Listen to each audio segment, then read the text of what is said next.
Jonathan was the last warrior general of the Star Soul. There were words in his memories that spoke of greatness, of a will to win that would crush his enemies. But he wondered if he would be able to cope with so many enemies, as their number seemed endless. These enemies, similar to fallen electric angels or ancient monsters, filled the skies. They waited for the decisive battle, and the people trembled, shouting words of encouragement, for Jonathan had become their hope for protection and salvation. For decades, life had been difficult for people, but Jonathan always tried to save as many people as possible. However, the attacks continued, and 1390 marked the beginning of the final battle that would determine the survival of the human race. However, Jonathan lost this battle. Too many portals opened in the sky, and hordes of monsters poured through them, striking terror into the hearts of everyone. The streets were filled with these creatures. In the midst of this chaos, Jonathan made a strong-willed decision. He would die, taking with him as many monsters as he could. Suddenly, a bright light suddenly broke through the pitch darkness. Someone was calling for a hero, but Jonathan had a hard time seeing anything. His eyes had just come out of total darkness. Confused, he realized that he was still alive. Sitting on the edge of the bed, he looked at the mirror and couldn't understand why he was so young again. He was wearing the student uniform of the Academy of Military Technology in Unding City, Nanzhou Kingdom. He doubted whether this was really his past and wondered if it was possible to go back 60 years. The academy was full of life, especially around the stadiums and arenas, which were filled with people. The stands roared with delight as the battles of the majestic titans unfolded before them. The threatening cries of the warriors and the tense atmosphere filled Jonathan's mind with memories. He remembered that the academy would soon be destroyed by a wave of monsters. The memory of the monsters attacking the academy shocked him. All these people would die. His classmates and instructors fought to the death, embodying the will to win and the thirst for freedom. Many warriors died in battle, leaving heavy losses and scars. However, their courage became a testament to their indomitable spirit in confronting monsters. Jonathan reflected on how difficult those years had been for him. Lacking the necessary experience or strength, he had witnessed the deaths of those who deserved long, happy lives. Back then, he was a loser. He could do nothing but watch everything fall apart around him. But now everything could be different. Fate gave him a chance to change the course of history. With the knowledge and experience he had gained, he vowed that monsters would not have a chance to harm humans. Jonathan, the Star Soul General, has returned, confident of defeating his enemies and changing the course of history. In the city of Swanu, the last stronghold of humanity, monsters have launched another attack. Cries for help echoed throughout the city as the monsters grabbed, tormented, and devoured people, sowing fear and chaos in the streets. One of the most vile creatures, known as the Glutton, swallowed people whole in an attempt to satisfy its insatiable hunger. People fled the city in terror, trying to save themselves. However, new monsters kept arriving in the city. When the monster was rampaging through the city, a little boy ran in terror but tripped and fell. Nearby, the boy's mother turned to look at him in horror. Realizing that this was most likely the end, she rushed to protect her child, knowing full well that this meant certain death. The glutton, not caring who he devoured, stretched out his giant claws to grab his next victims. The mother, paralyzed with fear, could only hug her child tightly, with tears streaming down her face. The monster stretched out its paws towards the frightened people to grab them and devour them. Suddenly, a beam of light pierced the darkness, so fast it was hard to follow. A huge glowing sword struck the monster, causing it to writhe in pain and roar. Hearing the glutton's cries, the other monsters sensed a common threat and rushed to help. However, Jonathan's sword seemed to split into several more swords, striking other monsters, his movements barely discernible among the creature's cries of pain. Finally, a powerful blow from his bright sword fell upon the ground, filling the surrounding area with light, a symbol of victory and protection. The sword soared into the sky, leaving behind a trail of glittering sparks that slowly dissolved into the dark skies. These were the swords of Jonathan, who had summoned Star Soul General Duan, and their light defeated the darkness. The mother and son, filled with gratitude and happiness for their salvation, began to thank the warrior, tears streaming down their faces. People gathered around them, their eyes full of awe as they whispered about their savior. Jonathan soared into the sky, leaving the battlefield, his sword slowly dissolving into the sky. the warrior becoming an ordinary man again.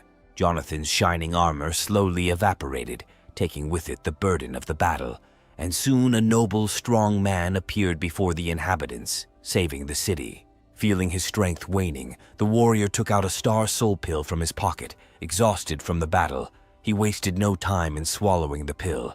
The star energy quickly filled his body, restoring his vitality, determination, and will to win. For decades, Jonathan has single-handedly protected people from terrifying monsters, and this time was no different. The monsters returned, and Jonathan once again stood guard over the city, destroying hordes of enemies. Although the people were scared, they felt reassured, confident that their steadfast star warrior Jonathan would always come to their aid. Jonathan rushed to the center of the city where a large crowd of monsters had gathered to attack the townspeople. To protect the civilians, the warrior set up a protective barrier. The monsters, realizing the power of Jonathan's barrier, began to attack him in groups, using beams to destroy it and tire the hero. Houses were damaged during the monster attack, but fortunately no one was hurt. Amidst the chaos, the air filled with dust, and people asked each other if the attack was over, if all threats had been blocked, and if they had survived. However, maintaining the barrier drained Jonathan's strength and left him tired. Realizing that his power now had limits, he returned to his human form. Despite his exhaustion, he decided to lead the monsters out of the city to protect the people. Having regained his mighty form, Jonathan once again transformed into Star Soul General Duan, his armor and shining sword heralding the return of the Great Protector. The people watched as the Star Soul General's transformation took place in the sky, leaving them in amazement. Focusing on his task, the hero gathered strength for the final battle. He cast a powerful spell, filling the space around him with unimaginable energy. His words, imbued with magic, were called to protect the city and repel the impending threat. The star-shaped iron capsule began to close around Jonathan as a magical barrier formed, ready to protect him. As the capsule closed, its glow intensified, and the general's magical protection increased, tension spreading throughout the space as the light grew brighter. Suddenly, an explosion of light occurred, spreading an aura around the warrior. This explosion embodied power and determination, turning into a protective shield for Jonathan. He began his great transformation, becoming stronger as new powers and insane energy rushed through his body. The armor formed around him, as if the light itself had taken on a solid, beautiful form. The general's transformation was gaining momentum, making him the embodiment of star power. He became the greatest warrior and servant of the people, gaining strength and wisdom to fight for a brighter future. Jonathan decided to change the color of his soul, strengthening his armor and becoming a new type of defender. The little boy watching the transformation was full of delight. Jonathan was almost ready to fight. His majestic figure was bathed in light. His armor was flickering. His powerful legs stood on the surface of the sky as if on solid ground. He changed the color of his star and became the Soul Star. General Kaojin, the transformation process of his armor began, and it continued to evolve. Powerful claws, wings, and a sharp gaze appeared. A phoenix with flaming wings soared in the air above the city, a creature of incomparable beauty, the flames on its wings inspiring both awe and terror. General Phoenix rushed towards the enemies, incinerating them with his fiery form. The fire fell on the enemies with such force that they had no chance to survive. Their strength evaporated under the mighty flames, leaving behind only ashes. Phoenix Sen's entire body was engulfed in fire, and the magic accelerated it to such a degree that the enemies could barely discern his attacks.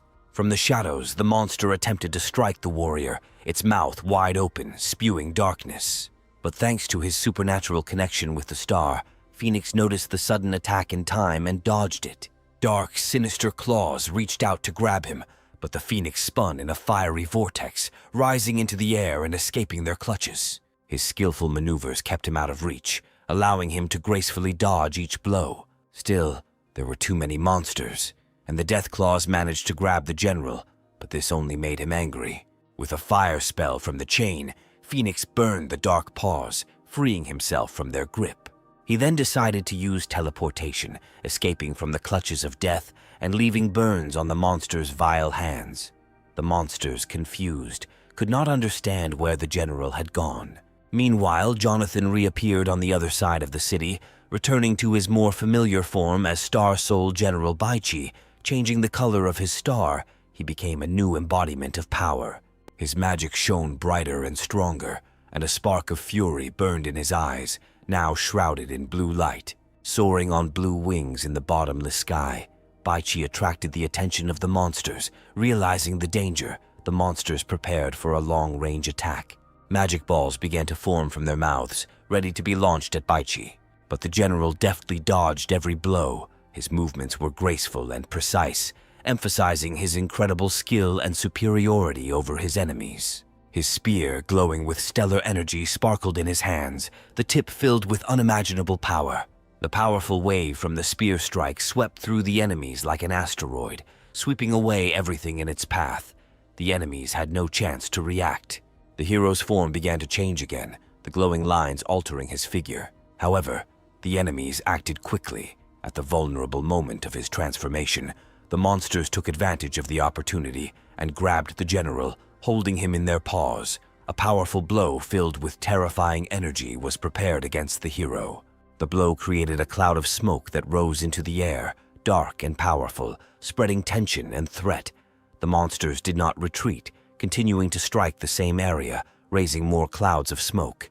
Unexpectedly, the general responded to the merciless attacks. He pierced the monsters with his spear, and when the smoke cleared, his figure became visible. He stood confidently, holding a spear and surveying the battlefield. The general then changed the color of his star again using Ao Bing's inexplicable magic. His armor had rebuilt itself, now taking on a new form imbued with ancient dragon magic. The power of the dragon was in the air as the warrior's appearance became terrifying. The dragon's head and powerful limbs emerged from his back, locking onto targets and preparing to deliver a crushing blow. What followed was a deafening attack that burst into a bright light and dispersed into a whirlwind of green magic and natural energy, the magical light spreading to every corner, leaving the enemies no chance. The green strike completely destroyed the darkness that was trying to engulf the city. However, this show of power took too much energy from the general. The flickering starlights around him became unstable as he flew down like a shooting star, gracefully and quickly approaching the ground. As he descended, the general began to chant an ancient spell, and while in free fall, he raised his hand and spoke words filled with magic, calling upon the forces around him. An explosion occurred as the general, enveloped in star magic, reached the surface, and a mysterious figure appeared in clouds of dust and smoke. As the dust settled, the hero's silhouette became clearer, his spear pointed downwards, ready for action. He stood up straight, ready for the next battle. This new form was that of Star General Lu Bu, with armor that shimmered majestically in different colors. The general then took out another pill and swallowed it, knowing that he would need much more strength and magic for the upcoming battle. As he changed the color of his soul, his eyes began to glow with stunning energy. In his new form, Liu Bu, the general rushed back into battle with great speed. The monsters already waiting for him believed that they could withstand his attack. However, when they gathered into a crowd, the warriors' unprecedented strength caused their bodies to rise up, scattering in flight. The general continued to rush through the city, cutting down his enemies without stopping for a moment, his eyes filled with relentless energy as the monsters continued to swarm the city, filling the alleys and drawing closer together, ready to meet him face to face. Gathering their forces, the monsters prepared a massive attack, forming a ball of cosmic energy. When the warrior saw the spell being prepared, he realized that it had to be interrupted at any cost. Without hesitation, he rushed towards the center of the death energy ball. The power of the enemy's spell was so great that it destroyed his armor, scattering energy everywhere. It seemed that no one could survive such an explosion. The outline of the hero was barely visible in the light of the explosion. Considering him defeated, the enemies turned away, ready to continue devastating the city. But behind them, the warrior appeared again, taking on a new form. In his emerald gold armor, Star Soul General Guan Yu stood ready to strike. This time he needed a different form, one that would perfectly combine magic and skill. With one powerful swing of his spear, he sent out a wave of air that exploded, knocking down many of the opponents at once. Suddenly he heard powerful sounds from behind, signaling the appearance of another dangerous enemy. A terrible black figure rushed towards the ground at great speed, crashing with such force that it swept away everything in its path, leaving no trace of the surrounding buildings. The general knew he had to prepare and change uniform again, but the effort was taking its toll. Sweat was pouring down his helmeted face, and he knew he would have to take another pill. But it turned out he had run out of star-restoring pills. The battle had lasted so long that the general hadn't noticed he had run out of his supply. Another powerful spell from the enemies was already heading towards him. The general spun his spear so fast it became a blur and threw it towards the approaching spell. When the spear collided with the spell, a powerful explosion reverberated across the area, but it turned out that it was just a distraction. Too late, the general noticed the dark shackles flying towards him. The shackles pierced his armor, causing damage, and he swayed in confusion, clutching his shoulder. Pain and exhaustion overcame him, and his vision began to darken. The 5 monsters held the weakened general like a puppet bound by their bonds, calling upon the last of his reserves of strength. The general dispelled his current form, everything around him filling with crimson light as he transformed into Star Soul King Dunuon. The general's new form released countless scarlet blades that flew towards the enemies, tearing them apart with precise strikes. The blades destroyed the enemies and freed the general from their tenacious embrace. Landing on the ground, he fell to his knees, leaning on his sword. His breathing was heavy and almost exhausted. He no longer had enough energy to maintain his armor, and soon it would disappear. The general realized that his remaining energy would only last for a few seconds. The general was in a panic when he saw that the sky on the horizon was covered with new faults. The city braced itself for a new wave of attacks when the monsters burst into the world, their razor-sharp claws already widening the cracks, their terrifying bodies and powerful jaws visible in the sky. It seemed like there would be no end to the monsters. The ugly creatures flying through the sky inspired fear with their very appearance. They were once again preparing spells to bring destruction upon the city, its innocent inhabitants, and the now tired and wounded general. The army of darkness began its advance. There were so many figures in the sky that they blocked the view. People were panicking, trying to escape the city and rushing to the evacuation ships. Among them, a worried child looked up at the sky, worried about the general. He wondered if one warrior could defeat such a crowd of monsters. The situation seemed dire, but the warrior did not retreat. The star armor system offered escape routes, and the general thought feverishly about what to do. The evacuation ships came into view through the armor systems, which were supposed to direct enemies towards these slow, powerful ships, making them easy targets for the monsters. The system showed a close-up of a mother and son, recently rescued from the glutton, who were aboard one of the ships. The hero was shocked by what he was shown and the offer made by his armor. Disgusted by the idea of hiding behind the weak to save his own life, the general immediately refused. He declared his refusal to the system, stating that as a man and a hero he could not do such a thing. There would be no salvation, only a battle for the future of humanity and for the people who still believed in the rebuilding of the world. The general remembered all those who trusted him with their lives and the future of humanity. Instead of using the tablet to recharge his armor, he decided to use his own soul. Once again, his body was covered in armor that glowed with a powerful light. The general felt his soul being absorbed into the armor, and the system tried to override his decision in an attempt to save his life. However, with just an effort of will, the general created a powerful explosion around himself, scattering bright rays across the battlefield. When one of the beams touched the monster, it immediately exploded, leaving no trace. The whole sky was filled with explosions, roars, and bright light. From the place where the rays flew, smoke poured out, so strong that nothing could be seen clearly. When the dim light and clouds of smoke hid everything, the general heard a voice calling his name. He opened his eyes to find himself in a room with a table, a bed, cabinets and shelves, patterned windows casting a soft light. His eyes, still clouded, stared blankly at the ceiling as he wondered what had happened. Scratching the back of his head, he sat on the edge of the bed, and suddenly his gaze froze on the reflection in the mirror. He realized something incredible. His eyes widened as he tried to understand what magic could have turned him from an old man into a young one. He recognized this body, this uniform of the Military Technical Academy. It reminded him of his past, of events long ago, and yet it was still him. This is what the general looked like when he was 18 years old. Jumping out of bed, he looked around the room, trying to figure out where he was and what had happened. His gaze fell on the calendar. It seemed like a joke, but the calendar showed the year 1330. The news struck the general like a lightning strike. Rushing to the window, he saw the country of Tandu on the eastern continent. Comparing the facts, the hero came to a stunning conclusion. He returned to the world 60 years ago. Before his eyes lay a majestic city, combining ancient architecture with towering skyscrapers.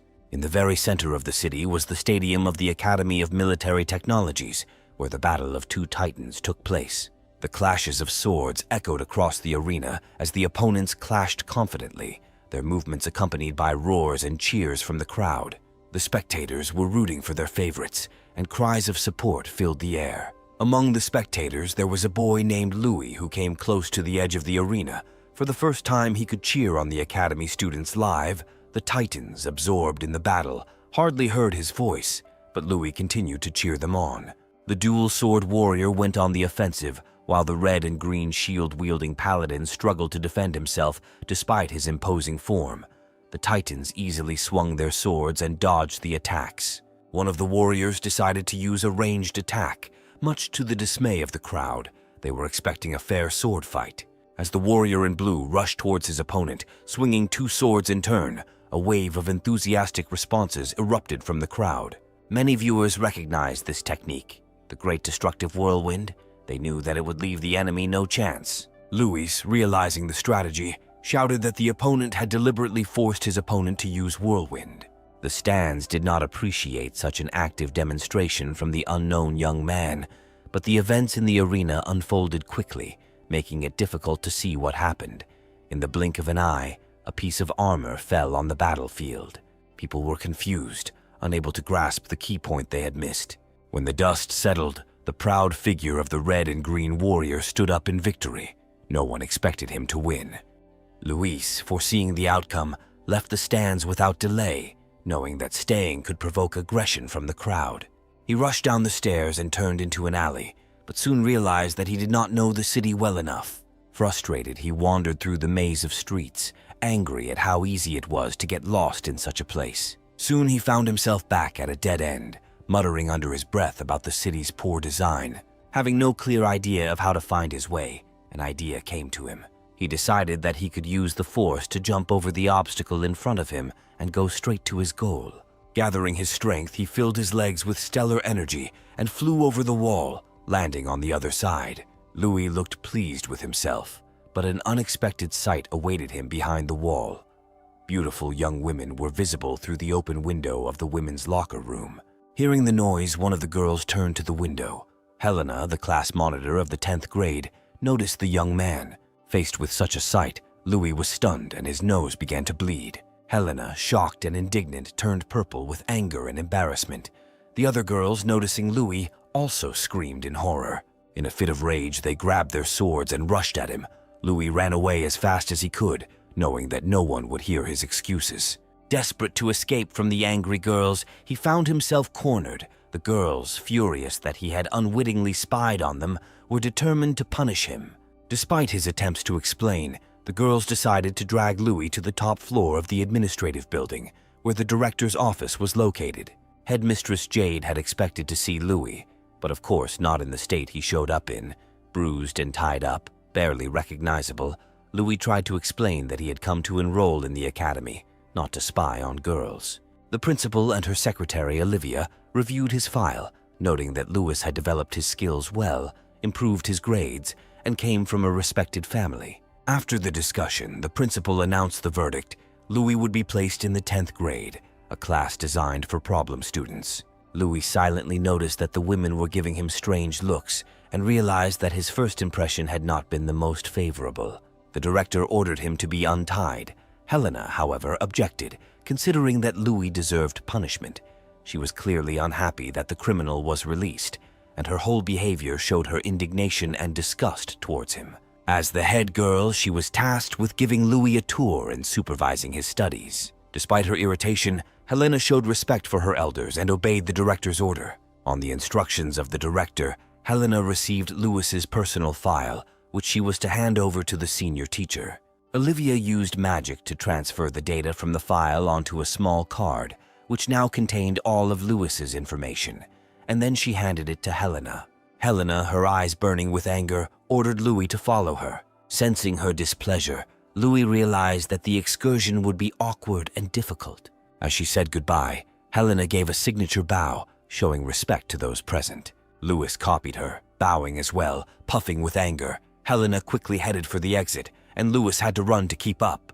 As soon as the couple left the office, the director and Olivia fell into a brief, awkward silence. Olivia then broke the silence by reporting that a student had gone missing. She took out a folder with a letter from the teacher. The letter explained that one of the students had not attended classes for 3 days and had not been in touch. She was asked whether to report the incident to the Department of Public Safety, as she feared that something might have happened to the student.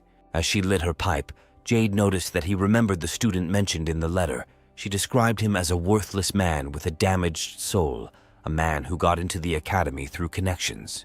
The report stated that after learning the current date, the student stated that there were 3 days left and then disappeared without a trace. As Olivia continued reading the report, clouds of smoke from Jade's pipe reached her nose, causing her to cough in irritation. Jade continued smoking, smiling sweetly as if nothing had happened. Olivia, irritated, indicated that the student's family should be contacted regarding his disappearance. Meanwhile, Helena and Louis continued their tour of the academy. Now they were heading towards the arena, where the practical training for the Star Soul battles was being held. Helena informed Louis that he would need to change into the academy uniform, but Louis was distracted, looking into the distance. Helena, noticing his inattention, stopped and angrily asked why he was lagging behind and not listening to her. She wanted to know what had attracted his attention. Louis stood rooted to the spot, his gaze looking upward in awe and joy. Before them stood a majestic statue, so huge that everything around seemed like dust in comparison. Although everyone at the academy had become accustomed to it, the statue still inspired awe with its detailed beauty and commanding presence. Erected in honor of a legendary hero who lived 400 years ago, the statue was both a tribute and a reminder of the academy's legacy. According to legend, thousands of years ago, terrible monsters attacked the earth, killing and destroying everything in their path. Humanity was defenseless, but then the immortals descended from the heavens, endowed with unique abilities and dressed in armor woven from stars and souls. These immortals, now known as Star Soul Generals, possessed incredible strength. They crushed the monsters, saving the planet and its people. The immortals also gave people jades that could grant power to worthy Star Soul Generals. Since then, a battle has raged between the Masters, the chosen protectors, and the monsters for the right to live on Earth. The founder and first director of the Academy was one of these Star Soul Generals. A monument to him, standing in the center of the Academy, depicted him in armor, clutching the hilt of a sword. Helena explained that the statue contained a jade sealed within it, waiting to select a new general when someone worthy emerged. Louis' eyes lit up as he listened to this story. Inspired, he silently vowed to become as strong and worthy as the Academy's founder. At that moment, noticeable vibrations ran through the statue that were impossible to ignore. Helena stared at the statue in shock, not understanding what had just happened. Louis looked at her questioningly, hoping she could explain what had just happened. Helena could hardly believe her own suspicions that Louis might be destined to become the general's successor. The young man touched the statue and stared at it, while Helena tried to convince herself that what she saw was just an optical illusion. An illusion she believed that a man like him was unworthy of great power. Meanwhile, Louis, in a futile attempt to awaken the statue again, thought of smearing some of it with his saliva as an experiment. For this stupid idea, he received a slap from Helena, who indignantly scolded him. A large bump appeared on his head as she forcefully dragged him to the teacher. A man stood nearby, watching everything that was happening. He overheard their conversation about the legend and the statue's reaction, and he thought with a chuckle that people still believed in such tales. Leaning against a column, he looked around the academy, and it became clear that this man, Jonathan, summoned from the future, had come here with the intention of avoiding the mistakes of the past. Meanwhile, a battle of titans was unfolding in the academy arena, swords cutting through the air with incredible speed, each fighter trying to hit the other. One of the participants fell and his sword sank into the ground in front of him, and victory was declared for the fighter in blue. The assistant teacher, Theo, who was recording the results of the battle, praised the winning student. Emilia, the 10th grade class teacher, thought about his words. At this point, Helena and Louis interrupted her, bowing respectfully and introducing themselves. The teacher, interested, said that she was interested in meeting a student who had passed a special entrance test. Louis, filled with excitement, began to chatter further, sharing everything that came to his mind about himself. The teacher, however, interrupted him, noting that she did not need his report. She wanted him to demonstrate his skills in the arena. Emilia announced that his next opponent would be Helena. Louis was taken aback and tried to refuse, pointing out that it was his first day of school. Helena, however, was ready to fight, eager for the chance to punish him once more. Several students warned Louis that Helena was an excellent warrior. Meanwhile, Theo expressed concern, knowing that Louis did not yet have the amulet to summon the armor. Then they decided to give him one amulet so that he would have a chance to fight on equal terms. However, Louis beamed with happiness when he received a student charm borrowed from someone who didn't show up for class. Although it was a simple student's amulet, it seemed like a masterpiece to him. The secretary, confused by Louis's reaction, couldn't help but grin. Meanwhile, Helena was already preparing for battle. Calling on the power of her amulet, sparks of magical energy surrounded her. Louis, coming to his senses, activated his own power, bright blue sparks flying around him as magic filled the air. In the arena, two ordinary people turned into titans ready to fight. Helena was determined to avenge the incident in the locker room. The stands roared in support of Helena. Everyone wished her victory over the newcomer. She stomped her foot on the ground, causing cracks to form in it as lightning bolts erupted from her armor, and at lightning speed she closed the distance between herself and Louis by swinging one of her swords. Louis reacted just in time, jumping to the side. The ground he stood on shattered into pieces from Helena's powerful blow. She pressed relentlessly, forcing Louis to defend himself as her blows came one after another in a seemingly endless barrage. The scene in the arena was strange. One titan was constantly running away from the other. Even Olivia noted that the fight looked strange. Louis did not try to attack. He only defended himself and dodged Helena's blows. Emilia noted that Louis's dodging skills were quite impressive, while Olivia looked at her in confusion. Louis's shield absorbed the blow from Helena's swords, sparks flying into the air. Despite his efforts, he found it difficult to maintain his defense as the difference in their skill levels became apparent. Some students in the stands shouted that Louis needed to increase his distance if he hoped to have a chance. He ran across the arena, trying to find an opening, while Helena began to attack from a distance. It became clear that Helena was stronger in close combat. Louis, however, managed to reflect the energy beams with his shield. This made Helena furious. She was now ready to kill Louis out of despair. Determined to end the battle, she ignited her swords with a bright blue flame. The students in the stands were shocked to learn the move Helena was about to use. Even Theo began to worry about Louis. Emilia, however, remained impassive, simply watching as Helena, with her flaming swords, attacked Louis with great force. Her blue blade struck out and a roar echoed throughout the arena. Some of the students turned away, unable to watch what seemed like an overly brutal attack on a newcomer. To everyone's surprise, Emilia declared Louis the winner. The confused crowd looked more closely at the battlefield and realized that Louis had his sword pointed at Helena's throat. According to the rules, Louis had won by hitting his opponent's weak spot. Exhausted but smiling, Louis celebrated his victory. Helena, on the other hand, was in shock, unable to comprehend her defeat. The students in the stands were stunned. No one expected such an outcome. When the battle was over, Emilia asked Louis to share his impressions of the battle and his thoughts on its progress. A crowd gathered around, eager to hear his answer. Louis enthusiastically began to praise Helena for her powerful attacks and well-developed armor. However, he also noted that she rarely used long-range attacks, leading him to believe that she was primarily a defensive fighter. The teacher listened to him attentively, noting that Louis was an interesting and observant student. Helena, meanwhile, lowered her face in indignation.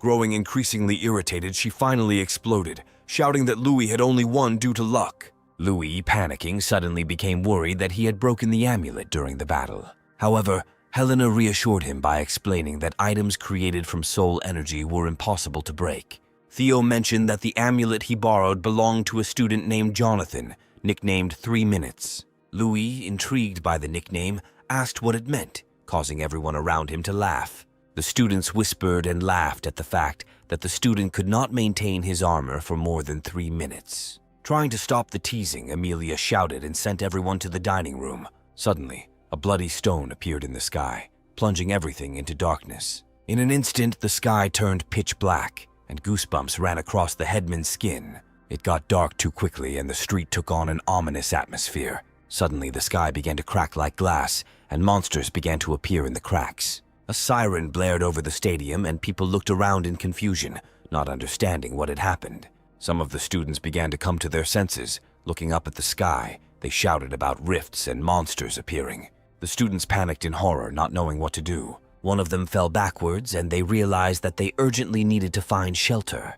The monsters floated in the air, releasing magical lightning attacks that flew in all directions. The situation looked dire. Some of the creatures fired powerful energy beams from their mouths, terrifying the students as they tried to escape. These rays killed with the speed of lightning, decomposing their victims on the spot, leaving no trace. One such beam flew towards the arena. However, the teachers were already ready to intercept him. They used Star Soul formation to block the beam with a shield. The gust of wind from the collision of the beam and the shield knocked the students off their feet. The students could only watch, shielding their eyes from the clouds of dust. Assistant teacher Theo, who bore the brunt of the attack, was shocked by the monster's strength. Armor strength dropped to 22.6% in just one hit. Meanwhile, the ever-hungry monsters, the gluttons, were approaching the arena. A whole crowd of them appeared, and Amelia began to assess their chances. The 10 gluttons were too strong even for them, and the students didn't stand a chance. Helena and Louis were determined to stay and help, despite their lack of experience in real combat. However, the teacher ordered the students to retreat. Without slowing down, the teacher donned her armor, revealing the majestic platinum titanium. Helena was amazed by the teacher's appearance, realizing that it was the teacher's special armor. The students watched the attack with wide eyes, but more and more monsters were approaching, already stretching out their sharp claws towards the teacher and assistant. The teacher and assistant stood together against the growing number of enemies. More and more monsters appeared from all sides. Theo, not knowing what to do, said that fighting such a huge number of enemies was nothing short of suicide. However, Amelia was not ready to obey the order to retreat, knowing that every minute counted and they needed to hold off the monsters until reinforcements arrived. However, Louis did not understand what they needed to do. Then Helena said that they needed to run because they would only get in the way here. Louis's gaze moved to the source of the strange buzzing sound. He saw flashes of light, like shooting stars, approaching the arena from the main building. Meanwhile, they were trying to establish contact with Amelia from the center. Principal's secretary Olivia contacted teacher Amelia to inform her that reinforcements had been sent from the Academy Command Center. It was the director's order to hold the arena territory and stop the spread of monsters. Amelia followed the order, holding back the other monster, Theo's assistant covering her. All the teachers who could protect the academy gathered in the arena, unleashing their power against the monsters. Amelia was glad that they managed to hold out until reinforcements arrived. She then ordered the warriors to form 12 squads to hold back the monsters and protect the students and the city. Led by Amelia, the warriors formed a wedge, ready to defend the academy at any cost, as a wave of monsters descended upon them. At the command center, the director and secretary noted that the formation had been well chosen, knowing that this was to be expected from the famous White Fox Amelia.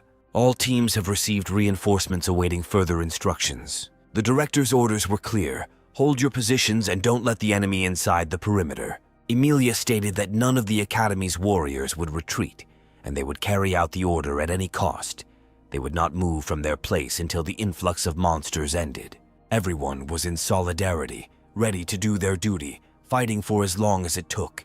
The sounds of explosions, the clanging of weapons, and the screeching of monsters echoed across the battlefield. Meanwhile, Helena and Louis tried to escape, but were chased by a huge glutton. They ran as fast as they could, but the monster was too fast, quickly closing the distance, debris from destroyed buildings falling as the glutton passed by. The headman decided to act as bait, convincing Louis to run to the statue, where the 9th underground passage could provide shelter. Helena turned to face the monster, allowing Louis to escape. She used Star Soul formation and transformed into a huge mecha in an instant. Louis ran as fast as he could, but looking back, he saw that Helena had received a powerful blow to the head. He was worried, but he knew there was nothing he could do. However, the headman again ordered him to get to the shelter. Louis clenched his fists in despair, feeling powerless. All he could do was run. With a cry of despair, he continued to run, thoughts of self-doubt and regret flashing through his mind, complaining that he didn't have the strength to protect everyone. Then it dawned on him. He remembered the statue and the events that had happened a few hours ago. The young man hoped that at this critical moment, he would be able to obtain the power of a Star Soul General. He wanted to gain the power of the Star Soul General to save his comrades. Gathering his last strength, he ran again. Louis stumbled, got up again, and ran towards the statue of the great warrior. In his stone form, he still leaned on his sword, waiting for his successor. As Louis approached, he appealed to strength and a sense of duty, but suddenly fell silent. Above the statue, in the shadows, Louis noticed the outline of a man and glowing energy. On the statue itself, someone was standing on the warrior's shoulder. The stone warrior's head was damaged, and the stranger was holding jade in his hands. Louis shouted at him, demanding to know who he was. The young man grinned and introduced himself as Jonathan. Jonathan thought to himself that he had gone back 60 years, but he had not been able to save anyone. He did not save the teacher Amelia and the students. In his helplessness, all he could do was run away. He also did not save his beloved, although they were not allowed to be together. He felt deep sorrow for all those who died. Jonathan's family fought during the attack on the city, but he was weak and was forbidden to fight. Jonathan remembered how his fellow academy students bravely covered the retreat of their fellow students. He deeply regretted the loss of them all.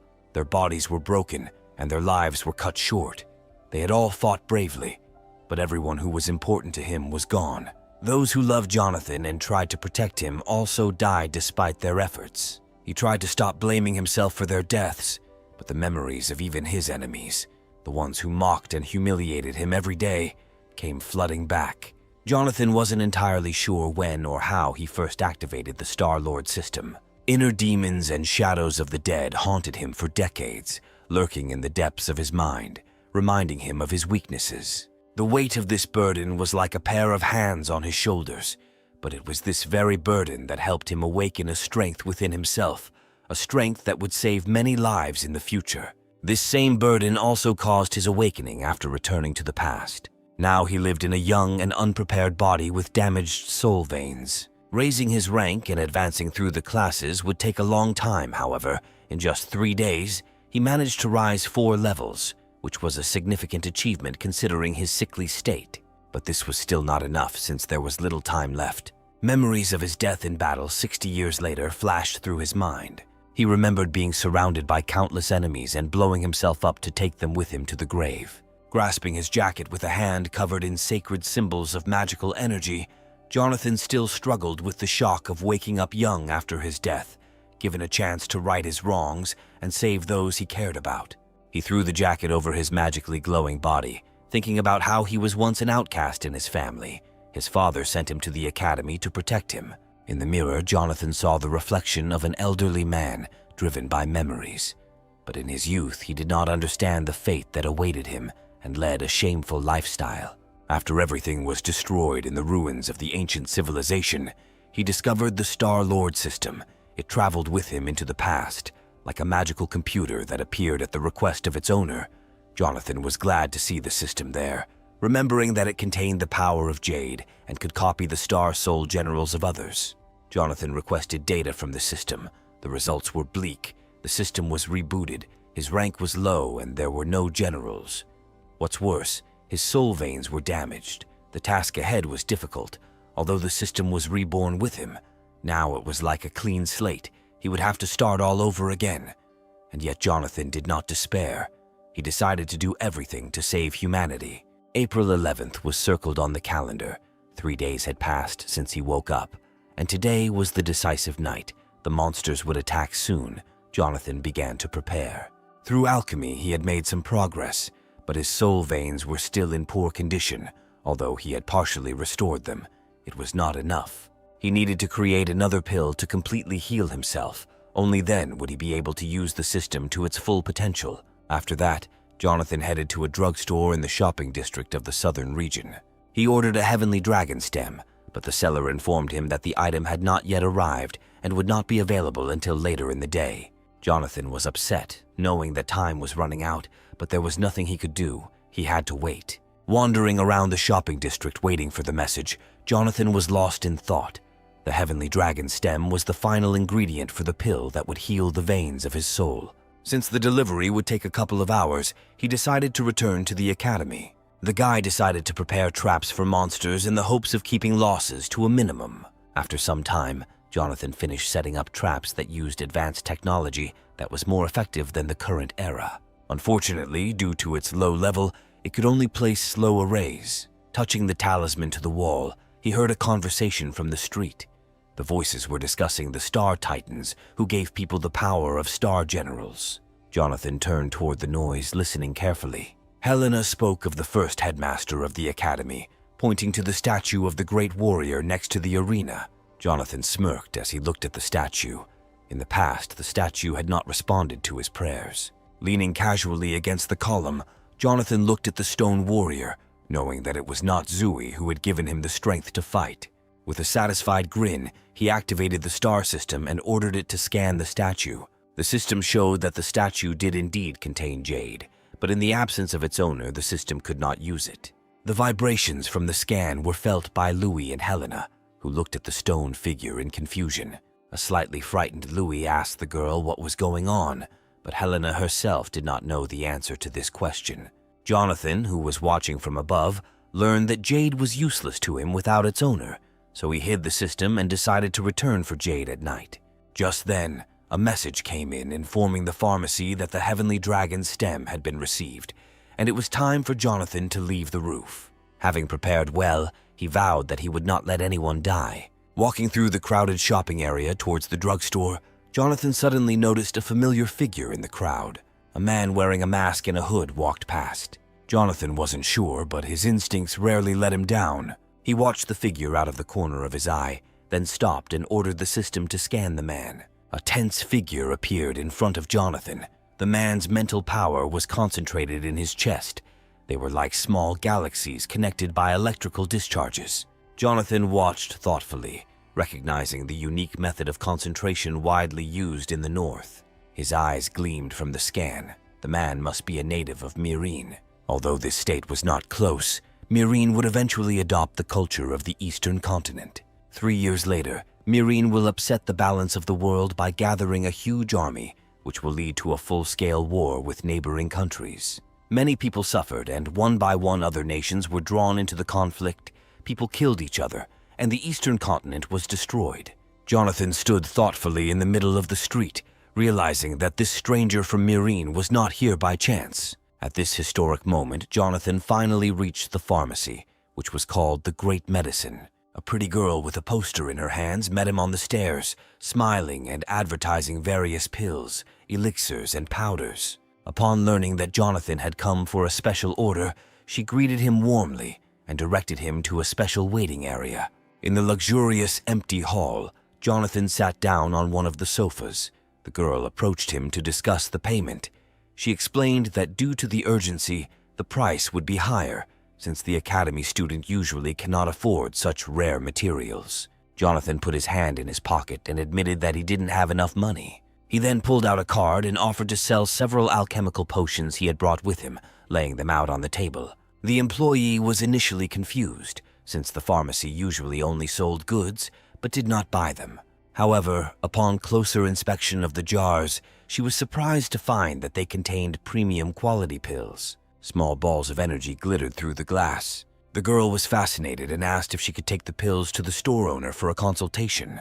Jonathan agreed and, taking the dragon stock, asked to show where the alchemy room was. The girl was amazed again. Their alchemy room had not been used for a long time, but Jonathan did not mind. She took him to a room that was in a state of disrepair. Jonathan was both delighted by the antique stove and disappointed that it was broken. With a heavy sigh, he realized that there was nothing usable in the room. Luckily, he had a backup plan.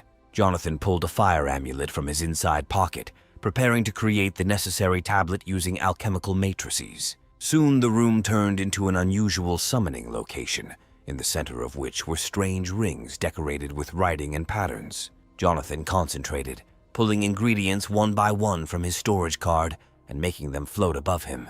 He slowly filled them with energy, passing all the herbs and roots through the alchemical rings. The room was flooded with light, visible even through the small holes in the locked door. Meanwhile, the owner of the pharmacy was in his office, examining the goods received in exchange for the dragon stock. The gray-haired man examined the pills, amazed at their high quality. Among them were very rare specimens. He was shocked and could hardly believe that someone wanted to sell him such valuable products. Excited, he jumped up from his chair, eager to meet the young man behind such remarkable objects. When the employee mentioned that Jonathan was in the alchemy room, she suddenly felt uneasy, remembering that the equipment there was broken and hoping that he wouldn't need it. Meanwhile, Jonathan, having completed his preparations, was now in the final stages of creating the much-needed pill. He picked up the long-awaited first-class revival pill. It looked like a star with thin threads of energy extending from it. Jonathan closed his eyes and placed the pill in his mouth as the energy dissipated around him like smoke. He sat down on the floor, blue magic circles forming around his figure, signaling the beginning of the recovery process. His body seemed to be burning with magical flames, and with a tense expression, he waited for the treatment to complete, magical threads spreading throughout his entire body. Outside, the owner and the pharmacy worker waited anxiously, staring at the door in awkward silence. They stood like that for an hour, unable to enter the alchemy room due to the blocking bars Jonathan had installed. Soon, a noise from the door announced that it was opening, interrupting their quiet wait. Jonathan appeared in the doorway with a smile on his face when he saw the owner of the drugstore. The girl introduced the owner, Austin, who greeted Jonathan with a gesture and a slight bow, casting an appraising glance. Austin concluded that Jonathan was just a student and was curious as to where he had obtained such valuable items. Jonathan bowed back, knowing the owner was pleased with the goods. Both looked happy. Austin then took out a blood-igniting tablet and wanted to check if he had correctly identified the beautiful fireball inside the glass container. Jonathan praised the pill highly, while Austin was surprised that someone would want to sell such a valuable item in his store. Jonathan scratched his head awkwardly, muttering that due to his lack of money, he had no choice but to accept the store's price. Then Austin, like an honest merchant, remarked that the item could be put up for auction, but Jonathan raised his hand, stopping him. Time was short, but he needed money, and he would be satisfied with the price the man offered. Austin began to count out loud, estimating the price of the pill and the other included goods. Pretending to be shrewd, he quoted a price well below market value, but added a small amount to maintain good relations with Jonathan. Jonathan admitted that the price was too low and smiled slightly at Austin's brilliant trading skills. He looked thoughtful, resting his chin on his hand, considering the price the man had named. Austin began to get nervous when he saw that Jonathan was taking so long to make a decision, and in desperation he explained that he had nothing more to offer, except perhaps a few herbs as a gift. Jonathan smiled wickedly, as that was not what he had intended. He pulled out 2 more blood ignition pills from his storage cards and showed them, hoping that this would help round the amount up to $1 million. The owner and the girl were shocked, and Austin frantically wondered which rich family this guy came from. Jonathan was pleased as his plan had worked perfectly, and he waited, watching Austin's delight. The fact is that Jonathan developed a plan to form an alliance with the Austin family, who were engaged in trade over a large territory. His face radiated the understanding that to defeat the monsters, the strength of one person would not be enough. He needed an army, and for that he needed money and connections. Austin then invited Jonathan to continue their conversation in his office over a cup of tea, gesturing towards his office. In the cozy atmosphere of the office, they settled down on soft sofas, ready to discuss their plans for the future. Soon, Austin transferred the payment for the pills. Now it was Jonathan's turn to pay for the dragon stock. Since the owner of the pharmacy was in a very good mood, he smiled and offered Jonathan a discount on the product. The atmosphere was pleasant, and the young man was pleased with the way the conversation was going. The tea was also wonderful. Austin turned to the employee and asked her to bring him the gold card from his desk drawer. Soon the girl brought a box with a card inside and opened it in front of Jonathan. He looked at the box with puzzlement. Austin then informed Jonathan that this was a special jade talisman of the Austin family's trading alliance. He gave it to Jonathan as a token of gratitude, explaining that it would give him trading privileges. Jonathan accepted the card with a good-natured smile. When it began to get dark outside, he left the pharmacy and headed towards the academy. Austin, while talking to a female employee, mentioned that Jonathan might come from a very influential family. He believed that this alliance would be beneficial to both parties, as one person like Jonathan was more important than several saint-ranked masters. However, the girl doubted that there really was a fifth-rank alchemist behind him, since there were very few of them in the entire eastern continent. Austin told her that he had checked the pills, and they were of the highest quality and had been made recently, and then asked the girl to go and inform the fourth miss about it. Meanwhile, walking along a busy street and studying the map that Jonathan received from the owner of the pharmacy, he suddenly saw someone familiar pass by him. It was only when he turned around that he realized it was someone dear to him, a girl with red hair. She didn't notice him and walked past. However, memories of their tender nights together, filled with love and passion, flashed through his mind. Jonathan shouted her name and, without thinking, turned around and grabbed the girl by the hand. The girl, Sarah, turned around, confused and unsure of what was happening or who had grabbed her, her emerald eyes looking at Jonathan in bewilderment. Then Jonathan realized it was really her. The system also informed him about the end of the analysis, confirming the guy's guess. He remembered her strength, the way she fought and quickly rose in rank, her beautiful, majestic armor, and her attempts to avoid battle. Jonathan met Sarah on the battlefield, and they shared a bed on more than one occasion. One morning, while lighting a cigarette, he woke her up and wanted to know if his beloved had a real name. With a slight smile sitting on the bed, Sarah told him that she was nicknamed Umbrella because she was destined to be a protector from the gathering clouds. Then he realized that this was her real name. After this, the young people merged into a tender kiss. As Jonathan held Sarah's hand and the crowd rushed past them, the system copied her Star Soul General. Sarah, noticing this, began to look angrily at Jonathan. At that time, they had not yet met, so the meeting seemed strange. She pulled her hand back, jumping to the side a little, and a spiritual sword began to form between the clothes in her other hand. She lunged towards Jonathan, the blade flying forward at incredible speed. However, Jonathan dodged and with a sharp movement intercepted her hand with the blade, pulling her hand back and depriving her of the ability to move. He told her not to worry, but noticed that they were being followed. At that moment, several hooded men approached them, while Jonathan was distracted. Sarah hit him between the legs. He screamed in pain and looked like he was about to pass out.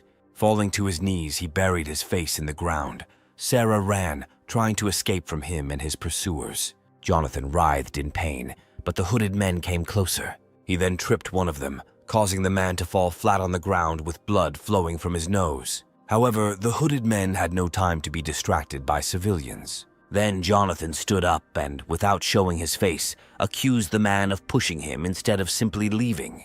The pursuers looked at him menacingly. A man with a mustache, apparently their boss, approached Jonathan and calmly showed him his badge, revealing that the man from the investigation department was stalking his lover Sarah.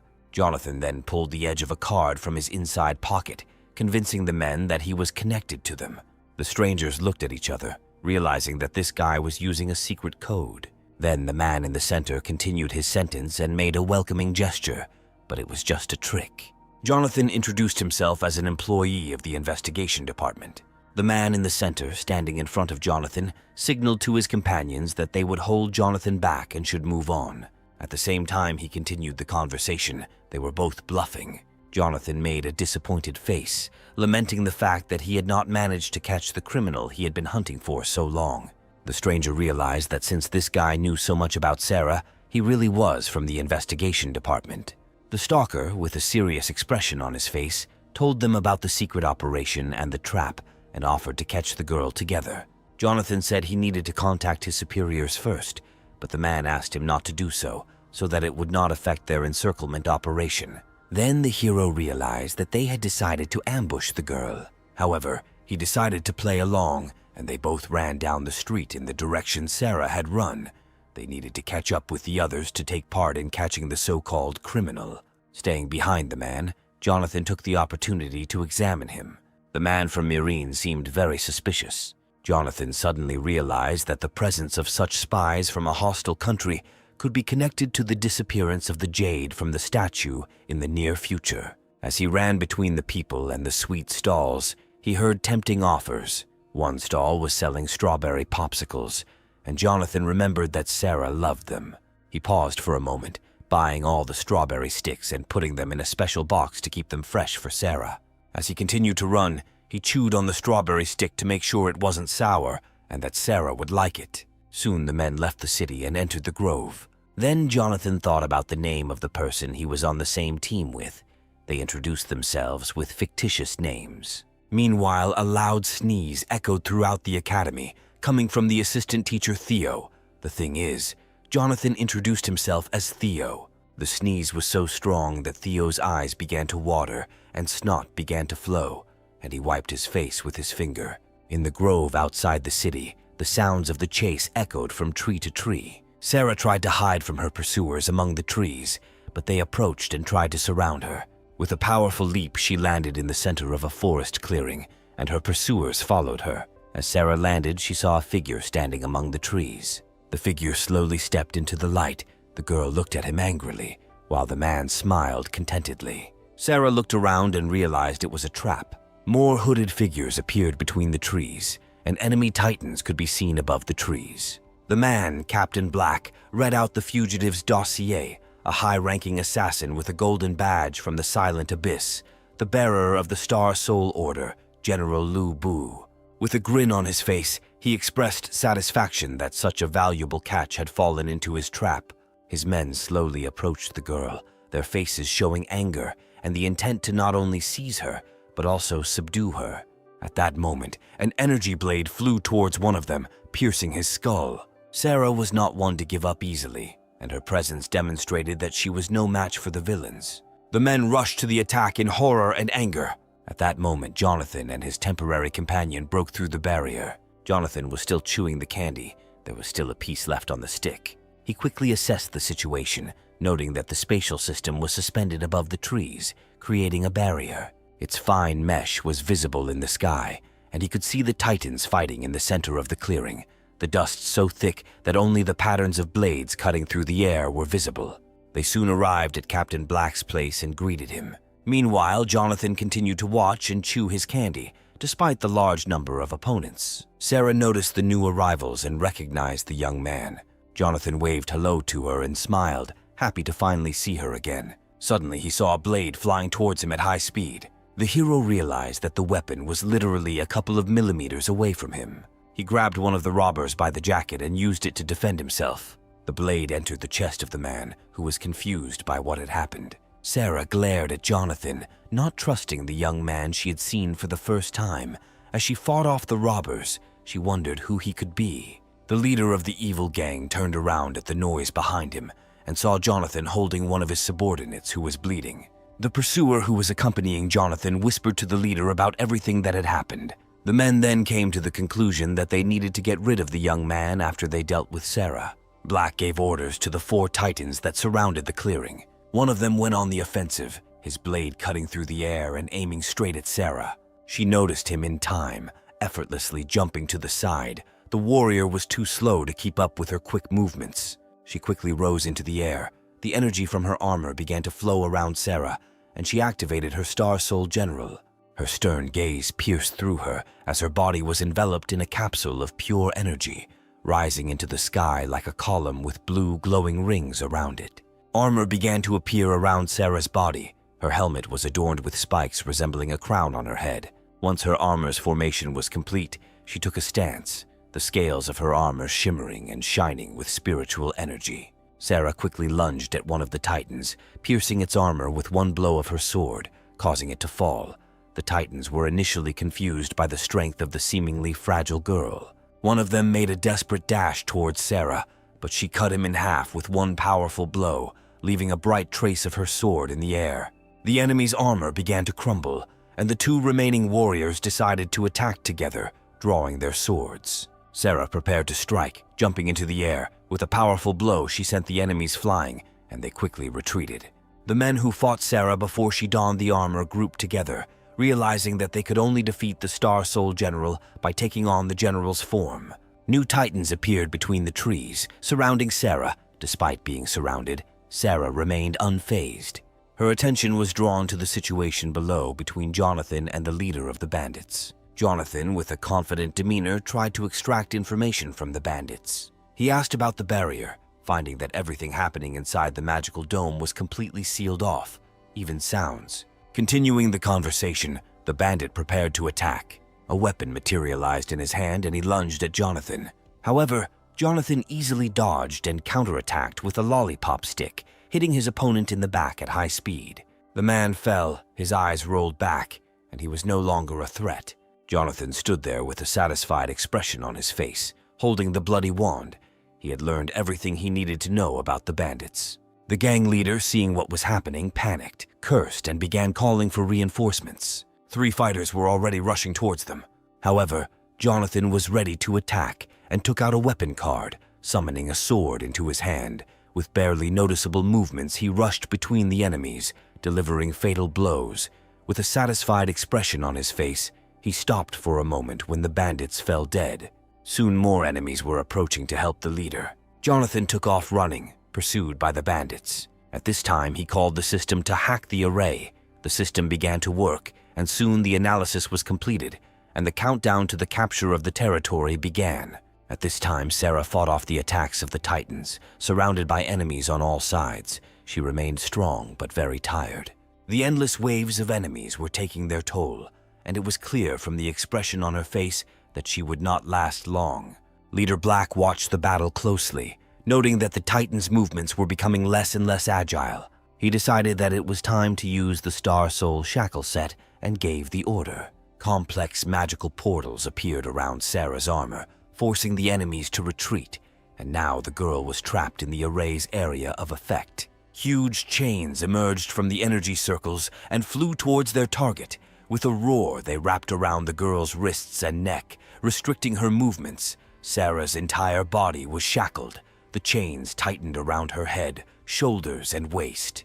Despite her attempts to move, the chains were too tight and seemed to suck the energy out of her armor. Exhausted, Sarah saw no other option but to command her armor to be dispelled in the hopes of changing its form and summoning it elsewhere. However, she was horrified to realize that the Star Soul General was blocked and did not respond to her commands. The armor remained in place. The bandit leader smirked as he anticipated Sarah's actions. He knew that it would not be easy for her to break free from the chains. This device was specially designed to capture generals, and the leader's malicious smile did not leave his face as he enjoyed the moment. He ordered preparations to extract Liu Bu's soul stone. At that moment, the enemy titans closed in on the shackled Sarah, using magic to drag an elongated device towards the back of her armor. As they got closer, the device activated, causing Sarah to panic. The device, resembling a predatory mechanical flower, began to charge with a poisonous green light. The energy was collected and concentrated in the center of the flower. The enemy titans watched with glee, eager to see Sarah's armor come off, leaving her completely defenseless. Suddenly, from where the battle was taking place, a bright light like a pillar shot up. A bright blue light flashed through the titans, knocking them off their feet and destroying their armor in the blink of an eye. The chains holding Sarah fell apart, but she never had a chance to see who saved her. The girl only saw the spear that pierced the mechanism aimed at her. She turned around and was shocked to see before her the star armor of her own General Liu Bu, decorated with emerald elements. Inside the armor, Jonathan's voice greeted Sarah again. He suggested ending the fight quickly since time was limited. Sarah, however, was shocked and could not understand how a second Liu Bu appeared on the battlefield. Jonathan assumed an attack stance, holding his spear out and making a sharp lunge towards her. Tired and confused, Sarah was unable to dodge in time and screamed in surprise and fear. The spear flew under her hand, hitting the titan behind her who was about to deliver the killing blow. The spear glowed with energy as Jonathan struck the center of the enemy's armor, shattering it. The tip of the halberd pierced the man controlling the titan, who could only marvel as blood began to drip from the sharp blade. Jonathan realized that he had miscalculated the blow, trying to kill the enemy quickly and painlessly. Sarah, having come to her senses, pointed her weapon at the self-proclaimed Liu Bu, demanding to know the name of the general similar to her own. Jonathan noticed that the enemies were still alive and that the battle continued, so he decided it was better to put off the questions until later. Sarah sighed in displeasure, but realized that now was not the time for small talk. They needed to deal with their enemies. The generals, back to back, simultaneously lunged and struck their enemies with spears. Sarah couldn't take her eyes off Jonathan. Even during the battle, his attacks and techniques amazed her.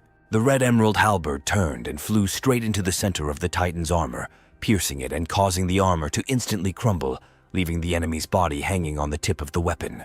Jonathan looked pleased, knowing that the force of the blow was just what was needed. The bandits fell to the ground, impaled and without armor. Suddenly, one of the enemies snuck up behind him and decided to attack him from the air. Turning sharply, Jonathan pierced the Titan's armor with his halberd, bringing instant death to his enemy. At this moment, the hero realized that he was continuing to be attacked from different angles. With enemies attacking from several sides, Jonathan decided to perform another professional fighter's trick. He made a sharp circular lunge, cutting his opponent in half. Sarah was growing increasingly tired from the long battle and the effects of the mechanical flower, breathing heavily after each blow. Soon another enemy was attacked by the emerald red weapon. As usual, the blow was accurate and killed the enemy in a flash. While trying to catch her breath, Sarah watched Lu Bu's movements. This general's cultivation was clearly at the yellow rank level. The two generals towered over the trees, and the remnants of energy from the crumbling armor of their fallen enemies flew around, reflecting beautifully in Jonathan's armor. The immobilized bodies of the enemies fell among the trees. Sarah watched as Jonathan remained motionless throughout the battle, looking at the last enemy with a cold, indifferent gaze, waiting for the Titan to attack. The warrior with two swords stood in front of Jonathan, confused and realizing that he had no chance. Inside the armor of the last enemy was the bandit leader, who was in a panic, trying to understand how there could be two Lu Bu. The criminal could not understand how someone who was trapped could kill all his men. Jonathan offered the bandit leader to surrender in order to save his life. However, the man denied everything. Going crazy from what was happening, he did not believe that there were two Lu Bu in front of him now. The bandit leader's face twisted into a smile as laughter burst out from him. Raising his swords, he charged at the generals, driven by a mad idea. Suddenly, his arms and swords flew apart. The attack was difficult to notice. Only the glow in the air and the reflection on the leaves of the trees indicated it. The leader fell and hit the ground with his helmet. Raising his head, he cursed Jonathan, the armor around the edges where his hands had been slowly crumbling. As the generals towered over him like divine statues, the bandit leader felt like a nobody. Jonathan, however, did not want to kill him and decided to interrogate him. He was curious about what the scum from the Sea Kingdom were doing there. Sarah was surprised by this turn of events and could not believe that her pursuers were from the north. She looked at the bandit chief in surprise. Jonathan glanced at her sideways with disappointment, thinking that his lover from her past life should have been smarter and not so naive as to assume that the Tiandu investigation department was hunting her. The girl grumbled discontentedly, feeling embarrassed and ashamed of her mistake. Black stared at Jonathan, wondering how they could have figured out his plans. He laughed maniacally, his face showing complete madness. He screamed and cursed Jonathan, spitting. Lightning began to run across the criminal's armor, covering it with a special yellow shell. The generals realized that he was preparing to self-destruct by means of an explosion. At that very moment, Lu Bu raised his hand, covered in blue light, spreading waves of energy around him like ripples on the surface of water. Sarah watched in surprise as the second Lu Bu suppressed the self-destruction using the same soul resonance frequency. Jonathan was determined. He extended his general's powerful hand towards the enemy, intending to remove the criminal's dangerous armor. With his hand spreading waves of energy, he struck with all his might, sending the enemy flying. The enemy's armor was enveloped in the general's energy, and the Titan exploded, scattering soul energy around. The man's body fell like a twinkling star from the sky, losing consciousness as he slowly fell into the forest, energy and drops of blood scattering around him. Jonathan took off his armor with a stern face and watched as the man approached the ground. The impact caused the ground beneath him to cave in, and his face was covered in cuts and bruises, with a trickle of blood running from his nose. Jonathan walked up to him, grabbed him by the jaw and pried his mouth open, drops of blood dripping from the battered face as Jonathan lifted the man's head. He examined the bandit's teeth and found a highly toxic poison hidden on his left cheek, near the second tooth. Jonathan knew from experience that Kai's subordinates used this method. Black's eyes were full of horror as he looked at Jonathan, unable to understand how he knew about the commander. Sarah, having removed her armor, approached the men. She could not understand how Kai was involved in the attack. There were many stories about him, but the fact was that his armor was terrifying, and he was incredibly strong, towering over his opponents like a demon, turning part of his armor into wings. He was a handsome, stately man with long, flowing silver hair and wearing a black kimono. According to history, after his homeland sank, he led his surviving compatriots and became a mercenary leader. Mirin hardened him, and he actively participated in battles, destroying many people at the behest of Mirin. Jonathan's paths often crossed with his on the battlefield, their swords clashing fiercely many times. At that time, Jonathan had to bow down and retreat before this enemy due to his damaged veins. He was unable to defeat Kai. Jonathan touched the scar on his forehead and eyelids, a reminder of his weakness after Kai's last attack. He sank to his knees, head down, lost in dark memories. Sarah began to worry. Pulling himself together, Jonathan stood up, and as if nothing had happened, began to command. He left the leader of the bandits unconscious to Sarah. Frowning angrily, Sarah was not pleased with this turn of events. After the battle was over, she pulled out her blade and pointed it at Jonathan, demanding answers. Jonathan took her hand and smiled slightly, assuring her that he was not an enemy of either her or the Silent Abyss, the secret organization Sarah worked for to prevent wars. Sarah struggled to understand him, finding his explanations vague and difficult, especially considering they had only known each other for a few hours. However, she didn't put up much of a fight, as Jonathan held her hand with an encouraging smile. He convinced her that there was an enemy against which all states must unite. Sarah had nothing to say. She just listened and looked at Jonathan. She was faced with a choice: trust the man who saved her, or kill him for knowing too much. While she was deep in thought, Jonathan suddenly snatched the dagger from her hands with a quick movement. He put away the dagger and took out a storage card, then handed Sarah a stick of strawberry candies. The girl looked at the candies in confusion, but took them.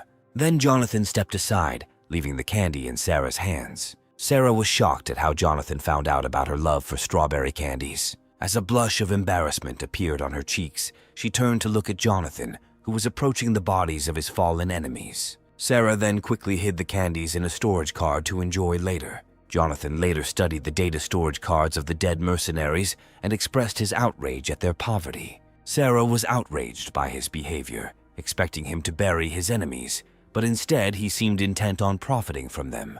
This revelation shook her perception of him, and she hung her head in disappointment at his actions. Jonathan turned to her suspiciously, worried about what Sarah thought of him. Sarah, clearly displeased, demonstrated her disapproval with her entire behavior, demonstratively turning away while Jonathan searched for money among the corpses. Jonathan sighed heavily, covering his eyes with his left hand, and put the cards in his inside pocket. Living was expensive, and plans for the future involved significant expenses. Then he decided to ask the girl a question about what is the most important thing in governing the world. Sarah looked at him in surprise, not having answers to such questions, but wanting to understand. Jonathan turned to her with a radiant smile and explained that having money makes everything easier. Sarah, however, did not understand anything. Then Jonathan, his eyes shining, began to explain in detail how useful it was to have money. He had never looked so animated before, emphasizing that money could resolve any dispute. It was just a question of price. With a significant amount of money, you can remove any piece from the chessboard, even an important one. Sarah stroked her chin thoughtfully. She didn't quite understand, but she acknowledged that in certain situations money mattered. Their conversation was interrupted by a clap of thunder, and the sky turned black from the ominous lightning that flashed over the city. Despite the evening, it was still too early for such darkness. Jonathan realized what was happening and was shocked to see that time had shifted and the monster invasion had begun. Suddenly, Sarah noticed cracks in the sky and looked towards the leader of the bandits, who was already sitting under a tree. She seemed to know whose hands had caused the cracks to appear over the peaceful city. Jonathan, hearing Sarah's suggestion that Mirin was involved, turned and glared at the leader. A mad laugh came from the bandit leader, who, despite having his head bowed in pain, was still grinning at his victors.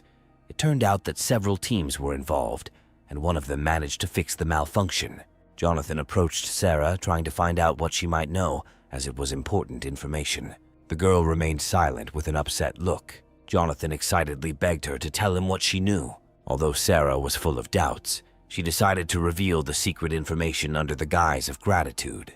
Jonathan then learned that the Myrinese government was indeed behind the monster invasion, using them for military purposes. Sarah found out what the Myrinese were doing and how they were carrying out their plans. She was clearly upset that she had fallen into their trap.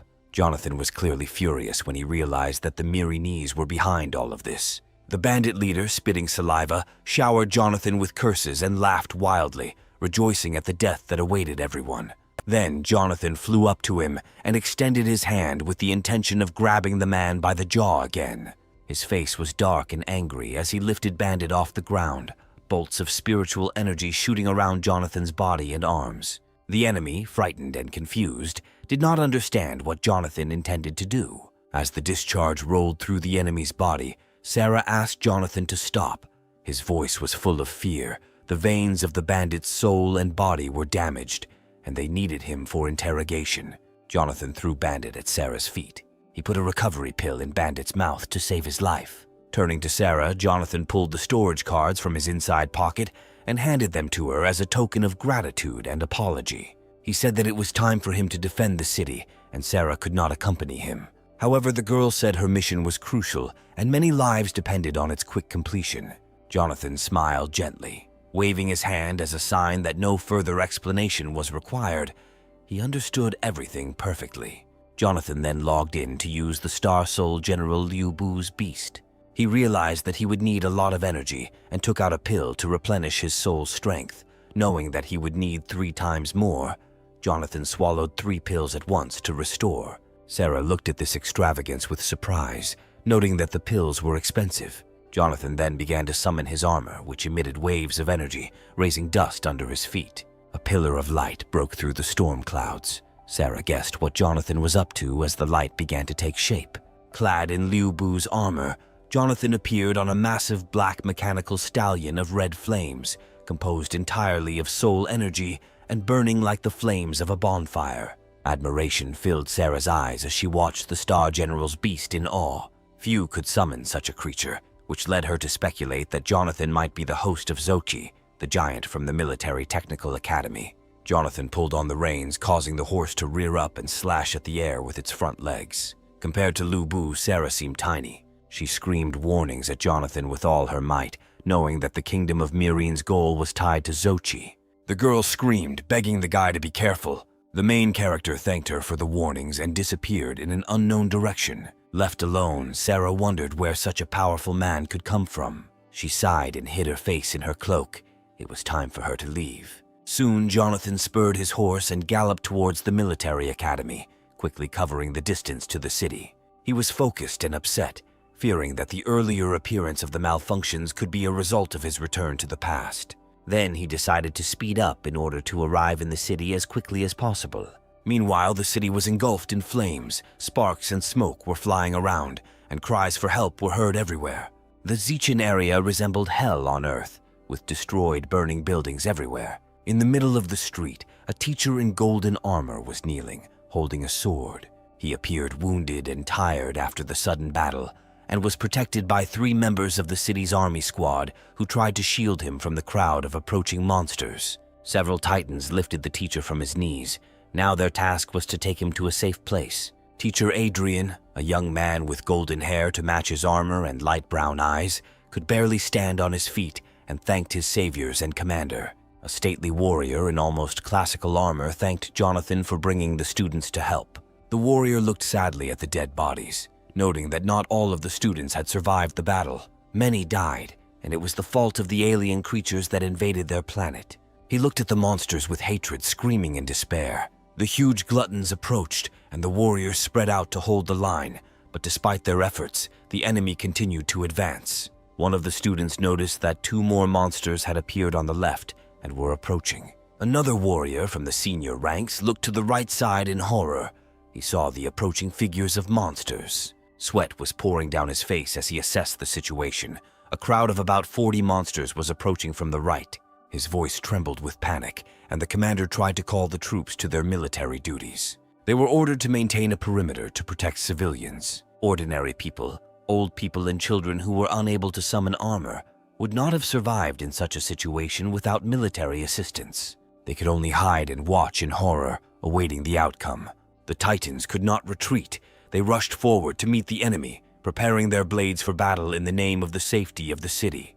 The lives of many people depended on them. Meanwhile, civilians tried to move to safety, hiding behind the rubble of buildings. The monsters opened their terrifying mouths and rushed forward, ready for the greatest battle. The commander struck the first blow with his sword. After this, the rest of the Titans rushed after their teacher. Meanwhile, the monsters continued to attack the commander. One monster caught him with its powerful claws, and the energy light from the weapon blinded and burned him. Full of determination, the commander used a trick.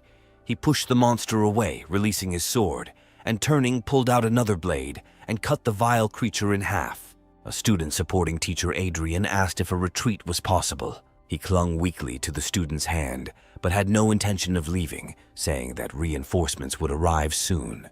Meanwhile, the battle with the monsters continued. As more and more monsters appeared, they pushed the students back at high speed, who were unable to withstand such powerful opponents. The monsters attacked swiftly. One of the students was grabbed in a tight grip, his helmet cracking under the pressure of the claws. The monster effortlessly opened its mouth and tore off the young man's arm. The student felt excruciating pain, since the armor was part of his being. The monster prepared to swallow him whole. Its sharp teeth could easily tear through the armor. The young man had no chance to save himself, but help arrived. A friend supported him by the head, and from the place where the hand was, the energy of the soul oozed.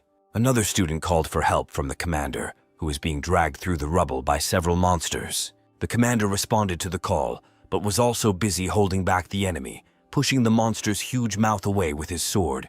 The monster swung its paw and threw the man aside. There were too many monsters for the squad to handle. The cries of the wounded could be heard, and the students could not understand where reinforcements were. None of the fighters wanted to die in this battle. The rest of the squad gathered together, even the wounded. Teacher Adrian held his sword and fought off the attacks, but his strength was running out. Suddenly, the monster hit him in the chest, causing him to fall. After this, the glutton prepared to hit him with all his might. The students who witnessed this screamed in horror. Teacher Adrian kept their morale up even in such a dire situation. Only a miracle could save him and the entire squad. His eyes filled with tears as he silently prayed for salvation. The civilians hiding in shelters trembled, and the city's defenders and the academy students could not resist the onslaught of the monster. The squad leader was pinned to the ground, unable to help, and he too was screaming and praying for help. As the monster's hands clenched into a fist, aiming at teacher Adrian, he closed his eyes and tried to protect his head with his hand, feeling hopeless. At that moment, a light like a spear fell from the sky and pierced the monster's heart. Silence fell as both warriors and monsters were stunned by the sudden intervention. Civilians peering out from their hiding places to see who had protected Master Adrian. Soon the smoke and dust from the battle began to clear. The familiar red emerald halberd was stuck into the ground among sparks, smoke, and the rubble of destroyed buildings. Soon a figure appeared, sitting on a horse. After this, the warrior rode up to his halberd and took it back into his hands. The warrior spun the halberd in his palm, scattering dust and attracting the attention of the enemies. Dressed in red emerald armor, the warrior looked majestic and menacing. His horse, glowing with the energy of the soul, intensified the feeling of awe. The monsters, sensing the strength of the new enemy, growled and rushed to attack. Their mouths were open and ready to tear their victim apart. The warrior spurred his horse and rushed at the enemy. As he galloped, he swung his halberd upward, releasing an energy ball that flew in an arc towards the advancing monsters. The impact sent them flying, the energy setting them ablaze, the monsters that were once feared quickly turning to ash. The city's defenders were speechless, their eyes wide in surprise as they watched the carnage. The civilians looked on in amazement, stunned by the unexpected help. The students asked Teacher Adrian if this was the reinforcement he was expecting, but he was just as surprised. The squad captain, still lying on the ground with his armor shining from damage, watched what was happening, barely raising his head. He noted that their savior was incredibly strong, although he did not dismount from his horse. Soon Jonathan dispelled the armor, and everything around him was enveloped in his soul energy in a protective ball. He slowly descended and stepped onto the ground, allowing everyone to see his face. Civilians peered out from their hiding places but did not appear, while the military detachment watched with bated breath. Nearby on the ground lay a dead man with a flag in his hand. Jonathan raised the flag. The the scarlet banner fluttering above his head, sparks flying around. He shouted a slogan for Tiandu's victory. Everyone began to repeat the slogan, raising their hands in victory. People began to realize that the threat had been defeated and that they were safe. The air was filled with joyful cries, and tears of happiness appeared in the eyes. Teacher Adrian looked at his student through his armor, rejoicing along with the others. However, he was still surprised by the existence of such a powerful warrior in the Military Technical Academy. Meanwhile, Jonathan noticed a girl in an academy uniform lying on the ground, seemingly lifeless. He walked up to her and saw that she was still alive. Taking the soul amulet that lay next to her hand, Jonathan decided that this would be the price for saving her. He put a healing pill in her mouth to make sure she would be okay. Taking the girl in his arms, he carried her to the rest of the squad. Squad leader George stepped forward and introduced himself with a welcoming gesture. He bowed slightly, thanking Jonathan for his help. One of the squad members whispered to the commander whether it was appropriate to address an academy student with such respect. George glared at him, insisting that it was the only right decision. Jonathan had no time for pleasantries and asked George to take care of the girl. Teacher Adrian came to pick her up. Then Jonathan moved away from the battlefield.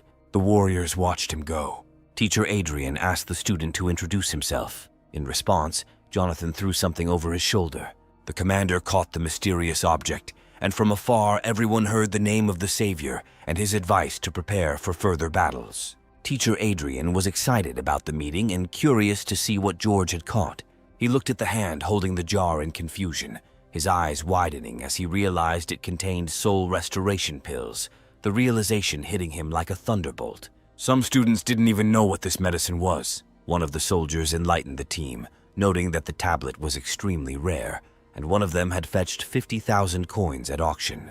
The commander could not contain his surprise, and the military noted that this was a very generous act on the part of their savior. Meanwhile, the wounded girl began to regain consciousness, and the conversation around her was in full swing. Everyone was discussing Jonathan. Hearing his name, she repeated it thoughtfully. Meanwhile, the story moves to the city of Undine, hidden in the smoke of battle with sparks flying around. The rider raced towards the Academy of Military Technology as fast as he could, cutting down the monsters in his path. With each precise swing of the halberd, the monsters fell dead, their massive carcasses collapsing to the ground. The warrior did not look back, knowing that his blows were fatal, leaving behind only the dead bodies of his enemies. He didn't notice the civilian who had climbed up part of the building and was watching him with interest. The man looked down at the carcasses of the monsters and smiled, intrigued by the strength of this man. Meanwhile, the story moves to the Academy of Military Technology. The work at the command post never stopped for a second. Director Jade, Secretary Olivia, and the others watched the battles, assessing the losses. The screen showed that many fighters had fallen ill. Several units had lost more than half of their soldiers and were in need of reinforcements. The director adjusted his glasses excitedly, wondering what was going on inside the academy. The secretary reported that conditions inside were better thanks to the slowing systems, and there were no casualties. At this moment, the secretary received Teacher Adrian's report. The perimeter in the 3 o'clock direction was completely cleared by the unknown Star Soul General. Olivia watched the screens closely, noting that the 4 and 5 o'clock teams had also detected the unknown and sent an image. A picture appeared on the screen depicting a horseman in the armor of a general, riding a black horse, racing through the city past several troops. Jade, moving closer to get a better look, was surprised to see that the rider was holding a halberd, a rare weapon for a man in armor. She guessed that it might be Soul Star General Lu Bu. The girl was shocked because it was an incredibly rare Star Soul General. Olivia, reacting to this, turned around and began to wait for an explanation. The director explained that Lu Bu was once a brave commander renowned for his strength and skill, and his signature weapon was a halberd. It was assumed that a machine like this could have similar power. Meanwhile, Olivia, having made calculations on the computer, announced that the general was heading towards the Military Technical Academy. Jade, deep in thought, repeated the secretary's last words. Jonathan was already approaching the academy. Outside, the wind carried sparks from the battle, but the nearby houses remained untouched. This indicated that the academy's defense held.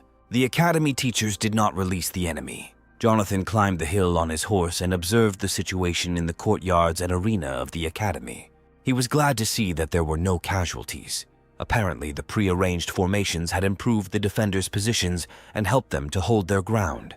This meant that he still had time to complete his tasks. He spurred his horse, turned left, and jumped over the academy fence. As he jumped, he pushed off the horse to jump even further and then scattered it. He landed right behind the statue, the impact causing the path beneath his feet to split. Jonathan's general was as big as a stone statue. He examined the frozen giant with the technology of his armor, trying to determine where the jade was hidden or if it even existed. He needed to get closer. Jonathan commanded the armor to open, and it dissipated in the chest area. He dismounted, walked up to the statue, and ordered the system to scan it. The verification process began soon after. It took some time for the system to process Jonathan's request. The location of the jade was discovered. The system highlighted the part of the statue where it was hidden. It was located in the head, the very top part. Jonathan climbed onto the statue's head, pushing off the armor pieces to climb up to his target. He made a final leap, pushing off the helmet, and landed on the shoulder of the majestic statue. Gathering a ball of spiritual energy in his outstretched hand, he aimed at the stone head and launched the ball. The centuries-old stone began to crack and crumble, crumbling into small pieces. Jonathan stuck his hand through the hole that had formed in the general's helmet, and with a satisfied smile, he pulled out the jade. At that moment, Louis ran up to the statue, hoping for salvation, and saw a figure with a glowing hand on the shoulder of the statue. Many questions flashed through the student's head about who it was and what he was doing here. Louis noticed that the statue was damaged and guessed that the soul jade was in the hands of a stranger. Jonathan, in high spirits, noticed Louis and smiled at him as if he had met an old friend. A memory flashed through his mind of Louis taking a shortcut, flying over the walls of the academy, landing and finding the young man in the bushes. It was Jonathan who was spying on the girls in the locker room. Louis yelled at the suspicious young man, pointing his finger at him. Jonathan tried to calm him down by putting his index finger to his lips. Helena, the head girl, noticed the uninvited guests, and judging by her reaction, this was not Jonathan's first offense. The young men ran away, pursued by the girls with bats. Louis tried to justify himself in horror, while Jonathan's sharp tongue only angered the girls even more. Both boys ended up in the principal's office, tied up and beaten. Louis was eventually admitted to the 10th grade. Jonathan recalls giving the newcomer a tour and telling him about the statue. Louis was put into the arena as Jonathan's opponent in an exhibition fight, giving Jonathan a chance to get even for being caught as a spy. At that moment, Jonathan thought that Louis's first sentence was exactly the same as when they first met. Louis, lost in his thoughts, remembered where he had heard this name. He pointed his finger at Jonathan, calling him 3 Minutes. This was the same nickname that the students used. But while Louis was remembering how he knew the stranger's name, Jonathan disappeared from the statue. Instinct told him that Jonathan was already behind him. The boy didn't have time to react before Jonathan struck, and Louis fell face down on the ground, unconscious. Jonathan didn't want to hurt him, so the blow was as gentle as possible. Mentally apologizing, Jonathan knew that Louis would disappear that day, becoming an experimental host in Myrine. Louis will go gray and will always wear a mask under the codename Zero. Later, his shackles will be removed and he will join his rescuers. Their group will become the basis of peace and order in many territories. Jonathan, thinking about Louis lying on the ground, realized that now history would take a different direction. The soul jade that was now in Jonathan's hand would not go to Myrine, and therefore the newcomer would not be captured. Jonathan looked closely at the crystal, remembering the soul armor that Zero had and resembled a statue. He looked at Louis thoughtfully, knowing that his life would change. There would be no Great Zero, no suffering in captivity. Then Jonathan activated the system, trying to copy the general. On one side of the imaginary scale, he held his mechanical assistant, and on the other, Jade, hovering above his palm. However, a system failure occurred, making the action impossible. Jonathan sighed and put the jade away, knowing he would need to find a suitable owner. Admiring his red armor with emerald details, he admitted that he was lucky to have received it so quickly, although it was not ideal for appearing in the center of the academy. He thought it would be too ostentatious to just go and appear in front of everyone in this armor. Jonathan dispelled the general, leaving only a shimmering haze that gradually disappeared. He hid the talisman in the inside pocket of his clothes, knowing that he would need it again. He then asked the system to copy Vayu's machine. However, after analysis, the system responded negatively. Jonathan then came to the conclusion that the system could only copy the original generals. The civilization's fakes were unsuitable. With no other choice, he worked with what he had. Holding the summoning talisman in his hands, Jonathan spoke the sacred words to summon the armor. An energy shield of blue light grains began to form around his body, and his armor, although not as magnificent as what he was used to, was ready. The old system was nostalgic, reminding him of simpler times with fewer guns. Now he had in his possession a round shield with a beast's head and a standard sword. He had forgotten how limited the equipment of the academy students was. Resigned to the situation, Jonathan summoned a crossbow in one hand and a sword in the other. The guy decided it was time to join the fight. He remembered that he had left Louis unconscious, but he thought that he would be safer here than anywhere else. Jonathan got into a stance, pushing off the ground powerfully. The Titan soared into the air towards his enemy, leaving behind clouds of dust. Meanwhile, one of the Titans was attacked by a giant black paw, which rushed to crush her head. The girl in armor, Helena, was not prepared and screamed in horror, expecting to die. However, the paw suddenly slowed down, enveloped in a strange aura. It seemed as if the monster simply froze in place. The surprised girl noticed how the monster's swing slowed down, reducing the force of the blow. Although the blow was softened, she still fell to the ground. Unsure of what had saved her life, she saw the monster leaping towards her, its huge mouth open wide enough to swallow the warrior whole. However, suddenly arrows of blue light appeared from the sky. The monster, sensing danger, turned around to determine the source of the arrows. Another warrior with a smoking energy crossbow fired from a long distance, but the arrows did not harm the monster. The warrior rushed forward, dodging a powerful swing of black claws. The young man quickly moved under the enemy's left side, striking with lightning speed. The monster began to bleed, trying to strike back. However, the man once again dodged his attack. After that, he began to shower the monster with a hail of blows, not giving it a chance to respond to his attacks. The warrior then jumped back and performed a maneuver, rising into the air above the enemy with his blade ready to strike. After that, the hero jumped to the side, watching the dying monster. The monster was defeated, and the girl he attacked looked at the hero with admiration. The warrior noticed that the student's armor and weapons were weak. With a downcast face and a grin, he asked the system for a halberd. The weapon began to materialize in his hand, shrouded in a blue glow. The warrior's figure stood proudly in the middle of the battlefield, resting part of the halberd on his shoulder. He noted that this weapon was more suitable. The rescued girl admired the Titan's elegant weapon, which shone with an emerald light. The warrior quickly rushed towards the next enemy, cutting the monsters in half with one precise blow. They fell apart before they could even comprehend what had happened. Helena looked at her savior with bated breath, having no idea who was hiding under the student's armor and amazed at her fighting power. Jonathan made sure the girl was okay, her eyes shining with admiration. Helena thanked her savior, but the guy said it was nothing. After that, the young man pushed off and disappeared into the sky, heading towards the epicenter of the battle. The girl realized that she was confused and did not even recognize who was hiding in the armor. Helena noted to herself that she knew this young man. His voice was familiar. Meanwhile, in the area next to the hostel, the battle was in full swing. Students and teachers had to occupy a defensive zone to hold off the monsters as long as possible. The student Melanie, eager to fight, was not stopped by any arguments. Her armor, decorated with the desire to kill monsters, made her look like a messenger from the stars. She jumped towards the monster, and screams of hatred towards monsters were heard. The defending students told the teacher that it was useless to try to calm the class monitor down. This girl was crazy but strong. Her green eyes sparkled as she charged into battle, her hair pulled back into a ponytail to keep it out of the way, and she charged with a smile. Everyone was worried about her. Someone shouted at her to turn around because the monster was rushing towards her, stretching out its black paws. She could dodge a few, but she couldn't handle the crowd alone. A powerful blow landed on her back, but she was not so easily broken. Melanie was thrown back by the powerful blow and looked menacingly at the monster that had hit her. The girl spat out blood and cursed. She then wiped the blood from her nose, preparing for the next attack. One of the monsters jumped on her armor from above, and the crowd approached the brave warrior. The student defenders began to worry. The monster's mouth opened, and even if one of the rank and file had rushed to save her, they would not have reached her before the powerful jaws closed.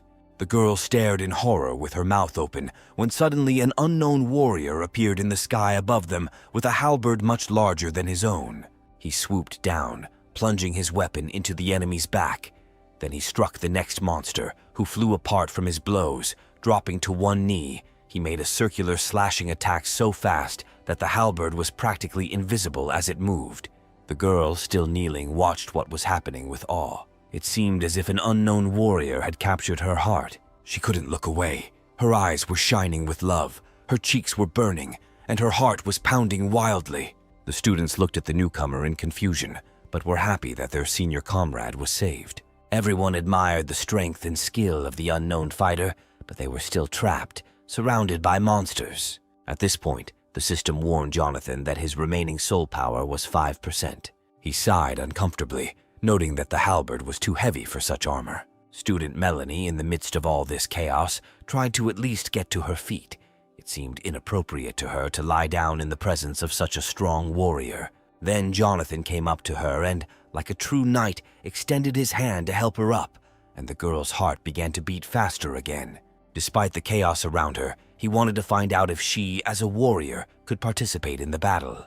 Through the armor, it was visible that the girl had blushed again. She hesitantly and softly answered that everything was fine. The students were shocked at how the usually rude girl could be so polite. The teacher called out to Jonathan, suggesting that they might need the help of such a strong ally. Hearing this, the young man rushed to help. As he approached, he sighed, concentrated, and repeated his spinning attack to destroy as many enemies as possible with each strike. The halberd danced in the air, cutting through the bodies of the monsters. Finally, the academy team was able to break through their defensive line. Teacher Theo thanked Jonathan, and now everyone could return to the fight. The order was given to change formation for a counterattack, with orders to follow the student with the halberd. No one objected. The students ran to quickly take their places in the line. They formed a beak shape with 5 columns on each side, a formation that was effective in resisting monsters, their swords raised and ready to attack. One of the students, unable to squeeze through the ranks, began to count the fighters, discovering 1 extra. However, no one listened to him and everyone rushed into battle. Surprisingly, it was this late student who turned out to be the odd one out. Another straggler, Melanie, came up behind him, calling on him to fight her and cover her rear. Eager to join the battle, she finally cheered up the upset student. He was at a loss, touched by her caring words, despite her unusual behavior. Melanie, looking scary and out of it, made the student worried. Meanwhile, Jonathan destroyed another group of monsters with a powerful blow. His halberd hovered in the air like a pen on paper in the hands of an experienced rider. Teacher Adrian ordered the right flank to get ready. The students were ready to wait for the signal to attack. Their task was to surround and kill the separated monster that was not hit by the swing of the halberd. The teacher and students surrounded the prey and, swinging their swords, cut the enemy's body, loudly chanting about the destruction of their opponents. Jonathan, who fought the horde of monsters alone, still managed to keep an eye on the teacher and the students. He noted that their strength was equal to that of one glutton. The system distracted him from his thoughts, reminding him that the armor would soon dissipate. Only 16 breaths left. But on the contrary, this situation made him happy. Having restored his spiritual veins, he was able to use the armor of his current rank for more than twice as long as before. He smiled contentedly as he assessed his cool armor and soul-replenishing pills, but he didn't see the point in wasting money on weak monsters. One thought saddened him. The weapons in this era were very poor. The warriors of the academy would have a better chance of winning without outside help if they had better attack options. It dawned on him that once the battle was over, he would need to think about how to improve the academy's weapons. He had many ideas in his head and closed his eyes for a moment, imagining what he could borrow from the generals for the classic armor. The system brought him back to reality with a reminder that he had 1% and 8 breaths left. Jonathan opened his eyes, deciding to think about improvements later. Meanwhile, the squad's slogan could be heard throughout the battlefield, inspiring them to fight as they charged towards the next monster. There were still 3 enemies left, approaching and ready to attack.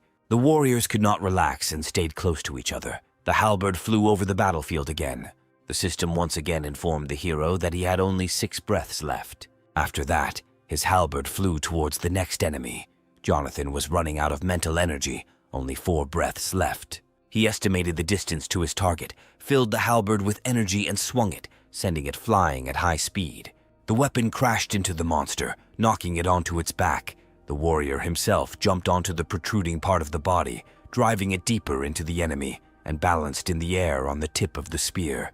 At the same time, the system announced that there was only one breath left before dissipation. But Jonathan remained calm, happy that he had managed to help everyone. The teachers and students could finally breathe easy without worrying about themselves and their friends, and they looked with admiration at the warrior standing on the halberd. Jonathan's armor structure began to dissipate. Everyone watched in surprise as he plunged into the blue light. The young man landed on one knee, particles of energy emanating from him, creating an epic landing. Some students, recognizing the person who came to their aid, could not believe their eyes. When the Titans realized that one of them knew this guy, they asked him who he was. The Titan replied that Jonathan was a complete loser. The reactions were varied. The teacher was very surprised when he realized who Jonathan was, while Melanie was delighted to know the name. She was beaming with happiness. Jonathan said he was very tired. He continued to kneel for some time, giving himself the opportunity to rest. The command staff was watching everything that happened. A close-up image of a tired Jonathan was shown, leaving Olivia and Jade puzzled. They didn't understand that a malicious criminal could save the academy and many lives at a crucial moment. The monitor showed tired titans and slain monsters.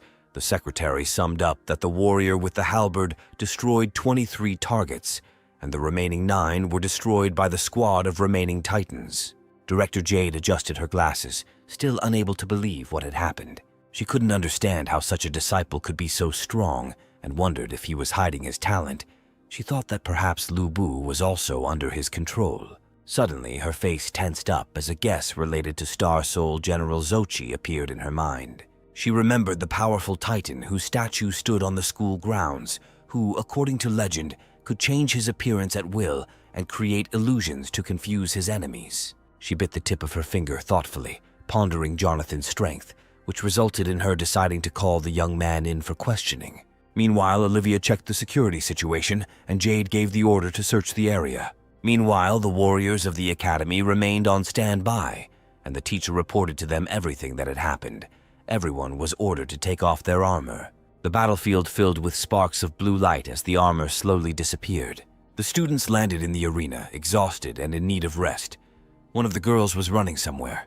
The teacher then announced that everyone should restore their mental strength before the next wave. Jonathan could be seen in the distance, sitting in the lotus position on the ground and looking at the talismans to activate the generals.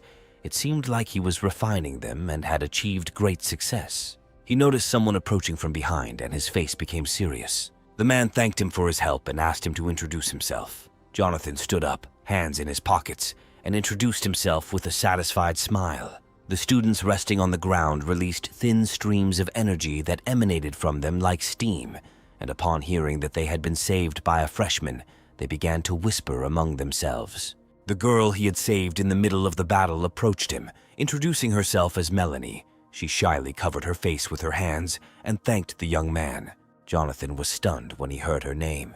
He wondered if this was the same woman he knew. She was a cunning and powerful opponent, a traitor to her country with a powerful general's soul. If not for luck, the hero would have died at her hands. Unexpectedly for everyone, he approached the girl and grabbed her hand. The young man stood next to him, looking gloomy. The girl sighed loudly in surprise when he pulled her closer. He looked at her carefully. While the students began to worry and get indignant, one of them even adjusted his glasses in surprise, thinking that Jonathan wanted to appropriate such a strong-spirited general for himself. Meanwhile, Jonathan looked at the girl, who looked away in embarrassment and blushed. It seemed very romantic to her, but she could not even imagine that in his eyes there burned the light of a crazy idea to get rid of a future enemy in advance. The girl was in the clouds, already imagining marriage. She trembled and looked tenderly at Jonathan, thoughtfully touching her lips. All this time, Jonathan held her hand, and the system copied the Star Soul General, but his plan failed. There was no general in this body. Jonathan glanced at his hand in surprise, realizing that the system must have made a mistake. He pulled the girl closer to him and asked the system to restart the analysis. An awkward silence filled the air, and a romantic atmosphere surrounded Melanie. She looked at him kindly and tenderly, waiting for his next move.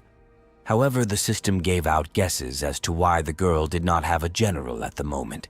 Apparently, the Longju Soul Jade has not yet been discovered in this world. Jonathan's face turned stern again as he remembered that the general would only appear after Melanie's family had explored the secret kingdom of Sinba, which was supposed to happen in 10 months. Everyone around them looked at them as a couple, and Jonathan finally realized the awkwardness of the moment. In the heat of his passion for the mission, he had not thought about it at all. Letting go of the girl, he scratched the back of his head and assumed a confused look with an awkward smile. He asked for forgiveness and asked if he had hurt her. The girl turned away sweetly, her smile and blush remaining on her face. She excitedly accepted the apology and wanted to know if they had met before. The unwitting spectators were puzzled by this scene. The appearance and voice of the usually rude high school girl were unusual for them. Jonathan, trying to get out of the situation, spoke about his confusion after the fight, actively waving his right hand and continuing to scratch the back of his head. The students around him didn't believe what he said and puffed in displeasure. It was obvious to them that he wanted to get closer to Melanie. Then Jonathan reached into the inside pocket of his jacket and pulled out a bottle of blue pills. He asked Melanie to extend her hand, gesturing that he was waiting for her. He smiled slightly. Melanie, feeling herself blushing even more, slowly and gracefully extended her hand. She stood with her eyes closed, a sweet smile and a blush on her face. Jonathan looked puzzled, not understanding her muttering, and had to explain, so Melanie turned her hand palm up. After that, Jonathan finally placed a sky-color pill from the jar on her palm. The small ball was beautifully shiny, shimmering like a pearl. Melanie looked disappointed when she realized that it was a soul restoration pill. Teacher Theo, having overheard part of the conversation, came over to look at the pill. His excited cry showed that he recognized the pill as a very valuable item, which made Melanie smile. She looked at Jonathan in confusion, asking if this was really the pill for her. The young man bowed his head and confirmed, explaining that this would replenish her strength for battle. He decided that he needed to look after her until she got General Longju. Suddenly, Melanie popped the pill into her mouth, a wave of unbridled energy filling her body, spreading magic into every cell like ecstasy. She was enveloped and pierced by the light of energy that spread around her. Her jacket was blown off by the vortex of energy as she floated in the air for a while, with a look of delight and amazement on her face. She had never tasted such quality products before. The threads of soul energy were still floating in the air. The teacher, with his hands folded in a prayerful gesture, awkwardly and embarrassedly asked Jonathan for spare pills for the others. However, Jonathan, who had only a few pills left, refused. However, the teacher's refusal did not stop the teacher, who approached Jonathan, put her hand on his shoulder, and quietly asked for a pill, or at least half a pill.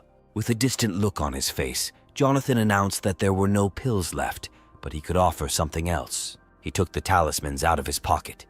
Everyone around him waited to see what would happen next when Jonathan activated the cards.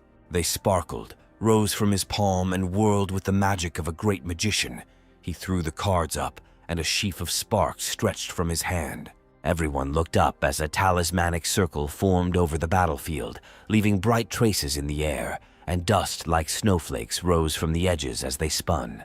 Energy fell into the circle formed by the talismans, showering the students and teachers and accelerating their recovery. The people looked up and saw the sky covered with falling, glowing grains of sand. One of the guys identified it as a special array of many stars. They had never seen such beauty before. Jonathan soon prepared to leave, noting that not all the monsters had been destroyed yet, and that he needed to take care of the other units. In addition, he also needed to restore some strength to this formation. Taking out the summoning amulet, he put on his student armor again and placed Liu Bu's halberd on his shoulder. One powerful teacher and students far behind in a cloud of dust. The girl wanted to go with him, although she was not yet fully recovered but was ready to follow him into battle. She took out the only talisman, quickly formed armor, and with a powerful jump moved away from her squad.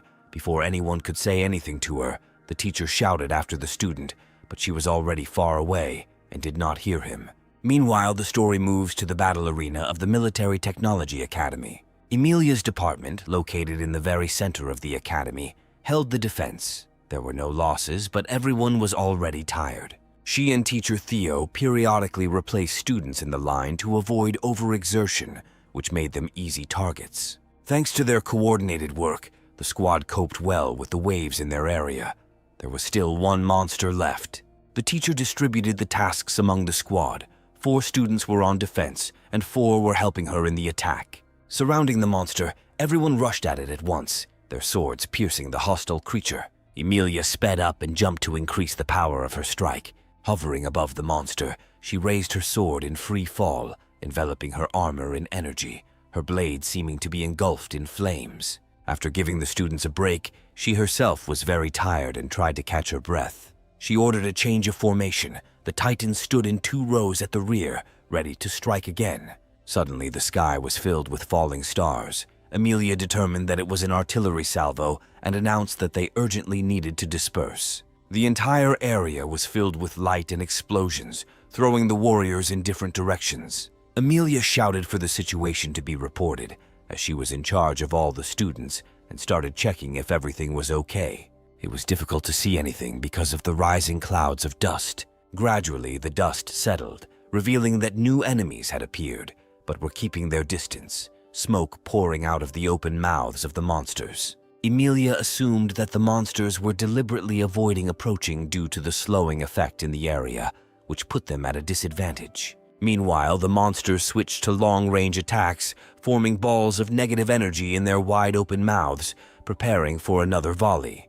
The students prepared their shields for defense, but Emilia shouted at them not to try to defend themselves, but to disperse. She quickly explained that the machines were not designed for this type of combat and would not be able to withstand the firepower of the monsters. She was interrupted by a strange anomaly. A column of several layers of different energy rose above the houses in the distance and flew towards them.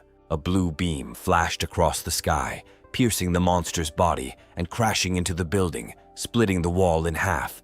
The beam, shaped like a halberd, immediately crumbled. The enemies became more ferocious, growling and showing their terrifying huge mouths and sharp teeth. They again formed energy balls to attack. Emilia and the students spread out around, trying to figure out what kind of attack it was and who was capable of destroying the building with one blow. Jonathan was already there and ready to fight. He felt relieved that he had arrived on time and that everyone was alive. He extended his hand to the right and materialized Lu Bu's halberd. The weapon slowly collected particles of energy from the air. Many of the monsters were firing beams of energy from their mouths, and it was clear that fighting Jonathan was their main goal. Emilia noticed the student who had distracted the monster and screamed at him to get out of there. Jonathan lunged forward, dodging the deadly beams but continuing to advance towards the enemies, lunging and cutting through the monsters. The teacher noticed that the warrior's legs were filled with energy and was amazed by the complex technique that allowed him to glide through the air. She watched as the unknown student flew towards the other monster, waving a halberd. The enemies tried to run away from him in horror. The woman had never heard of such a weapon being used in such a way. The entire squad, as well as Emilia, watched the fighters' pirouettes with amazement. They couldn't believe that something like this could be done using the same student machines they had. Teacher Theo tried to figure out who it was, finding the fighter outrageously strong and even feeling jealous. Emilia looked at Theo's teacher, who noticed her, showing that she was comparing the unknown fighter's strength with the teacher's. And again, a powerful beam flew out of the mouth of one of the monsters. Jonathan dodged the attack with lightning speed, filling his legs with energy to jump freely through the air. Seeing that this attack had no effect, the monster decided to strike in a different way. Accumulating energy in its mouth, it broke the beam into many smaller ones. The young man managed to dodge the smaller beams. Emilia watched the fighter's movements with great interest as he approached his target using the secret black shell defense technique that was definitely not shown to the academy students. Jonathan then rose above the monsters out of their attack range, swung his halberd and sent out a wave of energy. The enemy roared in pain as the wave cut through his body, hitting right into his open mouth. It was impossible to survive such a blow. Emilia recognized this move as belonging to one of the great generals of the past, Lady Charlotte, a long-haired, beautiful woman known for her cunning in battle. Her face reflected anxiety, tension, and battle fatigue. The unknown fighter used similar moves, and Emilia needed to find out who this powerful man was. Easily dodging the deadly beams, Jonathan approached the remaining 4 enemies. With one swing, he took out 3 of them. Another swing sent the halberd flying in his hands like the brush of a skilled artist. Teacher Theo was delighted that the warrior had dealt with a dozen monsters and wanted to be strong enough to attract the attention of the director's secretary. Despite the armor, his face turned red with embarrassment. Emilia, without looking up from her observation, awkwardly asked him to repeat his muttering louder, the awkward situation making him realize that he had admired the secretary's attention and dreamed about it out loud. Meanwhile, the last monster fired a beam of magnified energy from its mouth, almost point blank at Jonathan, but even such an attack could not touch him. He raised his halberd and made a final swing, cutting the monster in half with a powerful swing. Jonathan stopped before his energy ran out, the system notifying Jonathan that his armor was about to dissipate. Emilia, deep in thought, calculated that even 50 warriors with the strength of Teacher Theo would not be able to compare with the unknown fighter. Suddenly, another student rushed towards the battlefield, not wanting to leave his lover. Melanie ran up to him, shouting his name. This caused great surprise to both teachers. Since Jonathan had never shown any special talent, his performance amazed them. Their eyes were wide as they repeated his name questioningly. The students did not understand who they were talking about and what he was famous for. They could only assume that this was the name of the strong guy who dealt with everyone here. Then Emilia angrily and decisively approached the savior, drawing her swords. Jonathan looked in her direction in confusion. Coming closer, the woman pointed her blade at the fighter's head, demanding to know who he was. At that moment, his armor evaporated like a soap bubble, leaving behind the outline of a male figure. After a few moments, everyone present saw a guy in an academy uniform. Finally, he slowly descended and touched the ground. The students began to whisper among themselves when they saw the uniform, amazed that a student could be so strong. Teacher Theo was shocked. As if struck by lightning, he stood there, unable to understand how this was possible.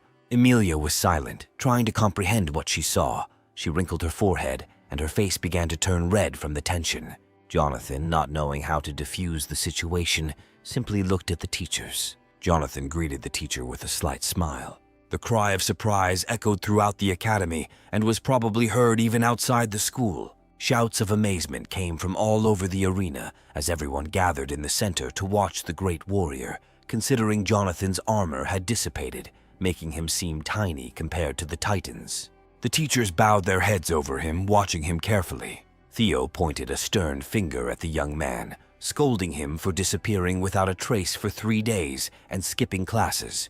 More importantly, Theo was very offended by the fact that the student had demonstrated such power during a training session where he could only maintain the armor for 3 minutes. Jonathan spread his hands amiably, trying to appear innocent and convincing the teachers that nothing had changed and that the armor had crumbled over time as usual. He looked at his hand, playing with his soul energy, and noted to himself that the armor's maintenance time had increased by about 20%, his body adapting to the restoration of his soul veins. Teacher Theo continued to point his finger at Jonathan, clearly unconvinced by the explanation.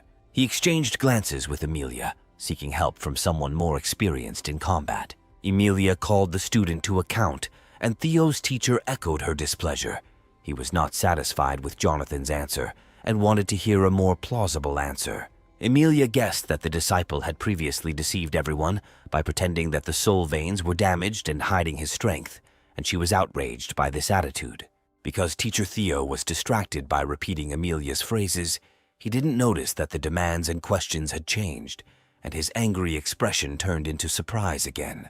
He asked what exactly Emilia meant, but she didn't pay attention and continued to address Jonathan.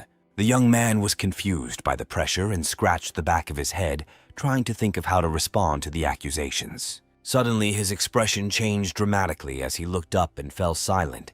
Something was approaching, and it could be felt in the air.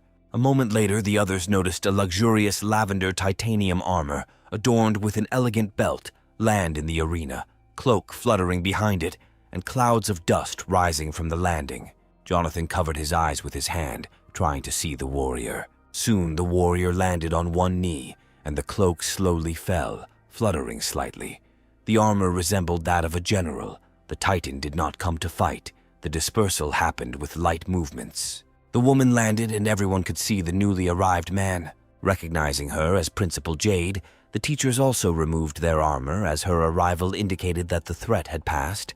They bowed in greeting, folding their hands in a friendly manner. But the principal did not even turn around to greet them properly. She approached the young man, calling him by name. Jonathan stood motionless and waited until the distance was reduced. Then he bowed, greeted the director, and smiled kindly. The principal arrived in person to thank Jonathan for saving many people, and also curious about how and why the student hid his power. She looked at him carefully over her glasses. Jonathan was confused. He remembered what family Jade was from, but he wasn't sure if she was an enemy or a friend. Seeing the young man's confusion, the director called up her system and quickly typed something into the system. A barrier formed around Jade and Jonathan, its size calculated to easily isolate the two generals. The young man noticed that the extraneous sounds had disappeared, indicating that the director had created soundproofing. Jonathan took a closer look at the system monitor, which showed that the director had installed 2 layers of Star Soul films. The air between the films was blocked, preventing the transmission of sound in both directions. Jonathan knew that Jade was smart enough to spot a lie right away, so he tried to point out that answering her questions could violate his privacy. The barrier extended even beneath their feet, the woman's voice soft as she explained that she respected the student's personal space. She approached Jonathan, expressing her interest only in information about the Star Soul General Zochi. Jonathan was embarrassed by her closeness. She wanted to directly determine whether her assumptions that Jonathan had feigned weakness and infiltrated the academy to obtain the Soul Jade were correct. Jonathan, now flushed, did not understand what the woman was talking about. He knew that he had Jade, but he stated that the director had drawn the wrong conclusions. Jade began to get angry, believing that Jonathan, as the host of Zochi, had disguised himself as another general and participated in the battles. Jonathan was completely confused, as this was the first time he had heard that General Zochi had the ability to create illusions. The Titans remaining behind the barrier watched and waited with interest. No one heard what was happening inside. Melanie had been trying to overcome the barrier all this time. Usually she managed to do it faster, but the director made the task more difficult. The girl was looking closely at the monitor, eavesdropping on the conversation. Meanwhile, Jade showed footage of Lu Bu during battle and moving around the city. She stated that Zochi can copy not only appearance, but also movements. Walking close to the young man again, she pointed her finger at him, noting that he was still using illusion to hide his true level. Teacher Theo and Amelia were also inside, but they did not participate in the conversation. They only listened with surprise to the reasoning of the head of the academy. Even Jonathan almost believed the director's story. Suddenly, a plan began to form in the young man's head, and a sly smile appeared on his face. He had no intention of hiding his skills, but since the director had come up with a story for him, it would be easier for him to go along with it. He pretended to admire the woman and raised his hand, loudly praising the director's insight. He admitted that he had obtained the Soul Jade of Zochi. Jade smiled contentedly, crossing her arms over her chest. She had figured out the Song family's plan, but there was no reproach in her words. Even when it came to the theft of Jade, she thoughtfully discussed the possible scenarios and smiled at the young man. Jonathan, in turn, was worried about how this conversation would end. In the background, Teacher Theo was visibly moved and shed a tear. Jonathan became a very kind and righteous man who put the lives of others above his own goals. The young man rubbed his forehead, feeling awkward about the situation. He should have agreed with all of the director's reasoning, since it was logically structured. However, the director's face darkened when she mentioned that all the jades from such generals were registered by the state. If someone obtained a jade without notifying the Starry Sky Administration archives, they might face serious trouble. Jonathan knew this situation could turn out badly.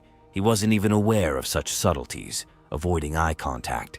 He tried to justify himself by talking about his family, but Jade wasn't interested in his excuses. She looked at him sternly and offered to make a deal.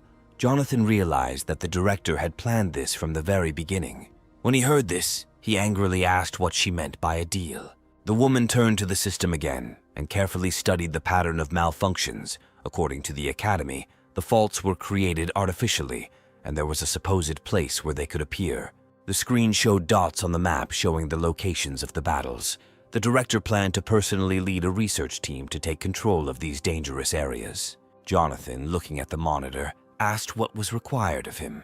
The woman sternly told him that his assignment would be a rescue mission.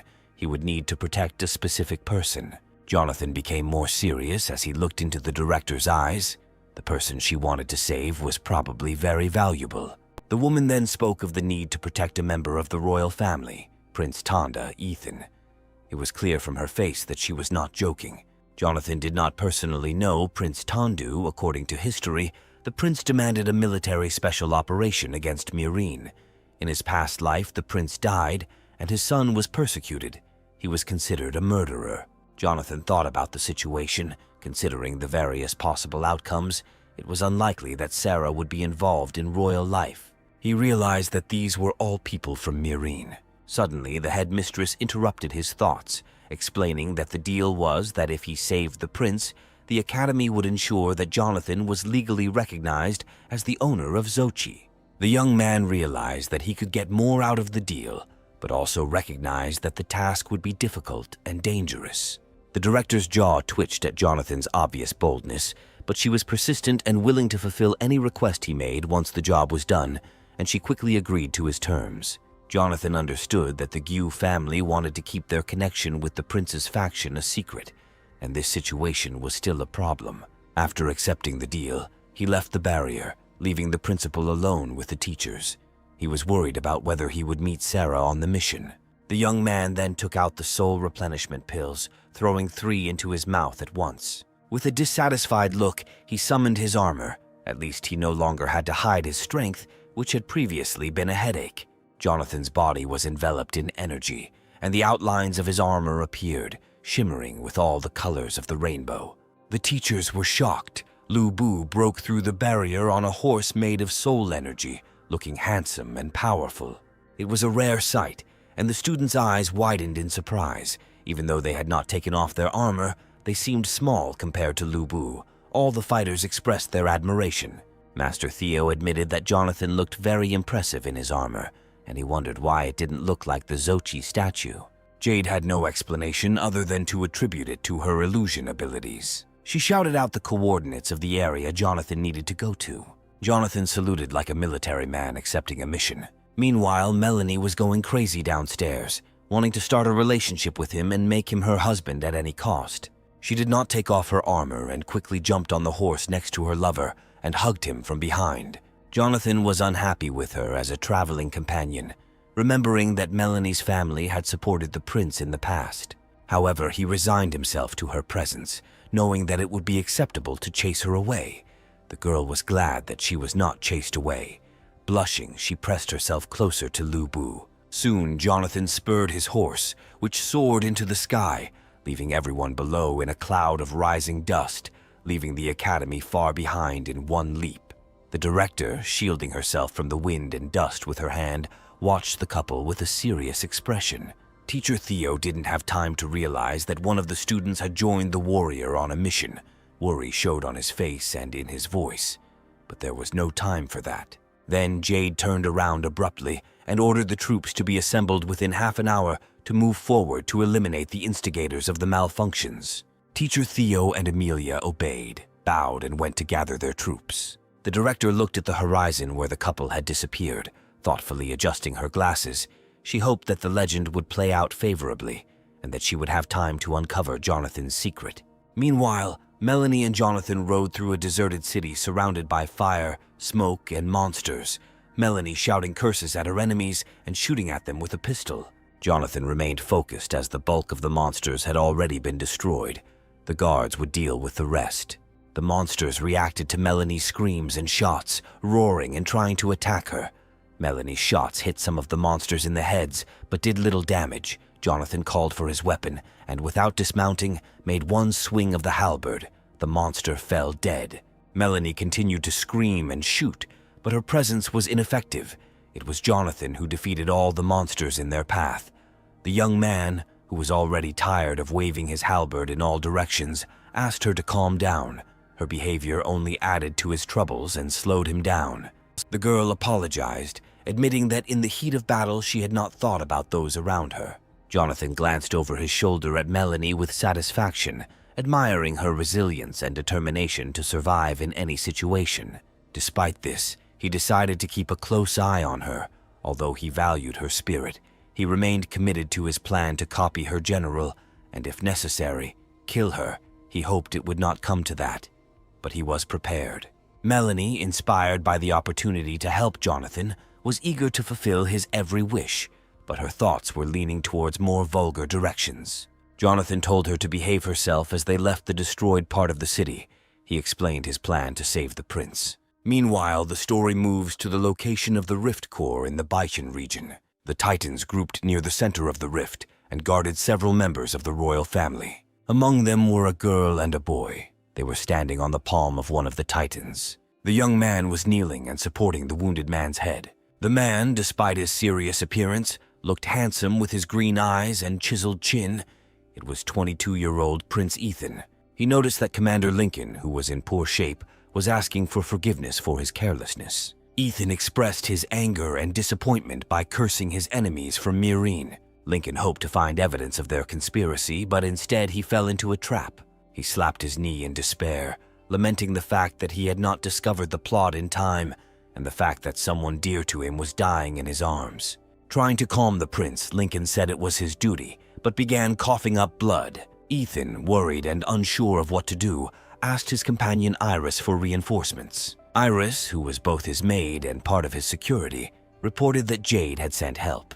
The prince extended his hand, asking her to give him the last healing pill. The girl reluctantly reached into her pocket for the medicine that was kept especially for the prince. Commander Lincoln tried to refuse, saying that the pill would not help his wounds and that the prince would need the precious potion more.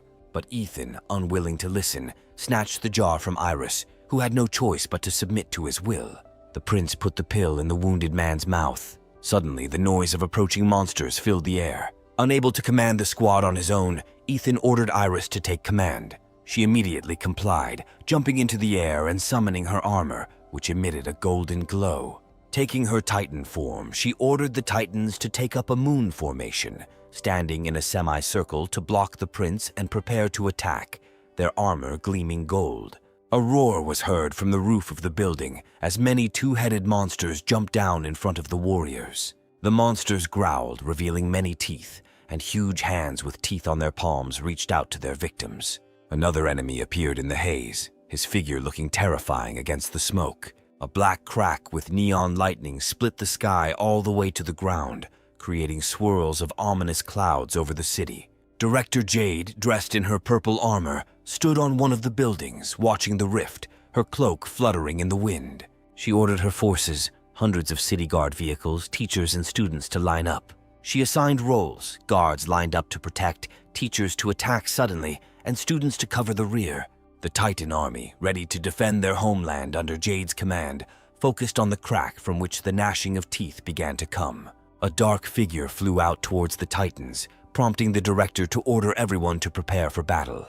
The soldiers in the rear loaded their crossbows and took aim, awaiting orders. Meanwhile, in another area under the third fault, a small detachment was waiting. In the center stood an elderly man without armor, slightly illuminated by a white aura. A monster appeared before him, roaring with two mouths and spreading out monstrous arms. The wind and dust raged around them, but the old man remained motionless and smiled slightly. Seeing the enemy, the monster opened its mouth and roared loudly. All the Titans shielded themselves from the dust and stones that flew at them, but the man stood motionless. He pulled out a battered amulet with a broken edge from his pocket. He looked at it tenderly, addressing it as a friend and urging it to fight the Titans. The other Titans discussed the futility of intervention. They noted that at the heavenly rank, the old man could defeat the monster with his bare hands. They chose to remain where they were and watch as the man was consumed by the light of the heavenly soul caused by the armor. At this time, the voodoo-type hellhounds were arriving in large numbers at high speed in the area where the prince was located. They approached the squad like otherworldly hyenas, voodoo, hunting lone survivors or scavenging the remains. One of them climbed onto a ledge and howled into the sky, signaling an imminent attack. Surrounded on both sides, the royal guards panicked. Indignant phrases about imminent death could be heard from their ranks. The Titans, ready to sacrifice their lives for the prince, turned to Lady Iris May with a proposal to distract the enemy so that they could escape to a safe place. Lincoln, in critical condition, knew that his strength was running out and was ready to die in battle so that the prince could live lying on his back. He looked at the enemies and doubted the captain's hasty decisions. Moreover, Ethan sensed that the aura of the approaching enemy was not that of a monster, hoping that perhaps an ally was approaching. Iris looked up in surprise towards the opening from which the figure was approaching, her beautiful lilac eyes full of hope and despair. Meanwhile, the monsters prepared to attack, with one of them developing a massive blade-like growth instead of an arm. The attack began as the monster disappeared from its previous location, creating gusts of wind that obscured the enemy's vision. The Titans and the prince tried to protect themselves from the wind and dust. The force of the wind caused small stones to fly around, leaving the warriors confused, but the monster ignored them and ran past. He moved towards the figure on the opposite side, sending out a wave of spiritual energy from the haze. The figure did not wait for the enemy to get closer, knowing that it was easier to hit enemies from a distance. The voodoo monsters growled at the smoke, but stopped when they saw the beam approaching. The beam crashed into the monsters in front, sending them flying in all directions. After that, the remaining monsters boldly entered the fog and approached the owner of the halberd, Jonathan, who arrived on horseback. He galloped forward towards the monsters, energy lightning flashing around him. Iris looked at the unknown warrior from the Military Technical Academy with curiosity, noting how strange he looked. Ethan, who had never seen such armor before, especially on a spirit titan, looked at General Lu Bu with disbelief. Meanwhile, Jonathan, while fighting, told Melanie to inspect the corpses of the monsters. Melanie, however, seemed absent-minded and absorbed in romantic feelings. Jonathan, irritated, briefly repeated his instructions so she could extract the destruction crystals from the monster's stomach. Even though Jonathan's weapon was at a distance, it dealt lightning damage. The monster, stretching out its clawed paw, came across an invisible barrier that delivered small discharges to its victim. The prince's troop, who were standing by the wall so as not to interfere with the battle between General Liu Bu and Chang Qi, watched the unfolding scene. It was clear that the monster had fallen into a trap. Ethan watched in surprise at the barrier the monster was hitting, wondering if it might be an array. Iris, unable to believe it, remembered that at one time, arrays were not so developed and were not widely used in battles. Impressed, the prince suspected that the blocking system was linked to the weapon planted in the ground in front of the enemies.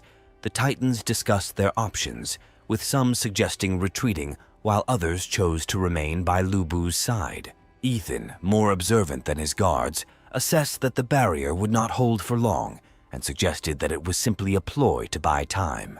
He noted that the creator of the barrier may soon retreat. Meanwhile, Iris watched as Melanie tore apart the monster's shell. No one understood what was happening until Iris saw Melanie pull a purple stone out of the enemy's corpse. The prince, shocked by what was happening, determined that it was a broken stone. It remained unclear why Melanie was spending time on this. The fact is that the stones were used to create storage talismans, as well as talismans for Star Soul generals, which made them quite valuable. Iris felt a surge of irritation and disgust, suspecting that the warrior was trying to profit from their misfortune. Jonathan, meanwhile, was channeling his soul energy into maintaining the array, his bright hand burning from the monster's attempts to break through the barrier. However, his strength was running out. He understood that the spiritual prison array would not be able to stand for long. An exhausted Jonathan downed another dose of pills to replenish his mental strength and called out to Melanie, inquiring about her progress. Covered from head to toe in monstrous blood, Melanie ran up to Jonathan to show him the 3 huge crystals she had managed to pull out. Jonathan, who needed more crystals for his plan but had to make do with what he had, sent energy from his hand through the air to Melanie. The crystals rose into the air and flew towards him. Melanie was once again amazed by Jonathan's knowledge and abilities. Then Jonathan, galloping towards the barrier with monsters and rift crystals flying behind him, prepared to go on the offensive. As he rushed past the prince's guards, they parted, leaving gouges in the ground. Ethan watched the majestic sweep of the armor from close up. Jonathan turned to look at the prince and met Ethan's gaze. Recognizing the armor of the Star Soul general, Ethan saw a knight of a different color. Jonathan soon dismounted, unharnessing his horse and pulling back his halberd. The weapon appeared in his hand again, and the monster, now free of the barrier, gathered energy in its massive mouth. He fired a beam into the sky towards Jonathan. However, the guy deftly dodged the beam, which flew just centimeters from his armor. The The monster then decided to close the distance by jumping towards Jonathan with powerful leaps. But General Lu Bu was not afraid. He swung his halberd, calculating the moment when the monster would be within reach. The silhouettes of their weapons crossed in the sky, with the monster using the sharp appendage on its paw as a makeshift sword and shield. Streams of air and energy spread around them, indicating that the battle would be difficult. However, Jonathan had an ace up his sleeve. He quietly threw one of the rift crystals at the monster's body, piercing its skin.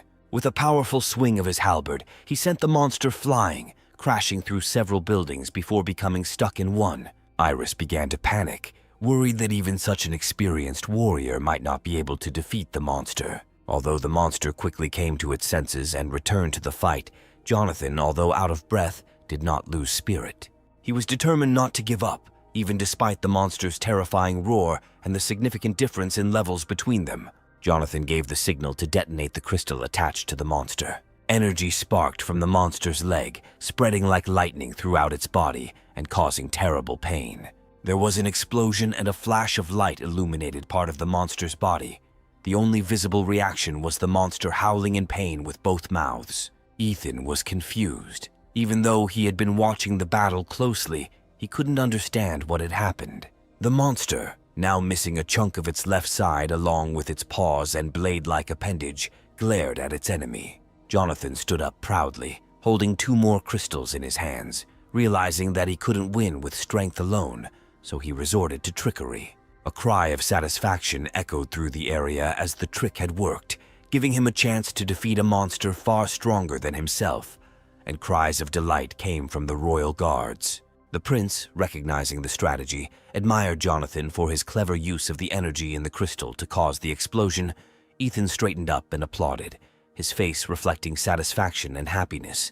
Such a performance was not seen every day. Iris turned to the prince, asking if it was true that Jonathan had used such a valuable rift crystal. The prince confirmed this, noting that defeating a sky rank monster while at yellow rank justified the destruction of the crystals, as there were no previous records of these crystals being used for explosions. Iris, shocked and panicked by the news that their reinforcements consisted of several yellow-ranked warriors, turned around again. Ethan confirmed this by gauging General Lu Bu's strength level. Meanwhile, Lu Bu stood in front of Commander Lincoln, who was also watching the progress of the battle. The maid struggled to understand how the difference between the 3 kingdoms could be leveled out during a battle. It seemed incredible to her.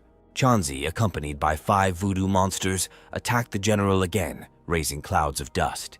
Their roar echoed throughout the area as the dogs growled with hungry throats. Jonathan turned to face them, preparing to perform his signature move. He made a full turn, cutting down the enemies with his halberd at high speed, parts of the dogs, heads, paws, and chunks of flesh flying in all directions. Jonathan himself looked exhausted.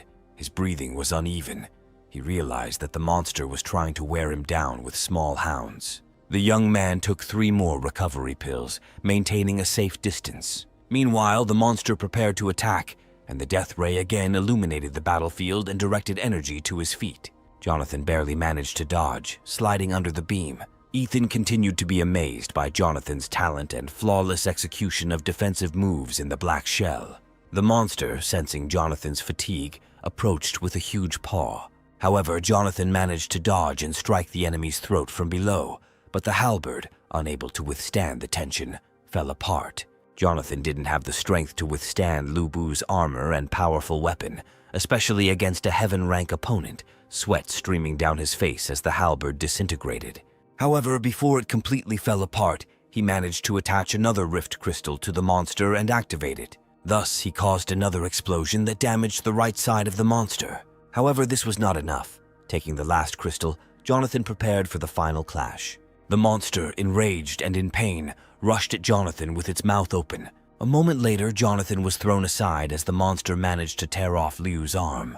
Inside the armor, Jonathan could barely hold on, his right arm hanging limply. Gathering his last strength, he activated the last charge. The monster was enveloped in discharges of energy, and its body was shaking incredibly violently. The explosion was so powerful that it destroyed the monster, leaving no trace behind. There was no blood or any remains, only dust blown away by the blast wave. Jonathan, the remains of his armor scattered, landed on the ground, Barely able to stay on his feet, he leaned on his knees and hands, gathering his strength before straightening up and brushing the dust off his clothes. He regretted that he couldn't return the Changqi crystal because there was nothing left of the monster. Meanwhile, the warriors who had taken up a defensive position were waiting for instructions. They saw that Jonathan was wearing the uniform of the Military Technical Academy, which supported Prince Ethan. Apparently, they were given the order to step aside. The warriors formed a passage as 3 men stepped down from the majestic armor. The prince greeted Jonathan and thanked him for his help. Jonathan repeated the greeting and, smiling awkwardly, asked how the second prince was feeling. Meeting a member of the royal family was a rare occasion. Ethan and Iris, wary and suspicious, asked Jonathan how he knew it was the prince he had saved. Jonathan, laughing good-naturedly, explained that the director had sent him on a rescue mission. The prince, softening, apologized for his caution and asked Jonathan to introduce himself. Jonathan introduced himself as a student, which shocked the prince, but Ethan was more interested in Jonathan's last name, remembering the report about a student with damaged soul veins. The prince found it strange that Jonathan was so strong, noting that not every teacher could match his strength. Jonathan sweated, forced to justify himself by citing his rank. A cough was heard behind the prince.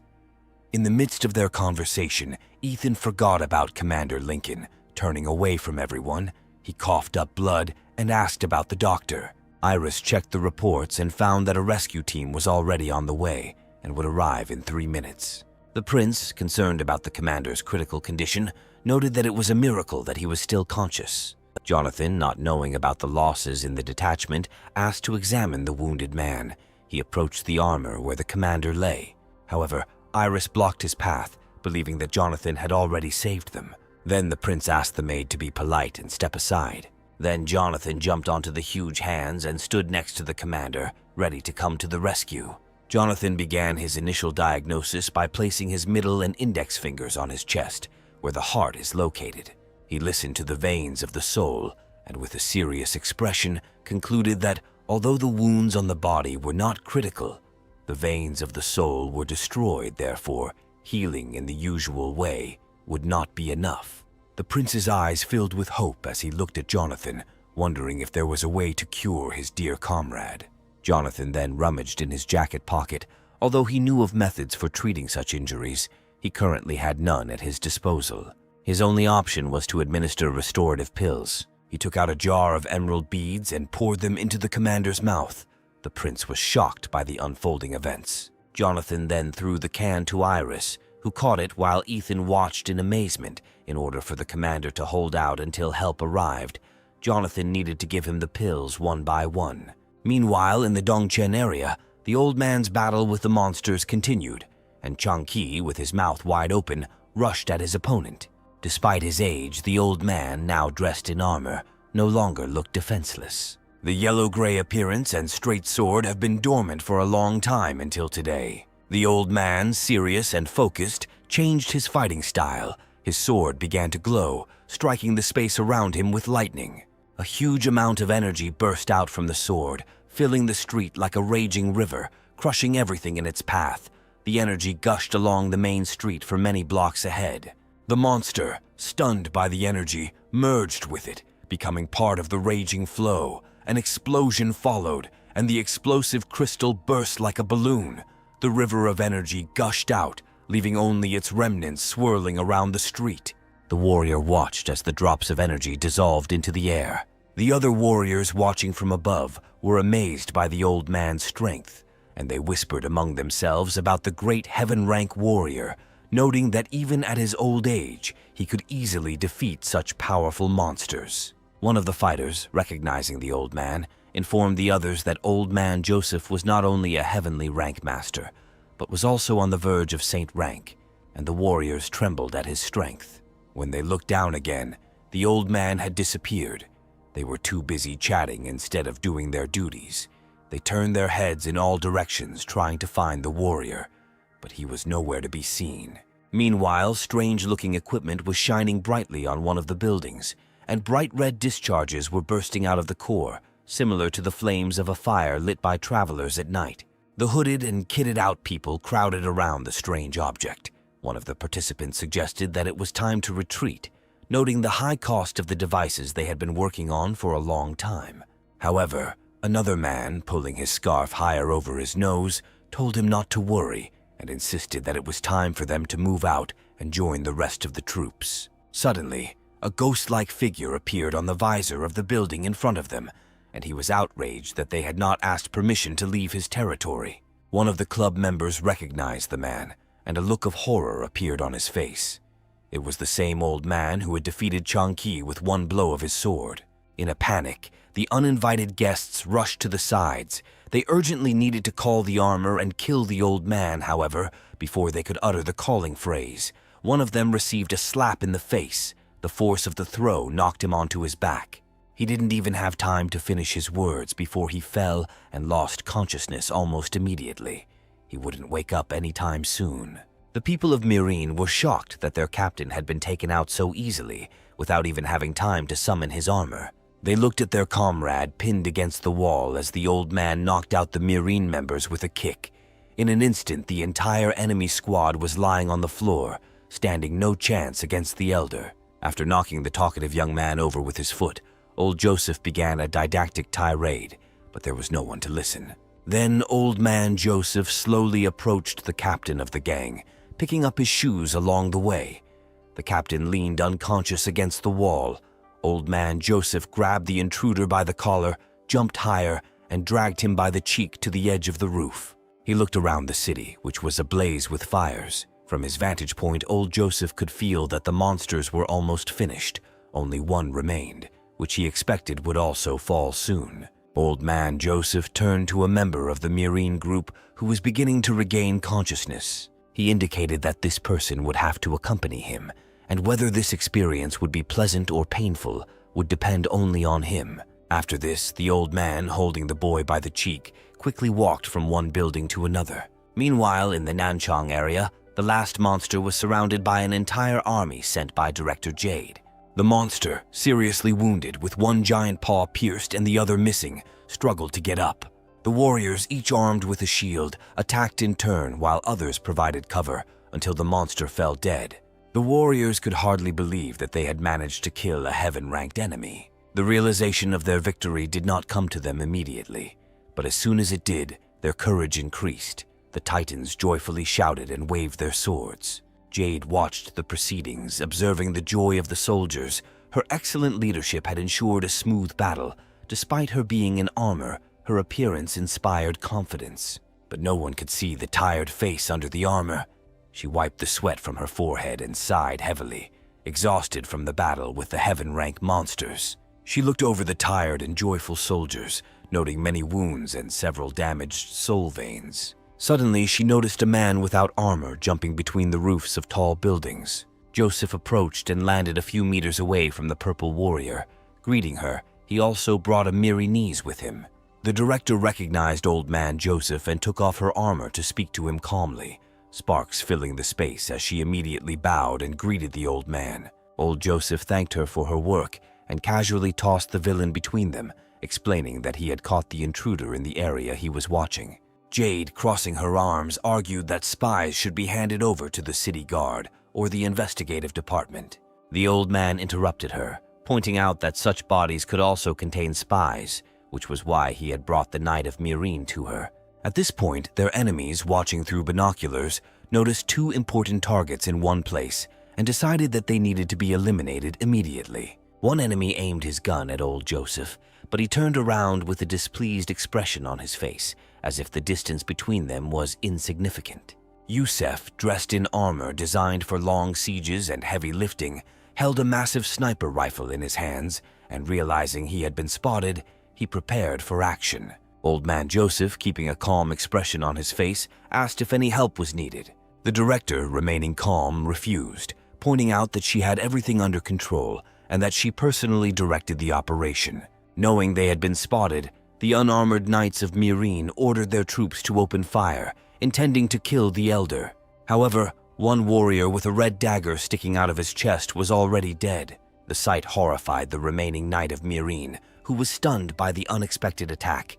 He tried to use the summoning talisman, but it was too late. A huge net flew at him from above, completely covering him and pinning him to the ground. His attempts to summon his armor were futile, and he was left confused. The enemy who attacked them stood before him in spy armor, designed for secret missions and assassinations. The warrior explained that there was no escape from the web, which was woven from the energy of the soul and blocked any abilities. The squad leader reported to headquarters that all violators had been detained and the mission had been successfully completed. Jade, already aware of the situation, demanded that the enemies be brought to the academy for her personal interrogation. Old Man Joseph was pleased with the woman's strategic thinking and smiled and praised her for successfully completing the operation. Jade, smiling contentedly, took the praise from such a strong warrior as flattery, admitting that she was no match for Old Man Joseph in strength. Not wanting to waste time on small talk, the old man turned and left, eager to check out the situation in the Baichen district. Although he felt that there was no longer a threat there, he was especially interested in observing the young man who had caught his attention earlier. At first, Jade didn't understand who the elder was talking about, assuming that he meant the second prince. In the Baichen area, the royal guard remained in place, waiting for help from Commander Lincoln. The prince held a bottle of high-quality recovery pills in his hand that were shining. Each pill was decorated with an intricate energy pattern. Ethan looked at them carefully and was surprised at how different they were from the pills he had seen before. Jonathan smiled calmly at the prince's exclamations, admiring his knowledge of medicinal herbs. He explained that he had studied with the royal alchemist. The prince noted a significant difference between the regular tablets and the ones in his hand, as the patterns indicated a different method of production and refining. He came to the conclusion that the pills should be more effective thanks to advanced technology. Turning to check on the commander's condition, the prince was surprised to find that the commander showed no signs of battle. The wounds on his body literally healed before their eyes. Leaning over the commander, the prince watched the miraculous effect carefully. As soon as Lincoln came to his senses, he described his dream. He had a vision of himself in a stream of gentle sunlight that filled him with warmth and a sense of calm. It seemed to him that he was fluttering like a butterfly over fields of fresh grass and flowers, merging with nature. The man sat up, noticing that all his wounds had disappeared. He looked at himself, not believing his eyes. The prince watched what was happening with great surprise, not knowing what to say. The spectacle was incredible. Lincoln turned to look at those around him, confused by what had happened. Even the old wounds that left scars had disappeared. Ethan and Iris continued to admire the healing process, Iris happily noting that the commander looked much younger as the fatigue, dimples, and wrinkles disappeared. He looked younger, as if he was about 30 years old. The prince turned to Jonathan with a serious look, not expecting a healing reaction from those pills. Recognizing Jonathan's level of power and knowledge, the prince wanted to befriend him. This now became his main goal, as he needed this man. Ethan's face was full of confidence. Suddenly, someone on the street gently called out to the young man, and Jonathan, distracted from his thoughts, turned around. Melanie ran towards the squad, still wearing her armor that was covered in monster blood, happily carrying a bundle of rift crystals. The prince and his entourage were shocked by the amount of crystals she had collected. Suddenly, Ethan swayed slightly, causing the bottle of pills to fall out of his shaking hand. However, someone quickly reacted, and before the jar could fall to the ground and break, Lincoln managed to catch it. The prince tried to eavesdrop on what Jonathan and Melanie were discussing when Jonathan jumped down onto a pile of crystals. Melanie stood proudly next to her collection, counting how many she had collected. She boasted that she had managed to bring back 9 exhibits, hands on her hips, smiling brightly and expecting praise. She was clearly seeking Jonathan's attention.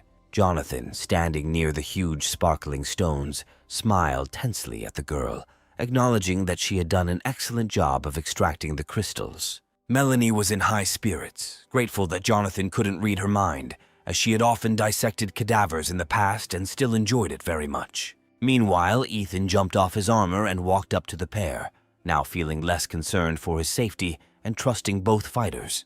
He got their attention by bowing to express his gratitude for the miraculous rescue and for the medicine that saved the commander. However, his real purpose was to ask for the rift crystals. Jonathan, knowing their value, could not afford to give away such precious materials, even at the prince's request. Melanie, realizing that the second prince himself was addressing them, was shocked and stared at Ethan in surprise. The prince, sensing that his request might seem unusual, explained that although the rift crystals were spoils of war and belonged to the royal court, he had no intention of taking them for free, as that would be unfair. Jonathan, who appreciated people with a business mind, rubbed his hands, smiling as he waited for the prince's proposal. Ethan then tried to hint that the crystals, being strategic materials, should be sold at a reasonable price, gesturing to lower the price tag. However, Jonathan, an experienced negotiator, made it clear that he would not be influenced and would set his own terms, knowing that the prince would use his personal funds rather than those of the state. While the two men were enthusiastically discussing the deal, Melanie, wanting to introduce herself to the prince, took off her armor, still feeling confused about the situation. She couldn't believe that they saved the prince. The energy in her armor slowly dissipated as she landed, kneeling down and bowing her head, respectfully greeting the royal family. Given her family's position, familiarity was out of place. She introduced herself and waited for permission to rise. Jonathan chuckled awkwardly at her sudden formality. As it turned out, the prince learned her last name, mentioning that he knew her father and that her family had good relations with the royal family. Melanie confirmed this as she stood up slowly, explaining that both her father and brother had served under His Highness. The prince smiled softly, recognizing her as someone he could trust and feeling more comfortable discussing the terms of the deal in her presence. Given Jonathan's close association with Melanie's family, the prince, in good spirits, offered a higher price, but Jonathan was still not satisfied. Hearing this, Ethan decided to demonstrate his influence by promising to promote Melanie's brother 3 steps. Melanie was delighted and jumping up and down with excitement, thrilled at the prospect of her brother's promotion. Meanwhile, the prince leaned over and whispered to Jonathan that he had no more funds, hoping that Jonathan would meet him halfway. Melanie, her eyes shining with joy, looked pleadingly at Jonathan, and he finally agreed. Beside herself with joy, Melanie could hardly contain herself. The prince thanked Jonathan for his flexibility and left to get the money, leaving the couple alone. After this, Jonathan looked thoughtfully after Ethan, not realizing that Melanie admired him. Considering that the prince survived, Melanie felt that her family had no reason to betray their homeland. She moved closer to Jonathan, eventually standing right in front of him, forcing him to acknowledge her. She grabbed his clothes and hugged his chest, creating an awkward moment. Melanie then asked for a rift crystal, but Jonathan was puzzled, not understanding why she would ask for it when she could easily extract them from corpses. Making a cute face, Melanie shyly folded her index fingers together, her eyes sparkling and her lips pouting like a child's. She explained that these were all the crystals she could collect, lowering her head and fidgeting. She searched all the monsters and brought him the undamaged crystals, hoping that he would give her at least one. Meanwhile, the prince, surrounded by guards, tried to get money from Iris, the maid, clutching the card to her chest with tears in her eyes, hesitated, not wanting to part with the funds they had saved for so long. She looked at Melanie and noted that since her family had served the prince faithfully, Melanie could have personally killed several monsters to get the crystals for him.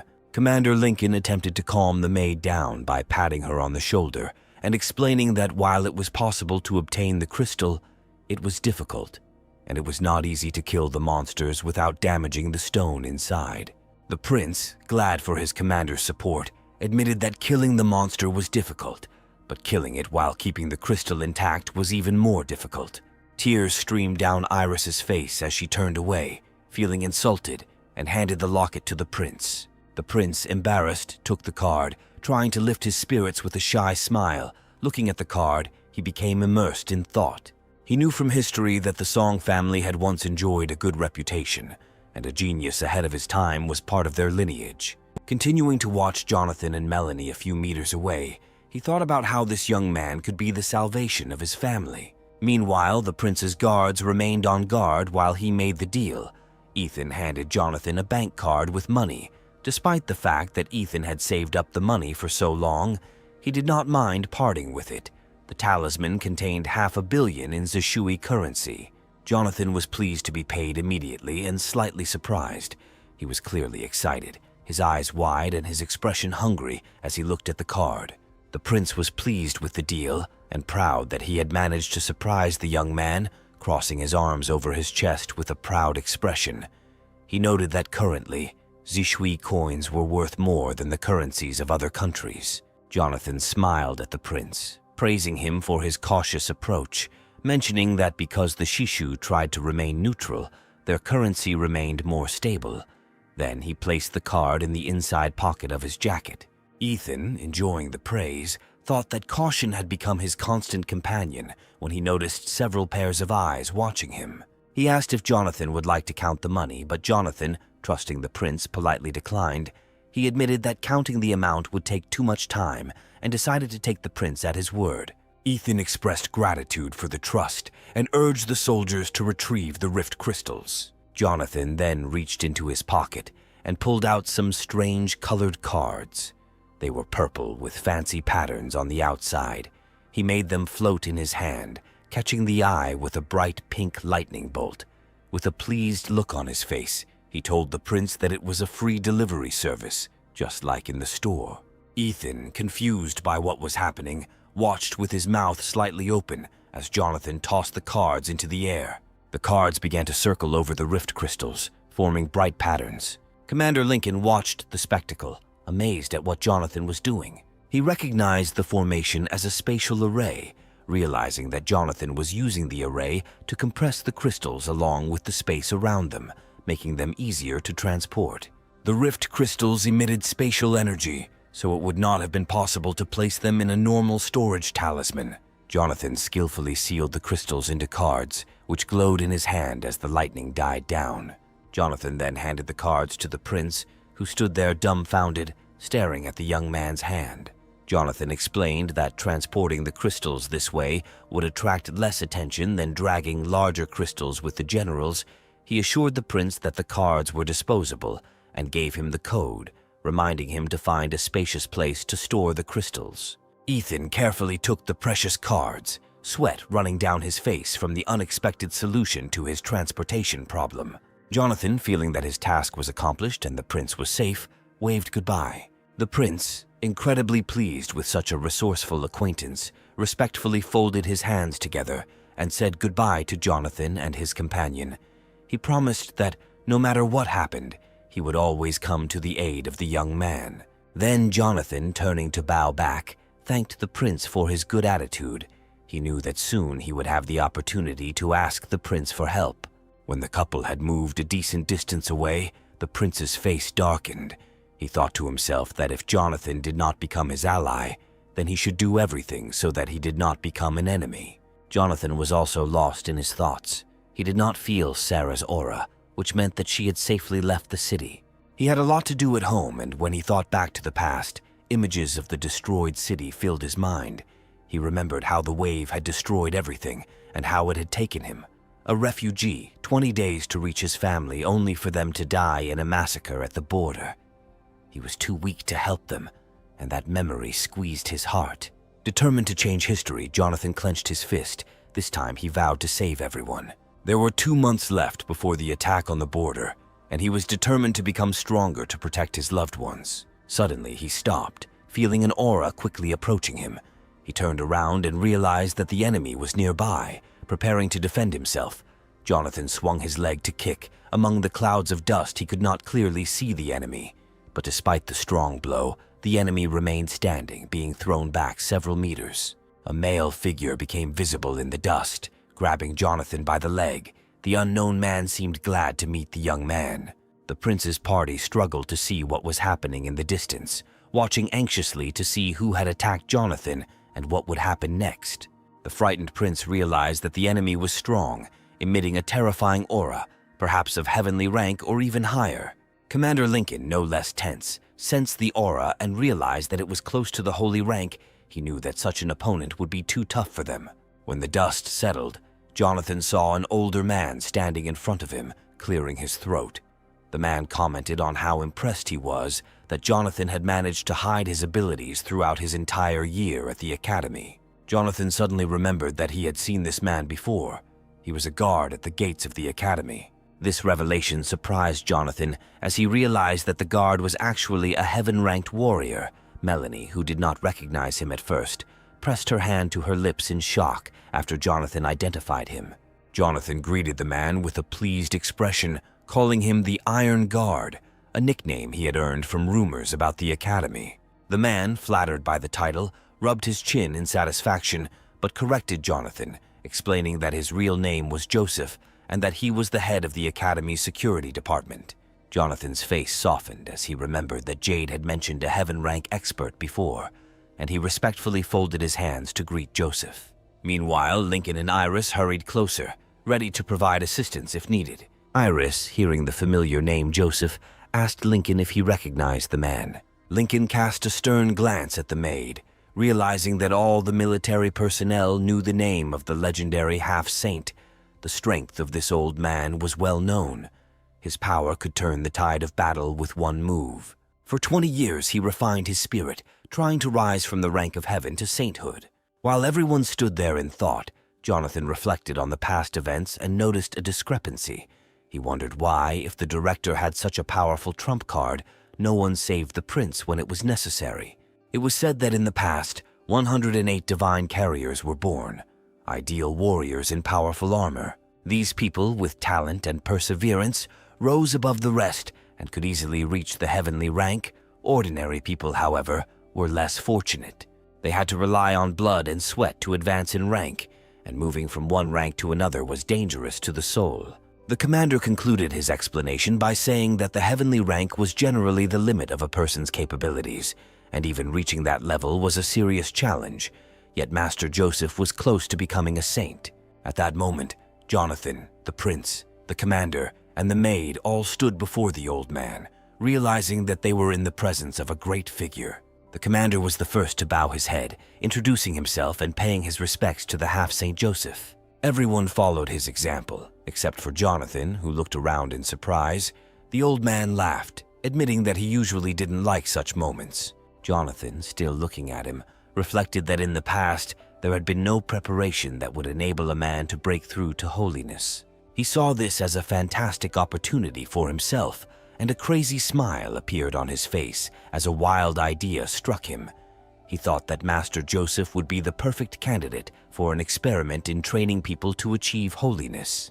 Joseph felt Jonathan's worried gaze, comparing his expression to that of a chef who had found the perfect ingredients, making the situation even more alarming. Jonathan quickly looked away, recognizing how impressive the old man was. The hero quickly realized that ruining his relationship with this test subject would be unwise. Joseph's face became stern as he frowned, asking Jonathan not to pretend. Jonathan remained silent, waiting for Joseph to continue as the old man was clearly intimidating him. Master Joseph then asked if Jonathan was indeed the carrier of Zoki. Everyone was shocked to hear this, and the prince and his subordinates looked at Jonathan expectantly, waiting for his answer. The prince, thoughtfully propping his chin, remembered what he had heard about Zoshi's ability to copy the powers of other generals. He suggested that Jonathan could have used this to mislead the public for security reasons. Jonathan, feeling frustrated that even the prince could not grasp the real situation, decided that it was easier to go along with their assumptions than to explain the Star-Lord's complex system. Everyone continued to wait for his answer, while Jonathan, looking embarrassed, laughed nervously and scratched his head. He asked them to keep everything a secret. Then Ethan, both happy and confused by Jonathan's request, called him brother and promised to keep the secret. Jonathan thanked the prince, admitting that after saving him and the royal guard, he expected nothing else. However, Master Joseph was not so easy to deceive. He looked at Jonathan suspiciously and hesitated, leaving it unclear what he was thinking. Then Joseph asked if it was true that the local heavenly ranked monster was killed by Jonathan. There was a silence between the people, and Jonathan awkwardly confirmed the information. Since Joseph had not witnessed the battle, he was curious as to how an academy student who only had a yellow rank managed to defeat an enemy 3 ranks higher. The silence was palpable, and the weight of Joseph's question weighed on Jonathan. Master Joseph suggested that Jonathan might be hiding his true power, or perhaps his family had special secrets. Iris, wanting to protect Jonathan, began to mention the use of crystals, but the prince interrupted her, suggesting that it was best not to disturb the young man in case there was something he preferred to hide. Iris quickly realized that she had almost said too much, covering her mouth with her hand and putting on an innocent expression. However, Jonathan brushed off the prince and his subordinates, seeing no reason to hide the details of the battle from the master.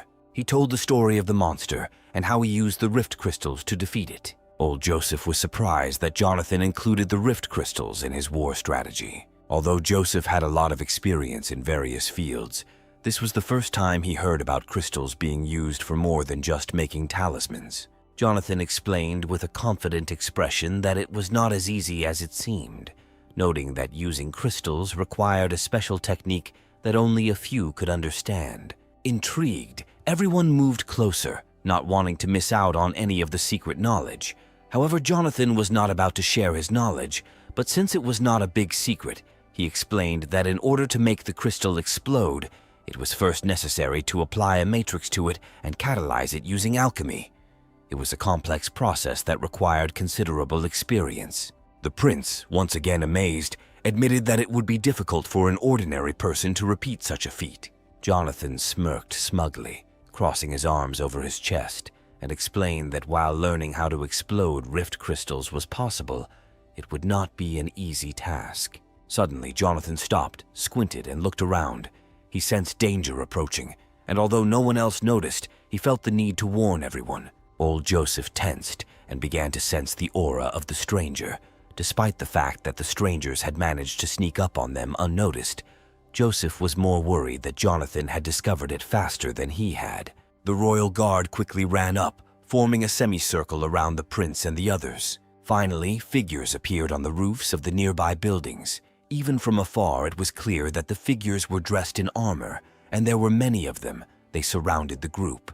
In the middle of them stood the enemy commander, Eufulo, in heavy armor, with small horns protruding from his helmet. It remained unclear how long they had been watching the group from above. Previously hidden by a cloaking system that collapsed during the update, the enemies did not care about the guards or other people. Their target was Prince Ethan, and they had orders to kill him at any cost. However, no one was going to run from the battlefield. Everyone was ready to fight side by side with the prince. Jonathan was counting the enemies, while the rest, including Master Joseph, formed a defensive circle. They were surrounded by 8 groups, 3 machines in each. Jonathan also reported that they were about to encounter 24 enemies, and he also sensed a command vehicle among them.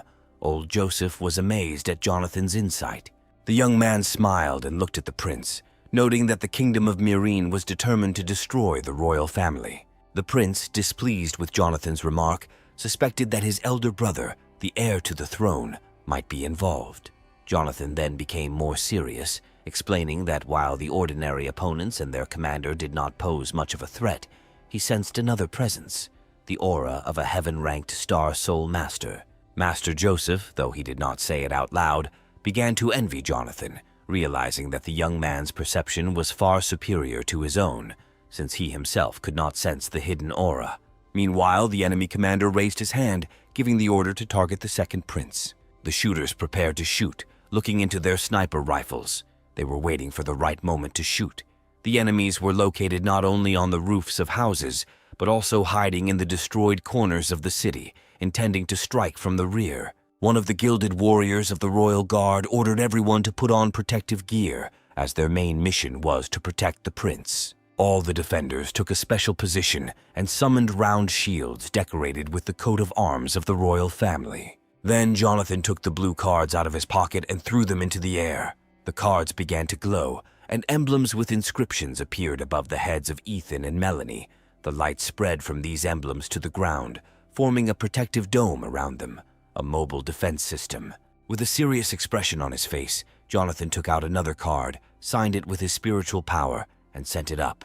This created another large dome above him, covering all the allies. Old man Joseph, who had been carefully observing the arrays, was once again impressed by Jonathan's skill, as the young man deployed 3 high-level arrays in such a short time. Jonathan then tossed the jar to Master Joseph, asking him to protect those under the dome before heading forward. Master Joseph caught the mysterious object, not knowing where Jonathan was going or what he was given. Opening his palm, he admired out loud the golden tablet sparkling inside the jar. Meanwhile, the enemy commander gave the signal to fire. His hand remained firm, and he seemed outwardly completely indifferent. His subordinates began to shoot at the prince, beams of spiritual energy flying out from their rifles at high speed. The attacks followed one after another, raising clouds of dust that almost reached the rooftops. The defenders huddled around the prince and his allies, trying to stay as close as possible, covering him. Finally, the attack stopped. Iris, who was protecting the prince among the titans, turned around excitedly to check on everyone. At this moment, the prince was amazed that his dome could absorb the enemy's spiritual power. As soon as the shelling stopped, Jonathan left the dome and rushed towards the enemies. Using enhanced jumps, he took off from the ground and even jumped onto Iris's armor. She screamed in surprise. The girl was furious that Jonathan dared to touch her armor with his feet. Walking away from the squad, Jonathan gave instructions. He asked Master Joseph to take care of Prince Ethan and Melanie. At this time, Commander Lincoln, who had a heavenly rank machine, asked his master for permission to join the battle. Lincoln, fully recovered and full of energy, received the prince's permission, who also gave him some parting words. An excited Lincoln immediately charged towards the enemy using his enhanced jumps, needing to distance himself from the Titans to summon his armor. Inspired by the upcoming fight, Lincoln used Iris's helmet for one of his jumps. Furious, Iris cursed loudly, insulted that her armor had been used in such a way. Lincoln, however, ignored her as he flew higher and summoned his golden armor that matched the royal guards. At this moment, the enemy commander sensed Lincoln's presence and noticed his heaven rank machine. However, he did not realize that Lincoln was currently in excellent shape and expected to defeat him within 10 turns. Eufulo swung a round shield with teeth on the edges, reminiscent of a chainsaw, and threw it forward. He spun in the air, cutting through it with his sharp blades. However, Lincoln easily dodged the attack, slowing down just before the shield could strike and moving slightly to the left. However, the shield flew a few more meters before turning around and returning like a boomerang. Iris, who had been watching the battle with concern, tried to warn Lincoln of the impending danger. He turned his head to judge the distance and held a spear with a unique tip split into 4 blades. With one precise blow, he shattered the shield into pieces. An enemy warrior standing on the roof cursed Lincoln's arrogance and criticized the decorative appearance of his armor, arguing that such decorations had no practical value and reflected the decline of the country. With hatred fueling his attacks, he took on Lincoln, determined to prove his point. Their weapons clashed, creating sparks and the sound of steel scraping against steel. However, Commander Lincoln refuted the enemy's accusations, insisting on the superiority of his system. He also reminded the mercenary that he had no right to judge him. Meanwhile, one of the enemy soldiers who looked out from around the corner seemed confused. He searched for Jonathan, the young man who created the arrays, but no one had seen him since he left the dome. Being a cautious and experienced fighter, Jonathan emerged from cover and quietly approached his opponent from behind. With a powerful blow to the back, he inflicted a mortal wound, instantly killing his enemy. The enemy fell to the ground, not having time to resist. For Jonathan, it was an easy victory. He grinned evilly, pulling his weapon out of the enemy's body, which began to disintegrate. The noise alerted the other enemies, who turned to see their fallen comrade, warning each other, realizing that the battle would no longer be easy. All the soldiers pointed their pistols at Jonathan, deciding that they needed to eliminate him quickly. However, Jonathan was fast enough to dodge their beams, causing the soldiers, who were standing parallel to each other, to accidentally hit their own comrades. As the enemy approached, one of the fighters urged the others to engage in close combat, believing that this would increase their chances of defeating Jonathan. But before they could materialize their weapons, Jonathan struck again. With one swing, he cut through the armor of his opponents, his blade cutting through the spiritual armor as easily as a knife through butter. Jonathan didn't need to put in much effort. On his third strike, Jonathan performed his signature circular swing, causing pieces of the enemy's armor to fly off and crumble before falling to the ground. The opponents barely had time to react before they saw Jonathan's halberd raised above them, beautifully decorated with red emeralds. This was the last thing they saw before their death. Panic spread among the Titans. They were not warned that such a formidable enemy would be next to the prince. Jonathan's halberd again entered the body of another enemy, cutting off his head and leaving no chance of survival. Exhausted, Jonathan realized that using his halberd, Lu Bu, required great strength, so he quickly swallowed several soul-replenishing pills to restore his energy. Meanwhile, the most fierce battle was unfolding in the center of the street, where the commanders clashed. They gracefully crossed blades, skillfully dodging each other's attacks, Despite the ferocity of the battle, the enemy commander noticed the veteran General Liu Bu in the rear, chopping down his men. The commander mistakenly assumed that it was Sarah who had come to the prince's aid and cursed the mercenaries who had failed to capture her. Meanwhile, Lincoln, angered by his opponent's ability to observe the battlefield, raised his hammer for another blow. Their fight continued when the enemy jumped up, kicked Lincoln's hammer away, and raised his own weapon with both hands, the enemy commander's armor being in poor condition due to the intensity of the fight. Meanwhile, on the rooftops, Jonathan was quickly dispatching the remaining enemies, his third blow landing on another soldier in the chest, piercing his armor, leaving the soldier's body hanging on the tip of Jonathan's weapon. Nearby, other soldiers, overcome with panic, hastily loaded their weapons and pointed them at Liu Bu, knowing that if he came any closer, they would be doomed. Jonathan, leaving the wounded man on the street below, rushed to his next target. The wounded man fell at the feet of Prince Ethan, who was watching the battle. He watched with ease as his guards fought, knowing that these soldiers were no match for him. Ethan then gave orders to his guards, telling them to cover Jonathan while he cleared the area, realizing there was no point in remaining on the defensive. The guards complied, materializing crossbows in their hands. Staying close to the prince, they provided support to Liu Bu over long distances. The king's guard opened fire on the Mirinese soldiers, who were now unable to even look out from their hiding places to assess the situation. Meanwhile, Jonathan calmly flanked the enemy, moving stealthily, while the soldiers of Mirin watched in horror. They shot at Jonathan, but none of their shots hit their target. Jonathan, warming up his legs with spiritual energy, effortlessly dodged their attacks. He switched to a technique that was different from the one he used before, and the prince noticed this. The prince noticed that such movements were characteristic of the Black Shell Guards, a group of 6 talented heroes who had risen through the ranks early. Their leader was once a member of the Song family.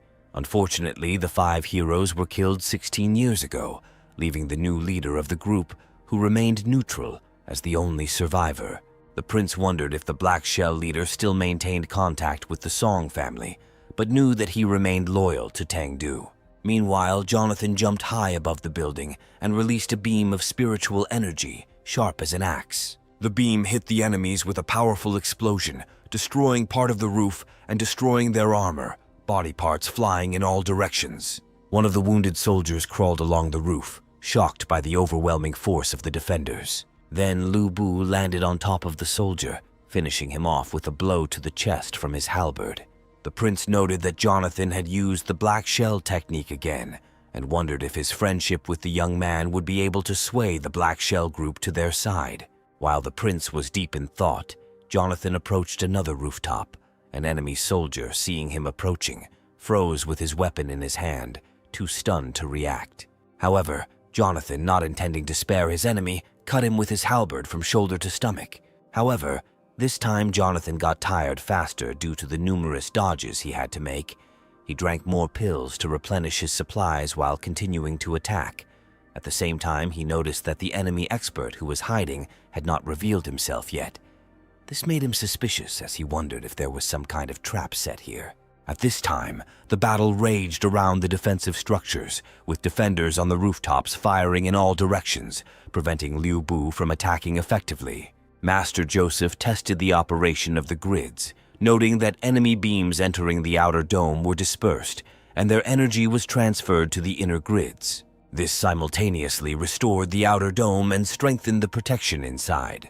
Realizing that their long-range attacks were ineffective and that Liu Bu was quickly breaking through their lines, the soldiers switched to close-range weapons, and the royal guards began to worry, fearing that they would not be able to protect the prince from the overwhelming numbers of enemies. However, Jonathan kept a close eye on the battlefield, confident that the responsibility for the soldiers lay with him. The halberd flew straight at the enemies, pinning one to the ground, while the other soldier managed to survive. The alarmed young man tried to warn Master Joseph of the danger, while he rushed as fast as he could towards the line. The old man and the soldier stood facing each other, the enemy, armed with heavy weapons, intended to crush the old man and only then deal with the royal person. However, Master Joseph seemed unusually calm and contented. He laughed as he looked at his opponent as if he was tired of standing aside. Suddenly, A pillar of light pierced the air, stretching from the ground to the sky, raising dust, steam, and spiritual energy particles around them. Commander Lincoln was busy repelling the enemy attacks, but he glanced sideways at the mysterious pillar. He could not see anything clearly, and what was happening to the arrays remained unclear. Iris, worried about the prince, frowned, trying to figure out the situation. As the clouds slowly cleared, it became clear that the prince's protective dome was intact.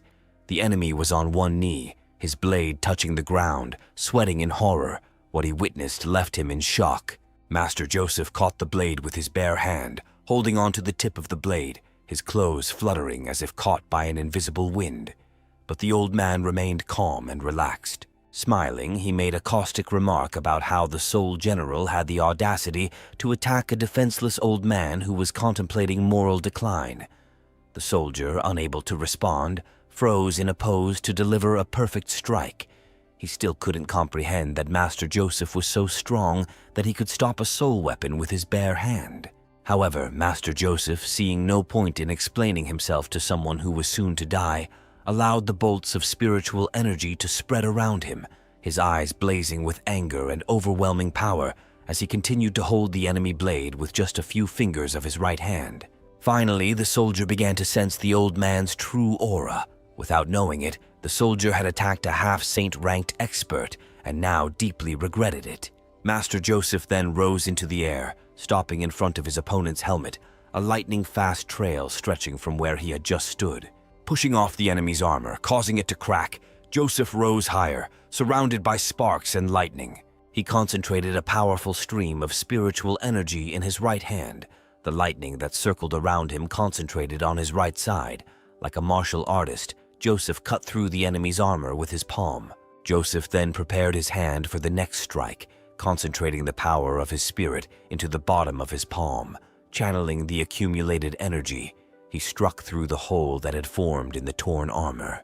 There was a massive explosion, shattering the soldier's shoulder, sending pieces of armor flying, and the soldier crashed to the ground, rolling for several meters before coming to a stop, his armor beginning to shimmer, signaling that it was about to disappear. The royal guards turned around, amazed at how the old man had taken apart the war machine with his bare hands. Even the guard commander, momentarily distracted from his battle, enthusiastically noted the terrifying strength of the half-saint expert. Jonathan, watching from the edge of the roof, remained silent, but thought to himself that the old man might have overdone it. However, he smiled, believing that Master Joseph's plan was to provoke the hidden expert to reveal himself. Meanwhile, Lincoln's fight continued. Knowing that the prince was safe, he could now fully focus on his enemy. He pushed back his opponent, who was still shocked by Master Joseph's display of skill. The commander, ready to strike, rushed at his opponent, raising his axe. The enemy did the same, and they rushed towards each other screaming, knowing that only one of them would survive. Lincoln swung his axe from below, hitting the enemy commander with such force that he flew back several meters, hitting the ground several times before crashing into the wall, causing pieces of it to fly apart. Crawling through the hole in the wall, the enemy commander, now outraged, could not understand why Lincoln was stronger than before. According to reports, Lincoln should have been seriously injured. Surveying the battlefield, the commander saw that the presence of Lu Bu and the half-saints had ruined their plans. Falling to his knees, he raised his hands to heaven in prayer, letting out a cry that echoed across the battlefield. He begged the holy ambassador to come to his aid. Suddenly, everyone turned to the source of the scream, not understanding who the commander was referring to. Perhaps it was the figure that Jonathan had sensed earlier. Then a figure appeared on the roof of one of the dilapidated buildings, completely enveloped in a red aura resembling flames with lightning dancing around it. It was Amara, dressed in a red dress and a black fur-lined cloak that fluttered in the wind, her face hidden by a horned mask made from an animal skull. As it turned out, she was an inspector of the Pingtayan sacred sect, an expert at the peak of the heavenly rank. When Amara looked at the soldiers with displeasure, the prince immediately recognized her mask. She was from a demonic sect, a formidable and insidious enemy. Iris shuddered, feeling uneasy as she recalled the demonic sect's ruthless reputation.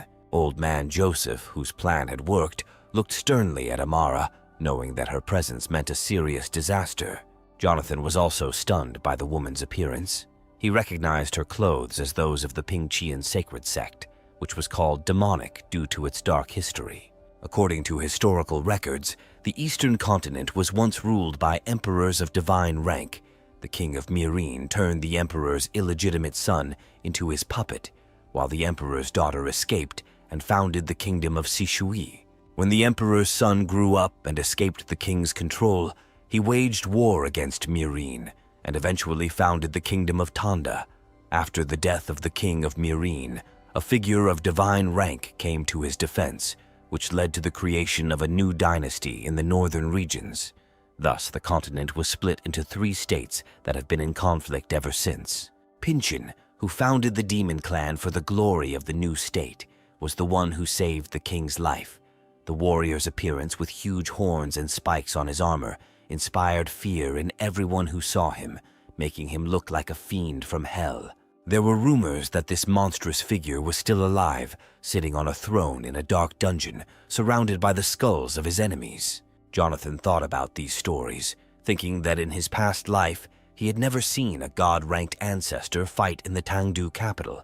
Perhaps it was because the troops had managed without him, and there was no need to show such overwhelming force. Soon after, Lu Bu and Amara exchanged glances, and the young man realized that in this new life, he still had many secrets to uncover. The situation was much more complicated than he expected. To provoke Amara, Lu Bu sarcastically remarked that she stood there for so long that her underwear could be seen. Amara's eyes flashed with hatred, and her facial muscles twitched with indignation, clearly outraged by the arrogant warrior's attempt to mock her. She pulled the glittering ruby talisman from her chest, smiling contentedly, determined to test her new armor on the ignorant fool. Standing at the very edge of the roof, she raised her leg as if she was about to step into the abyss, her beautiful clothes fluttering in the wind and her shoes reflecting the sky. She rushed past the broken windows, muttering the spell to activate the armor. A red aura enveloped her body, and the demonic soul energy spread out in a bright ruby glow. An aura formed around her armor that was decorated with large horns. Her majestic and massive armor captivated with its beauty. Suddenly, with a furious cry, Amara began her attack. Commander Lincoln, who was watching the sky with concern, saw her disappear from sight, only to be struck by her furious attack. The ground around them was engulfed in ruby flames. His hammer was sent flying, and Amara pinned him to the ground with her foot. In her armor, she resembled a colossal mechanical cyclops, with a ruby eye shining on her helmet and a long train of feathers hanging down between her horns. Pleased with herself, Amara believed that it would not take much effort to defeat the enemies of her country, and the first of them was already lying at her feet.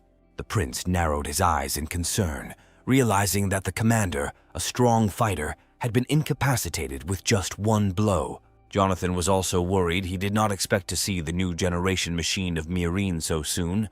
The surprise took him by surprise. Meanwhile, the royal guard took up position behind Amara's titan. As the prince's protectors, they had no choice but to stand their ground. Amara turned her head, giving them an angry, burning look, her fierce determination obvious as she pulled out the swords attached to her armor, hiding them behind her back, and then rushed towards the prince. In a panic, Jonathan shouted to Master Joseph to cover everyone, knowing that he would not be able to take off in time to protect the people. However, Master Joseph was already prepared. He had his old talisman ready and intended to use it. Meanwhile, Amara approached, raising both swords behind her back, ready to deliver a powerful blow. Infuriated by the old man's calm, she put all her fury into her blow, bringing her swords down on him with a scream. Meanwhile, Master Joseph had already donned his armor and parried her blow with his signature short broadsword. Their collision sent a powerful shockwave across the battlefield, knocking the royal guards off their feet. Ethan and Melanie managed to stay on their feet thanks to the protection of the bars, but even they had to shield their eyes from the gusts of air and dust. The prince, amazed that someone could match the power of a half-saint, realized that with her machine, Amara was able to suppress even the elder Joseph. As the dust settled, the prince noticed cracks in the dome, but Amara did not attack the structure directly. The sheer energy surge from their collision nearly destroyed the defenses, however. Confident in his position as prince, He quickly ordered Iris to take care of Commander Lincoln first, assuring her that as long as the system held, they were safe.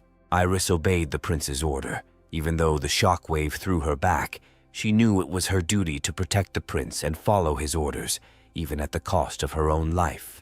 The dark threads of Amara's energy intertwined with Master Joseph's energy, spreading throughout the entire space like acid, corroding the array. The prince, frightened by this sight, screamed in horror. In a panic, he did not notice how Lu Bu appeared in front of him and Melanie. The young man had no intention of leaving them to be torn apart by the enemy, and ran as fast as he could. He extended his palms to them, helping them to climb up. His main goal now was to get them to safety before returning to the fight. However, Master Joseph interrupted Lu Bu's thoughts, convincing him that now was not the time to think. First, they needed to find shelter, and then they could think about their next move. Lu Bu obeyed and instantly disappeared behind Joseph, leaving behind only a haze and a faint glow of spiritual energy. Meanwhile, Amara, furious that the old man had gotten in her way, declared that his place was in an antique shop, not on the battlefield. Master Joseph, not interested in continuing the conversation, remarked that Amara, in his opinion, was being too loud.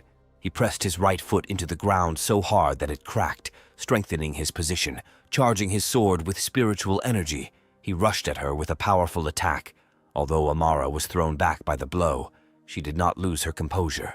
In midair, she threw her blades at Joseph, their red glow flashing in the sky as they hurtled towards him. The swords flew past Joseph, leaving behind a pink energy trail. For a moment, he didn't understand what had happened. When he turned his head, it became clear that the attack wasn't aimed at him. He screamed to warn Lu Bu. Hearing the warning, Lu Bu quickly changed course, zigzagging to the right before returning to his original path, the enemy blade smashing into the building behind them. While Joseph was momentarily distracted, Amara took advantage of the opportunity. She flew straight at him from close range. The old man did not have time to react. The force of her blow sent him flying far down the street. Joseph then thrust his sword into the ground to slow down. It stopped, cutting through the ground for several meters. Ruby blades followed him, but he easily deflected them. She only managed to hit him because she caught him off guard. The woman summoned her main blades that were stuck in the building. They began to glow as energy returned to her minotaur armor, and clouds of dust and smoke rose from the collapsed structures. Master Joseph lost sight of his enemy, realizing that Amara had decided to take advantage of the element of surprise. However, she landed behind him, but now that he focused, he felt her aura, a ruby blade aimed at his head. But he dodged in time. The blade flew past his helmet. Taking advantage of the opportunity, Master Joseph counterattacked, swinging his sword at her stomach, the weapon barely grazing Amara's majestic armor as she jumped back, and Joseph immediately followed her. He swung his blade through the air, trying to reach her as sparks of energy flew around, filling the atmosphere. However, Amara dodged and slid behind him, jumping up and sending out a wave of energy. Although the master blocked it, the force of the wave still sent him flying into the wall. From a safe distance, the prince, along with Lu Bu, Ethan, and Melanie, watched the battle. Ethan came to the conclusion that the witch was overpowering the elder Joseph and seemed ready to win. Jonathan agreed, adding that although the elder Joseph was at a higher level, Amara's machine gave her an advantage.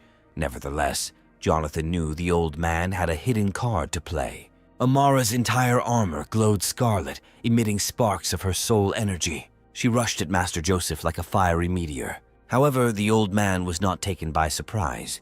He prepared himself by taking a special stance, enveloped in lightning discharges. His determination and aura scared Amara, although she didn't quite understand why it happened. Jonathan, who had been watching the proceedings closely, realized what the old fighter was up to. With complete confidence, Master Joseph stood ready, knowing that she would not be able to avoid his next blow. He raised his blade high, and a pillar of bright golden light shot up into the sky, illuminating the battlefield. Amara, floating in the air, suddenly saw a huge lightning bolt approaching her. Although fear flashed in her eyes, it was quickly replaced by a mocking smile. The prince noted that if the most powerful blow missed the target, there would be no hope of victory. Melanie, in disbelief, exclaimed that a half-saint could not have made such a serious mistake. The prince also began to panic, unable to believe that someone of Joseph's rank could waver. Only Jonathan seemed to remain calm, knowing that the elder Joseph was far from finished and that his true intentions would soon be revealed. Master Joseph continued to release energy into the sky, his armor shimmering with gold and acid colors, strange vapors swirling around him, and green lightning crackling. This technique was meant for another enemy. The sword in his hand crumbled, merging with the flow of energy as the release of soul power intensified. Magical clouds swirled above him and golden lightning poured down like rain. Amara tried to dodge, but the lightning seemed to follow her, driving her into a corner. More and more lightning bolts fell, mercilessly aiming at her. Suddenly, a powerful charge formed in the sky. Amara, realizing that there was no salvation, covered her body with her hands. She knew that this would not be enough. Her curses were drowned out by the thunder as her armor was enveloped in golden light, the silhouette of her body barely visible among the lightning. Explosions were heard everywhere, and the collapse of buildings left the royal guard in awe. They had never seen such devastation in their lives. Their eyes widened in shock as the lightning storm finally stopped. Nothing was left untouched. The entire area was destroyed. Buildings were either toppled or completely destroyed. In the center of the battlefield, a figure stood in the dust. It was clear from the silhouette that she could barely stand. Amara's armor was torn to shreds, as if it had been devoured by wild animals. Her arms hung motionless at her sides, but it was amazing that she remained conscious. Those watching were amazed by her resilience. After such a devastating blow, death seemed inevitable, but Amara refused to give up. Ethan and Melanie were equally amazed by the demonic expert's endurance. It was no wonder she was considered Myreen's trump card. Jonathan, however, gritted his teeth in disappointment. He had hoped for Master Joseph's absolute victory, but he knew that Amara's armor had protected her. Although she was in great pain, she did not take off her armor. Her body was burning with pain, but she admired her enemy. In desperation, her hand reached for the control panel. A round system unit appeared under her fingers, and in front of her was a monitor with strange symbols. It was clear that this was access to the hidden settings of her armor. Amara didn't want to resort to such a method, but the thirst for victory overwhelmed her. She activated the Heavenly Demon's disintegration mode. As the system started up, her appearance became truly demonic. A mad smile spread across her face, and her eyes glowed bright red. Flames engulfed her armor, seething with soul energy, filling the gaps left by the damage, beams of energy shooting out from her head. The prince, watching in horror, realized how terrifying an opponent she was, beads of sweat running down his face as Amara's aura completely overpowered the elder Joseph's. She laughed wildly as the swords appeared in her hands again, her entire posture expressing her superiority over her master, claiming that in this state she was much closer to the rank of saint than he was. Jonathan, upon hearing her explanation, could not believe his ears. The experimental technology allowed her to increase her combat power by an entire level, posing a serious threat to all surrounding states. Despite the significant damage that Master Joseph had inflicted on her, he was now struggling, exhausted, out of breath. He still wanted to show that he could continue to fight. In the blink of an eye, Amara disappeared from the sight of those around her, leaving behind only a bright trace of energy. Her demonic armor suddenly materialized in front of Master Joseph, causing him to recoil in fear. Master Joseph was unprepared for this turn of events. It had been a long time since he had faced an opponent superior to him in strength, which left him confused. Amara swung her leg, completely covered in aura, so much so that her armor was invisible. The force of the kick sent the old man flying at high speed. He saw himself moving away from his opponent as a shockwave emanated from her. Amara, determined to kill the half-saint, disappeared and instantly appeared above Joseph with her weapon raised. She struck him from above, causing him to fall down. He was unable to react to such fast attacks. Another blow sent him flying upwards through the ruby energy. He took the beating in silence, and if it weren't for his armor, one would think he had passed out. Those below couldn't keep up with the general's strikes and movements. Master Joseph was flying through the air like a volleyball, all the while thinking about how to avoid this mess. He knew he had to find a way to counterattack, an idea coming to him when Amara raised her leg to kick again. Joseph grabbed her leg and their auras intertwined, spreading onto his armor. They hung in the air like two scarlet demons. Joseph thought that by holding onto his opponent, it would be harder for her to dodge. However, he didn't have time to attack before Amara's blade was aimed at his unprotected chest, piercing straight through the armor, the tip of her blade exiting his back.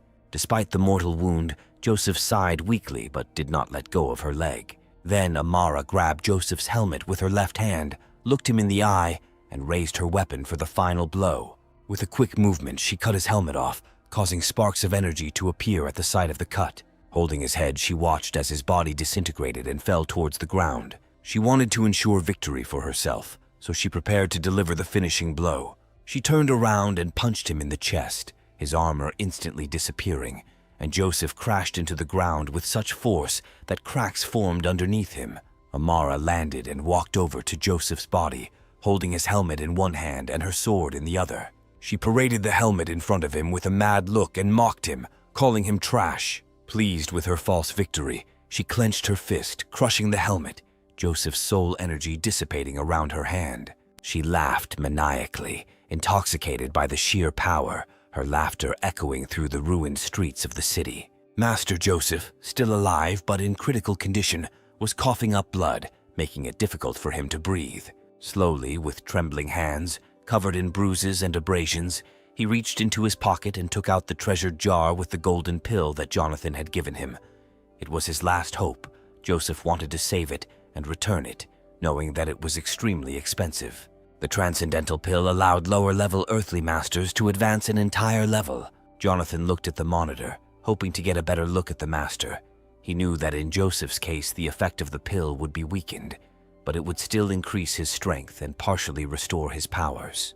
Jonathan, always cautious, was glad he had given the pill to the elder in advance. The man sat on the ground looking at the elixir, knowing what it was but never having seen such a pill in person. He had only read about them in books. The small treasure shimmered in his hand, radiating the energy of the sun. He never thought that someone would give him such a miracle. Master Joseph silently thanked Jonathan, although the young man could not hear him. He placed the unusual pill in his mouth and closed his eyes, hoping to feel the energy of the pill flow through him. Streams of light enveloped his body as the tablet dissolved, releasing a golden haze that warmed him like tea on a frosty night. It seemed that he was leaving the mortal world. His body became the center of the system. His spiritual world was now full of light and harmony. Suddenly, Joseph saw his reflection at his feet and was surprised. He realized that he was inside his consciousness, but did not understand how this reflection would help him increase his rank. The tablet dripped into the reflection, sending ripples outward, revealing to him the secrets of his heart. He saw his obsession with the title of saint and the images of his past. Joseph recalled a moment 30 years ago when he experienced the bitterness of defeat. He was beaten and humiliated, flying towards the ground at high speed. When he crashed, a huge crater was created and rocks flew around him. He was crushed both physically and mentally. His armor crumbled, and for some time he lay in a pit, seething with anger and frustration. He slammed his fist on the ground, furious that his enemies could still mock him. Back then, at 33 years old, he had reached the heaven rank stage. He was a man full of youth and strength, with thick silver hair that stuck out in all directions. His allies rushed to his aid as quickly as they could. Two figures appeared at the edge of the crater, calling out to him, his companions Tanya and Hong, both at the initial stage of the heavenly rank. Worried about their comrade, they ran to check on him, expecting him to be left alone after his bitter defeat. Joseph, surprised by their arrival, saw them hurrying down the mountain. Their words of encouragement echoed as they reminded him of the oath they had once made, to die shoulder to shoulder in battle. Although Joseph felt a little out of place recalling it, he smiled tightly and thanked them. Above the defensive wall in the air, the enemy general who had put Joseph to flight, he looked down arrogantly at the warriors who stood without armor. The three of them, Joseph, Tanya, and Hong, stood side by side, watching the enemy and waiting for his actions. However, the intruder seemed to be in no hurry to attack. In his hand, the general held a cage of soul energy, inside of which a beautiful blonde woman leaned against the bars, her eyes downcast. Tanya pulled out the summoning talisman and shouted at Hong to follow her example. In the center of the crater, two titans formed from the glow, one holding a rapier, while the other wielded a massive blade. Joseph panicked and tried to warn his comrades and dissuade them from attacking, telling them that the Star Soul General Vanessa was too strong for them to handle. As the enemy flew into the air, her aura spread out in purple waves over a great distance, making her look like a huge dark demon. With one movement of her spiritual energy, Vanessa shattered the rebels' armor, causing them to scream and fall to the ground. Her aura was so overwhelming that it pinned everyone to the ground, making them unable to move. Tanya, overcome with anger, realized that one Holy Spirit expert had killed 3 heavenly ranks in the blink of an eye. Joseph cursed under his breath as he tried to get to his feet. Barely holding himself up on his knees and elbows, he saw the master in the enemy's armor decide to open up. A woman dressed in armor appeared before them, hovering over the wall as if towering over her fallen enemies. The woman told Joseph that he should have learned a simple truth after his defeat, her face expressing complete indifference as she regarded all those below the rank of saints as mere ants under her feet. It turned out that her niece was sitting in the cage. The girl had run away from home and was now begging for her friends' lives to be spared, promising never to try to escape again. Joseph cried out her name, his face showing such deep pain as if losing her was worse than death itself. They exchanged glances from afar, perhaps for the last time, the girl's eyes full of bitterness. Her aunt, predicting a great future for her niece, told her that as a talent of the Huang family, she was destined to achieve the same rank and protect their country, ensuring the prosperity of the family for 100 years. She looked down on the 3 warriors, comparing them to insects, stating that in time not even ashes would remain of them. However, she explained that Joseph's talents were different. They lived for centuries, retaining their youth.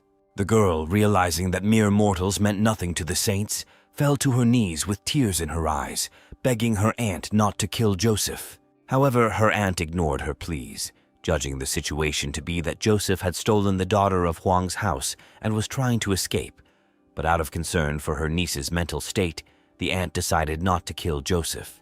However, she made it clear that she would only spare the lives of his comrades on the condition that his foot never touched the ground of Sishui again. Bending down, Joseph gritted his teeth in indignation.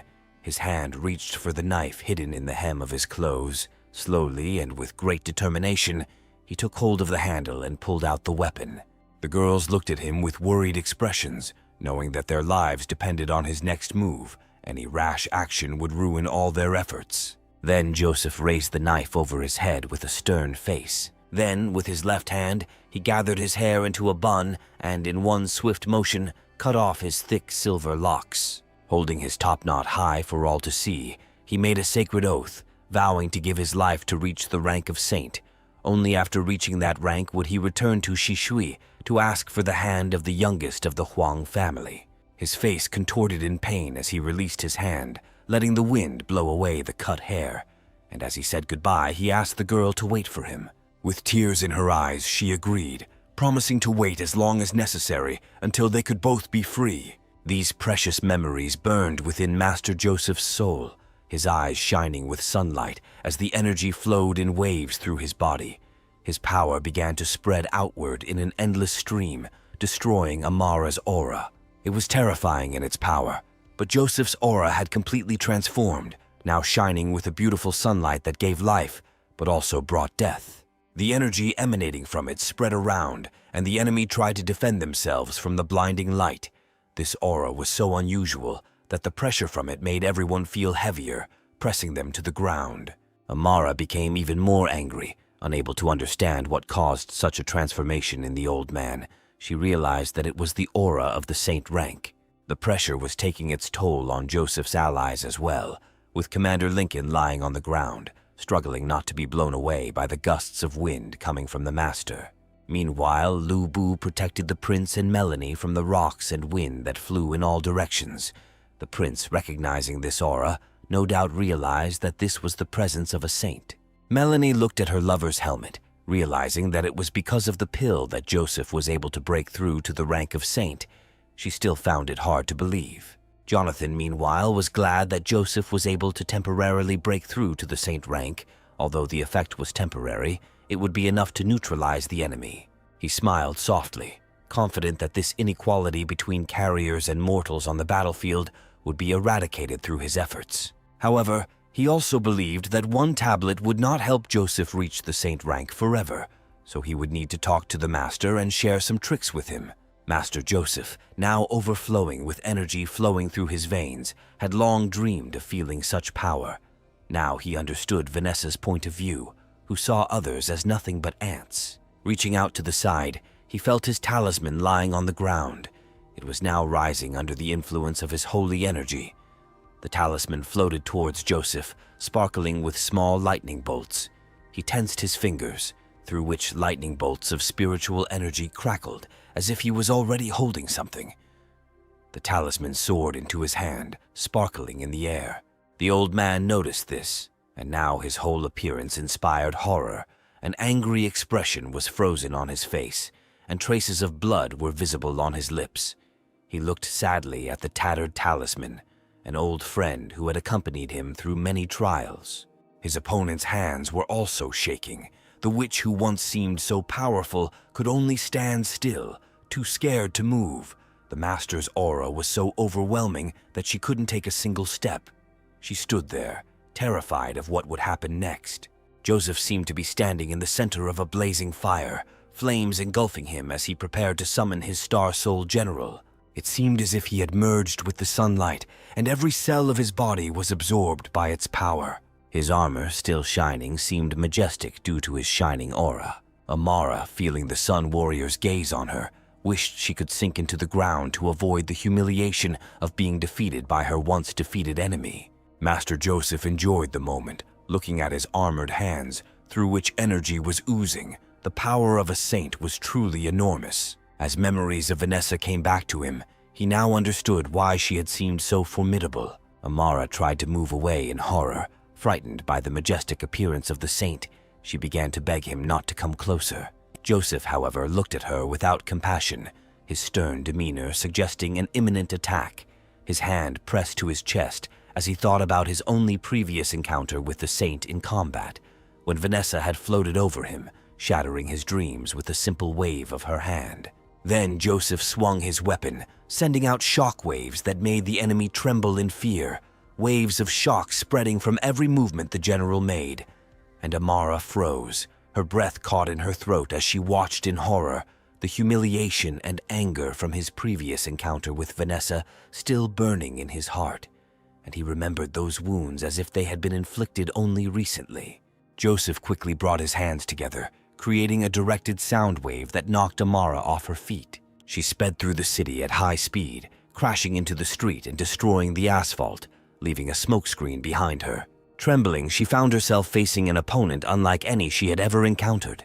The distance from the ominous aura made her try to stand up, using her sword for support as she looked around. Despite her best efforts, she remained motionless in place, afraid of making any unnecessary noise. Master Joseph, hovering in the air with his hands folded behind his back, watched his opponent. For him, this fight was just an experiment to test the superiority of the saint rank.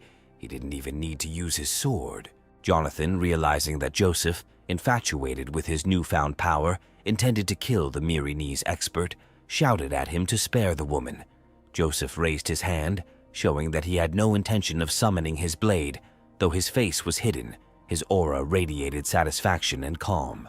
With a light wave of his hand, he sent a powerful wave of energy down the street, a wave larger than the surrounding buildings, revealing the silhouette of demonic armor. As the light washed over the armor, it disintegrated, particles breaking off until the armor was completely destroyed. The remains swirled in a whirlwind of energy. When the chaos died down, Amara's body could be seen floating in the air, surrounded by a solar orb. Master Joseph controlled the orb, causing the unconscious prisoner inside to slowly float in its energy. Suddenly, the warrior folded over, making strange sounds as he reached his limit, his armor bursting like a balloon, and Joseph found himself floating just above the ground, with sunlight scattering around him. He landed and tried to speak, his voice full of excitement. Thanks to Jonathan, he had achieved what he had long desired. Behind him, a few meters away, Amara fell, the ball of energy softening her landing, leaving a faint glow around her.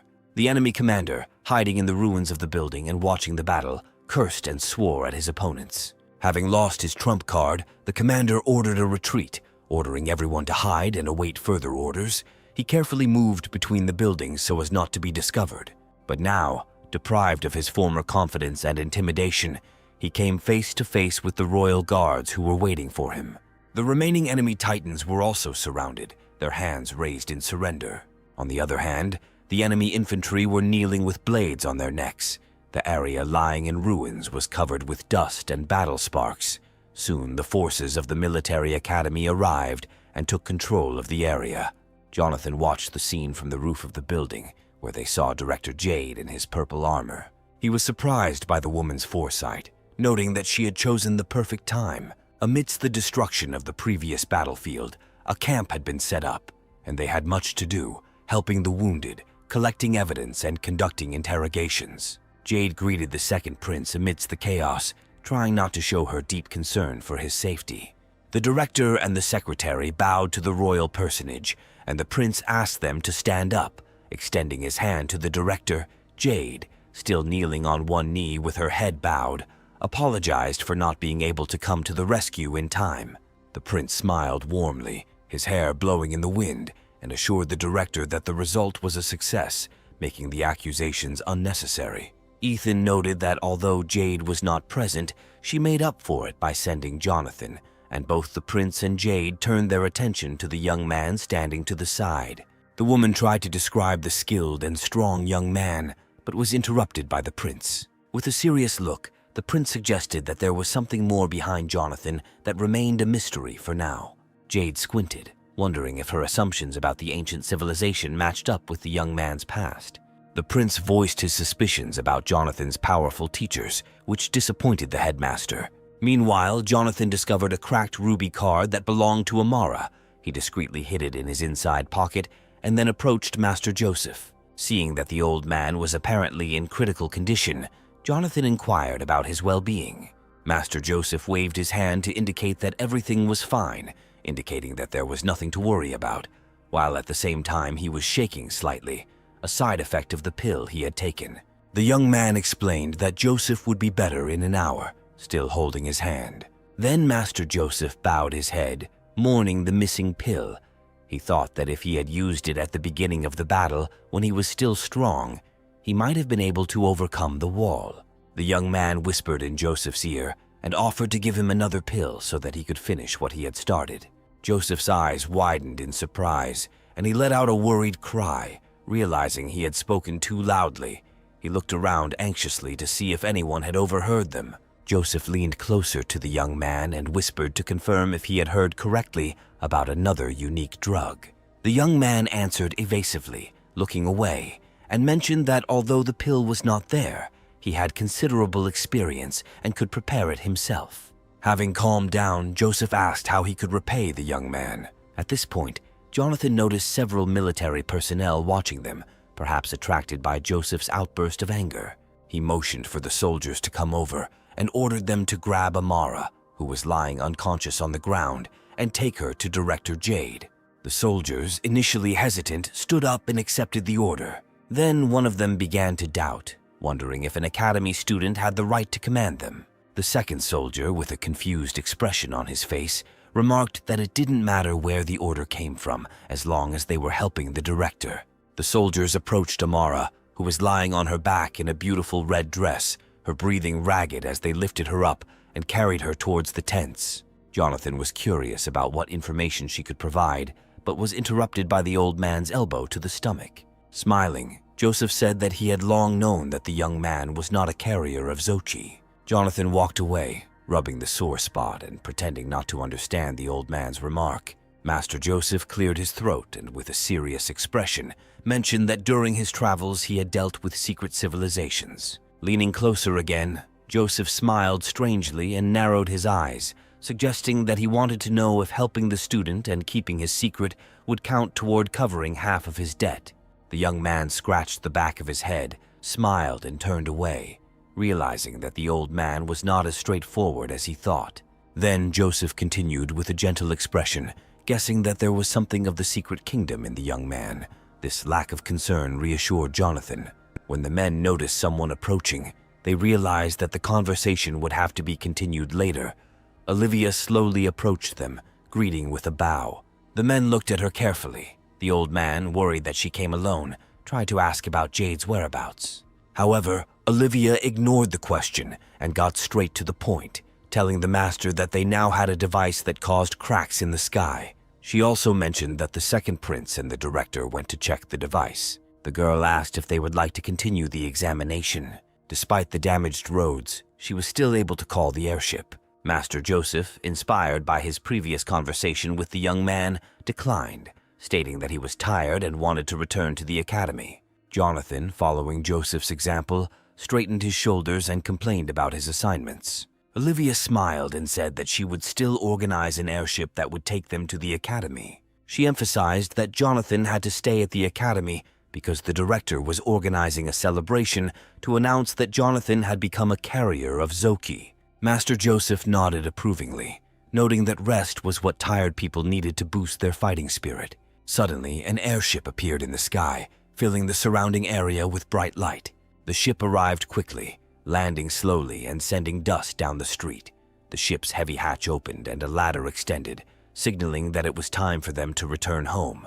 When Jonathan looked back with a sad expression on his face, the man asked if something was wrong or if he had forgotten something. Jonathan, walking slowly across the bridge, looked around and scratched the back of his head, feeling awkward. He pretended to be lost in his thoughts and turned away. Soon the engine started and the ship soared above the city. The secretary waved his hand as it turned into a small dot in the sky. Once the ship was high enough, it accelerated and disappeared into the clouds. Melanie appeared from the departure direction, holding a white box with a seal on it, frantically searching for Jonathan, causing a commotion in the tents as people waited for bandages and help. Frustrated, Melanie ran to the tents, remembering her duties. Meanwhile, restoration work was underway at the academy. Dressed in special technical construction armor, the students were busy moving materials, patching up damaged walls and restoring the statue, which stood covered in patches and dirt. The academy's residential buildings were not damaged in the attack. Jonathan's dorm room was filled with endless system alerts. Jonathan, sitting in the lotus position above his bed, was enveloped in an energetic flame. The talisman was flying around him as the system messages rang out. He was deep in concentration, his body tense, beads of sweat running down his face. He clenched his hands impatiently, glancing out of one eye every now and then to check the time remaining, the veins on his face trembling with tension. On the floor in front of the bed was a pile of empty cans and bottles with various labels and descriptions. Jonathan had to put up with all this in order to achieve his goal. He finally completed the exhausting task. For the first time that day, his feet touched the floor, despite the fatigue. Jonathan was very pleased with the result. In just 3 days, he rose to the initial stage of the Earth rank.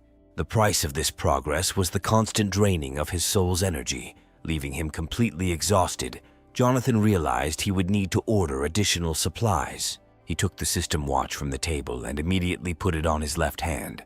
In 3 days, he had completely lost the habit of technology, and now he felt awkward. He turned on the screen and looked through incoming messages and missed calls, and during the workout, he turned off devices to avoid distractions. He had 21 missed calls and 99 unread messages, indicating that someone was very concerned about his absence. Jonathan was surprised by the numbers and looked through the list of messages carefully. Almost all of them were from Melanie, which made him feel tense. He clicked on her photo and went to the settings to select the block option. Although he understood that a girl in love could be persistent, he found her persistence inappropriate. He sighed with relief when the system confirmed that Melanie was blacklisted. Then Jonathan saw a message from Director Jade. He became curious about what the head of the academy wanted, decided not to delay. He initiated a video call. When Jade appeared on the monitor, she looked unhappy and stern. She started screaming so loudly that it seemed like she was about to crawl out from behind the monitor and slap him. She complained that she couldn't get through to him. However, Jonathan looked distant and hurt, picking his nose and glancing sideways at her. He remembered the ceremony where, in a large hall filled with students and teachers, the principal forced him to attend and announced to everyone that he was the bearer of the Star Soul General Zochi. Jonathan cursed the headmistress, his irritation evident in the way his face turned red. Due to his fame, he was denied access to certain areas, forcing him to lock himself in his dorm. Jade tried to defuse the situation by explaining that adding Jonathan to the official announcement list was for his own good. Jonathan looked at her with disbelief, raising an eyebrow. He supposed she might have her own motives, but he admitted there was some truth to the idea that publicity could be beneficial. Jade, now calmer, changed the subject and informed him that his machine was ready to be shipped. Jonathan was surprised. He did not expect the armor, the plans for which he had recently provided, to be ready so quickly. The armored vehicle factory was destroyed during the attack, but the academy temporarily sheltered its workers, which allowed the vehicle to be quickly prepared. Jonathan was pleased with this news and said that he would be there soon. He ended the call and rolled up the monitor, returning to the system clock. Jonathan thought the director was an intelligent woman, making her intentions difficult to guess, and with a stern face he thought about it and decided it was time to leave. He planned to reach St. Rank within a year, so he saw no point in worrying about others' plans. Leaving his room, he walked around the dorm, looking at the destroyed city. The inhabitants were alive, and Mirine's plan was thwarted, which changed Jonathan's fate. He was lost in thoughts and memories of the recent days. Sarah was safe, and the things he took from her pursuers were now with the prince. Ethan visited him at night to say goodbye, which woke Jonathan up. The days had been hard, and he had bags under his eyes from lack of sleep.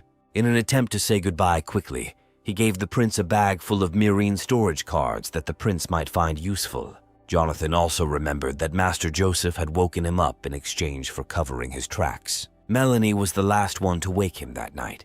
She came to say goodbye, but he only handed her the frame with the breaking crystal and announced the price. Meanwhile, Jonathan was walking along the main road of the academy, and his gaze fell on two titans building a monument. He paused to watch the workers trying to precisely position the stone with names inscribed from top to bottom. He walked up to the monument with a sad look, feeling small in comparison. It was a monument to the dead. Jonathan looked at the names with sadness, thinking about the losses. Despite having witnessed many deaths, he could not get used to this loss. He was so absorbed in his thoughts that he did not notice someone approaching from behind. Teacher Theo, saving him from his heavy thoughts, put a friendly hand on his shoulder. Theo looked at the monument with understanding. Understanding why Jonathan was so sad, he encouraged the young man, reminding him that no matter how strong he was, he could not save everyone. After talking about the yellow rank of the student, they fell into an awkward silence. Jonathan glanced sideways at Theo, sensing that something was wrong. Then Theo's teacher realized what was going on with a displeased expression on his face and jumped back indignantly. Jonathan was already at the mid-stage black rank, even surpassing Theo, who was at the initial stage. Theo seemed heartbroken. He had worked for years to reach his rank, only for Jonathan to overtake him in a matter of days. Theo loudly expressed his disappointment, trying to reveal the secret of Jonathan's rapid progress, but Jonathan, not wanting to waste time on this, tried to calm down and got ready to leave. Theo called after him, accusing him of hiding his true level. Jonathan sighed, continuing to walk away without any intention of convincing anyone. Turning around, he invited Teacher Theo to join him in visiting the workshop, hinting that the principal's secretary, who he liked, might be there. The teacher was outraged by such impudence. He sharply told the student that he did not like Jade, and besides, he did not have time for such things. Jonathan was then taken to the back of the academy, where there was a workshop that occupied several storage rooms. Behind these hangars was a training area with huge targets built to simulate monsters. It was here that Jonathan met the director, and as he suspected, the secretary was with her, along with one of the masters who had decided to observe the test. Jade handed the prototype to Jonathan, placing 3 classic green cards with gold edges into his hand. Jonathan was surprised, expecting to receive 5 talisman models. He was confused when Jade, closing her eyes, explained that the last 2 copies had experienced technical problems. Changing the subject, she introduced the plant's chief engineer, Benjamin, a man who looked to be about 60 years old, almost bald, short in stature with a thick mustache. The director pointed to Jonathan, saying that the young man had saved the city during the battle and provided valuable blueprints. Jonathan bowed, expressing his respect and joy at meeting an experienced master of his craft. Benjamin, covered in goosebumps, introduced himself and bowed, stumbling with excitement as sweat ran down his face. Suddenly, the man fell to his knees in front of Jonathan and expressed his deep joy at meeting him. Then Jonathan felt awkward and smiled, trying to help Benjamin to his feet and asking what was wrong. The old man did not want to get up, but only bowed low, expressing his respect and gratitude for saving the engineers who were working at the plant that day. Benjamin explained how Jonathan had cleared a large area, and it was possible that some of the monsters he had killed had attacked the military equipment factory. He remembered being on the verge of death, but noted that the monsters were distracted by Lu Bu, and although the factory was destroyed, the engineers managed to escape. Still kneeling, Benjamin continued to thank Jonathan, not only for himself, but for all those who survived. Jonathan understood the situation, but felt awkward accepting such gratitude, since he was only doing his duty. He asked Benjamin to stand up. There was an awkward pause. Benjamin dropped to his knees and stared at the ground. He turned hesitantly to the boy, barely raising his head to see the young man. Then Benjamin made an immodest request of Jonathan. Jonathan frowned, not understanding what the stranger could want from him. Benjamin looked first at Jonathan and then at the cards in his hand, curious to know if Jonathan had actually created the designs. Jonathan confirmed that the drawings were indeed his, as he was looking to improve the model of the car. Full of determination, Benjamin asked Jonathan to take him on as his apprentice and bowed his head so low that his forehead hit the ground. Jade and Olivia were stunned, as no one expected such a reaction from the chief engineer. The principal approached Benjamin, trying to calm him down by pointing out that even engineering teachers were no match for a fourth-rank engineer, and Jonathan was just a student. However, Benjamin calmly raised his hand to stop the woman. He explained that the drawings Jonathan provided matched those of a sixth-rank engineer. He then confidently suggested that Jonathan attend an engineering conference in 3 months. At this point, Jonathan considered this proposal. Knowing the alternative history, he remembered that events at such conferences rarely reached the battlefield. Not knowing how to react, Jonathan asked Benjamin to stand up and promised to return to the conversation later. Benjamin, however, was persistent, asking again to be accepted as a student and looking at Jonathan with hope in his eyes. Jonathan scratched his head, noting that at his age, Benjamin should have been of a higher rank. He refused to take on an apprentice, but promised to share ideas and communicate. The director sided with Jonathan and again called the engineer to stand up. To distract him, she suggested testing the prototypes. Realizing he had been turned down, but acknowledging Jonathan's kindness, Benjamin allowed the headmaster to help him up, his speech making it clear he still planned to become Jonathan's apprentice, learning much from his designs. Jonathan, not knowing what else to say to dissuade the old man, decided to continue testing. To put an end to the dialogue, he moved to the center of the training ground to begin the tests. The hero took out the first talisman, brought it to his face and activated it. A thin haze of soul energy covered his body as he rose into the air, and an upgraded model of student armor appeared around him, sparkling with energy. The armor, now equipped with several guns on the back and shoulders, performed well, but Jonathan needed to test the weapons in combat.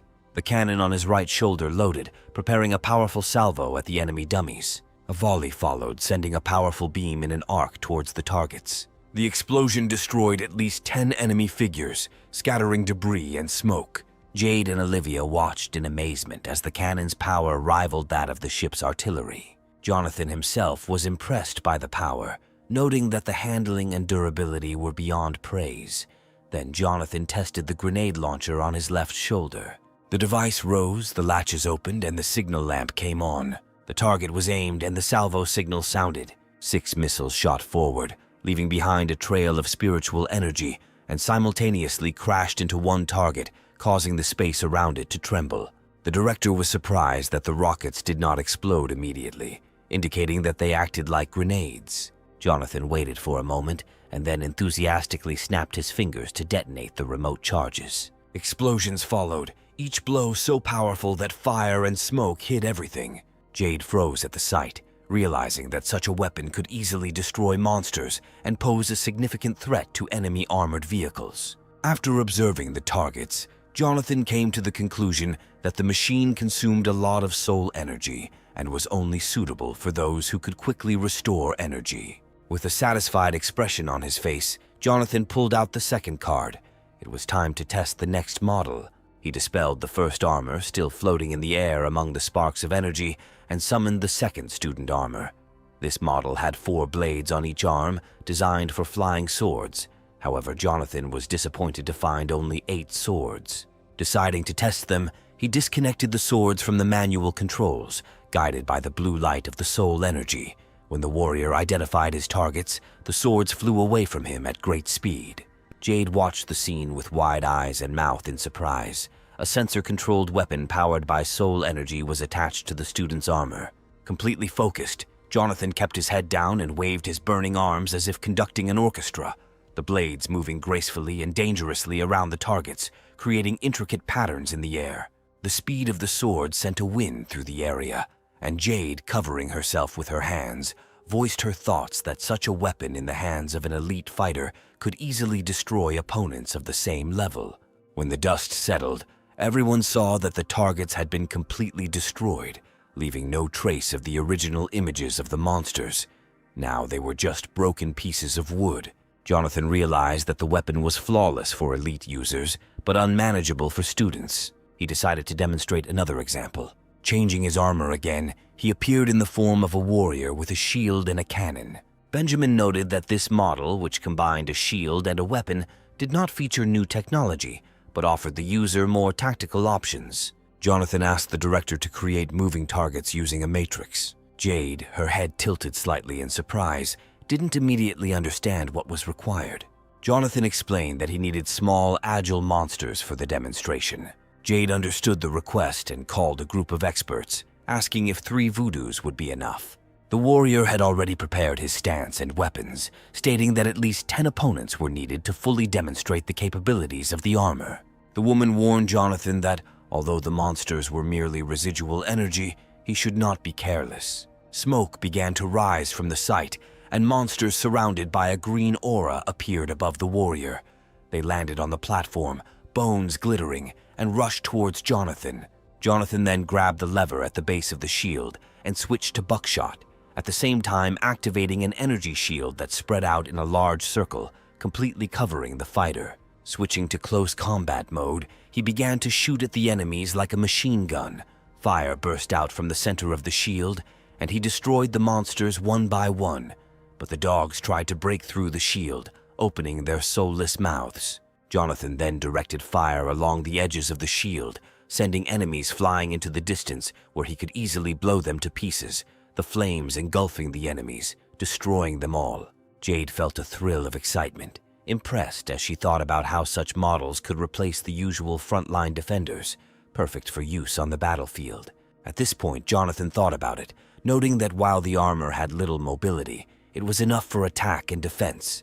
But one such machine was not enough. His thoughts were interrupted by an urgent call. Austin, the owner of the drugstore and a valuable acquaintance, contacted him.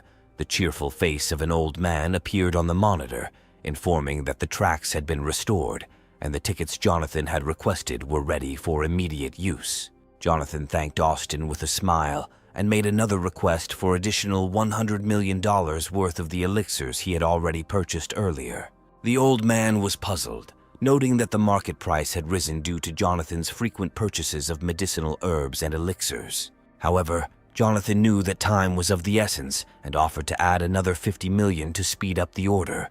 Austin, accustomed to Jonathan's generosity, promised to fulfill the request as best he could. As the men said their goodbyes, the onlookers were amazed at what they had witnessed. Benjamin turned to Jade, pointing out that she should now understand why he wanted to become Jonathan's apprentice. Jade thought deeply, realizing that the capabilities of these machines could impact every aspect of military life and potentially turn the tide of battle. While everyone was looking at the use of the prototypes, Jonathan took off his armor and approached them.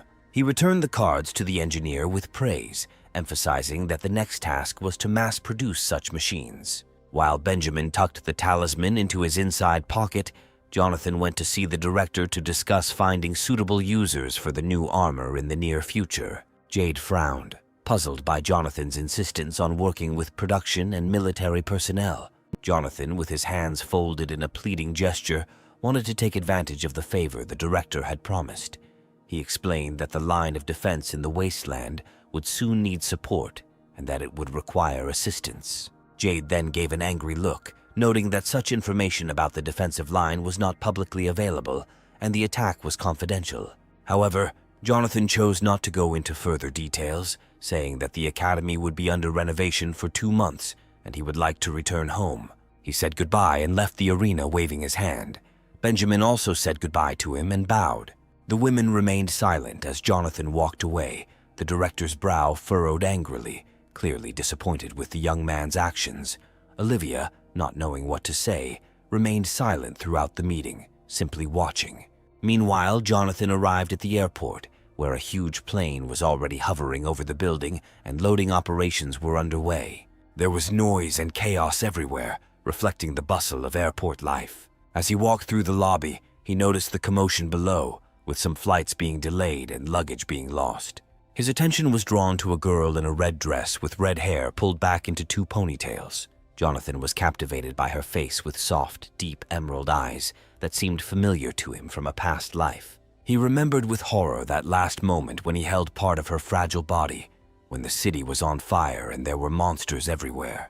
The destruction was colossal. Only exhausted and wounded people remained in the city who had lost everything. In the midst of the chaos, the girl was a ray of kindness. Jonathan remembered fleeing a devastated area where people were tired and desperate, having walked a long way through the desert, hoping to avoid further attacks. At some point, they found a place with clean water and shade, allowing the tired to rest. Jonathan walked away from the group to rest, feeling the relentless heat of the sun and his own fatigue. The little girl found him in the crowd and stood over him, happy that she had found the Star Soul Master. She came up to him with energetic leaps and kindly offered him a packet of steamed buns. Despite her dry mouth, she beamed with joy, hoping that by feeding him, he would be able to summon the Star Soul General and protect all the refugees. Jonathan, noticeably hungry and thinner, was tempted by the bun, but felt that he did not deserve such kindness. He forced himself to turn away, trying to refuse the treat, but a loud rumbling in his stomach gave him away, either from prolonged hunger or from the proximity of food. The girl's stomach rumbled quietly in response, and they both laughed awkwardly, and the tension of the moment eased. Despite Jonathan's refusal, the girl decided to share with him. She broke the bun in 2 and handed one to Jonathan before sitting down next to him. While they were eating, the girl began to tell a story, wondering if Jonathan was really from the Military Technical Academy, having recognized his uniform. Jonathan, hiding his face in embarrassment, remained silent, but took a bite of the bun. The girl continued, mentioning her sister, who also studied at the academy. Sadness appeared in her eyes as she explained that her sister had stayed behind to fight the monsters with the city guard. The little girl was worried and tears came to her eyes. Jonathan, not used to comforting children, did not know how to help. The girl wiped away her tears with her sleeve, showing at such a young age that she understands the need to be strong. She then pulled herself together, declaring that she would one day create Star Soul Generals, just like her father. At that moment, her stomach rumbled again, interrupting her emotional speech. They shared a minute of silence, and the girl blushed with embarrassment. Jonathan looked away, scratching his nose, feeling awkward as he tried to convince her that he didn't like radish buns. The girl, not understanding his attempt to refuse, put her hands on her hips and scolded him. She said she wouldn't leave until she was sure he had finished his bun. Unable to resist her persistence, Jonathan demonstratively stuffed the entire remaining bun into his mouth, his cheeks puffing out and crumbs adorning his face. The girl smiled, pleased with her success, and patted him on the back, calling him brother. Jonathan, although exhausted, found a reason to hold out for a few more days. The girl, who had big plans for her future, invited him to be a tester of her inventions as soon as she grew up. Then Jonathan looked away again, scratching the back of his head, unable to refuse such a pure and innocent request. The happy girl extended her little finger to seal their agreement. She stated that it was very important and asked Jonathan to extend his hand. They sealed their promise with their little fingers. While their hands remained clasped, the girl introduced herself as Lily, and Jonathan, a smile appearing on his face, introduced himself back, allowing himself to smile genuinely for the first time in days. They spent some time together on a sandy outcrop, away from prying eyes, until Lily's mother began looking for her. Screams echoed across the desert as a woman with long hair was knocked down while searching for her young daughter. The girl ran to her mother, turning back to wave goodbye to her brother. She promised that they would see each other soon. However, the desert sand was full of dangers, and suddenly a huge centipede appeared and attacked the people, causing panic. Jonathan summoned his armor and rushed to protect everyone. Despite the damaged veins of the soul, he managed to provoke a powerful explosion that enveloped the surrounding area in a thick cloud of smoke. Although he managed to defeat the centipede, he was wounded.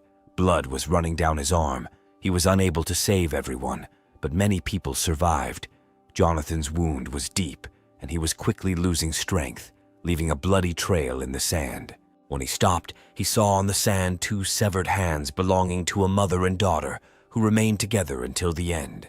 Jonathan recognized the sleeve and realized with horror that the girl he had seen earlier, Lily, was dead.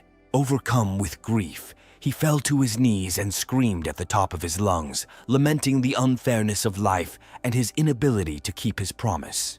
Meanwhile, above and inside the airport building, numerous ships were departing and arriving. The sky was clear. The movement was smooth. The Tan family stood at the terminal, a man named Ryan, the head of the family, arguing with the conductors at the checkpoint. Despite having tickets, they were denied boarding because the head of the family had purchased them a week before departure, making them invalid. His wife, a sweet young woman named Roxy, tried to reassure him by suggesting that they might have to leave later. A young teenage girl, Aliyah, intervened in the conversation, asking if she, as a Star Soul Master from the Military Technical Academy, had the right to board. Hearing this, the airport workers smiled and led her onto the landing pad. The head of the family grabbed his suitcases, preparing to follow his daughter, but the servicemen were not allowed to take anyone with them. An awkward pause hung between them. The girl could fly, but the rest of the family would have to wait a week for the next flight. Their silence was broken by Jonathan, who, as he walked through the baggage check, asked the staff if he could take his family with him. The staff, surprised by his youth, addressed him by name. Jonathan pulled a gold card with 4 nines on it from his inside pocket, reflecting the light from the lamps. His sinister behavior made the workers fidget nervously, and they quickly pointed him to the ship. They informed him that Austin was waiting for Jonathan on board. The young man walked casually through the terminals while staff bowed and wished him a pleasant flight. The Tang family remained silent, shocked by this scene. Roxy pulled her husband back, asking how he could have such powerful friends. Ryan, sweating and adjusting his glasses, found it hard to believe he knew anyone with an Austin Union honorary member card. Meanwhile, Aliyah turned away and told her aunt and uncle that she knew this young man. Her face flushed with embarrassment, and then Lily looked at her with happy eyes, wondering how she knew Jonathan. The girl asked uncomfortable questions, so Aliyah asked her to shut up. She watched Jonathan walk away, thinking about how much he had helped her. If it weren't for the commotion and the armor, she might have recognized the girl he had saved during the attack on the academy. Ryan looked at his relative in confusion, while his wife covered her mouth with her hand from laughter. Meanwhile, one of the employees, at Jonathan's request, called the family to the VIP passage. They hurried down the beautiful ramp, worried about being late, but relieved that they had hit the jackpot. From above, the ship resembled an imperial palace with luxurious buildings, classical roofs, and a central garden. Jonathan's cabin was on the upper level, accessible by a spacious and comfortable elevator. A few moments later, he arrived at the right floor, where he was greeted by a pretty employee in a red dress. The Tang family tried to keep up, and the employee walked up to one of the doors, opened it, and bowed, indicating that her work was finished. Manager Austin was waiting for Jonathan inside. The room was decorated with crystal chandeliers that cast a beautiful light on the luxurious furniture. Seeing the long-awaited guest, Austin stood up and bowed to Jonathan, greeting him as if they had not seen each other for many years. Jonathan returned the greeting, smiled, and thanked for the good cabin. The Tang family, except for Lily, followed his example and also bowed. Austin was surprised that Jonathan considered the best cabin on the ship merely good, but he tried not to show his disappointment. Jonathan then introduced his companions to Austin, who greeted them with laughter. He said he was promoted to general manager thanks to his successful deals with Jonathan. Ryan was shocked to realize that the general manager had as much power as the mayor's. Jonathan and Austin exchanged pleasantries before the manager invited them into a private business discussion. Jonathan then informed his companions that he would be away for some time and advised them to make themselves comfortable. The head of the family, his wife and niece, bowed, feeling awkward in such a luxurious setting among important people.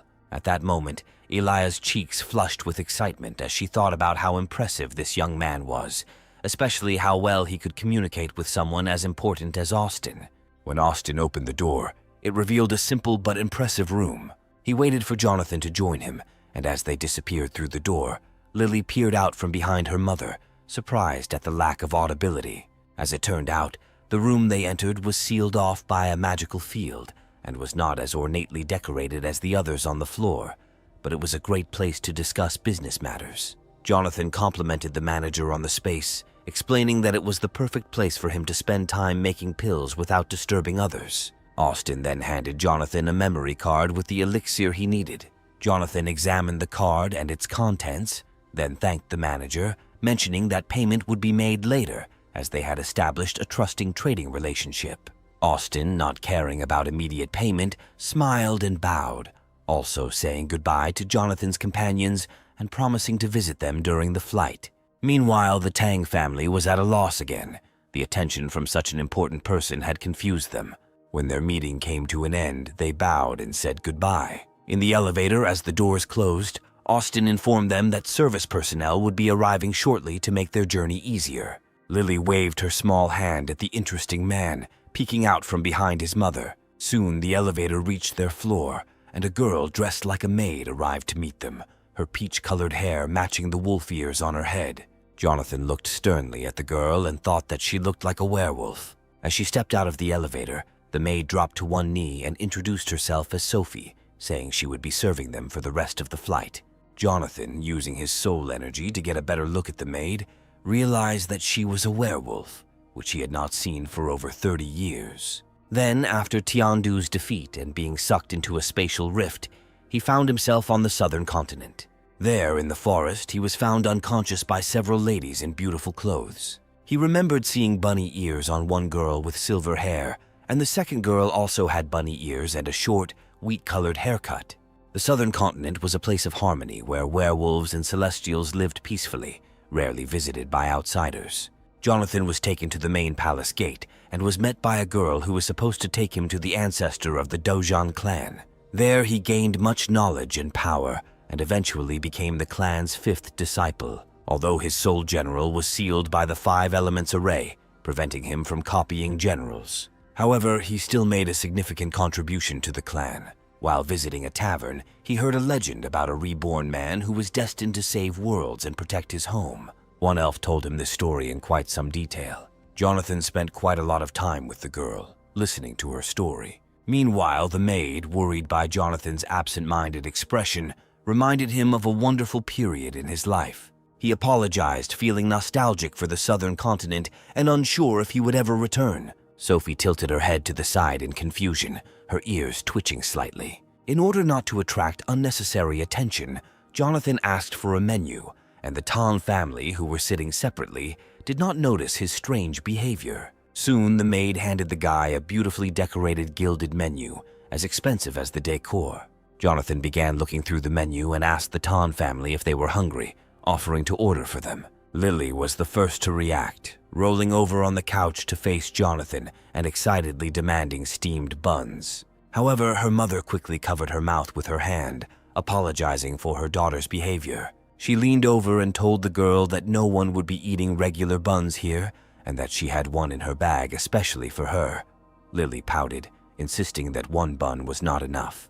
However, Jonathan, ignoring the family's argument, turned to the maid and asked for 5 servings of steamed buns. Sophie, looking confused and with her ears drooping, awkwardly tried to explain that buns were not on the menu. Then the hero, pleased, handed the maid a talisman for storing money, instructing her to ask the cook to prepare buns, even if they were not on the menu. The maid looked in surprise at the talisman that would now belong to her. Jonathan explained that 2 portions had to be with radishes, and if they were not available, they should be bought elsewhere. Sophie accepted the talisman, bowed, and promised to do everything in her power. Jonathan smiled and told her she could go, after which the maid hurried into the kitchen clutching the talisman. Finally able to rest, Jonathan leaned back on the sofa, putting his hands behind his head. At this moment, Lily sat down next to him, tugging at his clothes to get his attention. She wanted to know if he liked radish buns. Jonathan, who had never liked the taste of them, admitted that although he had not liked them before, he now found them not so bad. The girl enthusiastically rummaged through her cute duck-shaped handbag, repeating that radishes were nutritious and healthy. Her family did not share her enthusiasm, loudly declaring that only she liked this dish. However, having found her treasure, the little girl settled herself more comfortably on the sofa, looking sincerely at the young man and holding out a bun to him, offering to share the meal with him as a token of gratitude. Jonathan took the soft bun, feeling the warmth filling his heart. He remembered how once upon a time it was this girl and this bun that saved him from loneliness, despair, and the desire to give up. He removed the wrapper, smiled, and leaned toward Lily, offering to split the bun in half. The girl was delighted with the offer, her eyes closed as she smiled, during which time she managed to get hungry. Jonathan then used a thread of spiritual energy to cut the bun in half, finding that the dough was soft and easy to separate. He handed part of the bun to the little girl and kept the other part for himself. He could only dream of sitting next to her and eating a steamed radish bun. Meanwhile, Roxy watched him with wide eyes, amazed by his precise control of spiritual power, a skill that even Earth-ranked masters couldn't achieve. As she watched her daughter enjoying a meal with the young man, the woman remembered hearing about young Master Jonathan from Janhu Palace. She nudged her husband and shared her observation, suggesting that they thank Jonathan for all he had done. Ryan adjusted his glasses, feeling awkward. He had never been good at communicating with people, especially those from noble families. While Jonathan was gathering his courage, he finished the bun. He watched as the little girl licked her fingers with pleasure. Turning to Jonathan, Lily announced with a sincere expression that Jonathan was now her friend and formally stated his name. Jonathan, beaming with happiness, introduced himself in response. He remembered how he once hurt a little girl badly, but now he had enough strength to protect her. At this point, Ryan awkwardly walked up to the table, scratching the back of his head and trying to introduce himself hesitantly. His wife pinched him on the back, apologizing for his lack of social skills over the years. The woman bowed elegantly and thanked Jonathan for his assistance in boarding and for providing comfortable conditions and a cabin. Jonathan urged her not to stand on ceremony. While the adults were talking, the little girl noticed a beautiful sunset and rushed to the window. She stood by the glass with burning eyes, having not seen such beauty for a long time. She turned to the others and shouted that the garden was incomparably beautiful, with majestic trees and miniature gazebos visible through the window. Jonathan got up from the sofa and offered to take Lily into the garden to show her everything. Her parents seemed to approve of the idea, and the girl clapped her hands with delight. She invited her sister Elia to join them for a walk in the garden, but she declined. Meanwhile, in another part of the airship, a girl with short silver hair admired the beautiful scenery. She turned to the young man behind her and asked him to walk with her in the garden. A young man, also with silver hair, sat on a chair, twirling a summoning talisman decorated with patterns in his hands. He was not delighted with the walk. Several hours passed since then, and the landing was complete. The plane undocked from the airport, its engines roaring. In the beautiful garden high above the cities, life was in full swing. At sunset, in a clearing near a huge tree, Sophie's maid thanked a beautiful woman in a long dress. She held in her hands a fresh crop of radishes, just dug up. The mistress of the kitchen advised her to find them in the central garden. Vivian, the ship's singer, was well versed in the ship despite her frail appearance and light clothing. Holding her fan, she raised her lilac eyes to the sky, amazed that someone who could afford luxury would order simple radish buns. Inspired, Sophie rushed into the kitchen with a radish in her hands. The light coming through the tree canopy illuminated her dress. A moment later, she disappeared from sight, leaving Vivian alone in the shadow of a tree from which yellow leaves were falling. At that moment, 2 more people with silver hair entered the garden, and the girl managed to persuade her companion to take a walk among the trees. They were stopped by a ship's employee who informed them that for safety reasons, all passengers must remain in their cabins until the ship had reached optimum speed, and the entrance to the garden was closed. The girl named Nora made a displeased face. Trying her best to convince the young man to visit the garden, she began to scream and wave her arms, acting like a child. Her companion, Faye, and the employee watched the events without emotion. The young man approached Nora and gently placed his hand on her head, stroking her hair. He promised that they would return later and would definitely take a walk in the garden. Nora, still screaming and waving her arms, now turned her irritation on the young man, who had to press his forehead to hers and keep a safe distance. Meanwhile, Sophie, approaching the door, looked over the list of ingredients for steamed buns that the local chef had given her. The combination seemed strange to her, since it would not have been successful in her home country. As she approached the doors, they opened automatically, and she was surprised by the scene unfolding before her.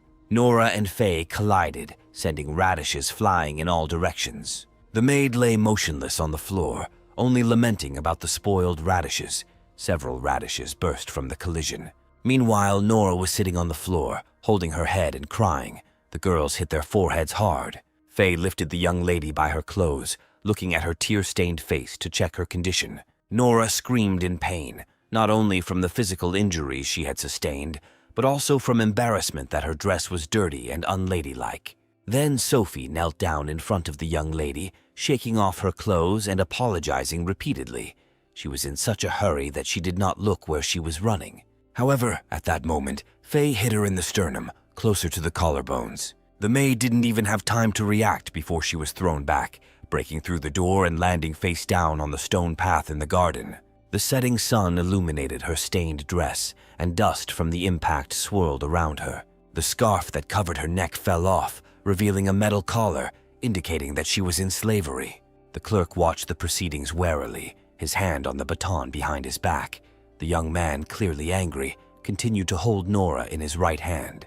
His yellow eyes were full of hatred, and he felt disgust towards the long-eared slave, believing that she was unworthy of touching the noble lady of the Samarin family. The girl in his arms began to resist and protested, declaring that she did not want to spend money on compensation for the death of a slave. In anger, the young man deliberately crushed the radish lying at his feet, breaking it into several pieces. Sophie, raising her head and with difficulty opening her left eye, plaintively asked him not to trample the food intended for the young master. Then Faye stepped through the crack where the door had been a few moments ago, heading towards the maid, cursing and insulting the werewolf race. He came across another radish, which he also crushed under his foot, showing no concern for who the slave was carrying the food for. Rolling over onto her stomach, Sophie crawled towards the young man, trying to beg for forgiveness and save at least some of the food. She grabbed him by the leg of his trousers and asked for forgiveness again, tears streaming down her face, traces of blood visible at the corners of her mouth. Veins appeared on Faye's face, twisted in a grimace of disgust. He was outraged by the audacity of the werewolf who grabbed him by the clothes. Without hesitation, he kicked her again with the leg she was holding onto, blood spurting upward as he kicked her in the head. The servant and Nora stepped aside, making no attempt to stop the madman. The servant wanted to intervene, but was stopped by the girl, who grabbed him by the shoulder and smiled kindly, showing a card with a large sum of money. From the girl's explanation, it was clear that the young man's family had been killed by werewolf slaves, and now he was overcome with rage whenever he encountered them. Since the girl didn't mind if Faye killed the maid, they would compensate the owner for the damages if necessary. Meanwhile, the young man prepared for further action, screaming as he wanted to hit her, although he initially wanted to keep his hands clean. He didn't notice someone approaching him from behind. Jonathan, unable to remain indifferent after witnessing this scene, now held the young man's hand tightly. Faye was initially distracted when his arm was grabbed and glared at the young man. It turned out that Jonathan's grip was incredibly strong as he immobilized a black rank expert. Thinking about this, he continued to hold the girl by the dress. Jonathan's gaze was stern and dark as he set out to find out who dared to attack his personal maid. Eventually, Faye came to his senses and began to resent Jonathan's interference, the white-haired youth threatening Jonathan, knowing that no one around him would dare challenge him and that he was superior in strength to most people. However, Jonathan was ready to take on the challenge, ready to see what this young man could show him.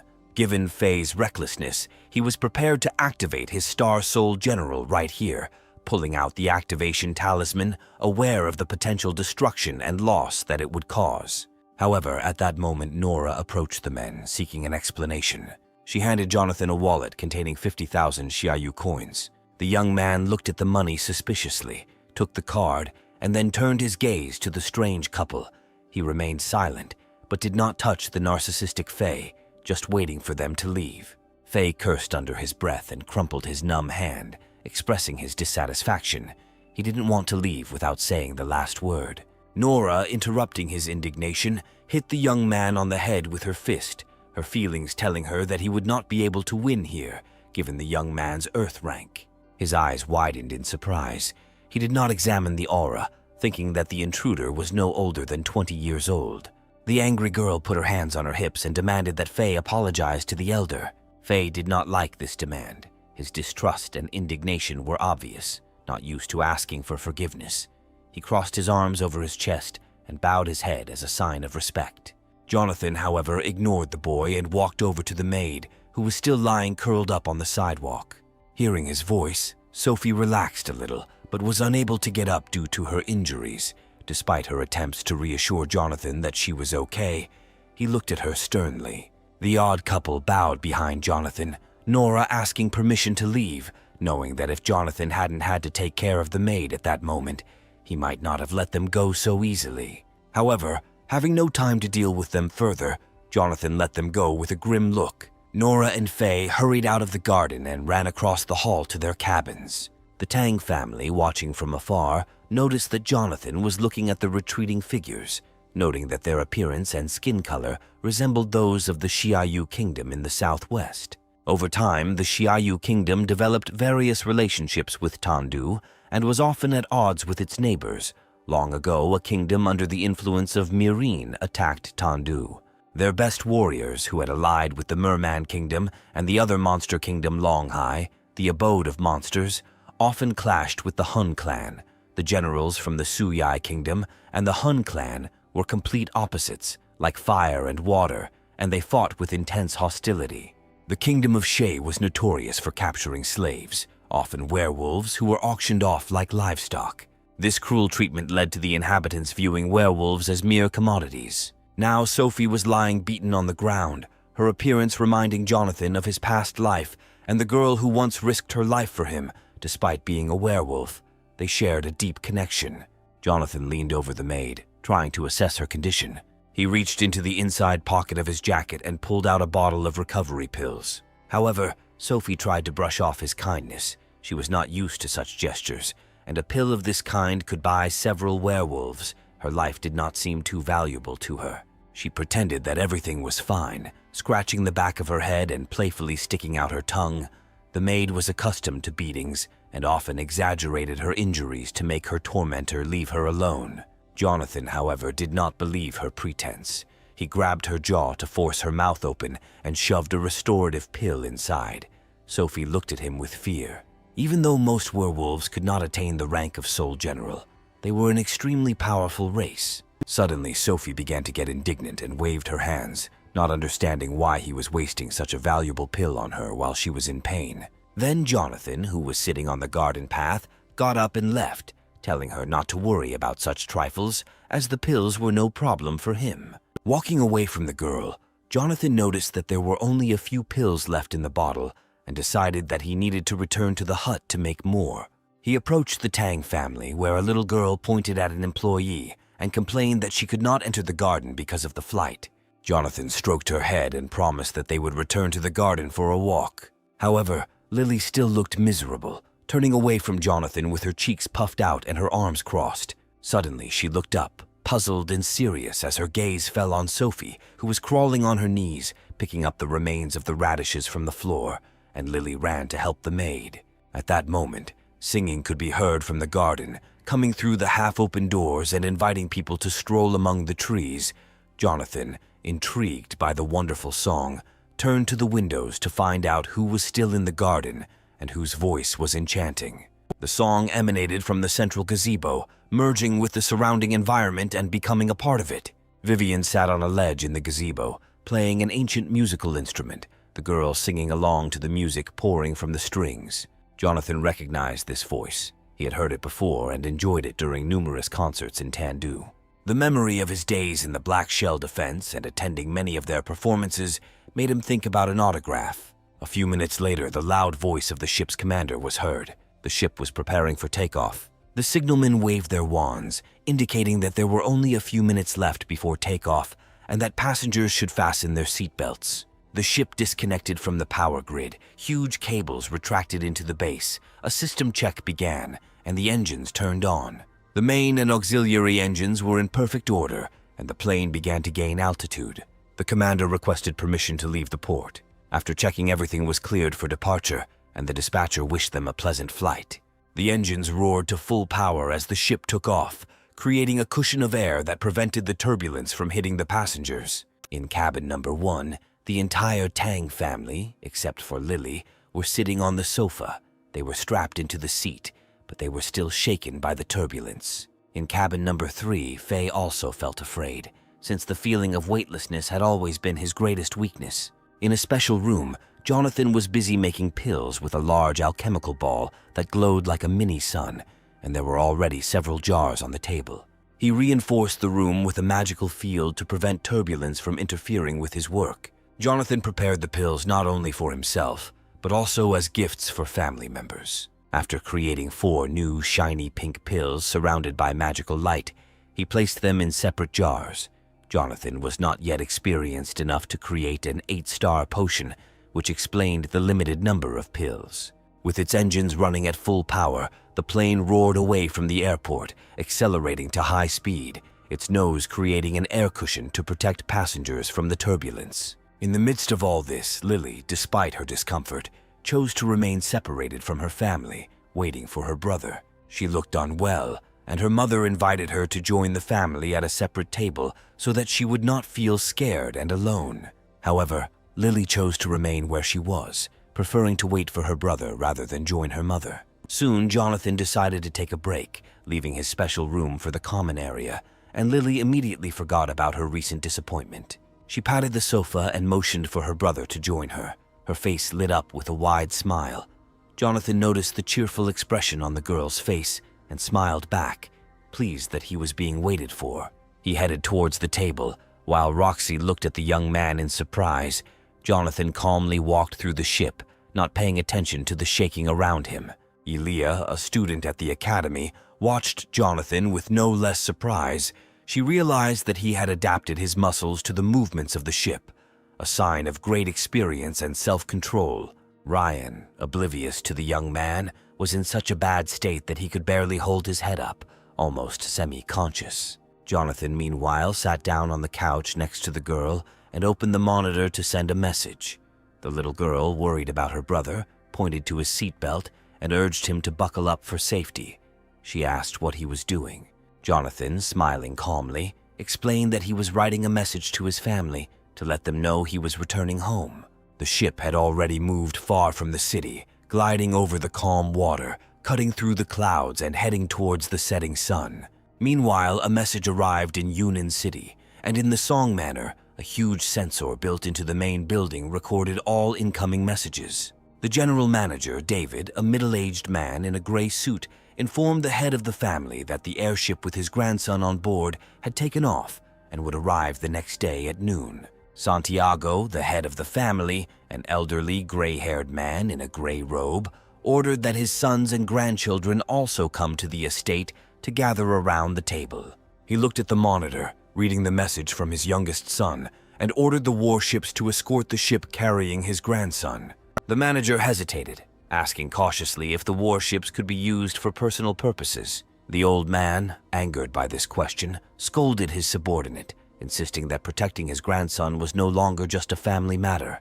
The manager bowed apologetically and asked permission to leave as he had an urgent task to complete. Senior Song was left alone in the spacious office, staring at the photo of his grandson above the message. Among the expensive items on the table was an old black and white photograph depicting a man and woman tenderly holding a child. Santiago picked up the framed photograph and studied it carefully, thinking about how this little boy had grown up, healed his damaged veins, and gained great strength. Meanwhile, the ship Jonathan was on board stabilized and flew smoothly across the sky, and the captain announced that the passengers were free to move around. Sophie finally delivered the order to the first cabin, bringing 2 trays on a trolley.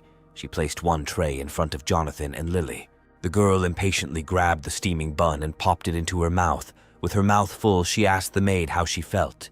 The girl playfully raised her fists, smiled, and happily declared that she needed to thank the young gentleman for the pill, as she felt even better than usual. Elia held the bun demurely, a blush appearing on her cheeks. She wondered if Jonathan had given her the same pill he had used when he saved her from the monsters. Lily, chewing thoughtfully, said sternly that if she were in her brother's place, she would definitely beat up the person who harmed Sophie. However, before he could finish, the girl fell silent, looking suspiciously at the filling of the bun. Jonathan noticed her sudden silence and asked worriedly if she was choking. The girl, however, was glowing with happiness. The bun was so delicious that she could hardly contain her delight.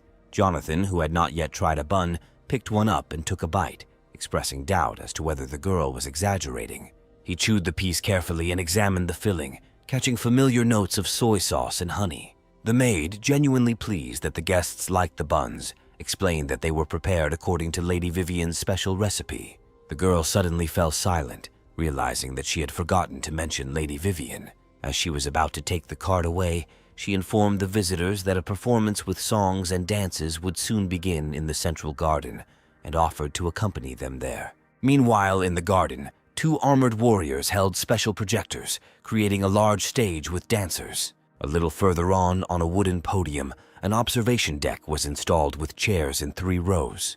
The beautiful voice was heard even outside the ship, filling the space. The dancers, dressed in oriental outfits with light skirts and gold rings, performed a song about a beautiful woman in expensive clothes. Lady Vivian, sitting in the gazebo, played the pipa and sang a tender song about love. The hall, already half full of people, was occupied by guests who were listening attentively to the performance. Sophie led Jonathan and the Tan family across the bridge to the stand. She found a place for them where the passengers in the first cabin were given the best seats in the middle of the first row. A plump young man, Jack, from a wealthy family, noticed them and looked at them suspiciously. It seemed strange to him that such simply dressed people occupied the first cabin. Nora also noticed the arriving guests. As Lily tried to climb onto the chair, she recognized Jonathan and tugged on Faye's sleeve. Faye, distracted from singing, looked angrily in her direction.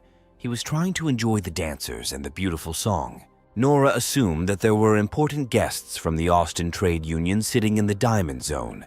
It seemed that the young man was someone important, so the Samarin family should befriend him. Her companion, however, did not understand the conversation and directed his stern gaze in another direction. Sophie noticed the intense gaze directed at her and turned to look at Faye. She was surprised to realize who was watching her so intently, and her hair stood on end like a cat's. Jonathan noticed the suspicious couple and, judging by their seats in the front row, he assumed that they were not ordinary citizens of the Kingdom of Q. He turned to the maid, inviting her to sit in the chair next to him, and the maid gratefully accepted the offer. At this point, the dancers' performance had just ended, and the host announced the beginning of a new show based on a true story. The play The Battle of Undine was about to begin. When the curtain rose and the burning buildings appeared, Jonathan sank into his chair, confused. Suddenly, an actor dressed in simple clothes burst onto the stage and began calling for help. He screamed that the city was being attacked by monsters, begging for help and calling on everyone to run. 3 more actors appeared on stage dressed as monsters, eager to devour as many people as possible. Lily watched the scene with wide eyes, exclaiming at how scary the monsters were. On the opposite side of the stage, 3 actors in fake student armor raised fake swords and engaged in a brutal battle with the monsters.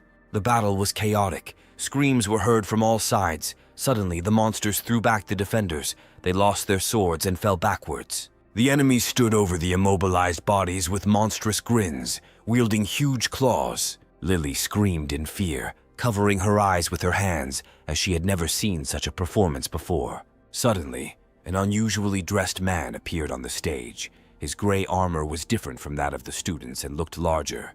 He assumed the pose of a heron, introducing himself as the Star Soul General Xochi, and shouted for the monsters to hear.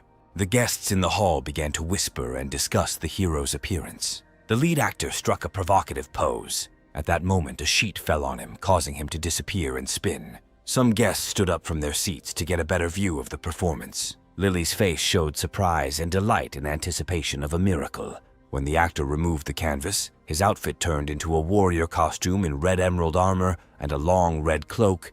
It was Lu Bu. A young man in the back row stood up and shouted that he recognized Lu Bu when he saw the general in the city. The actor extended his hand, and the extras, blending into the background, slowly brought him the halberd. Lu Bu then summoned a horse, and 2 other extras attached a fake horse to his lower torso. In this form, the main character chased monsters around the stage, who tried to run away from him in horror.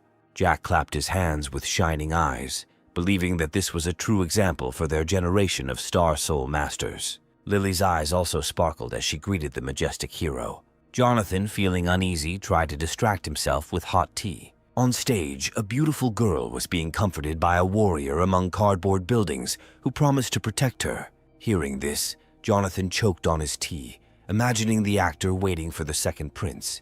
If the second prince saw this performance, it could turn into a disaster. Suddenly, the monster appeared on the stage surrounded by voodoo dogs, Liu Bu covering the second princess. The cloud of steam simulated a battle, and cries for help could be heard through it. Jack cried with delight, continuing to applaud the actor in whom he saw a role model. After defeating the monsters, the princess asked the hero to marry her, but the general rejected her offer, saying that it was his duty to protect the country. Elia burst into tears, touched by the performance that echoed her memories of her own rescue. As the general said goodbye to the beautiful girl, she collapsed on the stage in tears, begging him not to leave. Jonathan was overcome with embarrassment. He slumped in his chair and tried to remain inconspicuous, ashamed of his performance, which he found far from flattering. Jack, slamming his large palm on the table next to his chair, stood up with a displeased expression on his face, rubbing his fists. Jonathan had made several unflattering comments about the play and was now demanding an apology from the hero. Jonathan looked at him as if he were crazy. In front of the man stood 2 burly guards, one young and one older, with a mustache and beard, staring at Jonathan and demanding an apology. Jonathan didn't want to start a confrontation on the Allied ship, so he had to apologize. Nora turned to her companion with a sly smile, seeing this as an opportunity to make friends with the passenger from the first cabin. Faye looked at her with displeasure, wondering if she was trying to start a fight. The girl stuck her tongue out at him, thinking that a fight was unlikely since she could rely on the guy from the first cabin. Meanwhile, Jack continued to be indignant, considering the apology insincere and wanting to hear more sincere words. Then little Lily took Jonathan's side. She didn't like that someone was bothering her brother. She pointed at the fat man and indignantly shouted that they had already apologized. Jack, deeply offended by being called fat, shouted back and insulted Lily. Meanwhile, Nora teased the rich man by sticking out her tongue. Then Jack, with a serious expression on his face, warned that if they wanted to fight, they would get it. Displeased, Faye pointed out that the fat man had ruined their enjoyment of the show and was ready to punish him.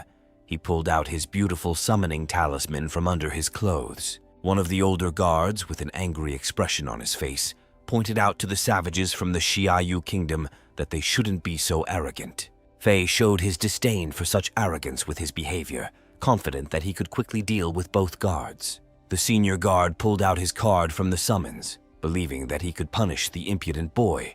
Jack tried to defuse the situation with a few words. At that moment, the host's voice was heard asking the guests to give the floor to the beautiful lady standing next to him.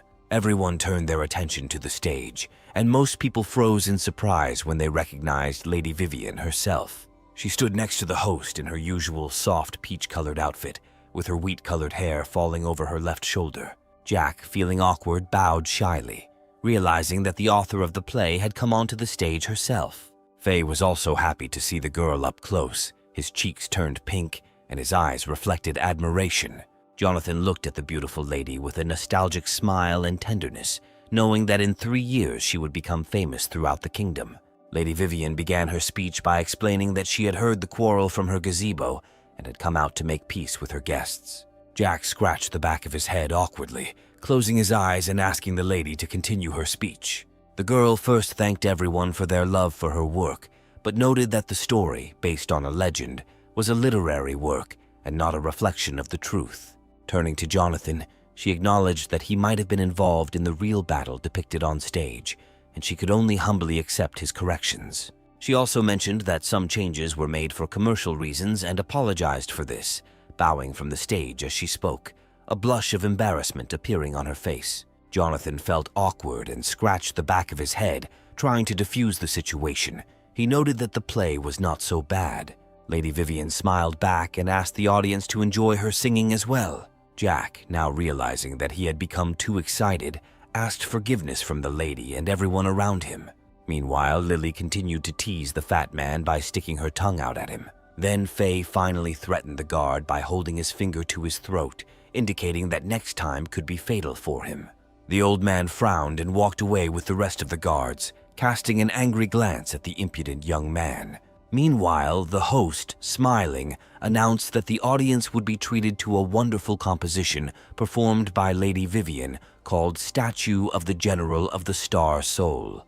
The girl sat in front of the audience on a small chair, holding a musical instrument in her hands. Her hands began to slide softly over the strings, creating beautiful music as she closed her eyes and began to sing. The air around her seemed to fill with flickering lights, and the wind died down. The audience remained silent, enjoying the beautiful voice. It seemed that even nature had frozen, and only the leaves were slowly falling to the ground. Jonathan closed his eyes, feeling that the world had ceased to exist. It had been a long time since he had last heard the voice of his singer, and he felt nostalgic. Behind Lady Vivian, the curtain parted, revealing clouds of steam, and beautiful girls in red and green dresses appeared, gracefully dancing, the girl playing and singing exquisitely. After finishing the song, the singer and dancers took a bow, and the audience responded with applause, demanding an encore. Everyone really enjoyed the performance, and Lady Vivian was pleased with their reaction. She agreed to perform another song, but was not sure which one to choose. Jack happily shouted from his chair that he had heard rumors about a new song, Burning Star, that the singer was working on, and he expressed a desire to be one of the first to hear it. Vivian tried to explain that the song was not ready yet, but the audience began chanting the title of the new song. Then Lady Vivian, agreeing to fulfill the wishes of the public, was pleased that her work was so well received. She hoped that even without the ending, the song would be a success. Jonathan watched the scene with satisfaction, remembering that Burning Star had brought fame to the prima donna, although he had no idea that the song had been written so long ago. The singer sat down on a chair and touched the strings with a gentle expression on her face. Her beautiful lilac eyes looked somewhere over the hall as she began to sing to the unknown hero. Jonathan, absorbed by the beautiful voice, closed his eyes and began to sing along, knowing many of the girl's songs by heart. The song resonated with him, reminding him of times in his life and the battles he had gone through. Although sometimes he forgot the words due to time, he continued to hum with his eyes closed. As he sang one line, he began to think that his new life had begun and that he could correct his past mistakes. When he opened his eyes to applaud, he was struck by the deathly silence around him. Even Lady Vivian was silent, and Jonathan was confused by the unexpected silence. He looked around, searching for an explanation. All the spectators in the hall stared at him, and the girls covered their lips with their fingers. Lady Vivian stood on the stage with her head down, her hands still holding the instrument, shaking. At that moment, Sophie leaned over to the young master and whispered that the singer had not finished the song, and the last lines were missing, but Jonathan sang them himself. Jonathan was horrified to realize that this could negatively affect the singer's career, since it was this song that made her popular. Lady Vivian, with a peaceful expression on her face, thanked the young man, explaining that the words of the song resonated with her feelings. She felt like she had met a soulmate. She looked at him tenderly, admitting that her heart skipped a beat when she heard those words, feeling a deep connection. Jonathan felt awkward and looked away, feeling like he had cheated on an exam. He had never imagined that his attempt to enjoy the evening could end like this. Huge gray clouds began to gather around the ship, which moved through them as if riding the waves. Lady Vivian looked at her hands in surprise. Her body and clothes were covered in emerald flames that reached towards the sky, seeming to evaporate. Suddenly, she realized that she had broken through to the next rank. Gentle whirlwinds lifted her clothes and hair, and a blush appeared on the singer's face along with a gentle smile. Although she had been at the top of the yellow rank for a long time, the young man's words caused her soul to break through. Suddenly, she screamed as if in ecstasy. The emerald flames trembled along with her body and spread around her like an aura. Surrounded by the rushing, murmuring streams, she looked up at the sky as an emerald aura shot up in a bright column, dissipating high above the ship and scattering delicate sparks across the dark sky. Jack jumped up from his chair, Not believing his eyes, his favorite singer turned out to be a star master of the soul and rose to the next step before him. Jonathan watched calmly as it happened, knowing that relaxing the mind and finding harmony often solved problems that prevented breakthroughs. Suddenly, a purple lightning flashed in the sky between the gathering clouds, foreshadowing trouble. Jonathan could not ignore it. He felt an aura of evil and looked at the sky, suspecting that perhaps some mistake had occurred. The clouds continued to gather, seeming to pursue the ship, and lightning flashed periodically. Meanwhile, Lady Vivian, after the procedure of elevation, lay sweating on the stage in a semi-conscious state.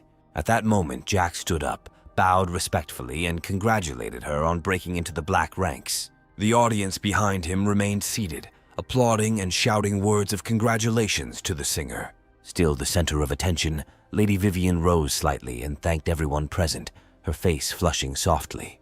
As she began to come to her senses, she stood up and turned to Jonathan, thanking him for his guidance and asking to speak with him after the show. However, the young man did not have time for this. He raised his hand, signaling everyone to be silent and listen to what was happening around the ship. Lady Vivian's lilac eyes widened as she questioned the young man as the storm around the ship intensified. Clouds began to envelop the building, and lightning struck closer and closer.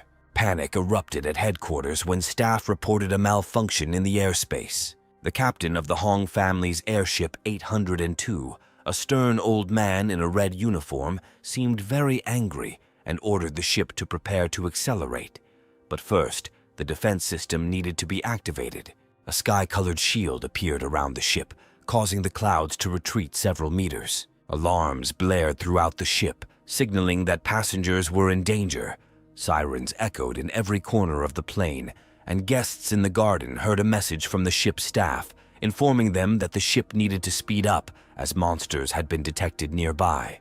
Above their heads, the people who had just witnessed the wonderful spectacle saw a huge crack dividing the sky into two countless flying Bifan monsters, which only appeared in groups and were of high rank, flew through the crack towards the ship, resembling vultures.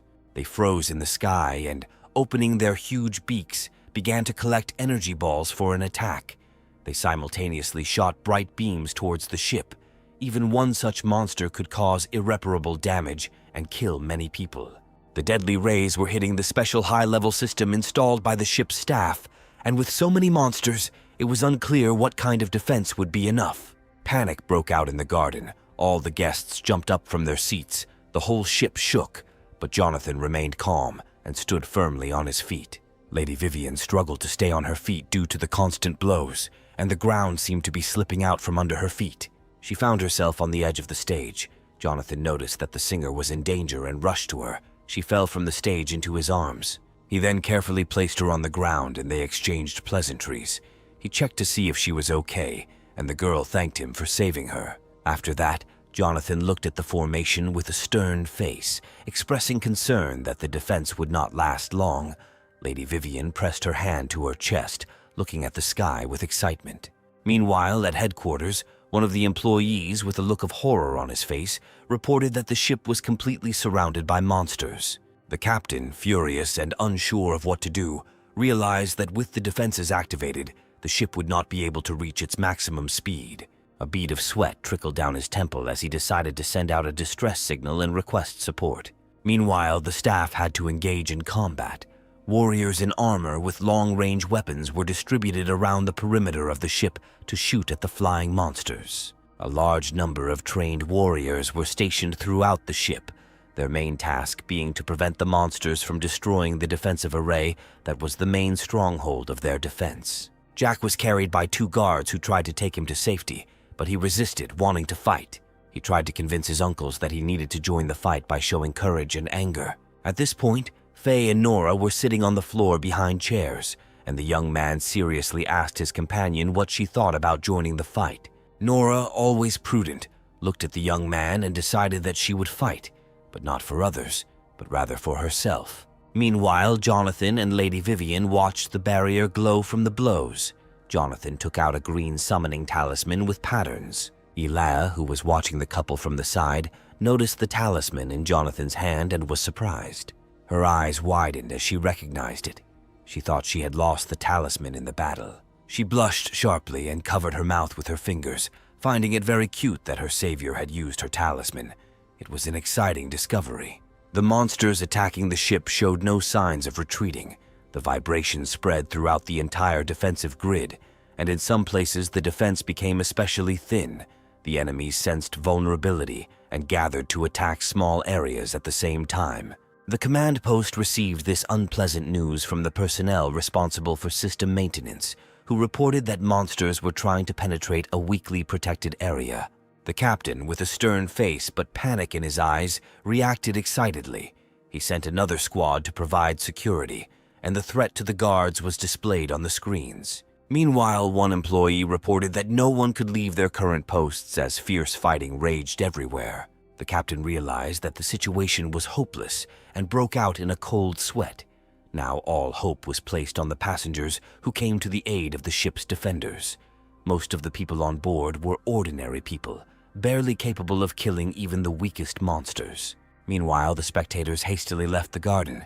Lady Vivian was busy evacuating people, trying to organize their movement and direct them to safety. The monsters gathered in the sky above the garden, preparing to strike at the same place at the same time, the ominous energy gathering in their beaks once more as the enemies launched a combined attack, releasing beams that intertwined into a single stream. This stream fell and spread across the protective massif. As it turned out, not everyone managed to escape from the garden.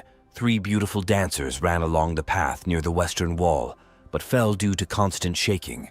At that moment, the protective dome cracked under the combined blow of the monsters. The beam hit the western wall, as a result of which part of it collapsed. Debris fell on the defenseless women. Lady Vivian saw this but was powerless to intervene.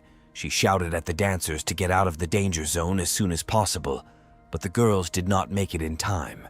As they sat on the path, they saw huge boulders flying towards them. Suddenly, a blue, sparkling card flashed past Lady Vivian, heading towards the defenseless dancers. As they tried to cover themselves with their hands in fear, a transparent dome appeared around them. Boulders fell, but bounced off the energy field. The girls looked up in confusion, not understanding where the protective grill above them came from.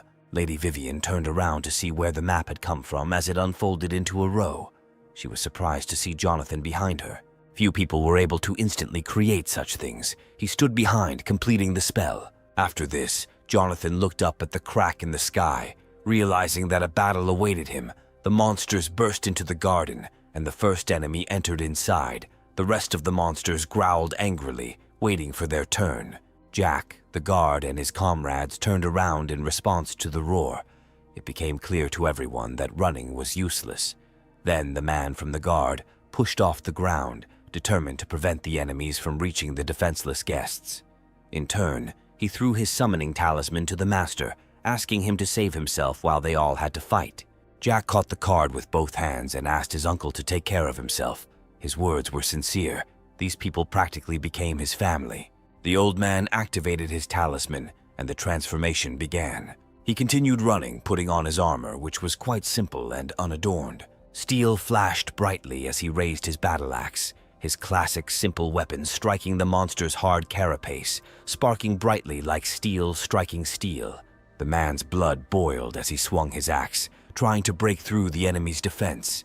Sparks flew in all directions, leaving bright streaks in the air. The monster still couldn't move. While everyone was watching the battle between the man and the monster, Jonathan was distracted by a message from the system and stepped aside.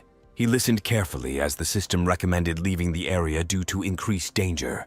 The young man thought that the monsters attacking the ship did not pose a serious threat, but the system apparently detected an enemy of a higher rank than the saint. He turned to look at the Tang family and the others, deciding not to abandon them even though it was impossible to hide among so many people. Thinking back to the recent battles, he had obtained several summoning talismans and copied Lu Bu. This might not be enough to deal with a strong opponent. Jonathan rested his chin thoughtfully, regretting that he didn't have other generals with long-range mobile attacks. As it turned out, despite all his efforts, Jack's bodyguard was unable to break through the enemy's shell. The monster struck with its hind leg, throwing the warrior aside. He fell, and the monster immediately directed a beam at him. The man disappeared in a cloud of energy and dust. the people recoiled from the rising wind. Nora and Faye watched the fight. The girl assessed the situation and came to the conclusion that the old man's current abilities were too weak. She sent the young man to fight the monster. Faye glanced sideways at his companion and took out his talisman, seeing this as his chance to demonstrate his superiority. He summoned armor that was completely different from Xiaoyu's machines, the more angular shape making it look more like a cyborg than a warrior. As it turned out, the bodyguard was still alive, cursing and trying to get to his feet. The monster hovered over him in the air, preparing another beam from its open beak. At that moment, a beam of yellow energy flew at the enemy, crashing into his head and preventing him from shooting at the fallen guard. The man turned towards the noise, trying to see what had saved him.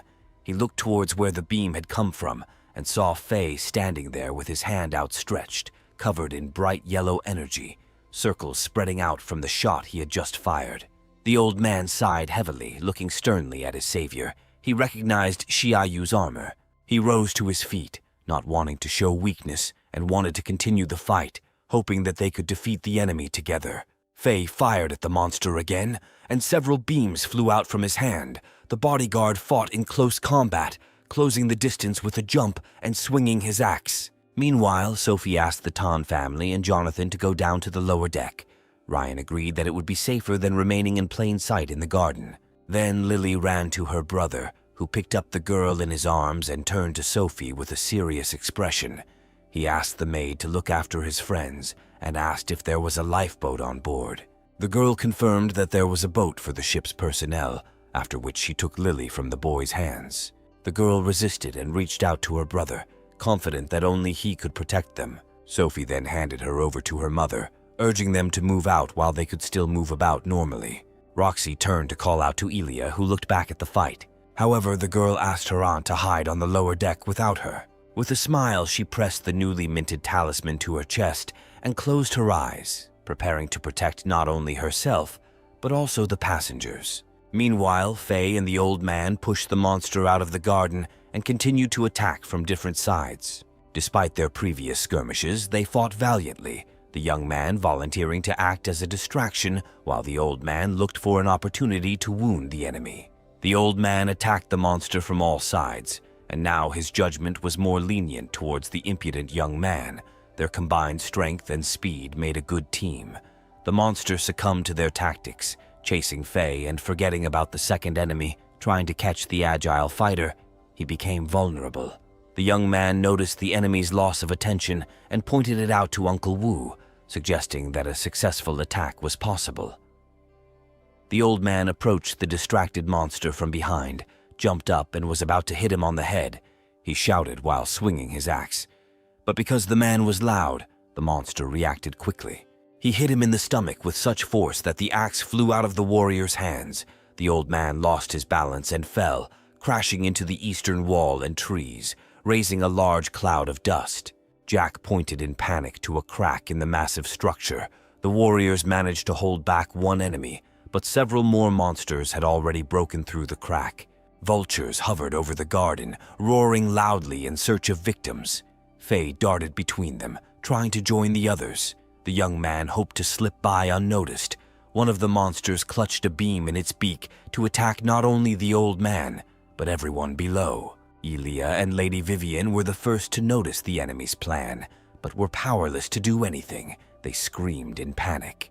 The second guard responded to their screams and rushed to protect everyone from the powerful attack. He activated his soul talisman as the beam destroyed everything below the monster. Nothing could be seen through the clouds of fire and smoke, and the monster continued to shoot. The guard, dressed in classic armor, covered the master with his shield and turned to him to check if everything was okay. Jack sat down on the grass and stuttered that everything was fine, his gaze full of surprise riveted on the guard. Elia, protected by her student shield, and Lady Vivian, who were standing a little away from the attack zone, were able to cover themselves with their hands. The dome shimmered at Lady Vivian's feet. Elia looked around, trying to make sure that everyone was safe. Her gaze was riveted to the dome at the singer's feet. When the dust settled, she saw that her family was inside the dome. Someone had installed a security grid to save them. She was shocked and realized that only Jonathan could have done this. The girl looked around, but the guy was not nearby where he had just stood, streams of energy were still diverging in different directions. It turned out that the young man was saving another life. He stood apart from the others, having installed a protective grid above himself, and held Nora's clothes in his right hand.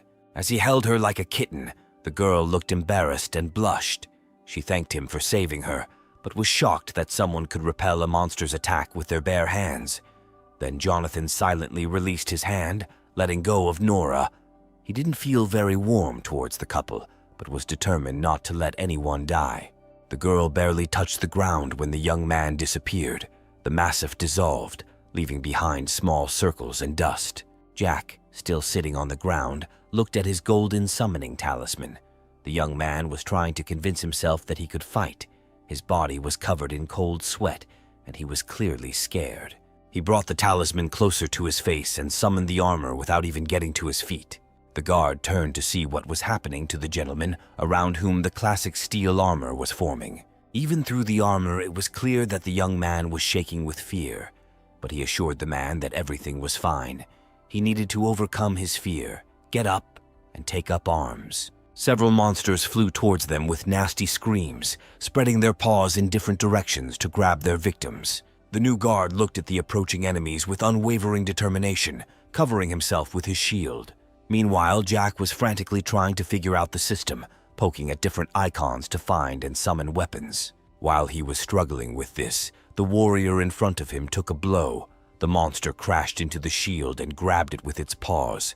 Since both of the guard's hands were busy, he had no way to defend himself from the sharp beak. Then another warrior, having come to his senses, rushed to help. Quickly jumping up from behind, he hit the monster on the head with a reinforced hammer, using all his strength.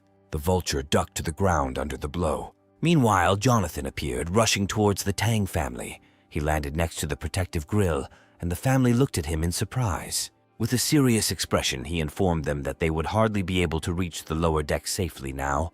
It would be safer to stay with him. Since they didn't know how to fight, they had no choice but to rely on the strong young master. They thanked him for his care. Jonathan assured them that it would be safer with him if the system was correct and a stronger monster appeared. It would be more convenient for him to save them if the family was nearby. The family members reacted differently. Ryan agreed that if stronger monsters appeared, it was scary to even imagine what would happen on the ship. He moved closer to the young man. His face suddenly became stern. He was worried about the possibility of escape and what the other passengers would do. He suggested talking to the ship's captain.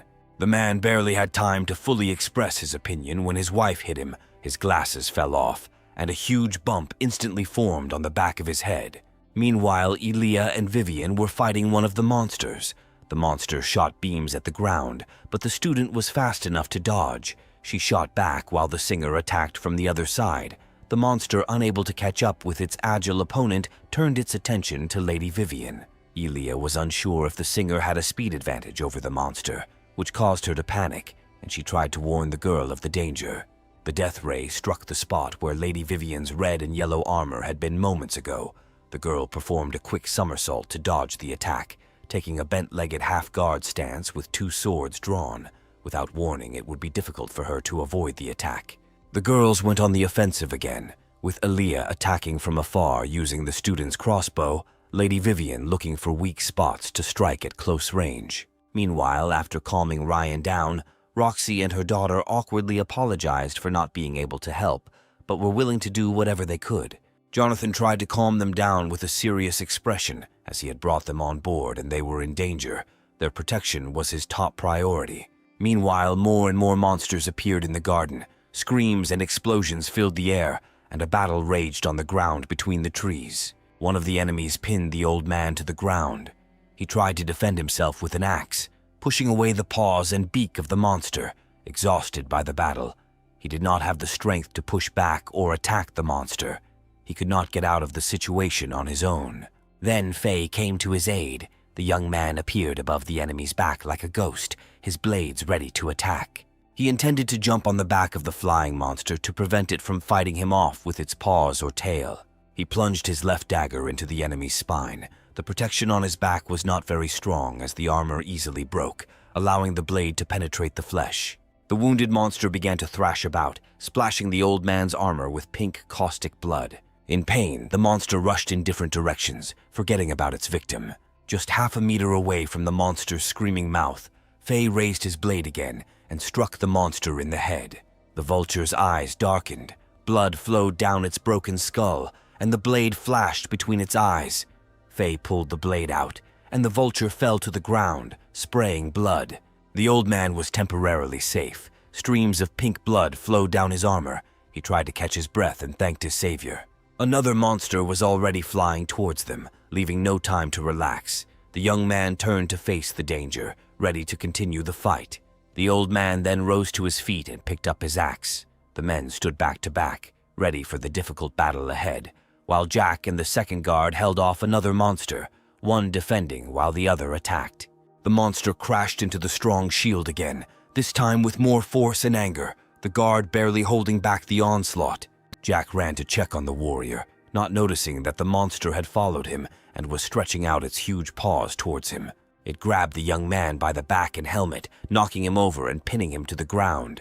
On the other hand, Lady Vivian made a mistake, and the monster grabbed her by the shoulders, which lifted her into the air, making it impossible for her to free herself. The dancers, still under the protective ring, watched the proceedings with concern and sighed loudly, worried about the singer.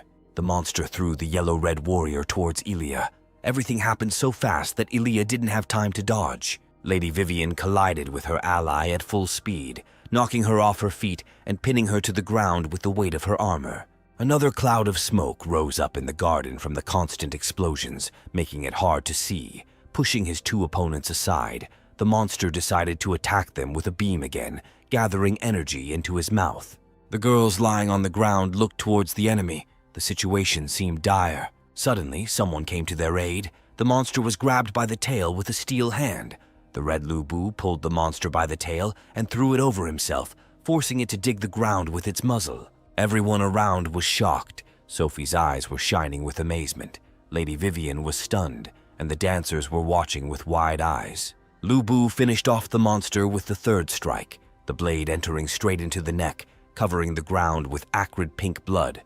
Then he pulled out his weapon from the corpse and prepared to start saving the others, his eyes glowing blue, filled with spiritual energy and anger.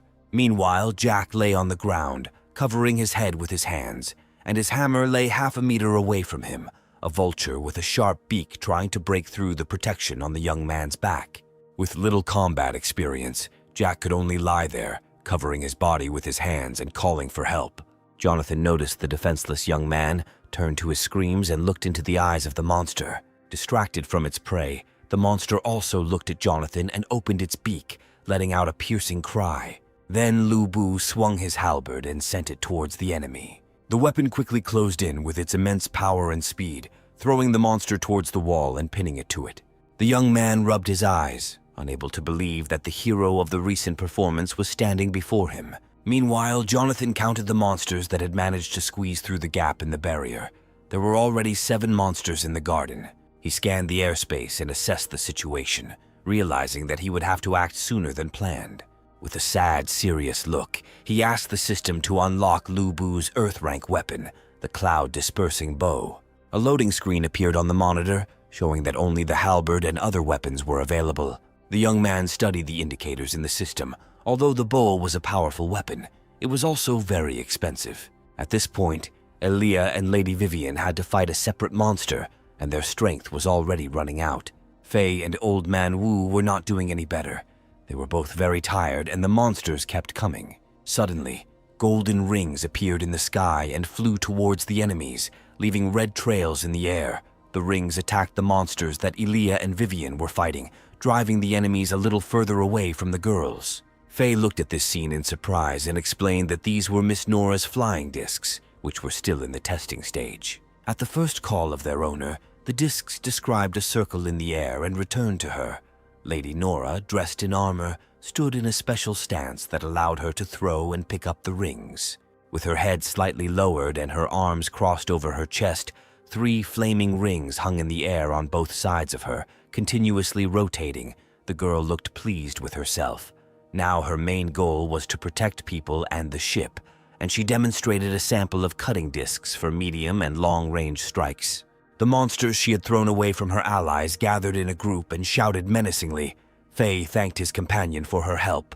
Nora and Old Man Wu were on the same line of defense and took a stance for battle. Faye raised his hands with blades and asked his comrade what they should do next. In a 3v3 battle, they had no chance of winning. Although the monsters had not yet attacked, Uncle Wu suggested that they should start attacking themselves, since more monsters would make it impossible to stay alive. Meanwhile, Nora, with a serious expression on her face, prepared to hold back the two monsters with her discs, while Faye and Wu dealt with the remaining third monster. Faye agreed with this plan and pointed out that the monster on the bottom right looked weaker and should be their starting point. Wu considered the target and agreed that he could start there, distracting the monster while Faye and Nora attacked from behind. Nora then called for the Rattletails formation, but since Uncle Wu was not familiar with such a formation from another country, they had to act intuitively. As they counted down to attack, a beam of energy erupted in front of them, enveloping their enemies. The beam was so powerful that it extended beyond the protective grid built around the ship. Through the red spiritual energy, one could barely see how the monsters were being torn apart. When the beam had completely passed through, it became clear that all the monsters had been torn apart, and their remains fell to the ground. Due to the enormous force of the attack, a section of the eastern wall was destroyed, leaving a huge hole. This attack was carried out by Lu Bu. The warrior stood holding a massive bow that sparkled with energy. The trio were shocked and looked questioningly at the unknown man.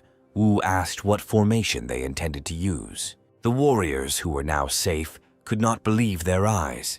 They had many questions, but they could only express their surprise. Wu rubbed his eyes, unable to believe that there was such a strong person on the ship who could destroy 3 monsters with one blow. Faye tried to ask Nora if what they saw was true.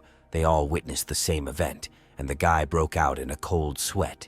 Then Nora, with a childish expression on her face, confirmed the incredible power and admired the lightning-fast attack. Jonathan, meanwhile, prepared another charge and pulled the bowstring. The energy particles collected from the air formed an arrow. Jack was shocked to see a real participant from Undine City in front of him, his face showing a mixture of surprise, panic, and admiration.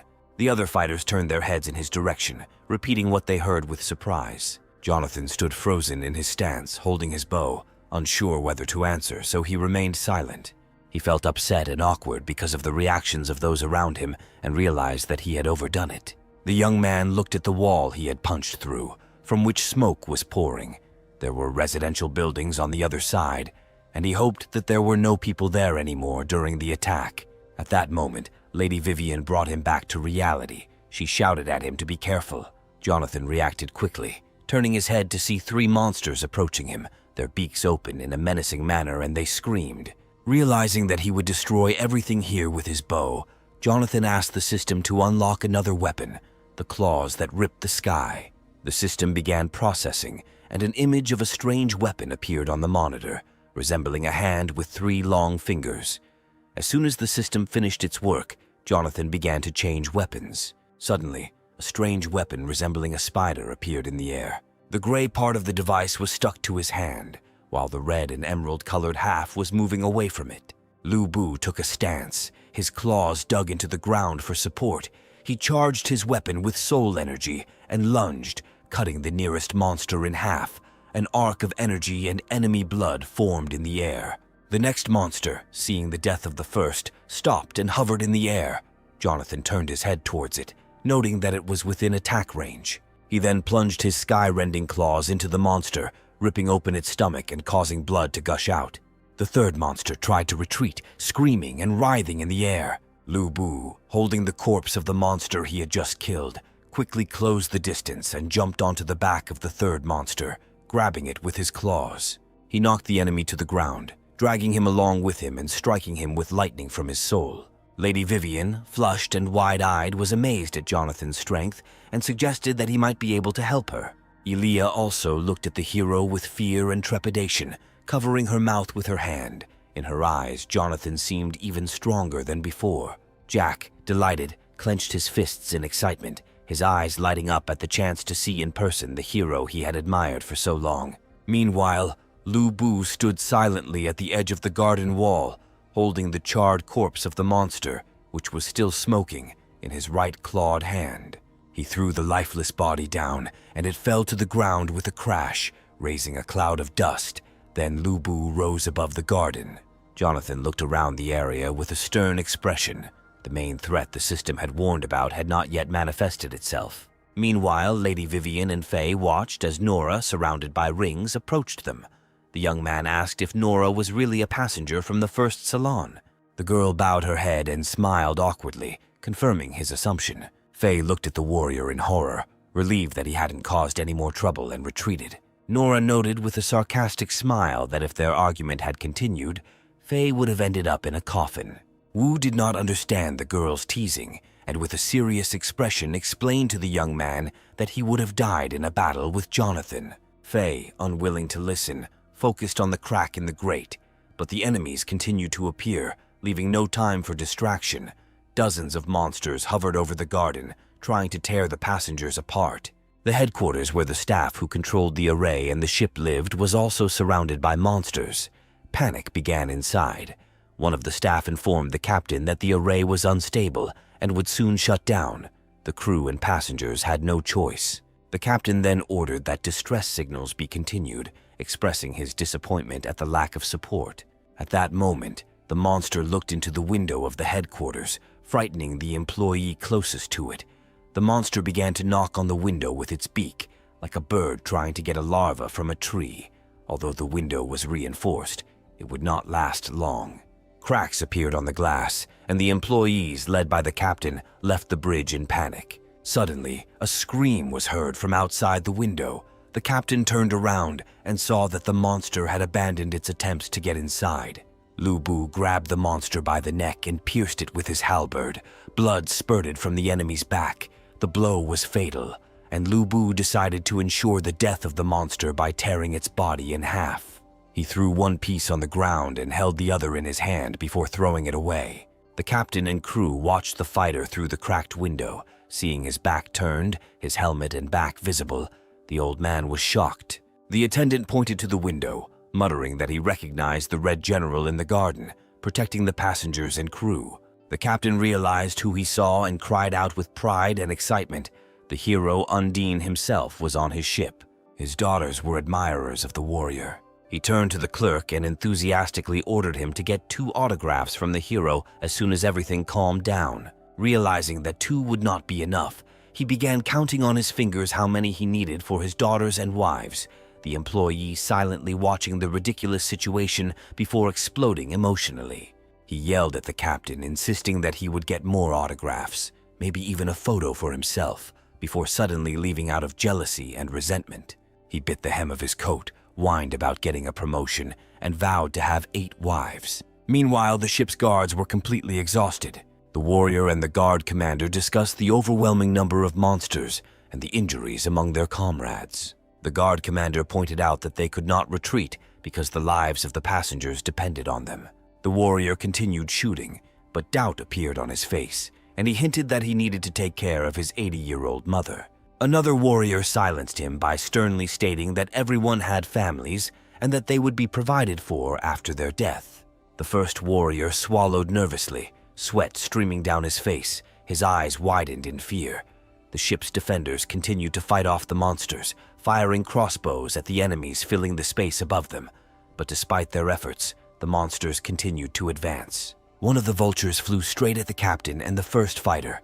The captain pushed the fighter away so that the monster wouldn't hit him, while remaining in the strike zone himself. Then the monster crashed into him, throwing him off the wall. The captain fell, losing his weapon, and landed on the roof. The young fighter, who survived thanks to the captain, watched with concern what was happening.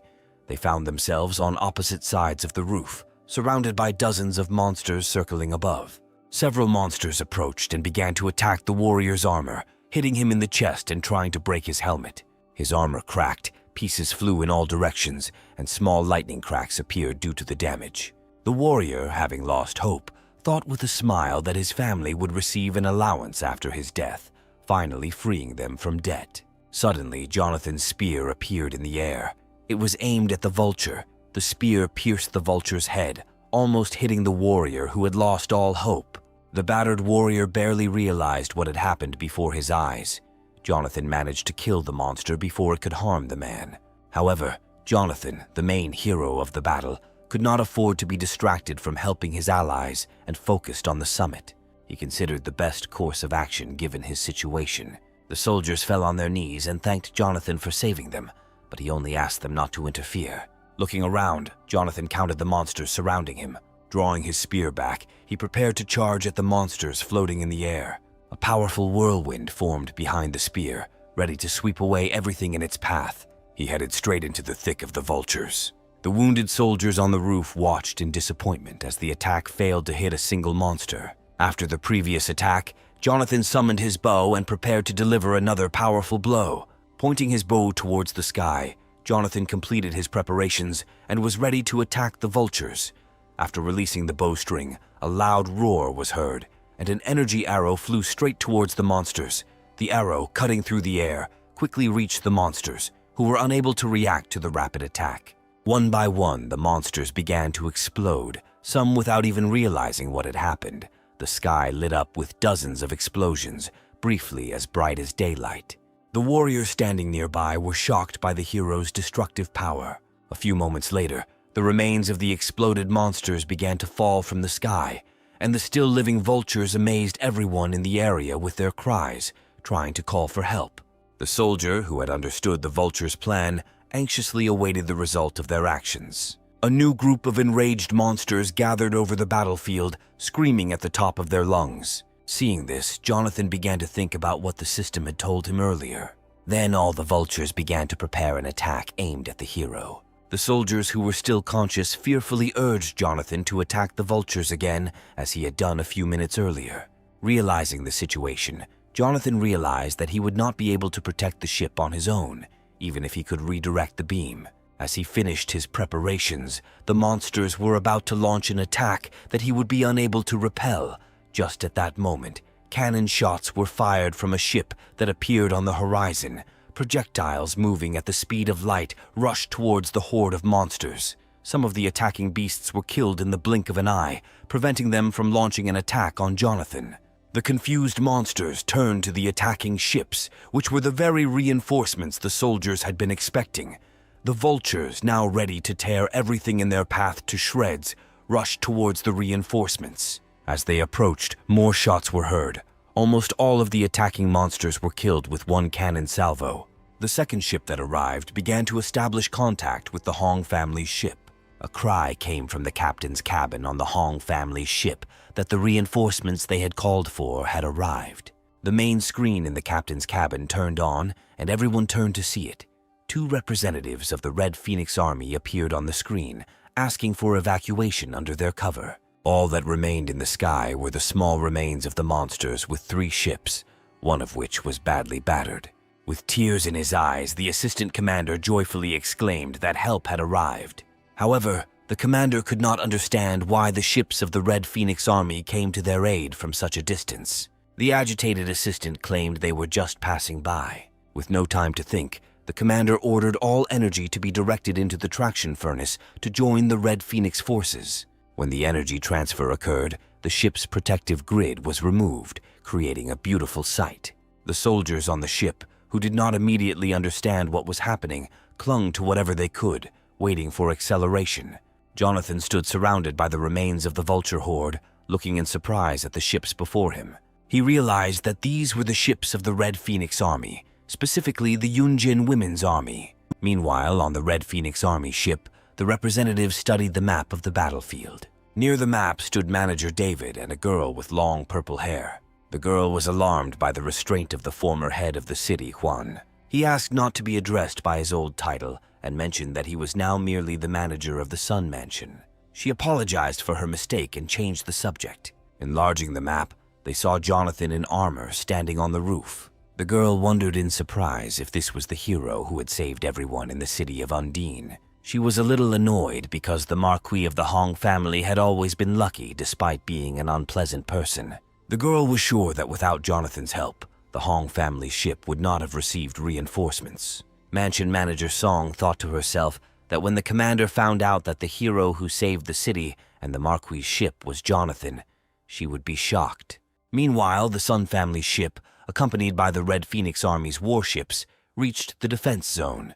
At this point, the vultures began to prepare a new attack on the ships. The girl then immediately ordered the guns on both sides of the ship to be ready for battle. More cannon shots were fired, aimed at the fast-flying monsters. The scene was illuminated not by bright yellow beams, but by the explosions of dozens of vultures. Realizing that the Marquis's ship was now safe, Jonathan began preparing to sail, to the gratitude of the soldiers for saving him. Suddenly, the system informed Jonathan that cracks were forming and ordered him to leave the room within 5 seconds. Jonathan, surprised, could hardly believe what the system had just told him. Inside the ship, amidst the ruins and clouds of dust, a group of people stood next to each other.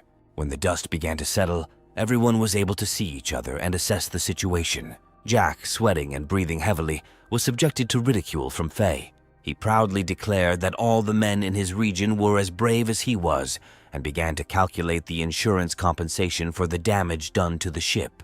At this moment, Mrs. Nora's eyes were shining with happiness. She was grateful for the help given to her in this battle. Meanwhile, Miss Vivian brought tea to Elia. The girl was surprised to discover that Miss Vivian was talented not only in music, but also in fighting. After that, everyone stood with relief in a free place in the dusty field, feeling that they were finally safe. Like thunder in broad daylight, Jonathan landed among them in armor, shaking the ground beneath him. In an excited voice, he tried to quickly say something to the people. The hero ordered people to jump on his hand to escape from the ship. Confused, Ryan asked for an explanation of the situation and what was happening outside. Meanwhile, the vultures hovering in the air began to scream loudly, as if something was wrong. The excited protagonist looked at him in shock, hoping that there was still time to act. Suddenly, a crack the size of 100 ships appeared among the vultures, and through the growing crack, eyes were visible, their gaze piercing to the bone. When the monster's head became visible, its enormous size and danger became obvious. The young man was overcome with fear. He could not understand how such a monster appeared. It was a monster of the coon species. A whale-like monster emerged from the crack, filling the entire sky, its blood-red energy making it clear that it was a menacing and evil creature. The eyes of the people in the captain's cabin of the Hong family ship widened in disbelief. The captain was unable to answer his assistant's question about the type of monster. The Red Phoenix Army commander was equally puzzled, unable to comprehend the nature of the giant and whether it was the one the third madam had mentioned. The monstrous figure almost obscured everything that was visible above the ships. When the system alerted Jonathan, he froze at the sight of the huge creature. Jonathan, noticing Cunya's strange behavior and significant fluctuations in the monster's mental strength. He also noticed how the monster opened its mouth, seemingly ready to scream. Realizing what was about to happen, Jonathan urgently ordered everyone to cover their ears over the radio, but not everyone was able to hear him in time. A stunning scream erupted from the monster's mouth, so powerful that people's blood vessels began to burst, and blood began to flow from their ears and eyes. Even soldiers in armor could not withstand the intensity of the sound. Almost instantly, the people on the ship began to bleed from their eyes, ears, and mouths. Jonathan then set up a barrier to protect those around him, but the noise was still unbearable. The hero struggled to stay on his feet, unable to imagine the full force of the divine-class monster's roar without the protection of the barrier. The ship's captain, kneeling, was bleeding and trying his best to cover his ears. The captain's assistant also covered his ears to avoid the sound effects. The warrior Jonathan had saved was bleeding as he tried to stand up, his ears and eyes covered in blood. The army commander, protected by the heaven-rank barrier set up by the manager, was surprised to discover that the roar was merely the monster's outburst of anger. The girl's face showed emotions of indignation and fear, and a light sweat appeared on her from the tension. The shipyard manager thought that if the monster roared again, they would be in serious trouble and would need to prepare for another roar. The commander, having gathered her strength, ordered the guns to be prepared for battle. The ships floated through the air, changing their formation. Only the Hong family ship remained motionless, its cannons ready to strike the monster if it prepared to attack. But despite its readiness, the monster remained in place after its initial appearance. Suddenly, Jonathan appeared on one of the screens of the warship, asking them not to attack the monster. The army commander and David were shocked, not expecting such a request. They turned to the screen where Jonathan asked them in an excited voice to listen to him. David reacted faster than the young commander, and the girl was surprised by Jonathan's presence. She did not expect to see him in such a situation. Jonathan was no less surprised to see David on the ship. It turned out that the manager of the Song family shipyard had arrived on this warship on the orders of his master to escort him home. Not immediately understanding the situation, the girl began to ask more questions. Jonathan sighed, realizing how long it had been since he had been home and how much he missed it. After expressing his gratitude for the Red Phoenix Army's assistance, Jonathan turned his attention to the monster. He was confident that if he didn't provoke the monster, they would be able to remain unnoticed and escape unharmed. He suggested turning off the power and disarming the guns on the ships, then descending to the ground. The young lady was confused by Jonathan's plan and was about to ask for clarification when Jonathan interrupted her. The hero proposed a difficult adventure, knowing the outrage it might cause, but there were no other viable options for survival. The ship's captain, pale as a corpse, screamed in fear, fearing that even a minor mistake could lead to their death. Jonathan then assured the captain that this was their only chance of salvation, and that failure to follow his advice would lead to certain death. Everyone was stunned by Jonathan's previous statements. On the warship, David ordered to follow Jonathan's instructions. Jonathan then began the countdown to shut down the engines and disperse the Star Soul generals. For several seconds, all ships were in free fall from a height of 3,000 meters, rapidly descending under the pressure of gravity. As the speed of their fall increased, so did the tension among everyone. At this point, almost all the people on the ships began to scream, fearing the worst. Many did not understand what was happening due to the lack of warning. The ship's captain and his assistant, floating in the air, joined in the general cry, surrounding the group of armored men with a barrier. Jonathan attached himself to the surface of the ship while it was in free fall. He counted the time until they touched the ground, noting that they were descending quickly and getting away from the monster as quickly as possible. Hundreds of vultures rushed towards the falling ships, which had already forgotten about the monsters. When the impending threat became obvious, panic began among the people who did not know what to do. The horde of monsters was approaching the ships, which were falling faster and faster. Jonathan, in a state of extreme tension, counted down the last moments before they reached the ground. A moment later, he ordered the engines to be turned on at full power. Everyone complied, directing energy into the ship's engines. As the vultures approached the ships, all three ships suddenly headed towards the horizon. The three ships flew faster and faster away from the vultures. However, one ship began to slow down due to lack of energy. The ship struggled to escape the battlefield because a significant amount of energy was spent on maintaining the defense system. The soldier who informed the captain about the slowdown shocked her, as she did not expect such a development. David realized why they were losing speed and became concerned for the young master. The captain of the warship ordered the second ship to attach boarding ropes to the passenger ship. Dozens of hooks protruded from the side of the ship and were firmly attached to the Huang family's ship. In a state of panic and confusion, hundreds of people rushed away from the side where the hooks were attached. The captain, confused and alarmed, ordered the guns to be prepared for battle with a potential enemy. Noticing that their speed was increasing, one of the captain's assistants informed him about it. Both ships of the Red Phoenix Army successfully attached the passenger ship to themselves and pulled it along. A smile of relief appeared on the captain's face as she realized they were saved. However, the girl sitting next to the captain pointed out that the situation was not entirely safe. Due to the slowdown of all three ships, some of the vultures began to catch up with them. The map showed dozens of monsters approaching the ships from all sides. The worried captain asked if they would be able to provide fire cover during the retreat.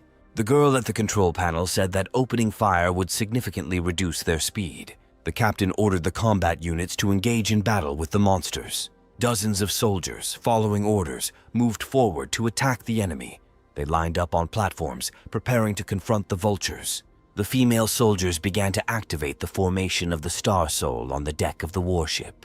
The platforms opened one after another, revealing dozens of Star Soul soldiers. The squad leader instructed the soldiers to fight back against the enemy. All the female soldiers reacted in unison, ready to carry out the order. The warriors lined up, waiting for the command to open fire on the monsters. As the group of enemies entered the soldiers' range, the warriors began to shoot, showering the sky with arrows. The increased number of shots prevented the monsters from getting any closer. Under a barrage of attacks from soldiers, the ships moved even further away from the pursuing monsters. The commander skillfully positioned the soldiers so that they covered all flanks, ensuring that the monsters could not break through. However, one of the suicide monsters managed to destroy the second ship's defense system, falling onto its deck and causing the battle to begin. The captain ordered the troops to support the second ship.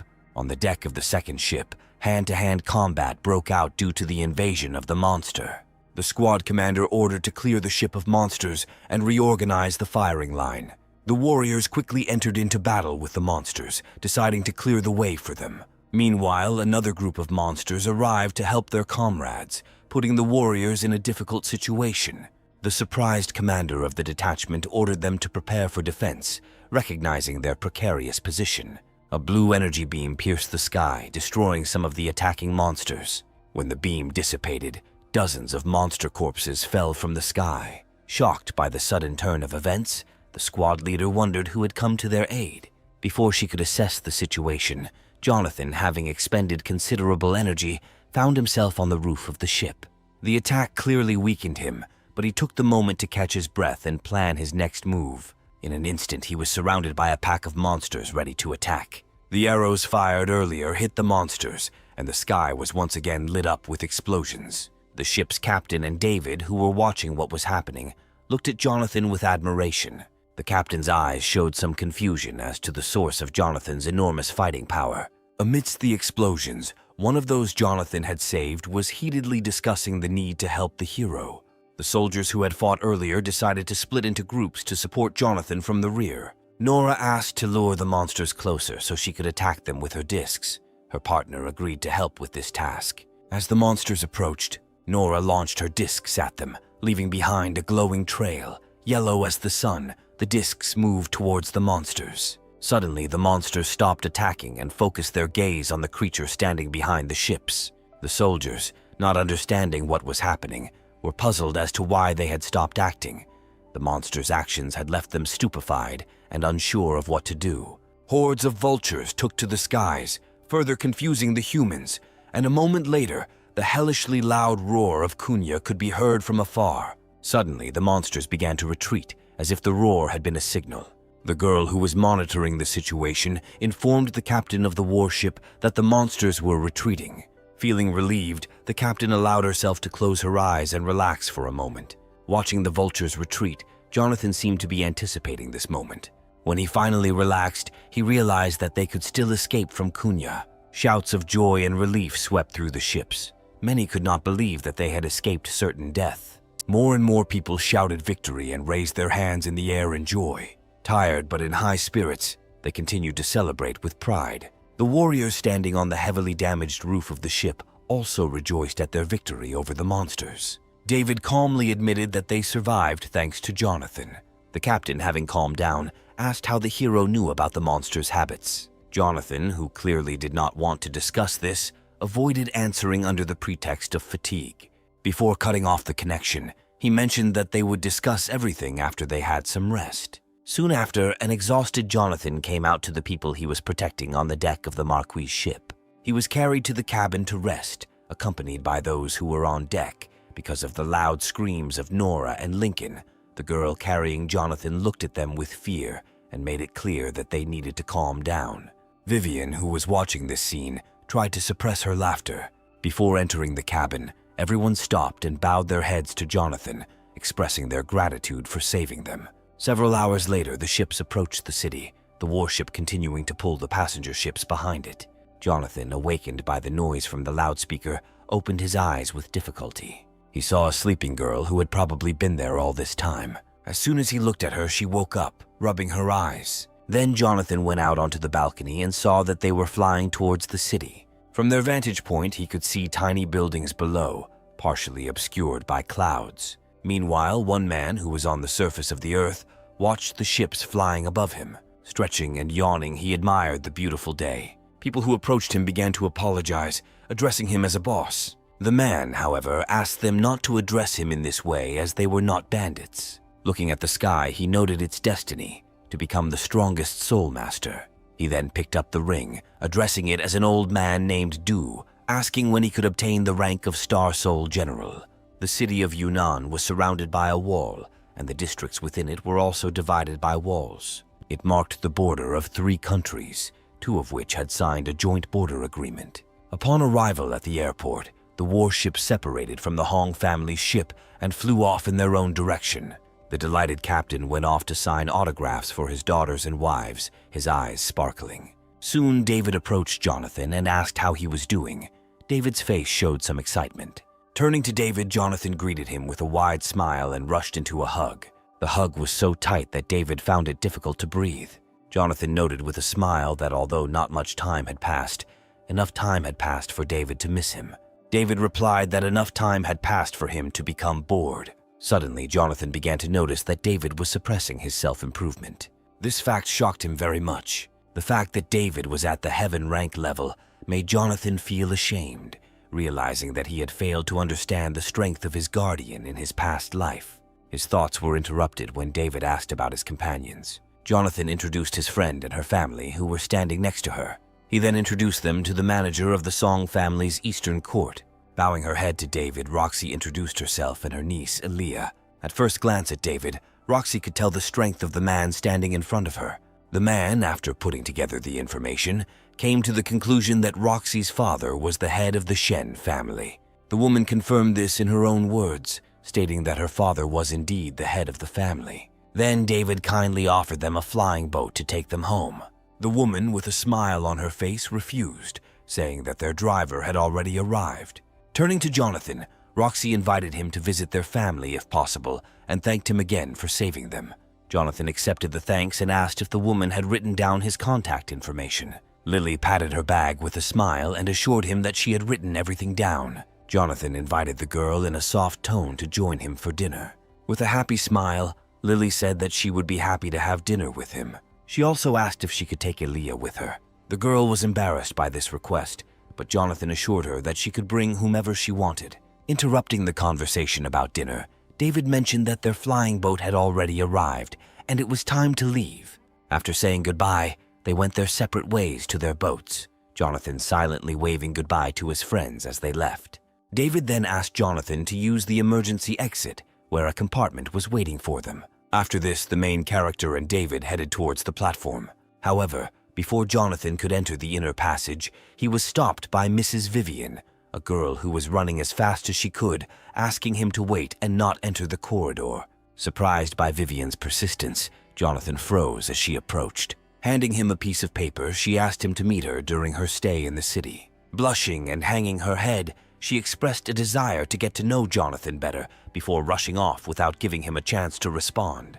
Jonathan, puzzled by what had just happened, was interrupted by David, who mentioned the banquet hosted by the head of the family. David also noted that his fiancée Karen will also be there. Hearing this, Jonathan thought seriously, in his past life, after he miraculously survived in the desert of death, a girl came to him who now interfered with his thoughts. Then David said again that it was time for them to go. At that moment, Jonathan realized that his uncles and brothers, who had treated him badly, would also be at the banquet. When they stepped onto the platform, 3 flying boats were waiting for their passengers. A fair-haired, one-eyed man stood by one of the boats. Bernard looked up and saw the approaching passengers, greeting them with a smile. Jonathan greeted a man he hadn't seen for a long time. The servant opened the door for Jonathan and greeted him formally. Jonathan then turned his gaze to the driver, who bowed his head respectfully. Bernard, the driver, asked Jonathan if he was happy with everything or if any changes were needed.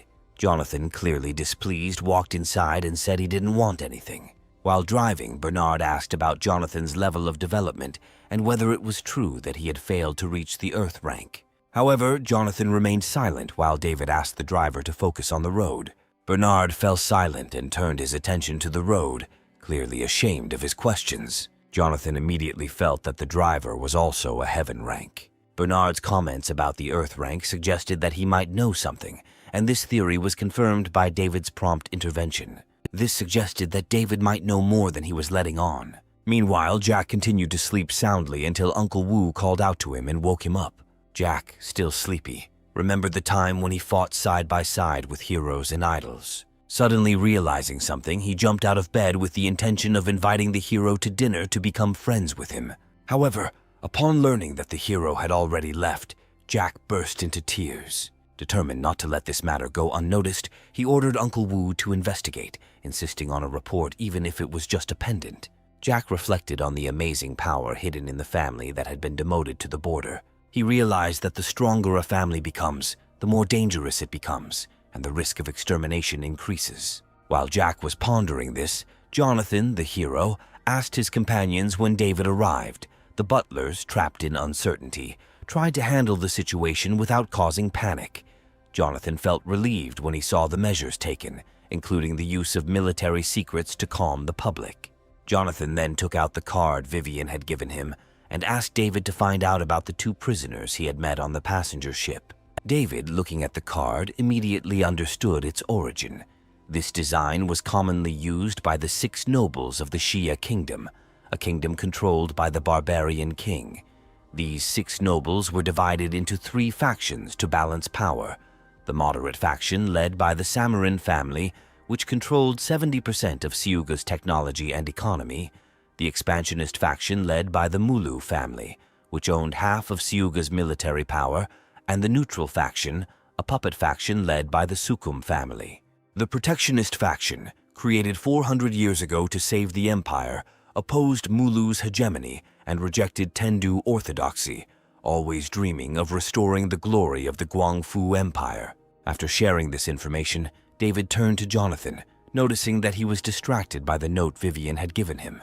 The note specified a meeting in the restaurant's upper suite, and David, noticing this, cleared his throat and remarked that Jonathan's fiancée, Miss Karen, would probably have something to say about the situation.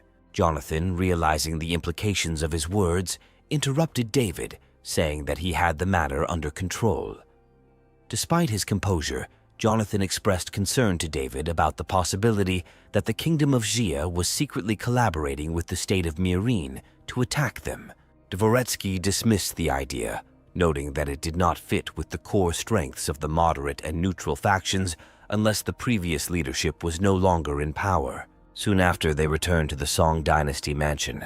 Their ship landed right on the square in front of the house. Several men were sitting near the house and playing a board game. Suddenly, they noticed that guests had arrived in the yard.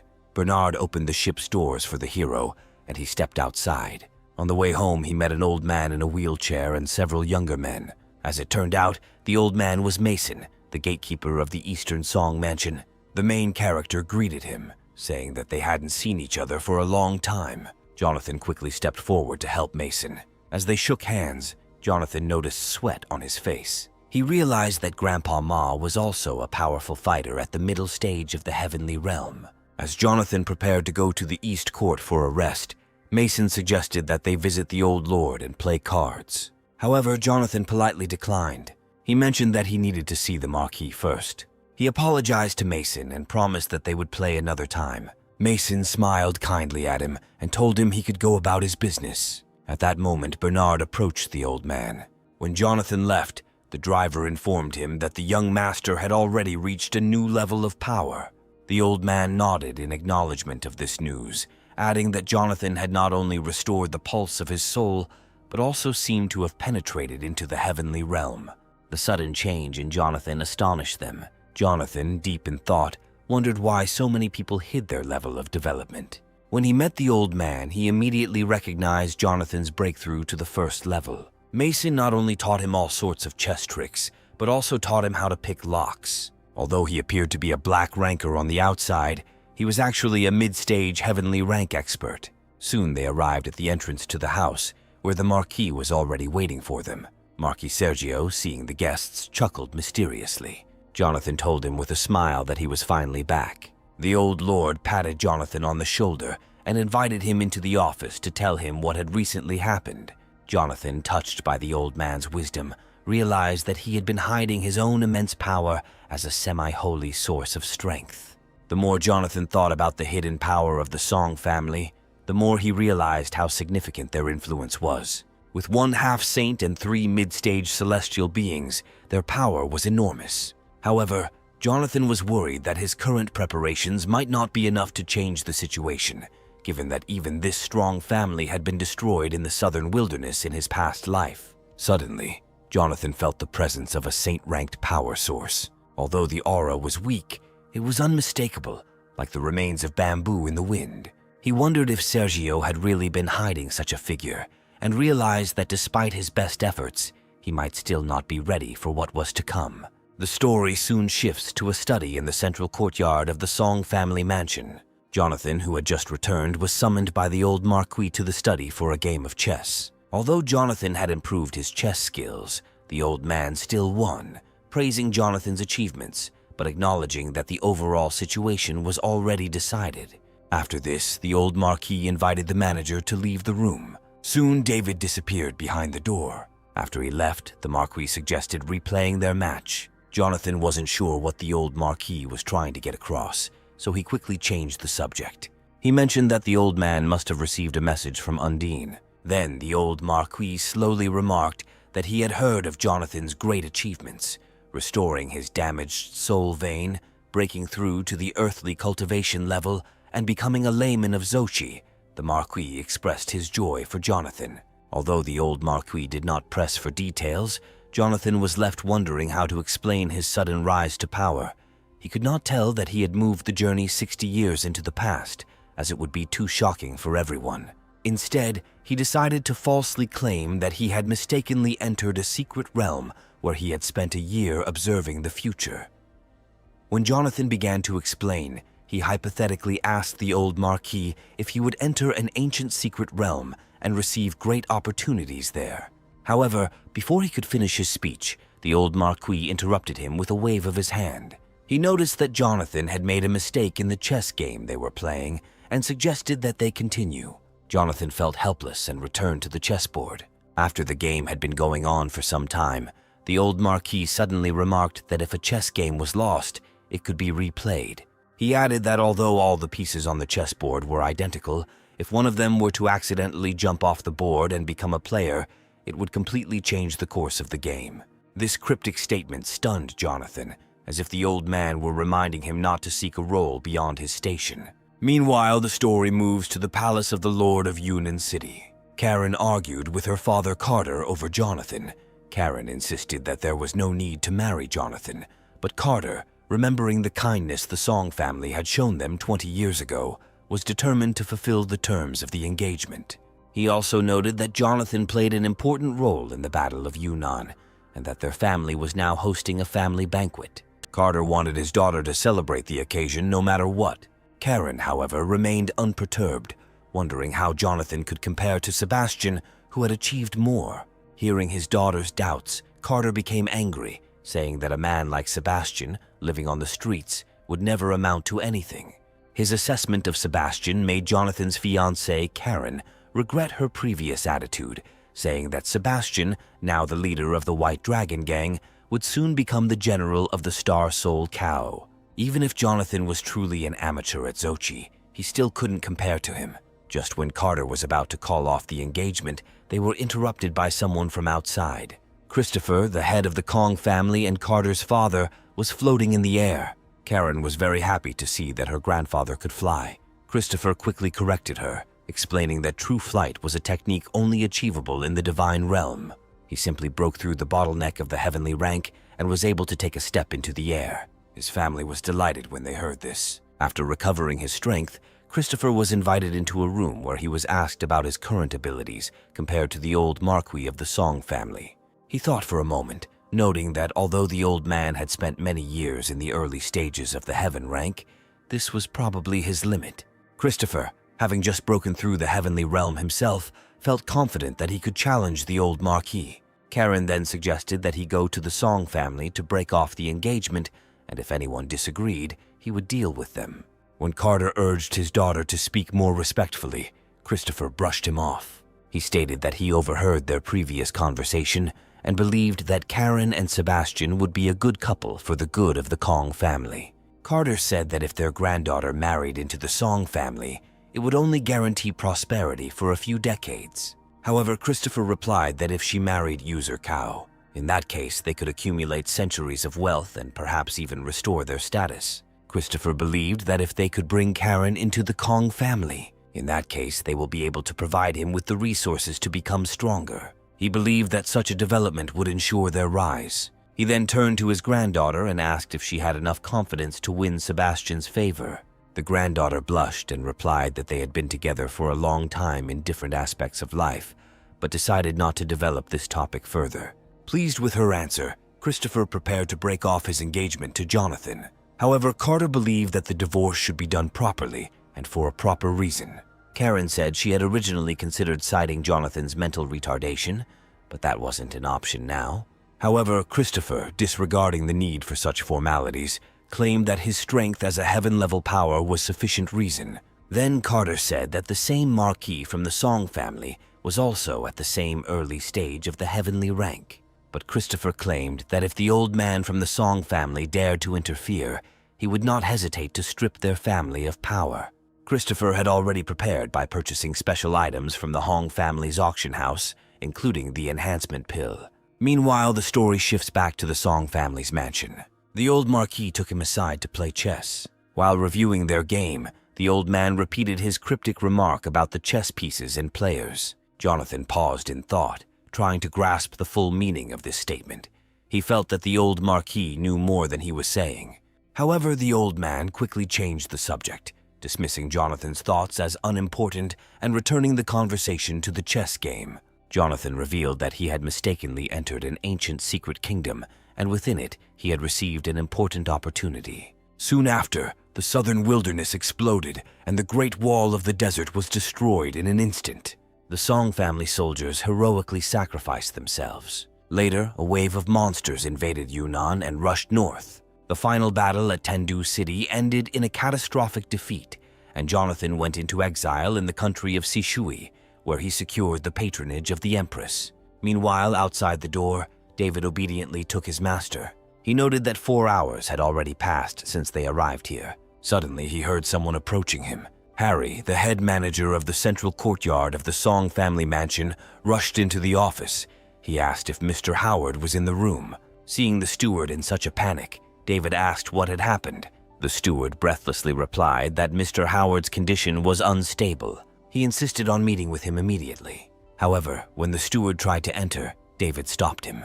Harry didn't understand what he was talking about. David then explained that Marquis Sergio had important matters to discuss with the young master the previous evening, and that it would be best to talk again later. Meanwhile, in the study, Brother Marquis and Jonathan discussed their final destination. He spoke about the last stronghold of the human race on the northern continent. Coming out of this fog, he smiled and admitted that his story sounded incredible. He was afraid that the old man might think he was making it all up, but even he was confused, wondering if he had been trapped in a fantasy formation or had actually time-traveled 60 years into the future. The old Marquis, muttering softly, seemed surprised that it had taken Jonathan so long to explain this. He asked Jonathan to elaborate on this system, specifically mentioning that Jonathan had said that the new basic system had been replicated and that other hobbyists had begun using the generals. After receiving confirmation from Jonathan, the old Marquis thought about what his daughter-in-law had once mentioned about the two-way insurance. He did not expect that this young man would live to be 60 years old before his death. Thinking about the future, the old Marquis reminded Jonathan that the Star-Lord system was of great importance and should never be revealed to anyone else. As for the cover, the old Marquis thought it was quite clever and told Jonathan to continue pretending to be a Xochi carrier as a disguise. Jonathan immediately nodded in agreement, acknowledging that the old man was his true source of luck at this time. The old Marquis suddenly stood up and told Jonathan to follow him, as it was time to give him something his mother had left for him. He explained that everything he knew came from Jonathan's mother. She predicted that one day Jonathan would suddenly become exceptionally powerful, or that his soul meridian could heal itself, or that he might claim to have traveled through time and space. Jonathan was stunned when he heard this. At this moment, the Marquis took out a wooden box from a secret compartment. He advised Jonathan not to be surprised and to trust what he was told. The Marquis handed him a wooden box and reminded him of the laws of this world, warning that within the framework of the Star Network, one cannot violate rights not related to human resources, which operate similarly to the game of chess. Jonathan, deeply shaken, wondered what his mother knew about the Star Network and her connection to it.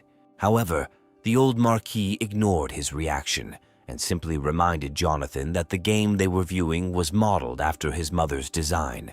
What lessons could be learned from it would depend on Jonathan's intelligence. Suddenly, halos appeared in the sky, and both Jonathan and the old Marquis sensed the mutation. Jonathan softly noted that the faint aura of Saint Rank had appeared again. By this time, the old Marquis ran out into the street, where an elderly man was coughing violently. Surprisingly, the cough was so strong that it almost knocked those present off their feet. If it weren't for their timely reaction, they would have been injured by the old man's strength. It turned out that not long ago, after the old Marquis handed over the mysterious wooden box to Jonathan, halos appeared in the sky. The old Marquis immediately realized that something was wrong and persuaded Jonathan to go with him. On the way, Jonathan couldn't help but think about Jing, the Grand Administrator of the Intermediate Court of the Song Dynasty. It was said that Howard was like a brother to David, but his cultivation level had only reached the peak of the mysterious level. Jonathan became curious about what was special about the east courtyard of the Song Mansion and who they meant. At this point, Manager Harry turned to Jonathan and asked if he would go with them. Although the old Marquis said nothing, deep down he decided that it was time for Jonathan to learn some secrets. Soon they arrived at the courtyard of the Song Mansion. Jonathan looked at the elevator skeptically as he entered. He wondered if there was a deeper underground space than the secret room. When the elevator clanged open, his suspicions were confirmed. He saw an underground space with artificial lighting and a formation that isolated the vibrations of the soul force. Surprised by such a unique place under the Song Mansion, Jonathan followed the old Marquis. At the gate, they were met by several girls dressed as maids. After this, the Marquis approached the doors of the building and called Jonathan to come with him. Inside, the old man was in a weakened state. The old Marquis quickly ran up to him, helping him up. Jonathan was shocked to learn that the man was Uncle Howard, the old Marquis's third uncle. He realized that the powerful wave emanating from this man came from the Holy Order. Jonathan had never met such a person in his life. If this man was indeed of the rank of saint, he may have been a layman from the original era. At this point, the third prince began to speak slowly, remarking that he felt that his time was running out and that he had less than a month left to live. He asked the old Marquis who the young man accompanying him was. The old Marquis quickly replied that the young man was his grandson Jonathan. Hearing this, the third prince looked at Jonathan and asked if he was the son of someone with a damaged soul pulse. Jonathan quickly dropped to his knees and introduced himself, admitting that he had met the third prince before. The third prince gestured for him to rise, saying that such formalities were not necessary. However, upon touching Jonathan, the third prince felt that his cultivation was in the early stages of the earthly level and that the pulse of his soul had been restored. Jonathan was happy and immediately called the third prince to express his gratitude. He then instructed the system to copy the third prince's jade mech, but after a while there was no response. Confused, he wondered why the star system wasn't working. At this moment, the third prince suddenly clutched his chest. The old Marquis quickly approached him and asked what had happened. Suddenly, the third prince began to cough violently. His cough caused a powerful vibration of soul power that shook everyone present. The old Marquis quickly erected a rigid barrier to block it. Jonathan used his agility to avoid hesitation. This spectacle made a deep impression on the old Marquis, who realized that even the power of the Holy Spirit could not harm Jonathan. He thought to himself that Jonathan's strength was far from ordinary, but Jonathan was puzzled. He wondered why the star system couldn't reproduce the third prince's jade fur, given that the third prince was a source of Saint Rank power hidden within their Song family. After the third prince's fluctuations in soul power dissipated, the old Marquis hurriedly approached, worried, but the third prince waved him off, assuring him that it was simply a lack of control over his power. The third prince noticed that his body was like a cracked vessel, with saint-level soul power leaking out uncontrollably. He didn't expect Jonathan to be so skilled at dodging, admitting that Jonathan did indeed inherit his abilities from his parents. The old Marquis then explained that Jonathan had been given an opportunity while outside that not only restored his soul's pulse, but also greatly increased his strength.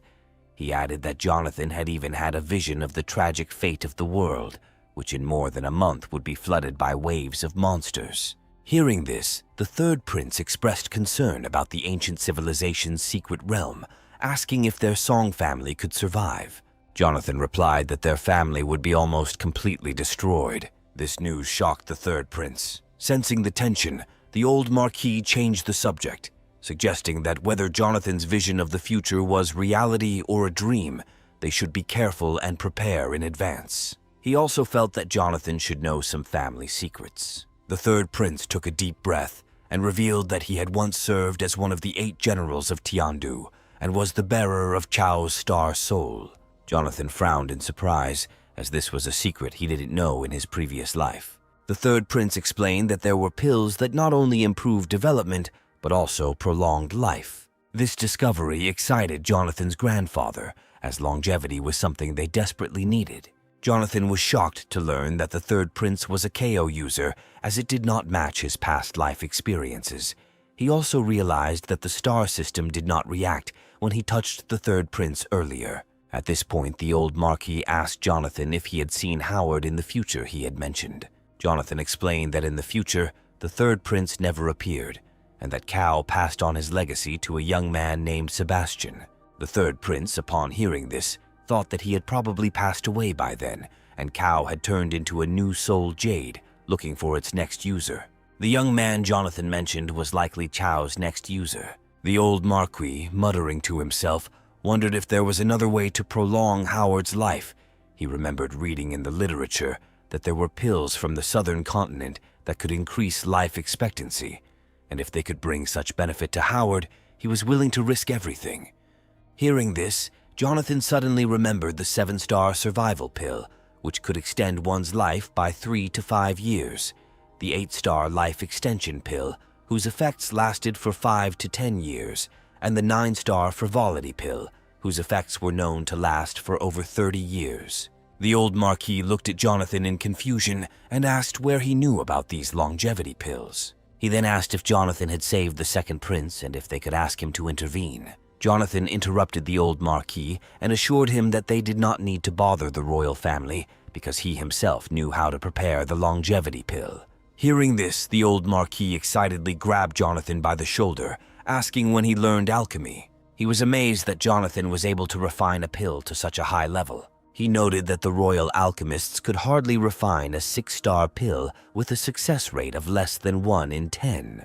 To dispel the old Marquis's doubts, Jonathan took out a high-level pill. Seeing this, the old Marquis became even more delighted and surprised. He felt that the pill was worth at least 7 stars or higher. Jonathan smiled and confirmed that it was indeed an 8-star heavenly spirit pill that could slightly increase one's heavenly level cultivation, although it could only be used once. When Jonathan handed the pill to the old Marquis, the old man made a decision. He decided that Jonathan should be given the same rights as a homeowner, with all the human and material resources at his disposal. He just hoped that Jonathan could improve his skills and help the Song family survive the coming wave and overcome the impending disaster. Jonathan understood what the old Marquis meant, so he stepped forward to examine the third prince's body. Just as he was about to check the prince's pulse, the third prince quickly pulled his hand away and held his left one out in front of him. He explained that his right arm was a biomechanical prosthesis obtained as a result of a major war. During the course of it, he lost his right arm and almost lost his life. That's why he pretended to be dead and hid. Jonathan finally understood why the star system wasn't responding. The prosthesis was not a product of their era, but rather an artifact found in the ruins of an ancient civilization using technology far beyond their time. When Jonathan touched the third prince's left hand, the star system began to read the data. When it reached 70%, there was a data error. This left Jonathan both surprised and confused. He wondered how this could happen, but both the old man and the third prince were equally confused. Jonathan quickly released the prince's hand, assuring them that everything was fine. The hero asked third great-grandfather if his cultivation had never improved since he was seriously injured. He suggested that the error might have been caused by the third prince's lack of a physical body, which affected the meridians of his heart and soul. Jonathan told the old man and the third prince that he would first look for materials to refine the Order Life pill, and then find a way to revive the third prince with a new arm. The third prince was shocked by Jonathan's capabilities, surprised that Jonathan would even offer him the opportunity to grow an arm. At this point, Jonathan took out another pill, explaining that it was a 5-star spring pill. Although it would not prolong the prince's life, it had a strong healing effect that could ease his physical pain. After giving the third prince a pill, Jonathan got ready to leave. Before he could do so, the old Marquis informed him that all the resources of the Song family were at his disposal. After this, he told David to stay there and await further orders. As soon as Jonathan entered the elevator, he asked the system what caused the error in the data. The system responded that the data corruption was caused by unknown reasons and that it was beginning to recover the missing data. Jonathan instructed the system to calibrate the damaged areas first. He planned to refine a pill that would increase the third prince's lifespan, then focus on restoring his right arm and copying the data after he recovered. The story moves to Jonathan's house. Meanwhile, the maids were busily tidying up Jonathan's room, making great efforts to please him. One of the girls, Leona, paid special attention to the young master's bedroom, hoping that he would be pleased. Another maid, Sona, made fun of Leon for working so hard, laughing at her for being bullied by Jonathan. Leona, with a shy and delicate expression on his face, told Sonia not to speak like that about their young master. Sona, however, did not take her seriously and joked that Leon was just being stupid for caring about Jonathan, whom Sona called a useless pervert. Leona immediately came to Jonathan's defense, saying that he was no longer a waste of time since he could now train properly. Seeing this, Sona spread her hands, admitting that Jonathan was no longer a weakling, but adding that he still couldn't help but be a fool. Sona couldn't understand why Leona was so protective of Jonathan, reminding her of what happened last year when Jonathan tricked her and Zoe into following him. Hearing this, Leona became agitated and begged Sona to stop talking. Just at this moment, another servant of the Eastern Court, Layla, tried to stop them from continuing their argument and reprimanded them to finish their work.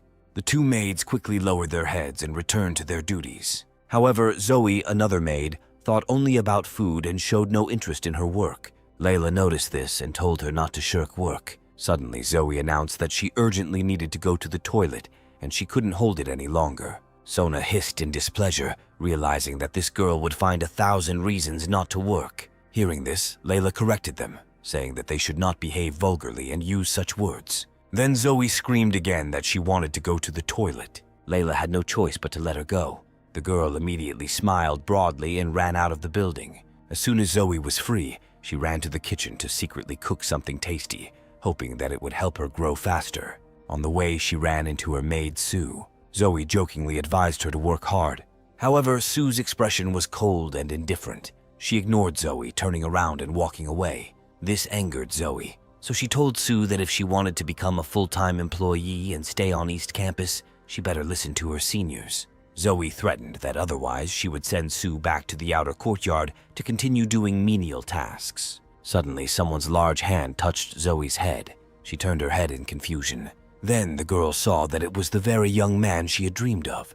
It was Jonathan. Happy, she threw herself into Jonathan's arms. However, he pulled back, reminding her not to let emotions cloud her judgment. Meanwhile, Sue looked coldly at Jonathan. Jonathan was keenly aware of Sue's cold gaze, but he had no memory of seeing her in his past life. Watching Sue in her uniform, Jonathan began to suspect that she was the new maid. Zoe's comments soon confirmed his suspicions. All she did was criticize Sue, calling on Jonathan to pay attention to her.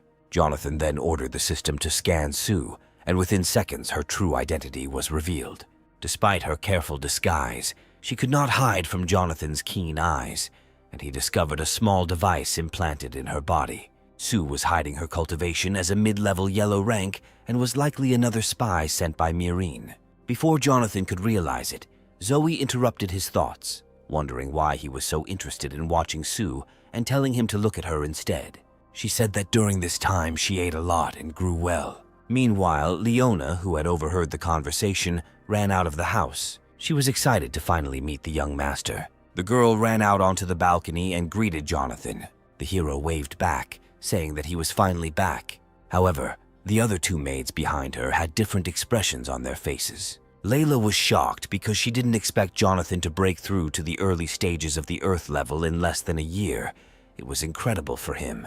Jonathan, for his part, was equally surprised to realize that Layla had reached the initial stage of Earth rank. He couldn't help but wonder if this was another trick of the old man's. Meanwhile, the story moves to an underground secret room of the Song Mansion called the Mortal Grottos. After Jonathan left the underground cave courtyard, the old Marquis instructed David to begin preparations. From now on, all members of the Song family were to follow Jonathan's instructions, and all of Jonathan's instructions were to be carried out immediately. In addition, hidden guards were to be assigned to ensure Jonathan's safety at all times. David immediately understood his intention, confirming that this meant transferring even the command of the guards to Jonathan.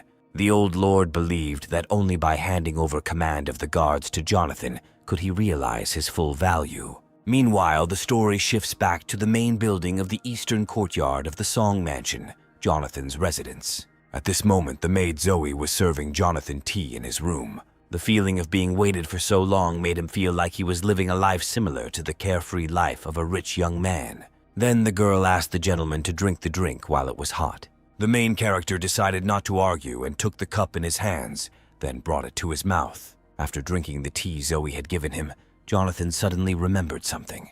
Zoe was very happy when she realized that the gentleman had a task for her. He instructed Zoe to keep a close eye on Sue's movements. He stressed that the maid must prioritize her safety and avoid detection. Having given these instructions, Jonathan dismissed the maids. The girls politely left to go about their business. Left alone, Jonathan finally breathed a sigh of relief. Finally, Layla said that she would be downstairs if the gentleman suddenly needed anything. When the hero was finally left alone, he took out the wooden box that his mother had left for him.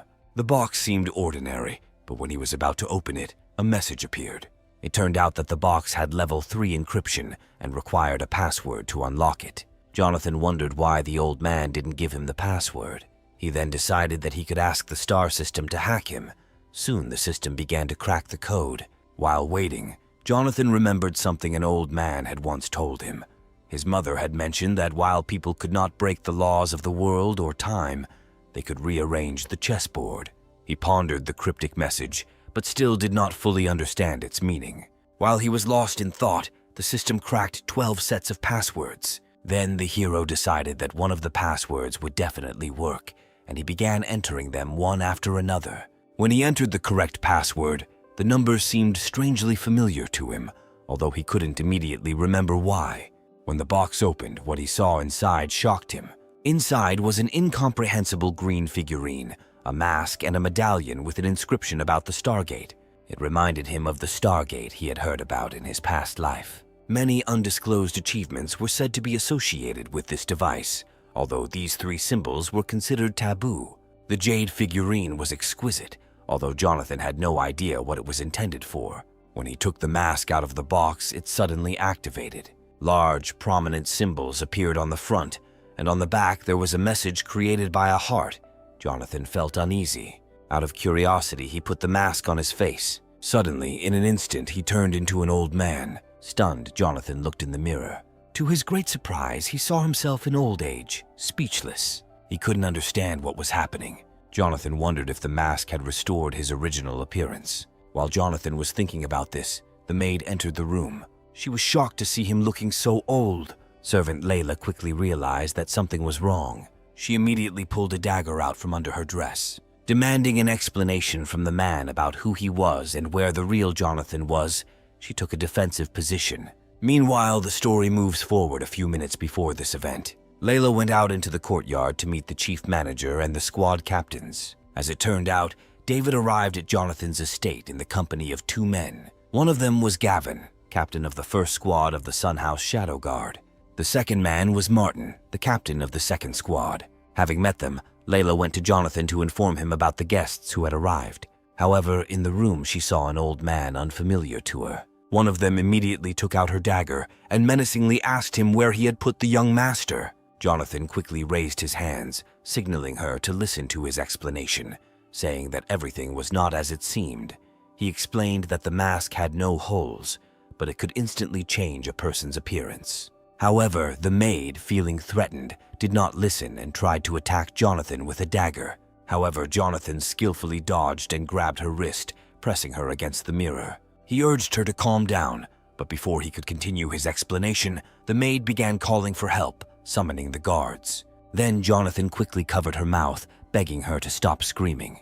He explained that she had left him no choice and this was the only way to control the situation. Even though Jonathan had subdued the maid, he couldn't stop thinking about the mask.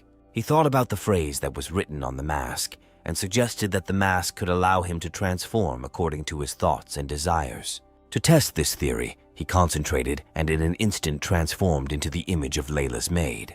Although the maid could not move, her heart was deeply shocked when she saw her reflection in the mirror. Jonathan, now looking like her, smiled with satisfaction. His theory was correct. The mask allowed him to change his appearance at will. At that moment, David and several other people, hearing the noise, rushed into Jonathan's room. By the time they arrived, Jonathan had already returned to his normal appearance. He gestured awkwardly at David, assuring him that everything was fine and he was just fooling around with the maid. Seeing this, Martin gave Jonathan a thumbs up, praising him for his quick thinking, saying that he truly deserves to be a role model for their generation. However, David quickly pulled himself together and reminded Jonathan that his fiancée Karen would also be attending dinner that evening, advising him to be discreet. Jonathan, feeling a little impatient, immediately stopped the conversation. At this point, Layla had already calmed down after her panic and was about to apologize when Jonathan interrupted her again, reminding the servant that this was their shared secret. Jonathan then asked the manager why he had been called, but David did not answer directly and instead asked him to come into the office for a detailed discussion. Jonathan then ordered Layla to collect the things that were on his desk and then followed the butler into the study. After leaving the room, Jonathan asked the butler to tell him the truth, suspecting that the old man had hired Layla to protect him. The manager did not deny this, and although he was supposed to keep this information secret, explained that the shadow guards must now obey Jonathan's orders. Thus, he revealed that the Qing dynasty servant was a high-level expert from the third group of shadow guards of the Song dynasty, which effectively made him one of Jonathan's subordinates. The manager continued to explain that the shadow guards of the Song mansion were divided into 3 groups, each with specific duties. The first group was responsible for actions, the second for reconnaissance, and the third for security. The old Marquis ordered that Jonathan would now be the sole commander of all shadow guards, including those in the first and second groups. He introduced Jonathan to 2 key leaders of the shadow guard, one named Gavin and the other Martin.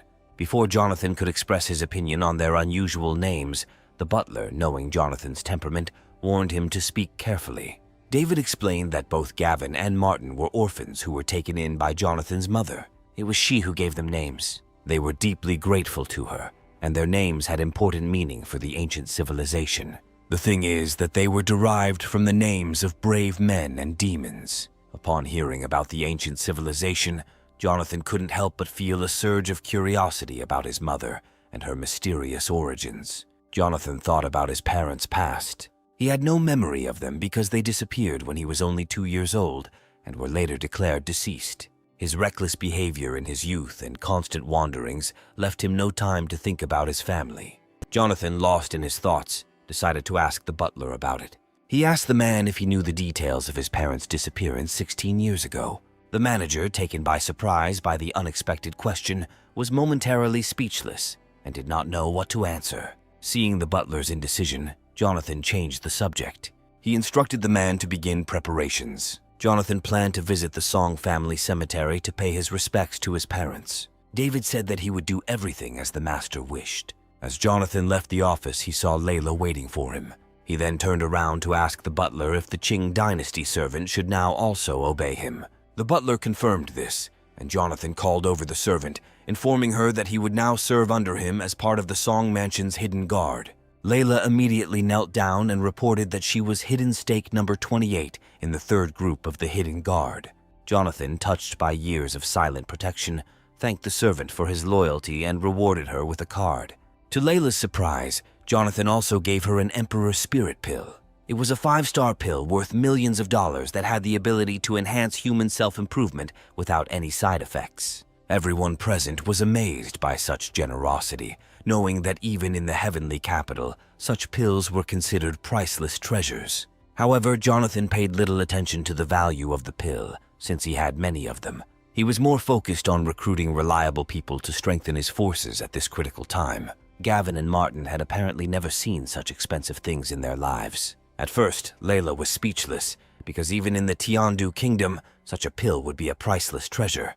However, the hero assured her that he had many similar elixirs. Jonathan also reminded Gavin and Martin to wake up and do their jobs, assuring them that good work would bring rewards. Grateful for his words, they knelt and swore their allegiance to him, promising to serve him until death. Seeing their determination, David felt more confident, knowing that Jonathan was making the right decisions for the future of the house. Later, Jonathan assigned the team to investigate a case involving a certain person, and the group prepared to head to the Song family cemetery. Soon they boarded the transport and went to the desired location. On the way, the driver, Bernard, asked Mason what he thought about Jonathan's return. Mason responded with another question, wondering if the young master had changed since his return.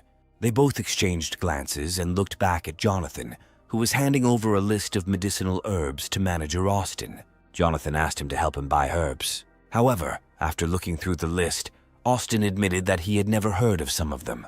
He asked Jonathan to wait while he consulted a pill specialist. Jonathan said he would look forward to his response. At this time, Austin was at the headquarters of the Red City Chamber of Commerce in Nanzhou. The manager walked down a long, rich corridor, at the end of which a girl sat at a table. He turned to Julia, the legitimate heir of the Hong family and responsible for all business in Nanzhou, for advice. As Julia looked through the information about Jonathan, he looked at her thoughtfully. With a smile on her face, the girl acknowledged that Jonathan had significance and potential. Standing up from her seat, Julia asked the manager to arrange a meeting with the young marquis of the Song family. Meanwhile, somewhere above the river, a heavenly motorcycle was passing by. Sarah was sitting on it, and every now and then she asked someone for permission to enter. Soon, the system informed her that she had passed the test. After that, the girl headed to the building, which was located right behind the huge waterfall. She drove through the open door and turned her motorcycle sharply, trying to slow down. When Sarah finally stopped,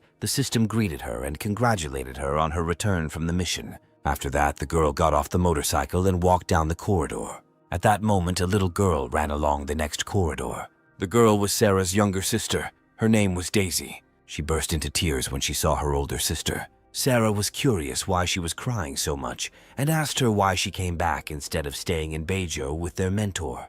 Daisy, still with tears in her eyes, explained that their mentor had been ambushed by the Maru people while trying to save her and was now lying in a hospital bed, barely breathing. Sarah was shocked when she heard this. She asked her sister to take her to her teacher immediately. At this point, the doctor was trying to save their mentor.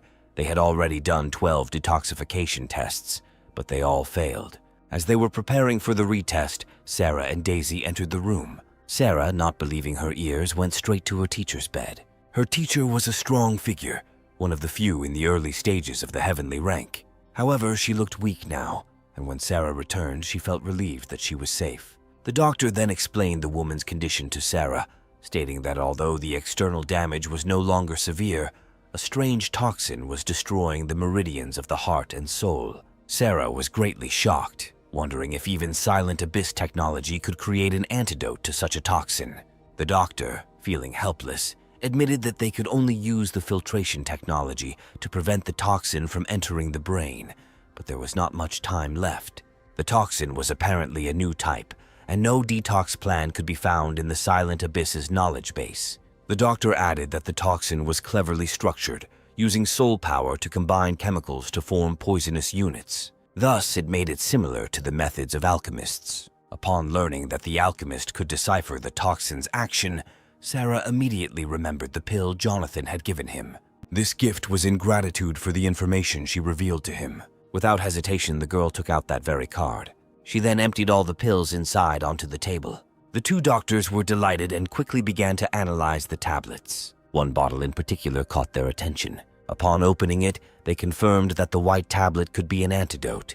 They immediately began their analysis. Meanwhile, Daisy asked Sarah how she had acquired so many pills, jokingly suggesting that she might have robbed the Hong Kong Chamber of Commerce pharmacy. Sarah, sweating profusely, assured her that she had not robbed anyone, explaining that all the pills were gifts from the mystery man. Doctors soon confirmed that the pill's structural units matched the toxin. Daisy was very happy when she heard this. The medical intelligence computer indicated that 3 pills would rid her mentor of the poison in her body. This made Sarah question whether it was just a coincidence that Jonathan gave her the pill or whether he had foreseen the need. She began to wonder who this man really was. Meanwhile, the story moves to the first reception hall of the Silent Abyss headquarters. A stranger wearing a hood that covered his face was heading inside. When he entered, he immediately greeted the High Priestess. The high priestess immediately inquired about the condition of her mentor. Her subordinate informed her that the poison's effects had been controlled by a pill Jonathan had received from the target character. The mysterious woman immediately collected information about Jonathan, copying it into the database. She noted that Jonathan had become a Star Soul General. The priestess assumed that a responsible adult had already taken control of Jonathan's body. Suddenly, she asked why he didn't use the prepared container. She wondered if their master had really returned to them. Meanwhile, the story moves to the Song family cemetery. While making a fire, Jonathan suddenly sneezed. He seemed to sense that someone might be speaking badly of him. Martin, who was accompanying Jonathan, joked that sneezing did not necessarily mean that someone was speaking badly of him. Perhaps the girl was thinking about him. David gave Martin a glare, signaling him to stop talking nonsense, causing Martin to silently pout. Jonathan, however, had already confirmed his suspicions. After scanning the system, he found that there were no accidents involving his parents in the cemetery. The grave the old man created was just a cover. Thanks to the mask, Jonathan realized that his parents were not quite human, and he began to wonder what secret led to their disappearance. Just then, Martin's system received an alert, and he opened a video recording that revealed information about the man they were investigating. The guy told the hero that the man from the slums of Yunnan City had been imprisoned for robbery and was now the leader of the White Dragon Gang, a group that mainly dealt with the destruction of loot by robbing tombs. After learning about the situation, Jonathan directly asked Martin where the man was currently located. Martin informed him that he was in an abandoned house at number 13 in the north of the city, and people from the hospital's second group were already monitoring the location. Jonathan immediately decided that he wanted to go and see. Meanwhile, Bernard and Mason chatted on the platform, Mason expressing his belief that Karen was not a good person, pointing out that the young master had recently experienced an adventure that not only restored the pulse of his soul, but also freed him from the need to hide his power or secrets. Mason commented that it would be unwise to marry a bad woman who had only her own interests at heart, but he felt that the old lord would never agree to such a step because the old marquis would not tolerate such betrayal. After thinking it over, Mason agreed, although he added that there might still be a solution. He suggested that young Master Joe from the second master's family, who was secretly in love with Karen, might be involved, and that they could move the engagement to the West Court to allow Joe to deal with it. As soon as Mason finished speaking, Jonathan and his companions approached the platform. Mason and Bernard quickly fell silent and greeted Jonathan respectfully. Together they went to Dagu Street in the city's North District. Meanwhile, the story moves to the very house where the heroes were heading. Bob, Sebastian's younger brother, carried a large bag of belongings into the abandoned mansion. He excitedly reported to his boss Sebastian that they had collected a variety of things that day. Sebastian rose from his bunk and cursed at his brother, telling him not to address him as some kind of bandit. At this, Bob just laughed. Then he laid out the treasures and motioned for Sebastiana to look. With a worried look, he asked his older brother what he thought about it. Sebastian looked at the objects with a thoughtful expression. Then he decided to ask for help from the old man who lived in his ring to determine which of them were valuable. Old Man Du pointed out the valuable items to him without further ado. Sebastian then instructed Bob to keep the valuables safe. He reminded him that according to the White Dragon Gang's rules, selling items without permission would result in a 70% deduction from the sale price, with monkeys also having to report shipping costs. Bob was concerned that the gang leader was still withholding monthly payments for the goods, but Sebastian dismissed the concern. As Bob left to carry out the assignment, he stated that since he controlled the distribution channels, his word was law. If his subjects do not comply, he will withhold their payment for another month. At this moment, Jonathan and Martin were lying on the roof, watching what was happening. A curious Martin was impressed by the invisibility formation used by Jonathan, noting that it not only insulated sound, but also blocked soul force fluctuations, making it a powerful tool for infiltration and assassination. Suddenly, Jonathan decided to take a closer look. Martin sweated with anxiety, fearing that getting too close might attract attention. Before he could voice his concern, Jonathan had already jumped off the roof. He left Martin no choice but to quickly follow him. Meanwhile, Sebastian slowly leaned back in his chair and asked Du if any of these items could improve his cultivation.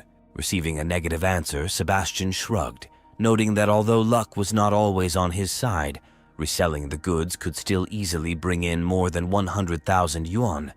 He noted that without the privilege of meeting Du, he would not have achieved success so quickly. Sebastian wondered out loud if he could really become the owner of Cao's star soul. Du assured Sebastian that as long as they worked together, capturing Cao would be easy. Du mentioned that he could already sense that Cao's current host was nearing the end of his life. At that moment, Jonathan's heart was filled with doubt. Sebastian seemed so ordinary compared to what Jonathan remembered from his past life, and the fluctuations of their soul power were completely different. However, Sebastian's ring emitted the same soul power vibrations that Jonathan knew well. Meanwhile, the story moves to the residents of the military workshops. Workers from one of the factories contacted Director Tang and asked him if he and his family had managed to leave Yunnan City. Ryan replied that they had arrived safely at his wife's house, and then asked how they were doing at the academy. The guys said they were incredibly busy because the master was constantly making them work. Benjamin worked day and night to improve his mechanical designs. Benjamin, who was under pressure to carry out Jade's mission, worked tirelessly to create the robots and assured Secretary Olivia that the technical problems with the 2 test machines would be resolved within 3 days. Olivia asked him what he thought about the volume and capacity of production.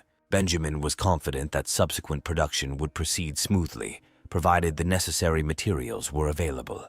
Benjamin also had a special surprise prepared for Jonathan. He stated that this thing kept him awake all night. The surprise was a new type of mech that combined heavy armor, shield weapons, artillery, the destructive power of splashes, and the maneuverability of air packs. He stated that it would be an evolutionary form of the Wayne-type machine. Benjamin believed that when Jonathan saw the design, he would be so impressed that he would accept him as an entry-level student.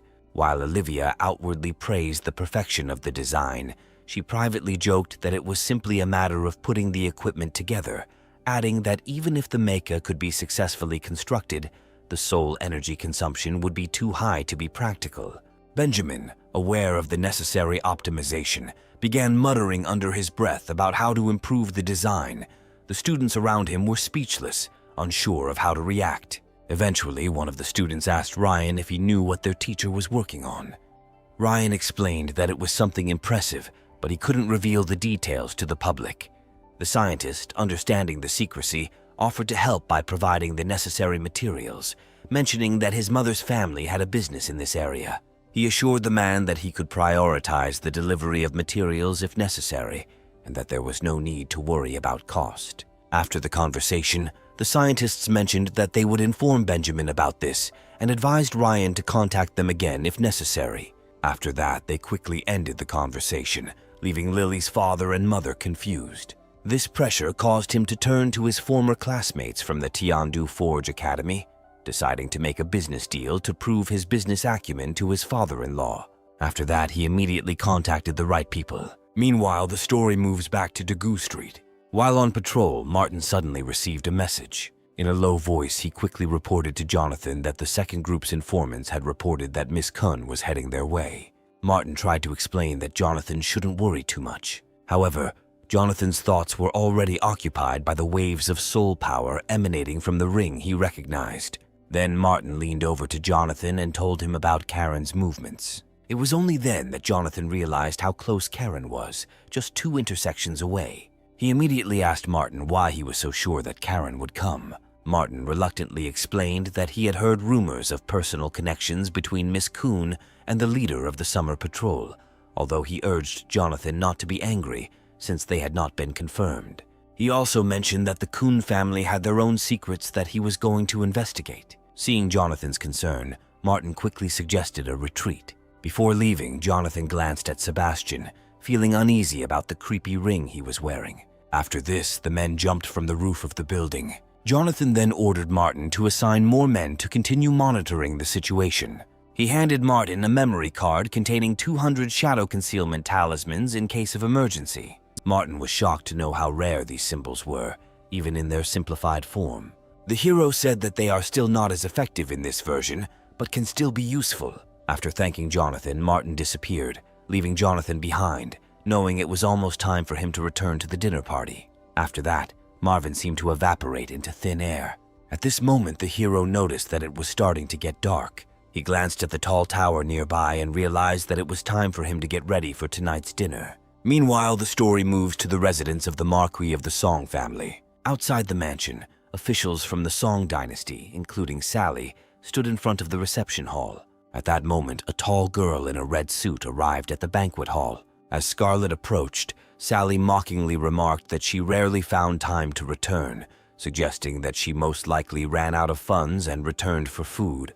Although Sally did not like to practice martial arts, he had a keen mind for managing the Song family's investments. Her brother Joe and their court manager Diego also stood by her side. Scarlett, on the other hand, was the eldest daughter of her uncle, the commander of the Red Phoenix Army, which consisted of women who had reached the early imperial rank. Scarlett looked at Sally with disdain. The story then moves to the eastern courtyard of the Song mansion. Jonathan soon arrived at the banquet hall. The old Marquis and Gavin were waiting for him there. After this, the men went to the banquet hall. The Marquis and several women were already sitting at the table. Noticing the absence of his eldest son, the old Marquis inquired where he was. Aunt Heather responded quickly, explaining that he was busy with military matters and would return at the end of the month when he had free time. The old Marquis, satisfied, asked about the absence of his second son. Madame Chelsea, the second uncle's wife, truthfully informed him that the man would not be attending the banquet because of a social event. The Marquis looked at her sideways, not understanding what event she was talking about. Chelsea then said she was not given any details. The old Marquis, upon learning that his second son was absent due to a social event, became angry and declared that his son must return home immediately. Aunt Chloe, trying to calm the Marquis, explained that her husband was meeting with an envoy from central China who was dealing with a succession dispute in the Chang family. The envoy was willing to pay a high price for the Song family's cooperation. When she finished speaking, Jonathan entered the banquet hall. He greeted everyone, but Aunt Chelsea didn't seem as happy to see him as everyone else. Aunt Anna stood up, inviting Jonathan to sit next to her. She asked about his progress at the academy, to which Jonathan replied that everything was going well. Anna had always been kind to Jonathan, perhaps because she had once been a servant at the Eastern Court before marrying into the Song family. As Jonathan was about to sit down, the old Marquis gestured for him to sit next to him. Jonathan was doubtful since that place belonged to the second uncle. However, the Marquis said that he allowed him to take this place. As Jonathan passed by Aunt Chloe, she noticed the aroma coming from him. She immediately inquired about it, assuming that it must be a pill that was rated at least 3 stars based on the richness of the aroma. Jonathan smiled and admitted that she was right, internally amazed by Aunt Chloe's knowledge of elixirs. It was well known that Aunt Chloe was once Uncle Aaron's secretary and later managed the Song family's pharmaceutical business after marrying her second uncle. At this point, Jonathan asked why Uncle Aaron wasn't around. Aunt Chelsea, with a disdainful expression on her face, replied that Uncle Aaron was busy socializing at a dinner party and would not be able to return. Jonathan, seeing this, took his place without further comment. He knew that Chelsea was a utilitarian and pragmatic person, always looked down on him for his lack of ambition. Aunt Chloe, although she was profit-oriented, still put the collective interests of the Song family first. Despite this, Jonathan couldn't understand why Uncle Aaron didn't approve of Aunt Chloe. At this point, Jonathan noticed that his uncle had not arrived either. Aunt Heather, puzzled, immediately explained that Uncle, who led the Iron Hand army stationed at the Great Wall of China, could not leave so easily. She asked Jonathan to forgive him and mentioned that Ian and Sam would be arriving soon. She suggested that the younger generation should socialize more at the banquet in the West Fifth Court. If Jonathan had any questions, he could ask Scarlett for advice. Jonathan agreed with a smile, admitting that his uncle was known for his stubbornness and strict adherence to rules. His impression of his uncle was that he was a tough and honest soldier. Jonathan, familiar with such behavior from his past life, found it somewhat contemptuous. He suspected that his uncle's strictness was just a facade covering deeper problems. Aunt Heather was also a stickler for rules. At that moment, Sam came into the banquet hall. Aunt Heather immediately scolded him for wearing flashy clothes and asked him to change. However, the old Marquis intervened, saying that it was simply a family banquet that did not need to be too formal. After this, Sam greeted Jonathan, addressing him as a younger brother. Jonathan corrected Sam with a slight smile, suggesting that he call him brother. Since Sam, an exceptionally talented young man, had reached the early stage of the Earth level at only 16 years old, a talent that made him arrogant and contemptuous of others. In his previous life, Sam showed great loyalty and courage despite his arrogance, sacrificing himself to help evacuate residents during a crisis and eventually dying of exhaustion. Now Sam, still smiling and teasing Jonathan, wanted Jonathan to acknowledge his superior rank. However, Jonathan was not one to tolerate nonsense. He straightened up and released a wave of powerful spiritual force. Sam was amazed to realize that Jonathan had reached the early stage of the Earth rank and had restored his soul pulse. Heather and Chelsea were also very surprised that this guy was emitting an Earth rank aura. Anna smiled sweetly, as this was exactly what she expected from Jonathan. Sam was surprised because he thought Jonathan had problems with his soul veins. The hero chuckled, asking if Sam would now call him brother. Seeing Jonathan's show of strength, Sam reluctantly agreed to acknowledge Jonathan as a brother. However, Jonathan, determined not to be outdone, took out a pill and swallowed it. Suddenly, the ceiling of the banquet hall was covered by a powerful wave of energy. With a loud bang, Jonathan's level of development soared to the average Earth level. Sam, shocked, immediately hugged Jonathan's thigh, declaring that Jonathan would be his brother in the future. The quick change in attitude left Jonathan a little taken aback, and he wondered if Sam had confessed too hastily. Sam's sudden change in attitude was caused by his desire to get more pills. When the Marquis heard his words, he immediately hit the guy on the head, silencing him. All the women watched intently, and Heather felt like she wanted to sink into the ground with shame. Meanwhile, Chloe suddenly asked about the pill Jonathan was holding. She suspected that it might be the legendary Emperor Spirit pill. When my aunt found out that it could be a 5-star pill, she was skeptical. The Marquis, watching all this, laughed, thinking that there was still a lot they didn't know about Jonathan. Heather noted to herself that such a pill was extremely rare and was passed down from generation to generation.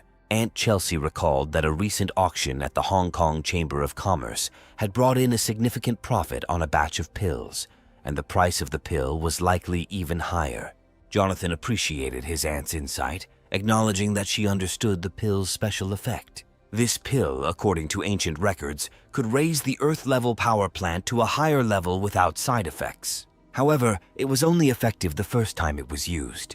The old Marquis was pondering how best to use the Emperor Spirit pill, given its potential to advance the Song family's mid-level forces. He didn't look too shocked, as he had seen these pills before. Meanwhile, Heather saw this as a rare opportunity. She thought that getting such a pill for her 2 children would be worth sacrificing a little of her face. However, she was worried that showing too much affection for Jonathan could be seen as being overly affectionate towards him, which could be perceived negatively. Despite Heather's hesitation, Aunt Chelsea had already taken action. Although Jonathan felt awkward about all the attention he was receiving, he thanked the woman for inviting him to sit next to her. Heather was shocked when she realized that Chelsea had beaten her to it, and then said that her son had been very rude to Jonathan, and now he needed to apologize. Then the boy realized his mother's intentions and did an amazing somersault. Upon landing, he approached Jonathan and offered him tea. He explained that the previous remarks were just a few jokes and expressed the hope that brother Jonathan would not take them to heart. Seeing Sam so eager to make amends, Jonathan suggested that Sam should perform well, and there was an opportunity to help him break into the heavenly level. Sam was overjoyed at the prospect. At this moment, Sam's brother and sisters also arrived at the banquet hall. Sally was the first to enter the hall and immediately greeted her relatives. Among the guests, she also noticed Jonathan. Sally soon noticed that the atmosphere had lightened and was puzzled by the presence of a man she had considered insignificant sitting in his father's place.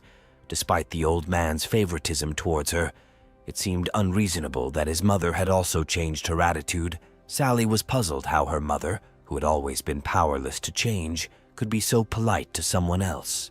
Without waiting for Sally to comment, Joe immediately entered the room and began shouting at Jonathan for sitting in his father's seat.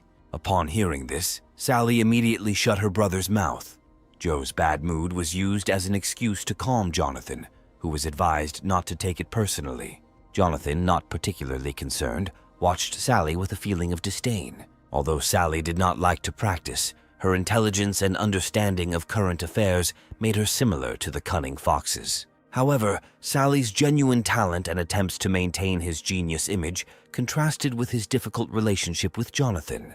In his past life, Jonathan witnessed Sally's arrogance and experienced hardship during the war. Jonathan remembered the last battle at Tiandu. Zhou, who was fortunate enough to be under the Empress's protection, was exiled to the kingdom of Sishui. They were reunited under terrible circumstances, and Zhou constantly pursued those responsible for the downfall of the Song family. Reflecting on the past events, Jonathan wondered if there might be a traitor in the Song family. Meanwhile, a girl in red entered the hall. Scarlet, standing across from Jonathan, was surprised to learn that Jonathan was the hero who saved the city. Despite facing the ferocious divine-level beasts, Jonathan remained calm and managed to bring everyone back safely. Scarlet found it difficult to judge Jonathan. Jonathan, aware of Scarlet's financial problems and her reluctance to discuss money matters, took the opportunity to thank her for arranging a boat to pick him up. This gesture surprised Scarlet quite a bit. Then she said that she was just fulfilling her grandfather's request. This eventually led to a discussion about military losses, and the Marquis proposed drawing up a list for compensation. Sally, realizing the situation, spoke up about how Scarlet had only come here to settle accounts with her grandfather. She felt she had discovered the secret of Scarlet's politeness towards Jonathan, and she assumed that Jonathan must have great potential. Meanwhile, Jonathan was shifting the blame onto the old Marquis, suggesting that he should bear the costs. However, the old Marquis was not stopped by the bill of several million. Jonathan, feeling uneasy despite having tens of millions on hand, was concerned about his current spending habits. As more and more guests arrived at the banquet hall, among the new arrivals were the pleasant daughter, Celia, and the old Marquis's fourth son, Mike Celia. The director of education of the Yunnan Military Preparatory Department, was in the early stage of the Earth level. On the other hand, Mike, an old bachelor, had difficulty with both literature and martial arts. He was a simple man living in the shadow of his younger brothers. Mike, leaning on Jonathan's shoulder, asked if he wanted to go out for a drink that evening. Jonathan, smiling, politely declined and suggested they discuss it later. He felt that Mike's true level of development was still uncertain, but Jonathan considered him a real mystery. At this moment, the Marquis asked who had not yet arrived at the banquet. Realizing that almost everyone had arrived, he asked the maids to call the remaining guests here. Unexpectedly, Mike quickly invited Jonathan to sit with him. However, the hero said that today the Marquis invited him to sit next to him. Jonathan had heard of Mike's past and knew that he was considered to be the successor to the old man's line, but was considered less qualified than the old man's other 3 sons. Despite his lower status, Mike's level of development was still in its early stages. As Jonathan was about to return to his seat, Celia greeted him warmly. However, the next moment, the girl was stunned to discover that Jonathan's self-improvement had surpassed his own. Jonathan, meanwhile, praised Celia for having improved greatly in the time they had not seen each other. In his past life, Jonathan did not pay much attention to his past, only knowing that he was a well-trained teacher who had reached the early stage of the Earth level before the age of 30. Although he was not considered exceptionally talented, he was certainly stronger than many of the instructors at the academy. If there had been no problems with any of them, the traitor in question might still be around. Jonathan wondered if there was a way to test this. Before he could do anything, Yuna suddenly appeared and threw herself into his arms. Jonathan, who had always been closest to Yuna since childhood, gently stroked her head. The girl was only 7 years old. She was the youngest at this banquet. At this moment, another young girl of 13 years old, Unity, approached the hero. She came over to greet Jonathan. Jonathan responded with an awkward smile, finding it difficult to talk to the withdrawn Unity. Seeing this, the Marquis asked them to sit down first and then talk. Out of affection for Yuna, Jonathan invited her to sit next to him, but Yuna declined the offer. She warned Jonathan to be careful and not to get into a bad situation, which embarrassed the old Marquis. At that moment, the old man realized that everyone had finally arrived at the banquet. Trying to change the mood, the old Marquis asked everyone to raise their glasses in honor of their victory. Wanting to show off, Sam offered to pour Jonathan some wine. The women didn't understand what was happening to Sam, because he had always been a loner. The guests wanted to start drinking from their glasses, but manager David quietly stopped them. David quickly reminded the old Marquis that the Kun family had not yet arrived. The old Marquis, who had forgotten, instructed manager Mu to summon them. However, he decided that this glass would be a penalty. David, in turn, said that he would try to hurry up the late guests. Unexpectedly, the old Marquis waved off the offer, noting that Carter, the lord of the city, deserved due respect. Meanwhile, Joe was excited to hear that Karen was coming.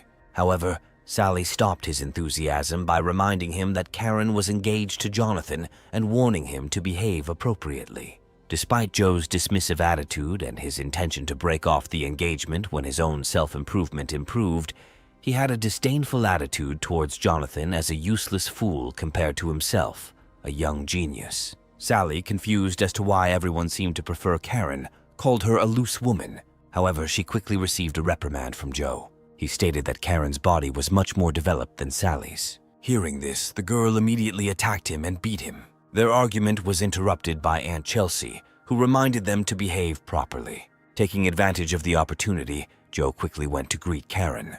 The second aunt tried to call out to Joe, but the old Marquis said he could go. At this point, Layla reported to Jonathan that valuable information had been discovered, and they waited in the adjacent lobby.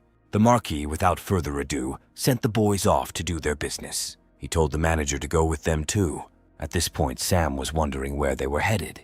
Jonathan and his companions were about to go to the Heavenly Palace. At that moment, Sam, who had secretly followed them into the room, but was rejected by Layla. Meanwhile, Martin took out 3 photographs taken by his trusted people along with a recording device. According to their citation group, the Kun family had 2 hidden cameras installed. It turned out that the head of the Kun family had broken into the heavenly realm and was planning to publicly dissolve their marriage at a dinner party. The old man from the Kong family also loudly declared his intention to challenge the Song family. Karen led her family on a secret investigation, and some of their conversations were recorded by secret security. When Martin played the tape back, the content was shocking and potentially damaging. The old Marquis, mocking the Kun family's attempts to challenge them, asked Jonathan how he planned to handle the situation. He offered to reveal the Song family's cards if Jonathan was willing to keep the engagement. However, Jonathan firmly refused, expressing little interest in the engagement. He preferred to avoid complications and saw no need to reveal the Song family's secrets. The old Marquis, feeling that his family had been humiliated, was determined to intercede for Jonathan. However, the hero had some cards up his sleeve. Jonathan had already planned to cultivate 3 heaven-level experts and then challenge Carter. Meanwhile, the story moves back to the banquet hall. At this point, Sam, who had been eavesdropping on Jonathan and the others' conversation, was disappointed by the isolation formation set up in the side room. While he was silently seething with anger, Scarlett scolded him for his behavior and ordered him to sit down. Sam, in pain, complied. Suddenly, a strong fluctuation in soul power erupted in the heavenly hall, shocking all the guests. Despite the muffled noise, it was clear that a breakthrough had occurred. Sam agreed with this assessment because his father's recent breakthrough was similar. Just as Sam was about to say something, Scarlett quickly covered his mouth. Sally observed this and concluded that it was a fluctuation in the soul's power, recognizing it as significant. Unfortunately, her own low level of development did not allow her to feel anything, but she sensed the potential for profit. At this moment, Celia turned her attention to the heavenly hall.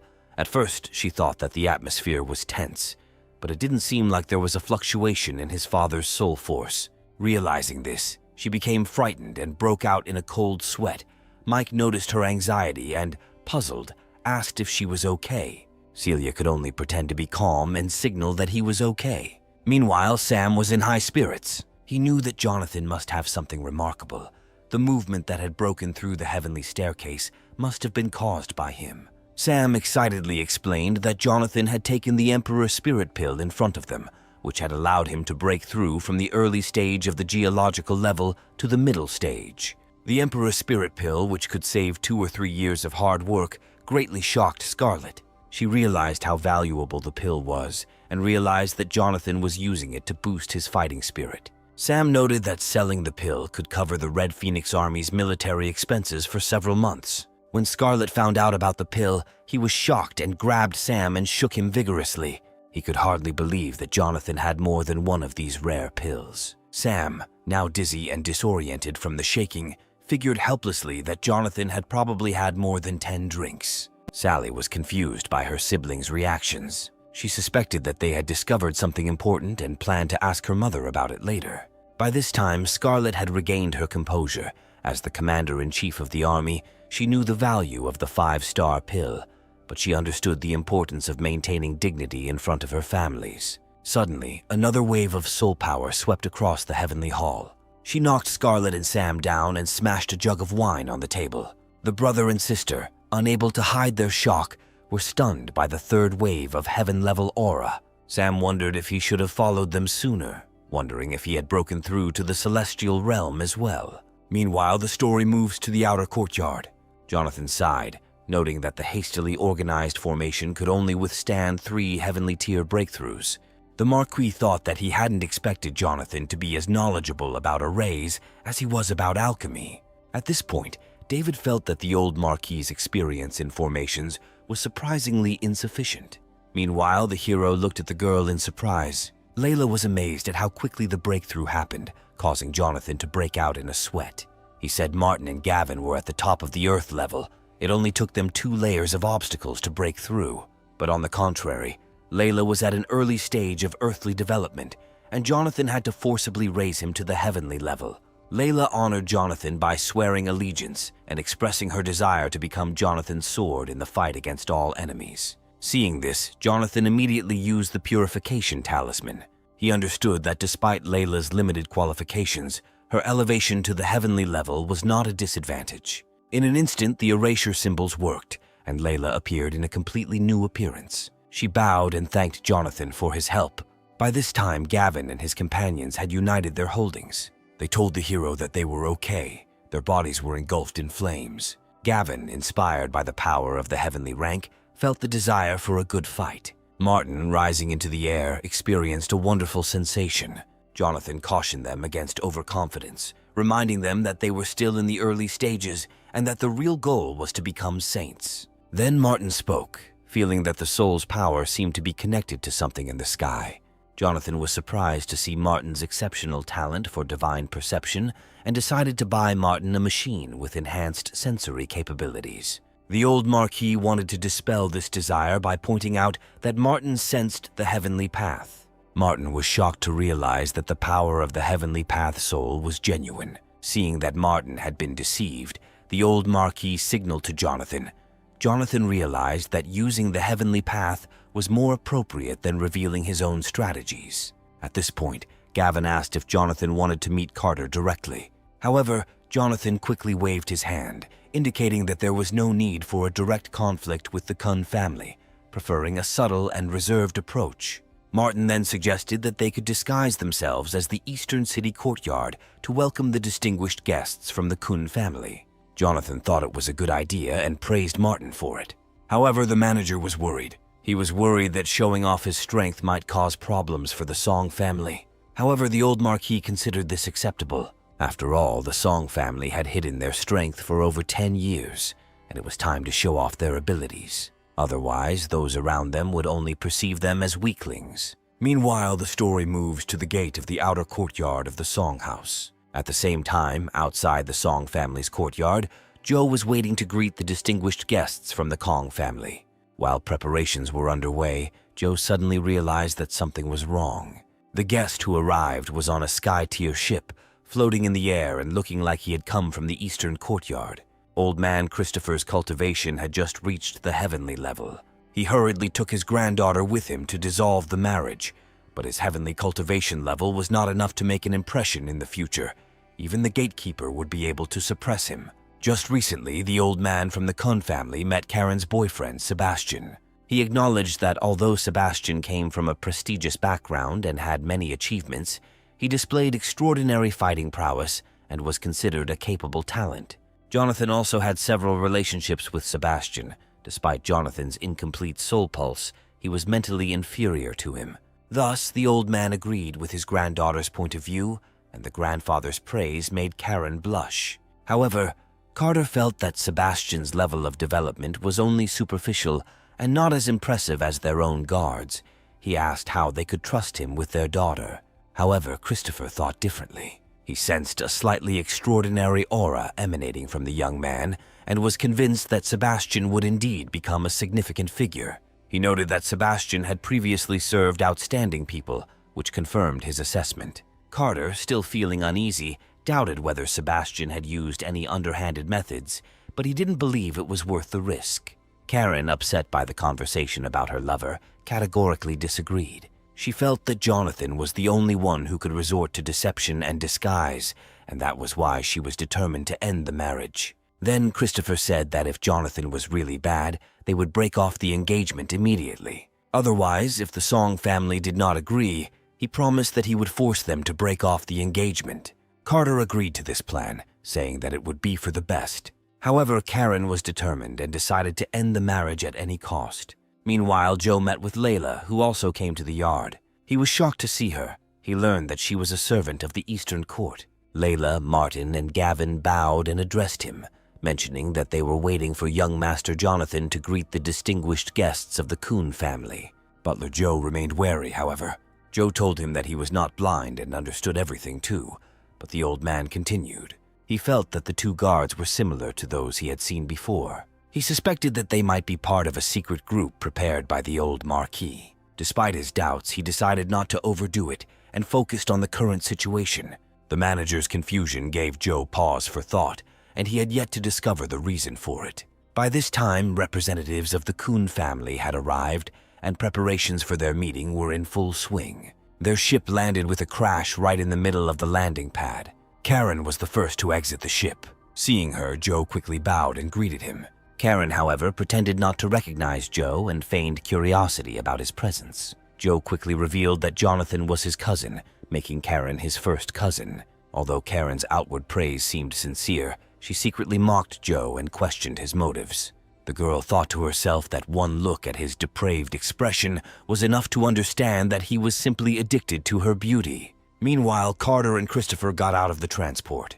Karen was polite and kind, hugging his father and complimenting Joe. Joe, who quickly reciprocated, greeted his influential guests. Carter then approached Joe, complimenting him and suggesting that his father must be the commercial genius of the Song family. Joe cleverly boasted about the Song clan's achievements. At this time, old man Christopher, who had been watching the conversation, began to get irritated.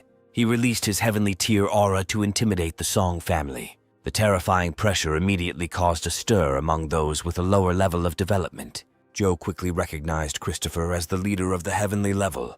At that moment, Carter realized that his father was giving the Song family a chance to retreat. Then Layla asked Martin if he wanted to take action. Having received approval, Martin released his own breath to counter Christopher's aura. The two auras collided and eventually dissipated, leaving Carter incredulous. Everyone present on the site fell silent in bewilderment.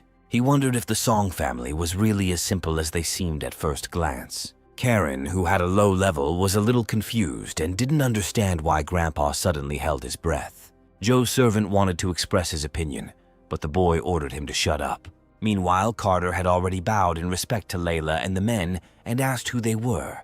The Jing dynasty representatives began to introduce themselves, explaining that they were servants of the Eastern Court of the Song dynasty and had recently served as gatekeepers of the Eastern Court. They were there to await young Master Jonathan's order, and especially to welcome the distinguished guests from the Kuhn family, inviting them inside. After learning that these three were just servants of the Eastern Court, Christopher felt a wave of disappointment. He was already in shock when facing three heaven-rank experts. The old man believed that his high upbringing would make him look down on his future son-in-law, but the situation backfired. Meanwhile, the story moves back to the banquet hall. Sally sat next to her mother, who told her about Jonathan's situation. She was stunned and asked her mother if she was joking about the treasure Jonathan had.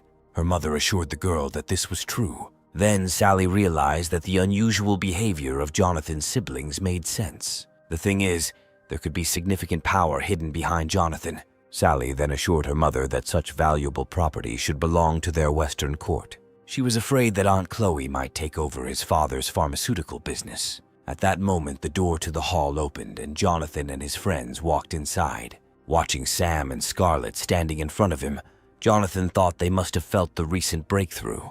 Then Sam approached Jonathan and asked if he had experimented with anything valuable. Jonathan, without hesitation, said that there was nothing better than the experimental pills, and Sam, wanting to help, followed him. As the hero approached the table, Sally stood up from her seat and offered her place to Jonathan. The guy decided to agree without further ado. The servants then announced that the Kuhn family had arrived, and young Master Joe and his team greeted them. These words made the Marquis think about something. The old Marquis signaled to David and whispered something to Manager Mu, who was deeply involved in the affairs of the mansion. After a short discussion, the old Marquis and Jonathan exchanged knowing smiles, leaving his siblings confused. Sally, watching their expressions, guessed that the Kun family might be in for a surprise. Meanwhile, Layla asked the guests to go to the banquet hall. Joe greeted the Kun family, and an impatient Karen headed towards the banquet hall. She soon realized that her father and grandfather had not followed her and asked why they were still standing. Before going after his daughter, Carter decided to ask his own father for approval. However, Christopher was still in shock, unable to believe that there were 3 heaven-level people in the Song family. He thought they must have used some kind of magic to deceive him. Not believing that such young heaven-level powers could be part of the Song dynasty, the old man decided to reveal what tricks the Song family was planning. Meanwhile, the whole family headed towards the hall, with Joe paying special attention to Karen along the way. Suddenly, Christopher stopped his son and they hid around the corner. On the way, he gave Carter a talisman to ensure his safety and instructed him to be vigilant for any unexpected changes.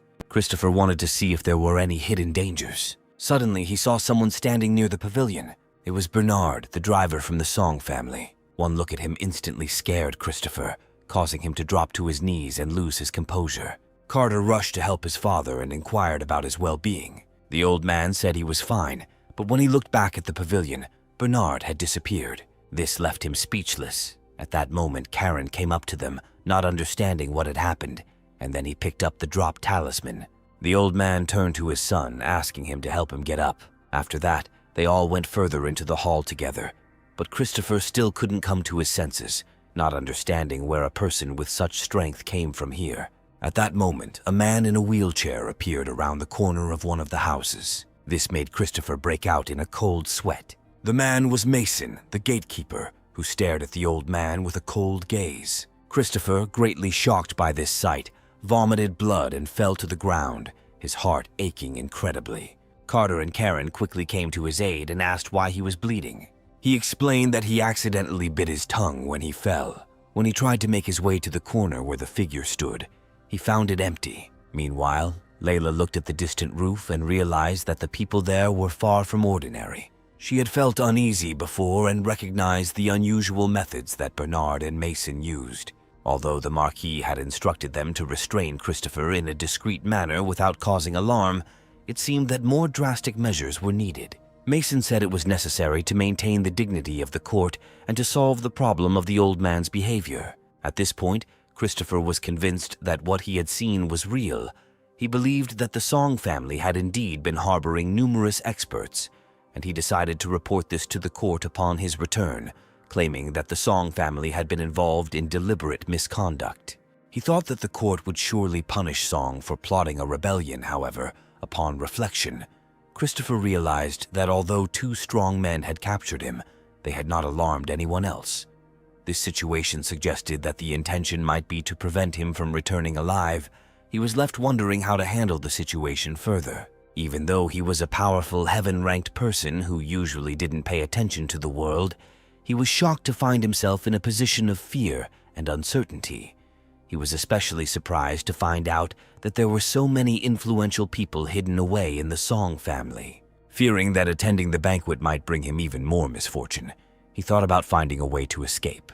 With this thought in mind, he took out a pill from his sleeve. The greed for life and fear of death made him think of using the palace strengthening pill, which would allow him to appear as if he was a star soul floating in the air, making it difficult for the Song family to capture him.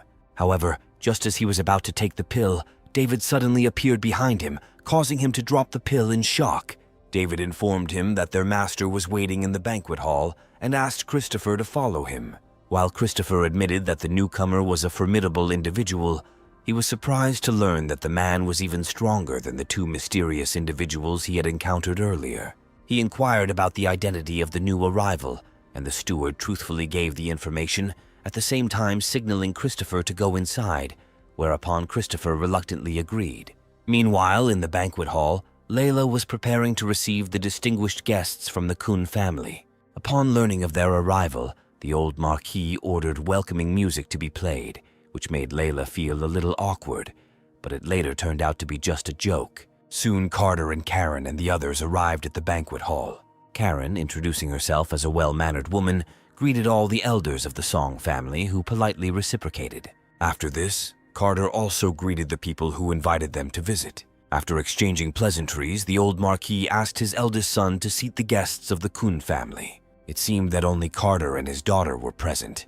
The old Marquis was surprised by the absence of the elder of the Kun family. At that moment, everyone saw Christopher waving, smiling, and reminiscing, as if meeting old friends. Carter watched his father's sudden change in behavior with suspicion. Ever since their arrival at the manor, Christopher had been acting strangely.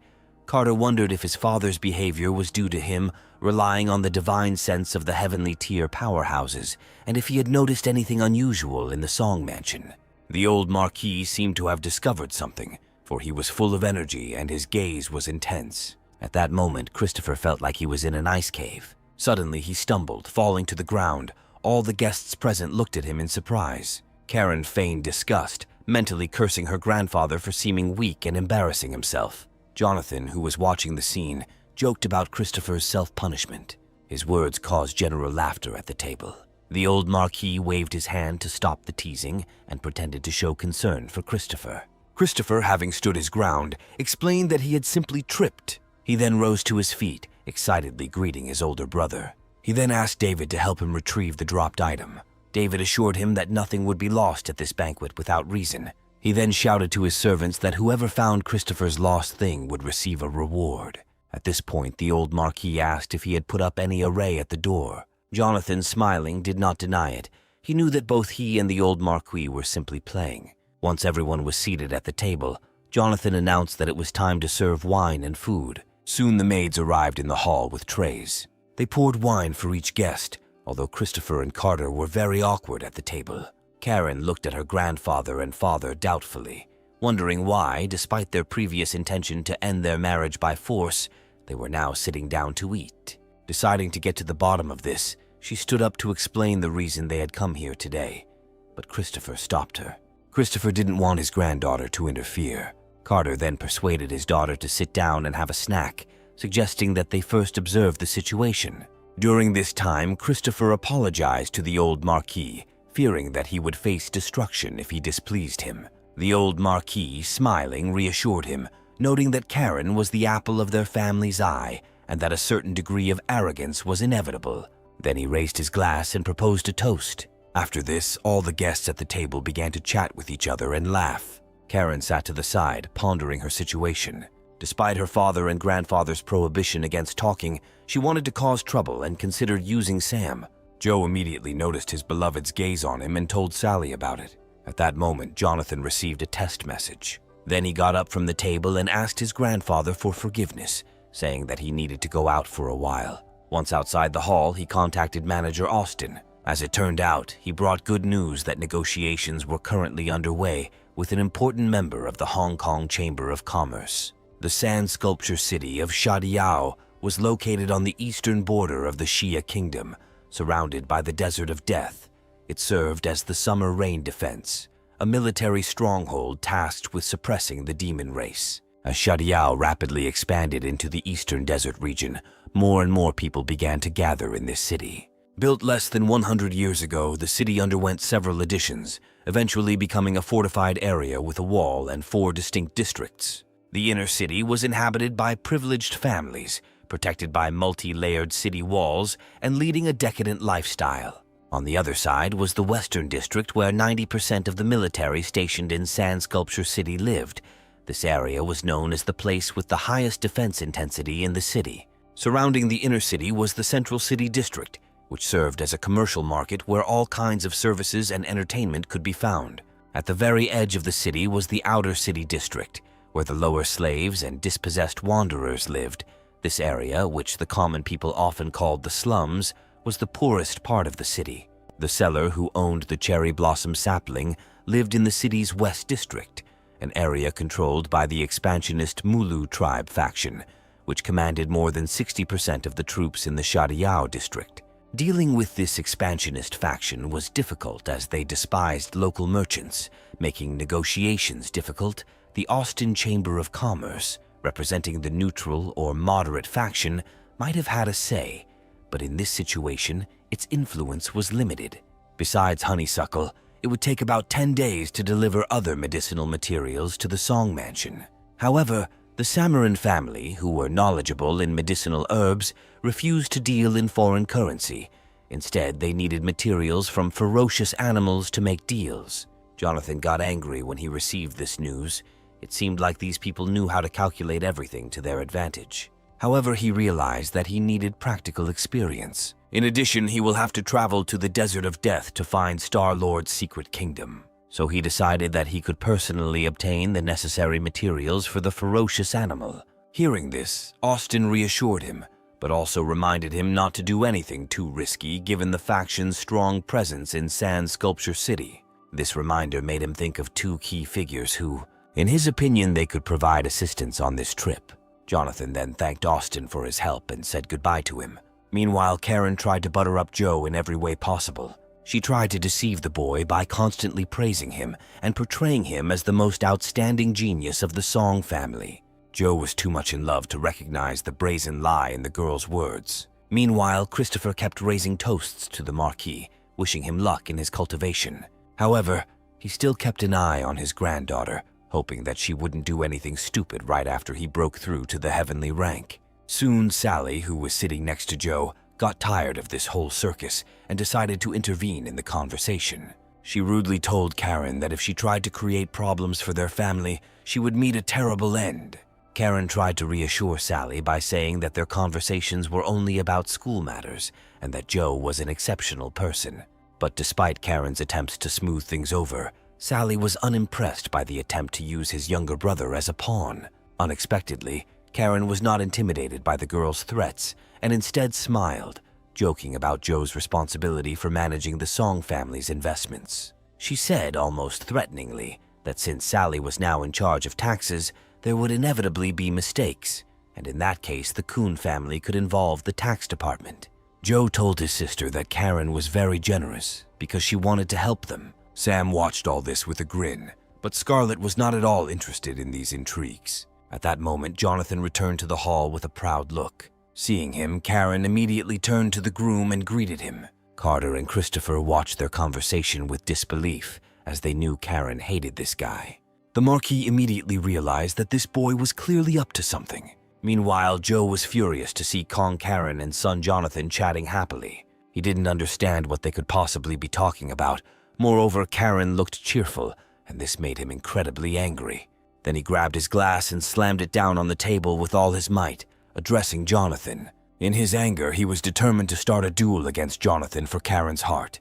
But suddenly, he was met with a strong kick from Sam. Jonathan watched everything that was happening with great surprise. Meanwhile, Joe rose to his feet and turned angrily to Sam, asking why he had done this. Then Sam told him to show more respect to Jonathan. Sam wanted to engage in a duel with Joe, but Joe insisted on resolving his own problems first. Hearing this, Joe could only suppress his displeasure.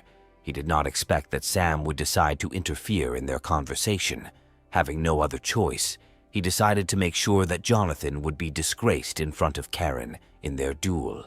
Then inspiration struck Joe, and he suggested that since he and Jonathan hadn't seen each other in a while, it would be a good idea to spar with the Star General. He implied that Jonathan should demonstrate his achievements during his time at the Academy, noting that Jonathan left last year while still in the early stages of the Yellow Stage and had yet to break through to the Black Stage. Joe promised that he would bring his cultivation to the same level as Jonathan without taking advantage of him. Hearing this, everyone involuntarily began to sweat. They knew Jonathan's true level of development and understood that the situation was rather stupid. Seeing that Joe was ready to take action, Chelsea was ready to stop it, but Sally asked her mother to be quiet. She said this was their chance to see what Jonathan was really capable of. The calm demeanor of Christopher and the others suggested that the use of the enhancement pill was a common occurrence. Then Joe ordered his servant to go to the martial arts arena and negotiate everything. But the Marquis said that there was no need for that. They could fight in the open space outside the banquet hall. He said that since the young people had decided to put on a show at the dinner party, they should also express their gratitude. At first, Christopher didn't understand what the old man was talking about. The Marquis explained that they had come all the way here, and it would be a good idea to spend some money on a prize for the winner. Christopher thought angrily to himself about why he should spend money, since he was the one who came here from far away. However, the Marquis insisted, saying that Christopher would definitely choose something that everyone would like. Then the man offered to give away his 3-star pill, which he had snatched with great difficulty at the auction. Carter tried to stop his father, but Christopher said that the pill would no longer help him, but maybe Karen could get it back later. At that moment, Sally thought that something was wrong here. She didn't understand why no one was paying attention to it. Seeing Christopher's generosity, Joe began to dream about how Jonathan's public humiliation would benefit him. He planned to get the spring rebirth pill and give it to his father. He then wanted to use her as leverage to reconsider his engagement to Karen. Karen noticed her grandfather's unusual behavior and suspected that it was related to the rebirth pill. She decided to wait and take the pill back to her grandfather, hoping that it would prevent any accusations against her. Soon the steward informed Joe that his opponent was already waiting for him outside. A smile appeared on Joe's face and he prepared for battle. Heading towards the open space outside the banquet hall, Joe invited Karen to watch the battle. The girl decided to ask her grandfather for permission to go first. In turn, Christopher asked the Marquis if he and Karen could go outside and watch the battle. However, he was stopped by the old Marquis, who suggested installing a panoramic projection instead. This way, everyone at the table could watch the battle while they ate dinner. Jonathan stood in the open area waiting for Joe. When Joe arrived, he saw Jonathan with one hand in his pocket, which made him unhappy. Joe told Jonathan not to blame him for reminding him that rank was important and that Jonathan was not worthy of Miss Karen. However, the hero asked him to stop chatting and start fighting. After this, Joe began to summon his golem. Soon, Mecha appeared in front of Jonathan with swords in both hands. He urged Jonathan to quickly complete the formation so that he could be defeated quickly. Jonathan chuckled slightly and casually tossed the mechanical suit aside. A beam of light instantly shot up into the sky, startling Joe, who hadn't expected Jonathan to be so prepared. Joe was stunned by Jonathan's strength. He didn't expect him to prepare in advance. At that moment, the legendary Lu Bu appeared before him. Joe was further shocked when Jonathan's attack, the falling moon strike, severed one of his arms and sent him flying several meters away. Before Joe could react, Jonathan had already thrown himself over his shoulder, leaving him feeling completely defeated. Joe's expression showed his disbelief in Jonathan's unexpected strength. He didn't believe that it was really him standing in front of him. Jonathan confirmed with a slight grin that it was indeed Jonathan, because he was back. Meanwhile, the story moves to an area 100 miles away from the city of Shajiao. 100 miles from the city of sand sculptures, a group of people on camels rushed towards the city. Despite their slow progress, they managed to avoid encountering any assassins. Suddenly, one of his subordinates gestured to the leader to look at the sky. As it turned out, there was a huge, ferocious beast above them. Meanwhile, everyone was amazed by the sight, as it was horrible to see Joe's student mechanics destroyed with just one move. The new General's soul was surprisingly brave. At this moment, Carter also realized that Jonathan, whom he had thought useless due to his incomplete soul veins, had suddenly become a formidable Soul Star general. Christopher then quietly asked about Jonathan, wondering if he was the legendary Star Soul general known for descending with compassion. Carter explained that for the past 5 years, Jonathan had been secluding himself in order to break into the heavenly rank. This isolation had led to some unknowns about him. It was rumored that the Star Soul general had the ability to transform into another form, which would make sense given Jonathan's display of power. Christopher was greatly shocked by the possibility that the Star Soul General could freely change form during battles. The old Marquis, observing the general's shock, let out a satisfied roar. He mentioned the previous Beast-Tide battle in Yunnan, assuming that everyone had heard of it. Sally felt a surge of excitement as she remembered that during the Battle of Yunnan, the tide of battle had been turned by a red-armored Star Soul General, perhaps the same person as Jonathan. At this moment, Celia spoke up, noting that the Star Soul General who had changed the battle situation was also the first president of the military academy. He was a top-notch student at Jiu Academy and was awarded the title of hero at the celebration ceremony. Then the Marquis decided to reveal the secret, saying that all this time this man was Jonathan. Everyone was surprised to learn that the man was Jonathan. He explained that the Marquis had revealed Jonathan's identity for his own safety, and it was not too late for everyone to realize it. The old Marquis, feeling proud, had originally planned to announce the news during the banquet. But before he could do so, Aunt Chelsea suddenly inquired about the Marquise's origins. She noted that if the Marquis was truly a Star Soul general, he would have given birth to a powerful saint-ranked person, and the family would have returned to its prime. She noted that the Marquis family's power would also have greater weight in the legal succession of his children, and she hoped for a share. Anna also expressed regret for her previous treatment of Jonathan, but stated that they needed to make amends. The old Marquis hoped that Jonathan would be able to treat Joe lightly. Although it was still too early to discuss holy orders with Jonathan, he still turned to Christopher for advice. Christopher quickly stood up with a smile, praising Jonathan's extraordinary luck and talent, which he believed was a blessing for the Song family. He also turned to look at Karen. She chuckled but quickly changed her expression to a smile, congratulating Jonathan and at the same time internally mocking him. He thought that Jonathan's achievements, although impressive, were unlikely to strengthen his position. At that moment, Mike had a gloomy expression on his face. He felt that despite Jonathan's growing fame, he himself remained the same person as before. Suddenly, Celia noticed Joe on the dueling field. He stood up and prepared to expose Jonathan's supposed deception. Joe couldn't believe that this was his real power. He believed that it was some kind of trick. He began to boldly disassemble and restore his armor. Jonathan, not expecting Joe to have such skill, decided to use Tong's cultivation as a basis and challenge Joe's abilities.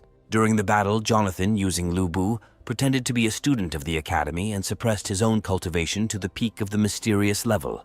Joe, seeing this, couldn't help but laugh, realizing that Jonathan's previous demonstration was a hoax. As Joe flew towards Jonathan, he attacked furiously with both swords, but Jonathan effortlessly dodged all of his blows. Watching this, the gatekeeper and the master were surprised, because they had never taught Jonathan witchcraft.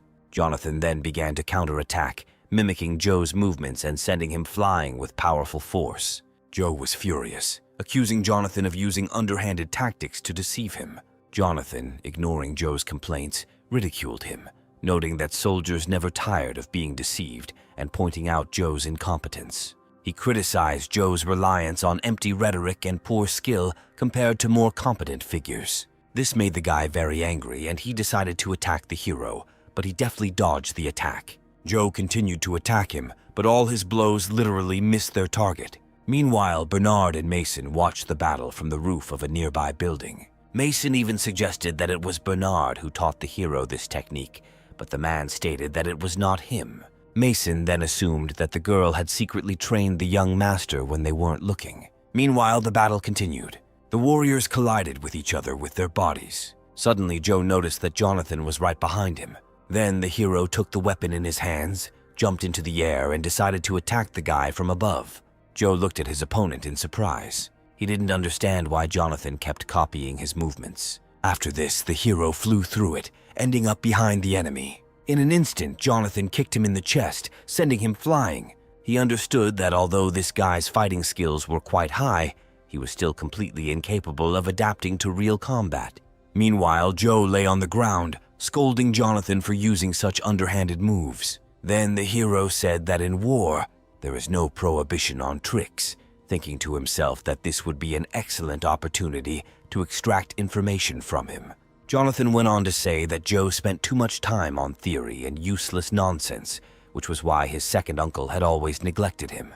Joe was horrified, not understanding how he knew about his family's secrets. After witnessing Jonathan's public duel, people admired his strength, comparing him to a cat playing with a mouse. Layla, Sam, and Scarlett, standing just outside the arena, watched the battle live. Sam was amazed at how beautiful Jonathan's attacks were. However, Scarlett was distrustful of his rich combat experience, as she could not understand why Jonathan, whom she had previously underestimated, was so strong.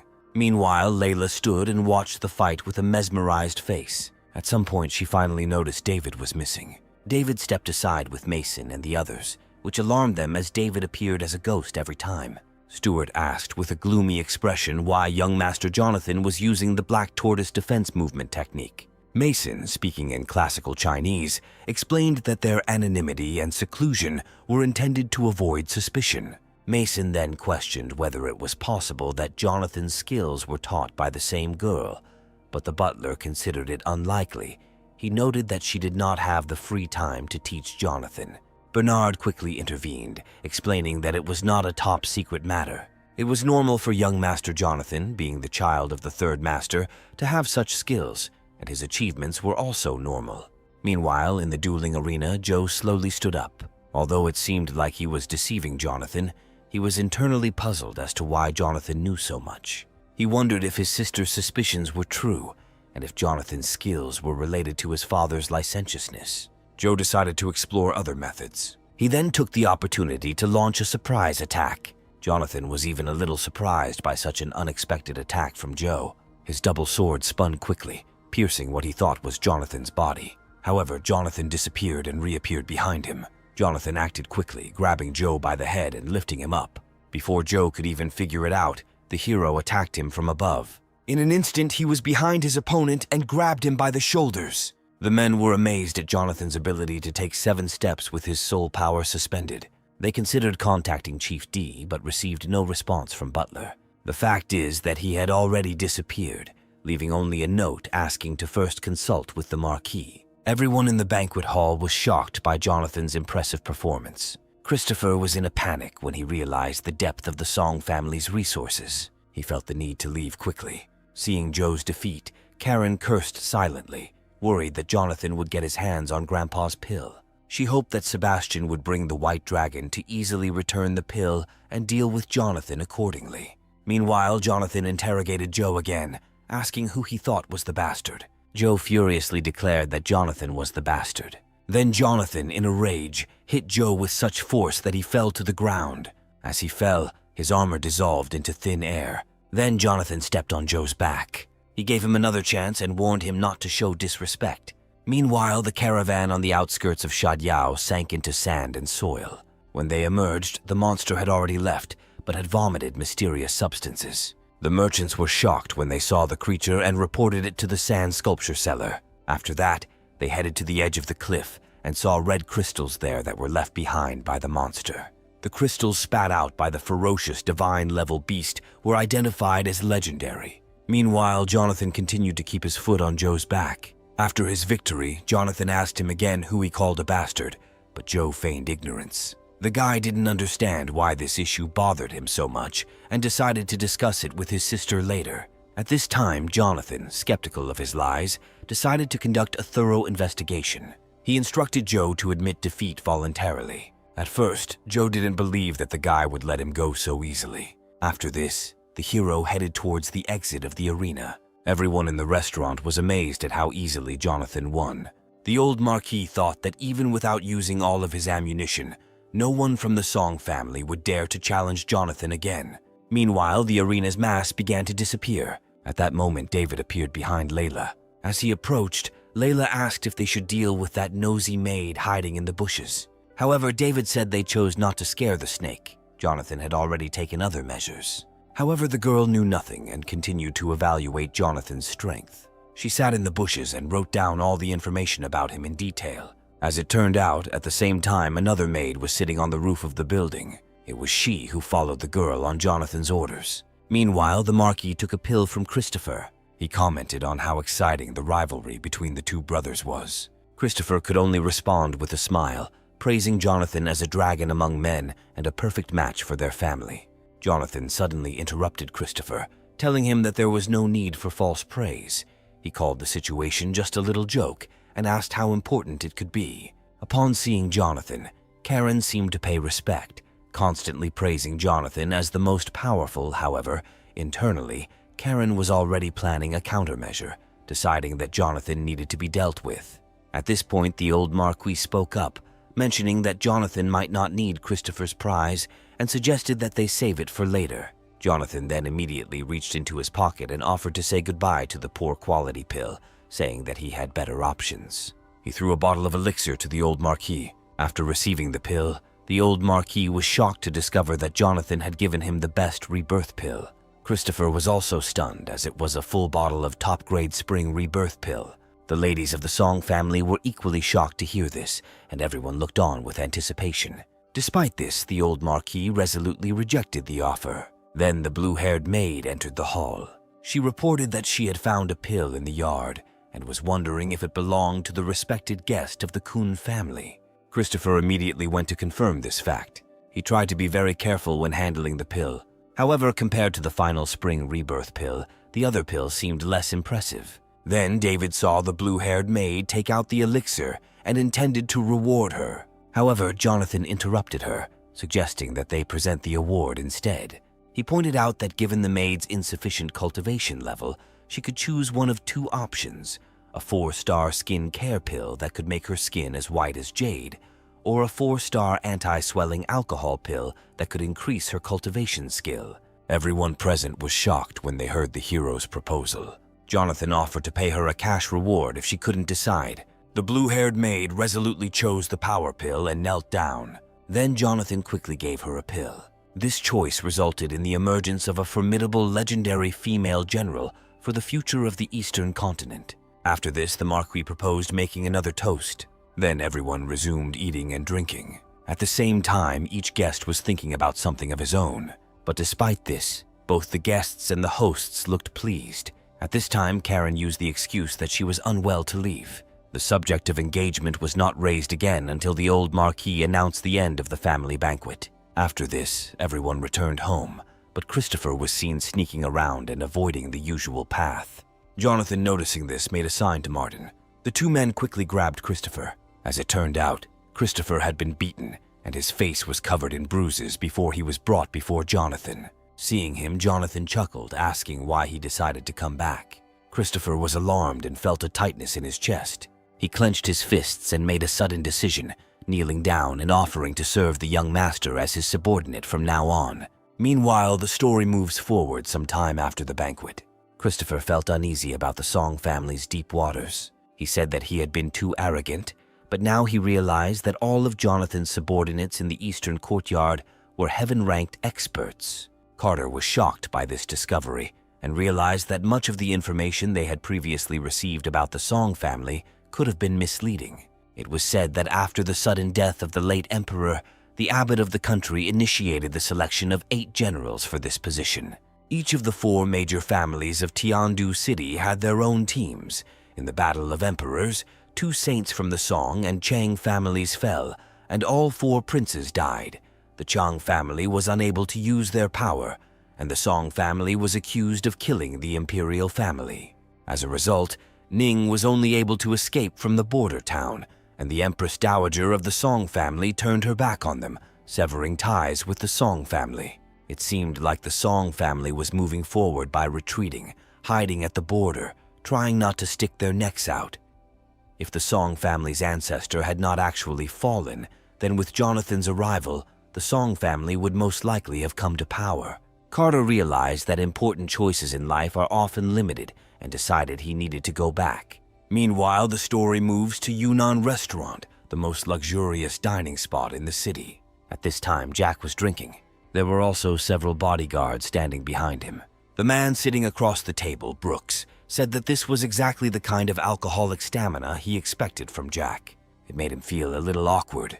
To change the subject, Jack mentioned that he wanted to buy some food to honor his ancestors, but didn't know where to get it. Brooks quickly waved his hand and mentioned that the wine called Tian Yi Lei was brewed by the Song family distillery.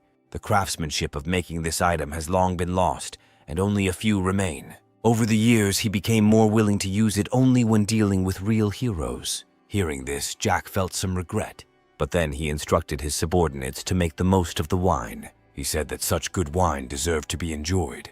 At that moment, Chandler leaned over and whispered in Brooks's ear. He informed him that the second master's wife had called him again and was urgently asking him to return as soon as possible. Then Jack said that he could go and that he would drink alone for now. Brooks stood up from his desk and apologized to Jack for leaving so suddenly. However, the man was more concerned about the barrels of alcohol. Soon after, he, along with his servants, Chandler and May, left the room. After leaving the room, Brooks decided to secretly protect Jack, given his status as the sickly younger brother and the Song family's influence on him. He then asked Chandler about the situation at home. Chandler said that if it had been an ordinary family banquet, there would not have been such a compelling reason to call him back immediately. He asked for the truth. Brooks was shocked to learn that his son Joe had suffered a crushing defeat at the hands of Jonathan. He couldn't believe that his own son could be defeated by someone he considered useless like Jonathan. Brooks was further stunned when Chandler revealed that his wife had asked him to come back and apologize to Jonathan. This made Brooks wonder if Jonathan had been given some important opportunity. Given his wife's temperament, it was unusual for her to behave in such a way. Brooks realized he needed to go back to understand what really happened. He thought Joe's impulsive nature and lack of proper etiquette were the problem. If Joe could be as excellent as Brooks, he would have confidence in him. Chandler, with a submissive expression on his face, quickly bowed and stepped back. Brooks then instructed him to stay by his side, study hard, and find a way to bring him back to the Song family. At that moment, although Chandler appeared to be worshipping on the outside, he was only hoping to fulfill his mother's last wish. In reality, he had other thoughts. However, Brooks still believed that the Song family had wronged his mother. Having said this, he invited his servant to sit in his car. The story moves to the Great Wall of the Southern Desert. In the middle of it was the location of the Iron Wall Army. At the local camp, generals were currently training. At that moment, one general arrived there. The servant immediately reported his arrival to the commander-in-chief. A man named Hugo was the commander-in-chief and also Jonathan's eldest uncle, and he asked the servant to let the general in. As soon as he entered, he reported to the commander-in-chief that the United Defense Line had contacted them. They wanted to send a team to conduct practical tests of the new mass-produced Star Soul generals, which would require passing through their residence. At that moment, the cook Hugo handed him a letter. After reading it, Hugo approved the release. The general thanked him for his answer and was about to leave. However, Hugo asked the general to accompany them discreetly. The general replied with a smile on his face that Hugo need not worry, as he knew what to do. After he left, the chef inquired about the need to test the new machine at the borders of Tiandu, fearing that it might leak secrets. Hugo explained that international alliances are often delicate in nature and require an appropriate balance of power and clarity to maintain long-term harmony.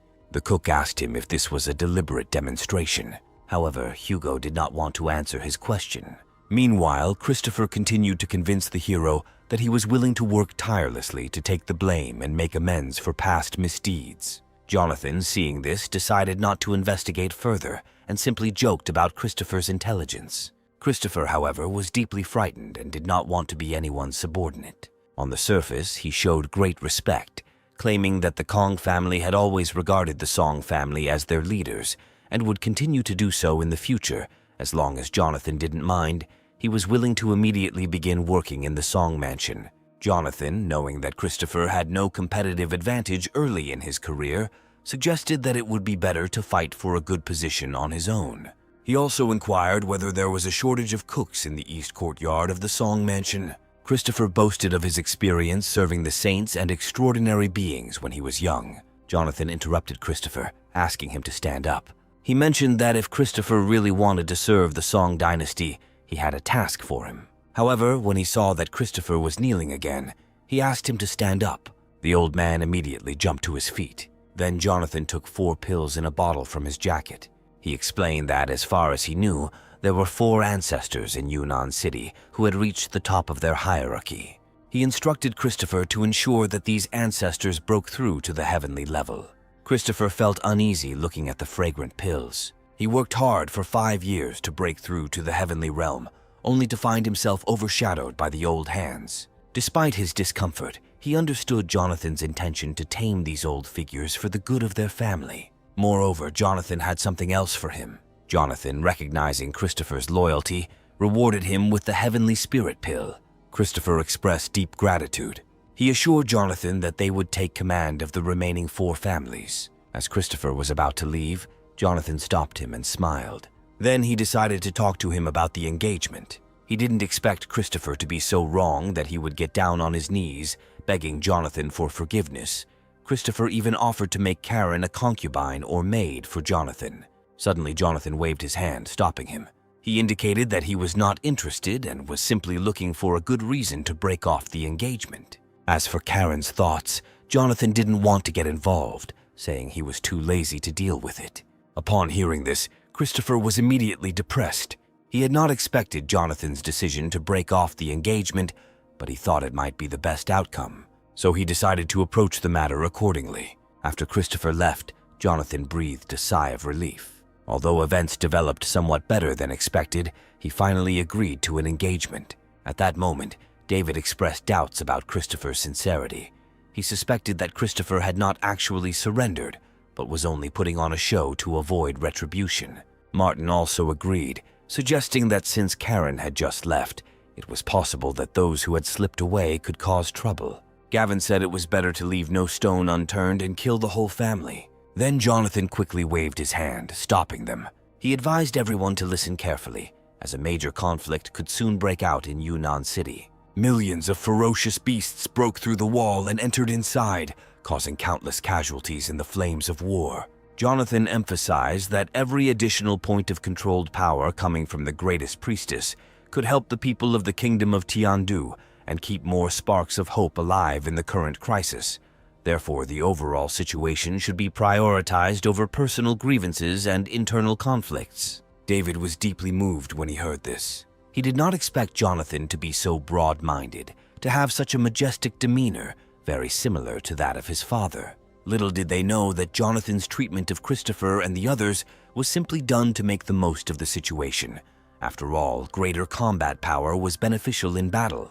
Thinking along these lines, Jonathan asked the steward to arrange a flying boat, as he was planning a long journey. Meanwhile, at the Iron Wall Army base inside the Great Wall of China, the country's transport ship was already 10 miles from its base. In the middle of the field stood 2 cars called the White Maiden, as well as a girl with green hair and an eye patch. At that moment, another Titan rushed towards the transport ship at lightning speed. Seeing this, the robots quickly made an announcement. The speeding car suddenly jumped. The next moment, she appeared before the general. Inside the car was Denis, the same general who had recently visited Hugo. He said he had received a release document to send his family. After General Lucretia received the imperial decree, she immediately expressed her gratitude and returned to the transport ship.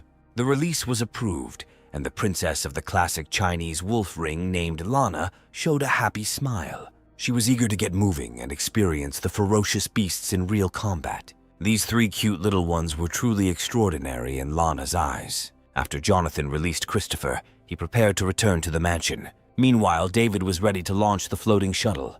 Jonathan sat on the shuttle, tweaking it, and stated that he was very pleased with its performance. This made Bernard smile, although he had not yet fully recovered from his joy.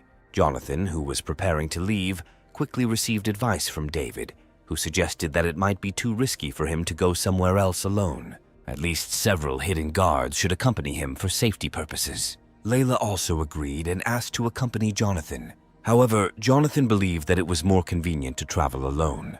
He tossed David 2 storage tokens, one of which contained a large wooden comb containing an elixir, and instructed him to select good saplings from the Song Mansion and develop high-level combat abilities. Furthermore, he asked Layla to call a meeting to discuss the affairs of the Eastern Court and improve the combat effectiveness of the subordinates with cultivation talents in the Outer Court in case of future emergencies.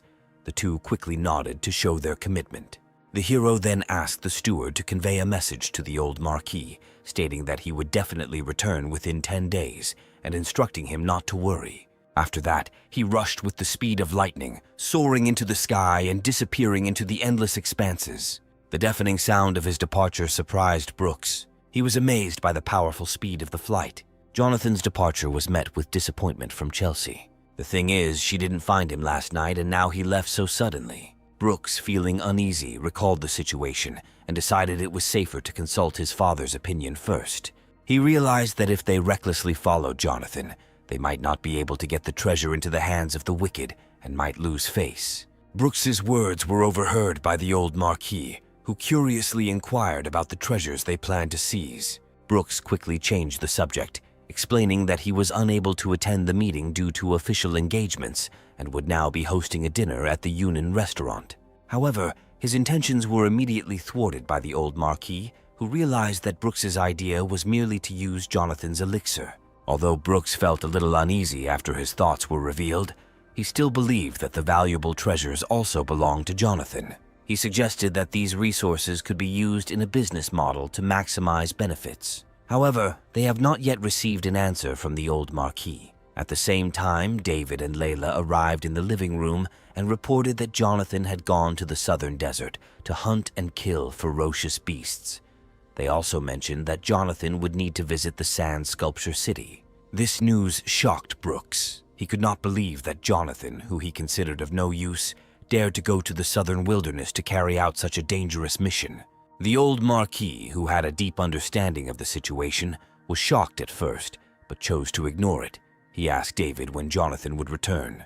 The man replied that Jonathan would return in a short time, within 3-5 days, but no more than 10. After this, the manager was about to leave when Brooks suddenly stopped him. Brooks stood up and directly questioned the old Marquis's father about the dangers that lay in wait in the southern wilds, pointing out that the Iron Wall army was having difficulty moving forward, and inquired why Jonathan had dared to go there alone. At this point, David seemed not to hear his concerns and suggested that they leave immediately. Seeing this, the old Marquis had to open the information screen to recall Jonathan's recent heroic actions. He also reminded himself not to underestimate Jonathan's capabilities. After watching the video, Brooks found it hard to believe and did not understand why Jonathan suddenly became so powerful. Meanwhile, Jonathan was flying quickly through the air, propelled by the powerful explosive force of the flying shuttle. He crossed the Zhishui transport ship with impressive speed. This intrigued Princess Lana, who was surprised by Jonathan's ability to maintain fast flight at such an altitude. She noted that the shuttle's formation must have been set up outside, as it seemed unaffected by the wind pressure at high altitude. The princess admired Jonathan's strong skills and lamented that all the soldiers in Zhishui were women.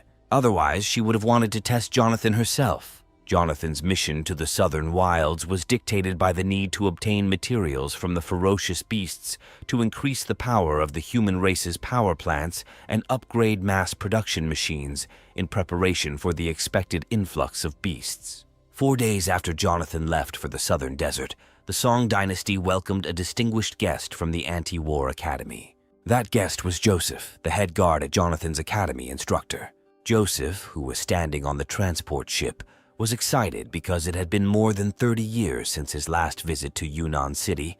The long absence had awakened feelings in him, causing his heart to tremble involuntarily. Joseph and his companion Theo stepped off the transport ship, and Layla greeted them with respect and politeness. Joseph responded with a smile, expressing his admiration for the Marquis's mansion.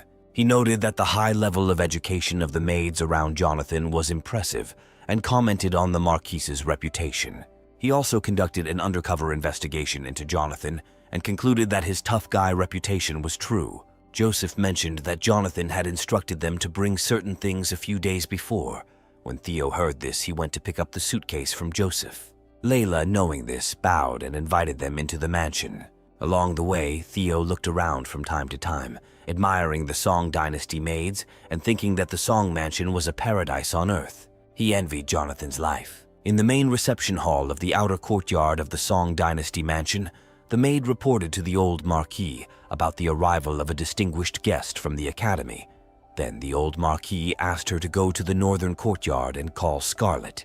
At this point, David mentioned the sample of the new test machine, stating that he and Miss Scarlet were there to mingle with temporary guests and questioned the necessity of receiving the old Marquis personally. However, the old Marquis insisted on showing respect, since Joseph was Jonathan's mentor. Meanwhile, Layla led Joseph and Tao outside the reception hall. Looking at the proud maids, Theo felt the desire to become a servant of the Song dynasty. Even though he was a powerful practitioner with profound skills, he felt that being a security captain was not exciting enough. He fantasized about hiding his strength, becoming a servant, and then revealing his perfection during a crisis to win the affections of beautiful women in one fell swoop. While he was daydreaming, Joseph interrupted his thoughts and advised him to restrain his desires. Then they entered the living room where they were already expected. Layla introduced the guests who had arrived at his house to the Marquis. Then the Marquis turned to them and invited them to sit down at the table.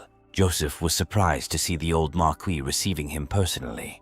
The old Marquis expressed his delight and respect, recognizing Joseph's visit as an honor for himself. Joseph, in turn, remained polite and reciprocated the respect shown to him. After that, they sat down next to each other. The old Marquis took the opportunity to falsely accuse Jonathan, noting that Jonathan, despite his youth, had dared to disturb them. He lamented that Joseph had to personally run around the area, while the old man himself casually brushed off the concern, pointing out that it was just a voluntary initiative on his part. At that moment, Scarlett arrived in the reception hall. The old Marquis introduced her as his granddaughter, and also introduced Joseph to her as one of Jonathan's teachers. He explained that they had come to deliver a new machine produced in the Academy's workshop, as it had been entrusted to Jonathan, and among them was also a part of the Red Phoenix Army. Theo, mesmerized by Scarlett's beauty, felt a strong admiration.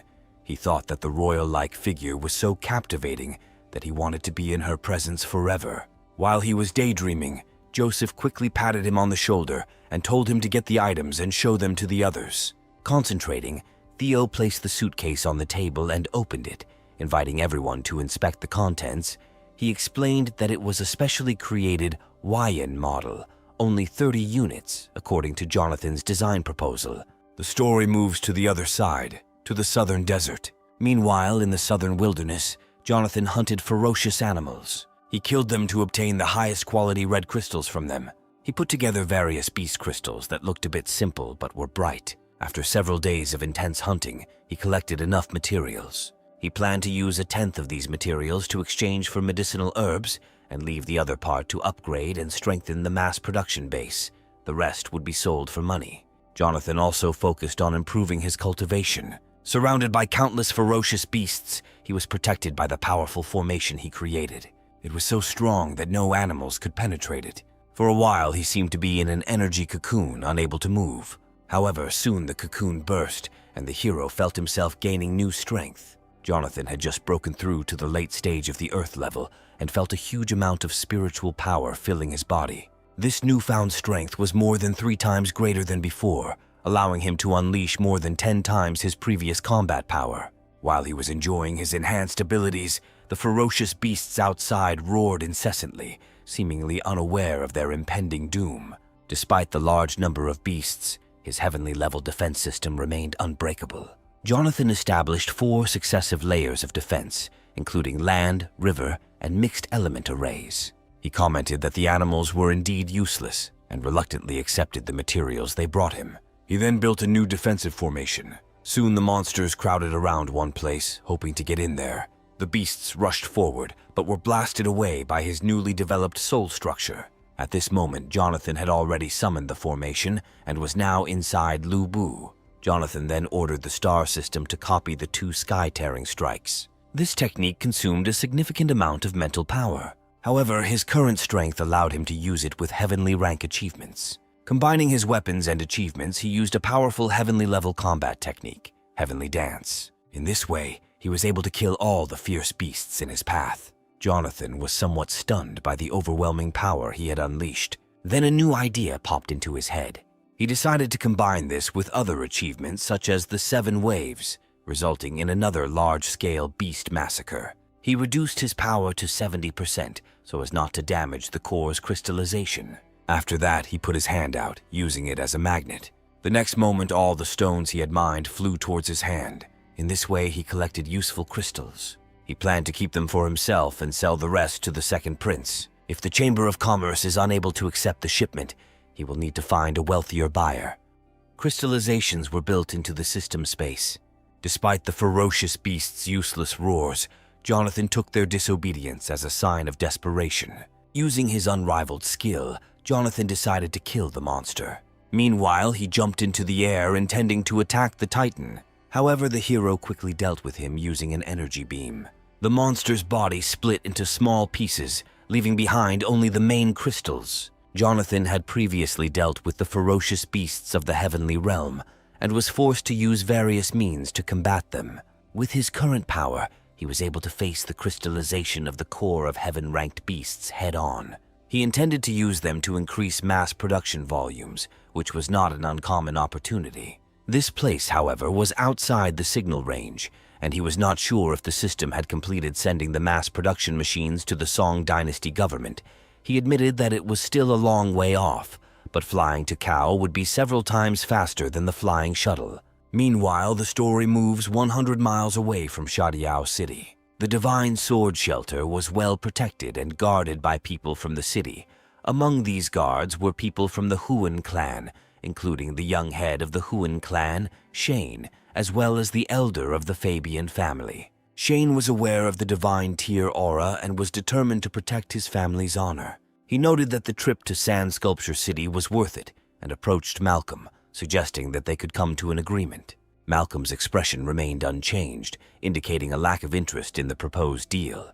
Despite this, Shane assured him that the benefits were significant. However, there was no sign of joy on Malcolm's face, only a faint expression of anticipation. Meanwhile, the story moves to the city's Market Avenue. As it turned out, recently captured slaves were being put up for auction at the city market. One member of the mixed-race Ruzel tribe has caught the attention of many. His behavior suggested that he was of royal blood of the Mer tribe, and this did not go unnoticed. The unknown woman hid her identity and came to the city with the sole purpose of capturing the traders from the Long High Kingdom and reclaiming the most precious divine jade. However, on the way she came across this half-demon. Meanwhile, the story moves to the demonic slave auction square on the market street. Two members of the Mermen tribe infiltrated the city and discovered a woman whose kingdom they could not determine.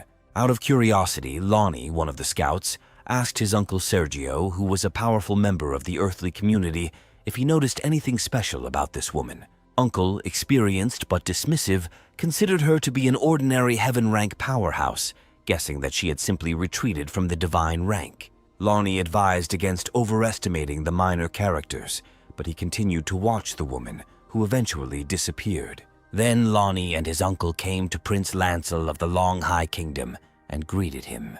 The prince gestured for them to sit down and began to speak in a common language.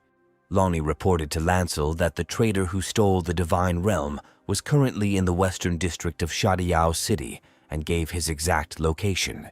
However, Lancel showed a shadow of doubt, wondering how the trader had managed to infiltrate military-controlled territory. Sergio explained that the trader Lonzo had taken advantage of the occasion of His Majesty's birthday celebration to steal their tribe's oracle under the guise of a treasure donation. Lonzo then fled to Tiandu, where His Majesty sent several princes to pursue him.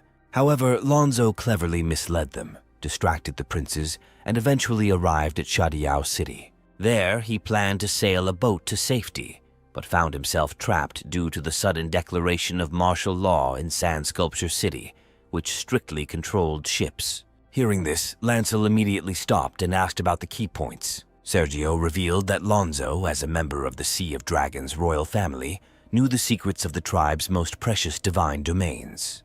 Lonzo's intention to steal the divine domain would likely overcome the bottleneck in his cultivation.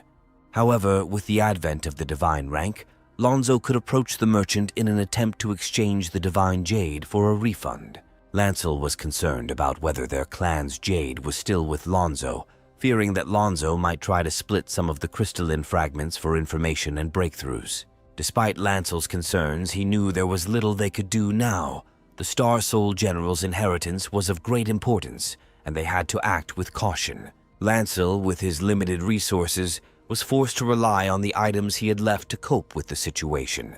As Lancel and his group headed towards the Western District, the mysterious woman revealed her figure. She thought that these people might be related to the previous Aobing's legacy. At the same time, Jonathan piloted the shuttle towards the city.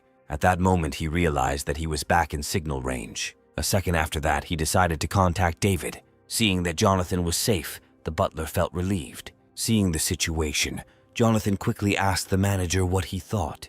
David reported that Jonathan is currently at the training base. Then the hero asked what he thought about it. David said that the Red Phoenix Army is currently testing new soul generals. At this moment, on the virtual projection ground of the Army's practical tests, each unit maintained its formation. They took part in a real fight with virtual ferocious beasts. They coordinated attacks over long distances, first destroying the creatures on the ground. They then changed their formation to artillery mode to suppress firepower. In an instant, the ferocious beasts in the air were destroyed like fireworks. Explosions rang in their ears continuously. After that, they sent 2 Star Soul Generals to deal with all the remaining ferocious beasts. Right in the air, they transformed into mechanical insects. On the ground, the Star Soul Generals used flying swords for cover.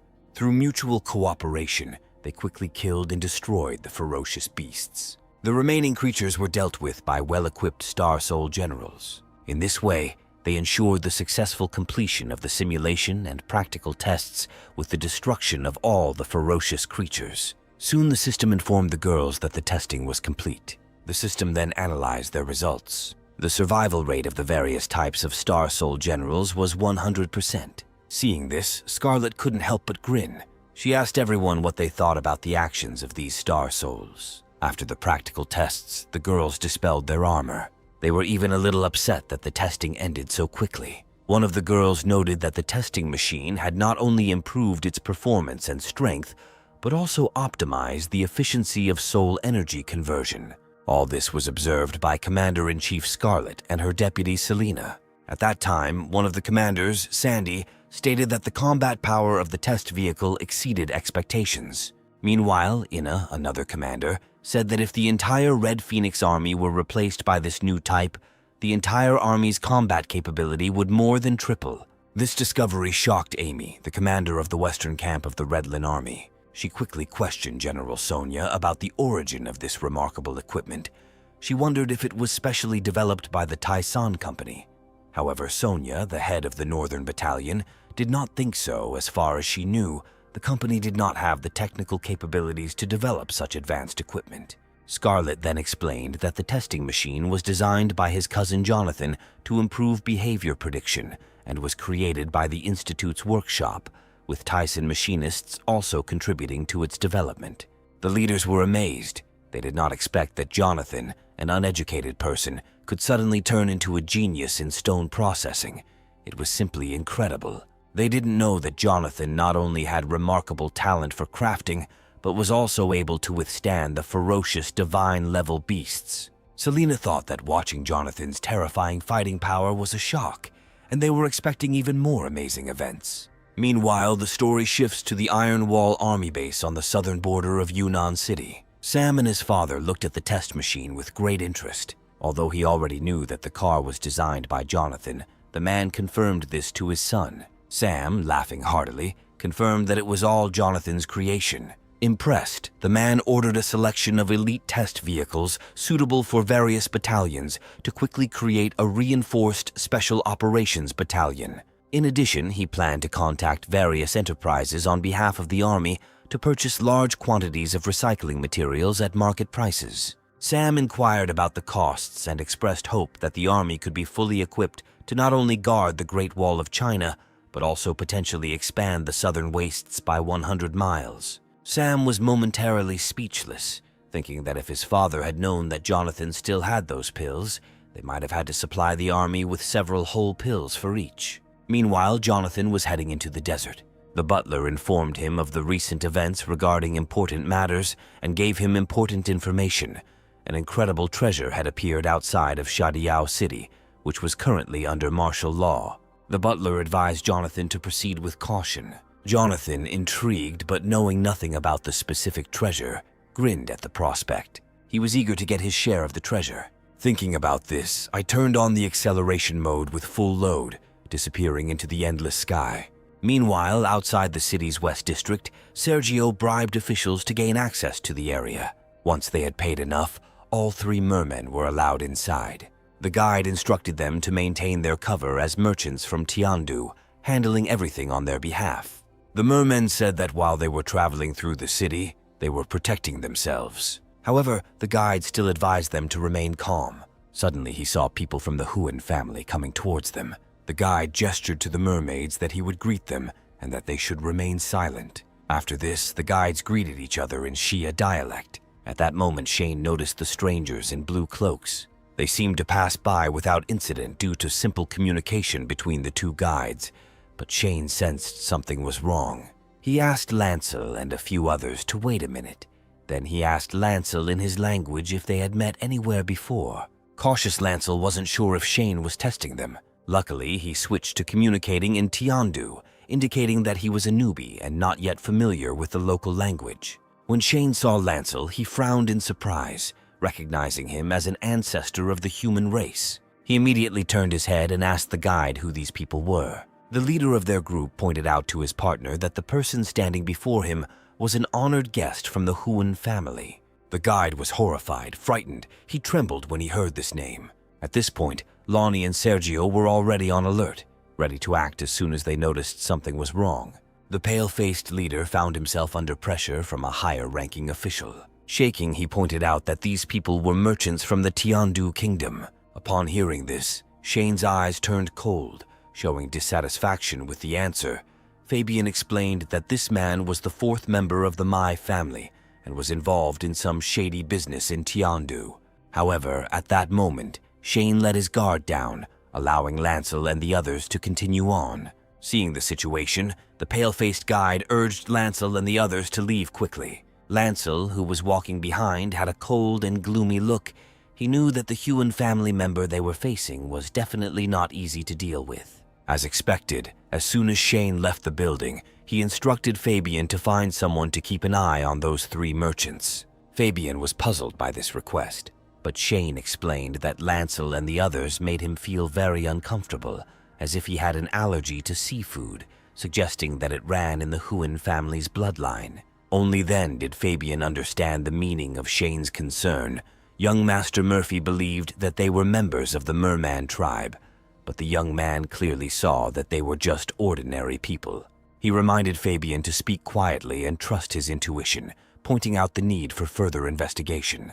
Hearing this, Fabian disappeared in just an instant, and without full protection, Shane relaxed significantly. He had long heard about the quality of the demonic slaves in Shadya City. He felt that the trip had truly lived up to its reputation and decided to try out the local delights. Meanwhile, in a bathhouse in the western city district of Sculpture City, Lancel and a few others were watching Lonzo. As it turned out, he was right next to the bathhouse. When Sergio saw him, he was furious. Lonzo used the power of the Jade Shark to transform into a human and enjoy life carefree. Lonnie, intrigued, asked Sergio to show him too. He handed Lonnie a telescope, which was undoubtedly a cutting-edge piece of equipment for covert investigations. Surprisingly, he managed to look through the protective film on the bathhouse. Lonnie, in an effort to maximize the value of the device, moved the camera to look at the girl inside. However, Sergio ordered him not to act like a fool and hit him on the head, causing Lonnie to scream in pain. Lancel then asked Sergio if the traitor Lonzo was still hiding in the bathhouse. Sergio confirmed this and handed him the telescope, signaling him to take a look. However, Lonnie stopped them, realizing that waiting was not a viable solution. They planned to sneak in indirectly, but realized that using the cloak to hide the aura of the merman race could give them away. Therefore, only Lancel could go there. At this point, Sergio suddenly asked Lancel to wait until the traitor came out. He had already left the bathhouse, and seeing this, Lancel and the others followed him. Unbeknownst to them, someone was watching them nearby. That person was one of the four saints of the Jishe realm, Marina, the possessor of the Star Soul General Weirong. She wondered how the traitor from the realm who stole the inheritance of the Star Soul General Ao Bing ended up here. She thought it was a little too grandiose for this situation.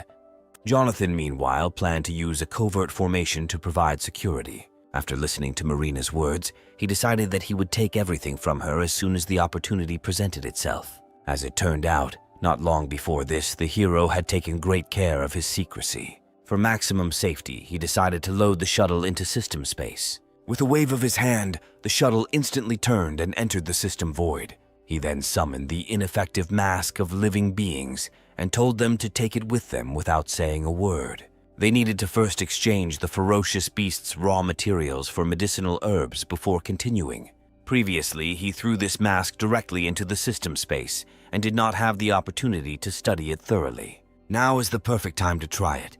The hero immediately transformed into Faye, but soon realized that something was wrong. After all, making a deal with the researchers from the Samarin family clearly didn't suit Faye's personality. After thinking about this, Jonathan changed his appearance again. Surprisingly, despite changing identities several times, none of them seemed suitable. In the end, it was better to disguise myself as an elderly person. Jonathan then arrived at the Chamber of Commerce in Sand Sculpture City. The maid immediately greeted him and kindly asked what he wanted to buy. However, Jonathan did not have time to approach her and instead asked to be taken directly to Manager Liu. As it turned out, the hero had adopted his true appearance from his original life. Jonathan soon met Liu's manager. The hero bowed to him and said that he had come from Nanzhou to trade. Manager Lu then motioned for them to step aside to talk in private. After this, he asked the hero to go with him to another room. Manager Lu asked Jonathan if he was a general from the Song family. Jonathan then falsely identified himself as one of them, explaining that he was there to settle the affairs of young Master Jonathan and was interested in trading 1,000 feet of gold and purple sand. Manager Lu, noting that Jonathan was from the Song dynasty, agreed to do business with the Samarin family and made an inviting gesture.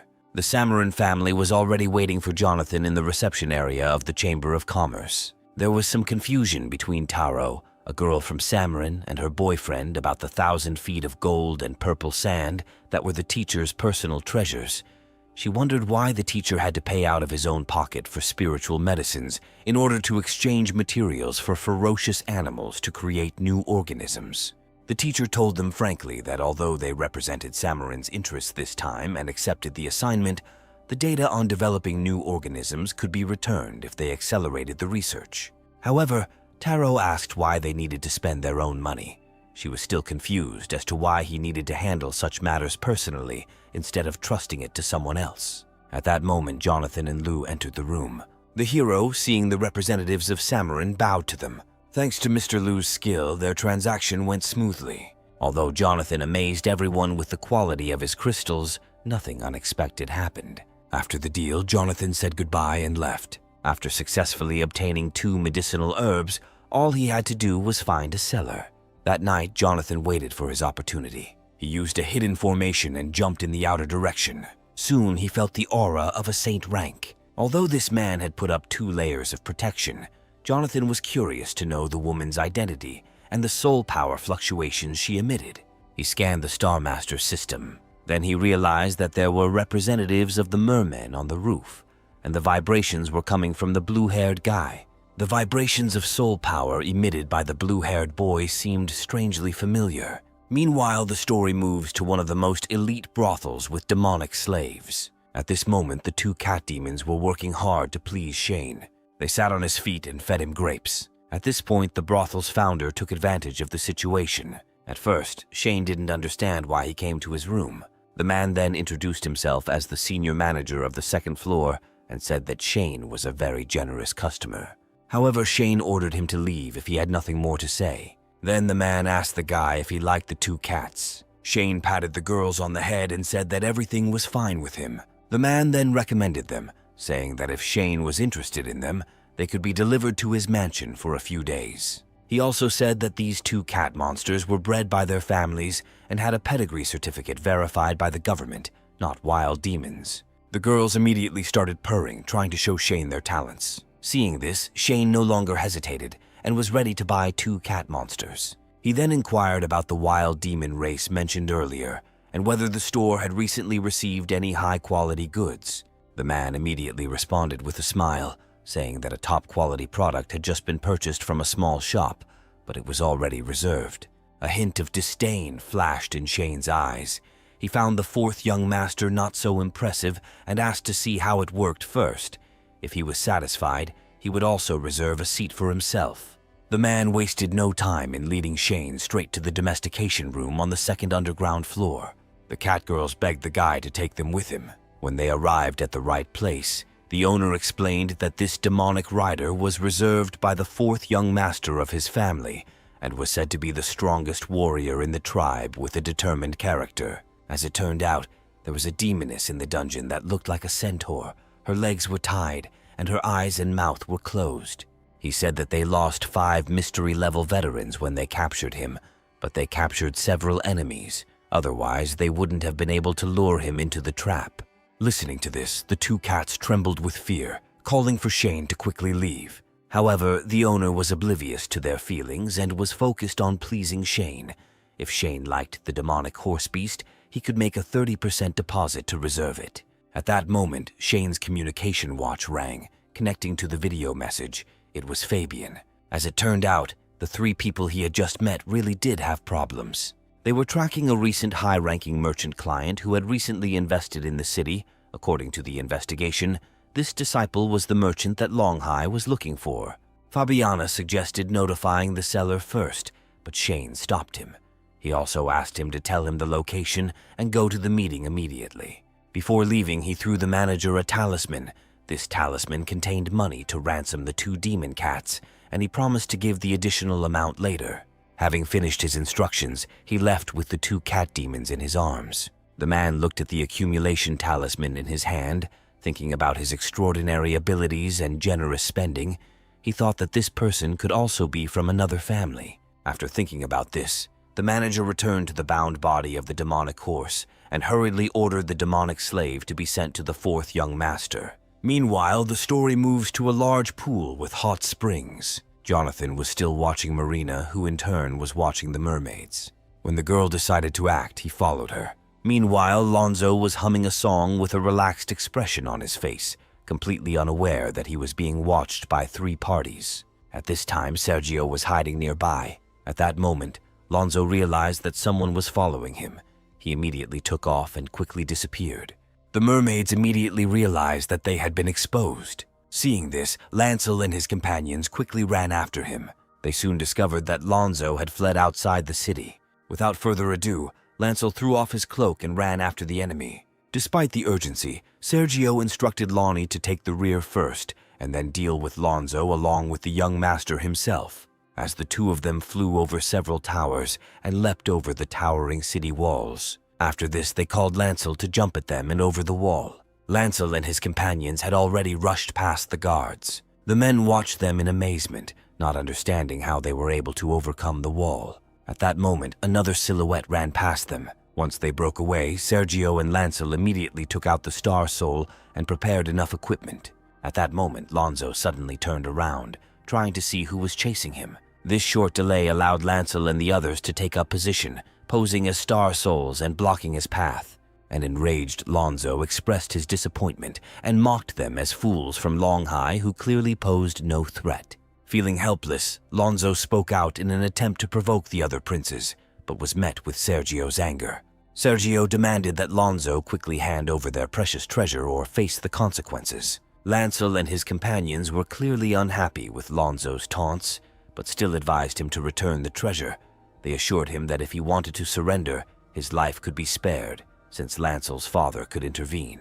Lonzo, however, was even more sarcastic, claiming that humans were pathetic and weak. He also said that the Merman tribe has a true dragon bloodline and belongs to the endless depths of the sea. He then demonstrated his combat prowess by building a Star Soul manor and rising up in a beam of light, disappearing from sight.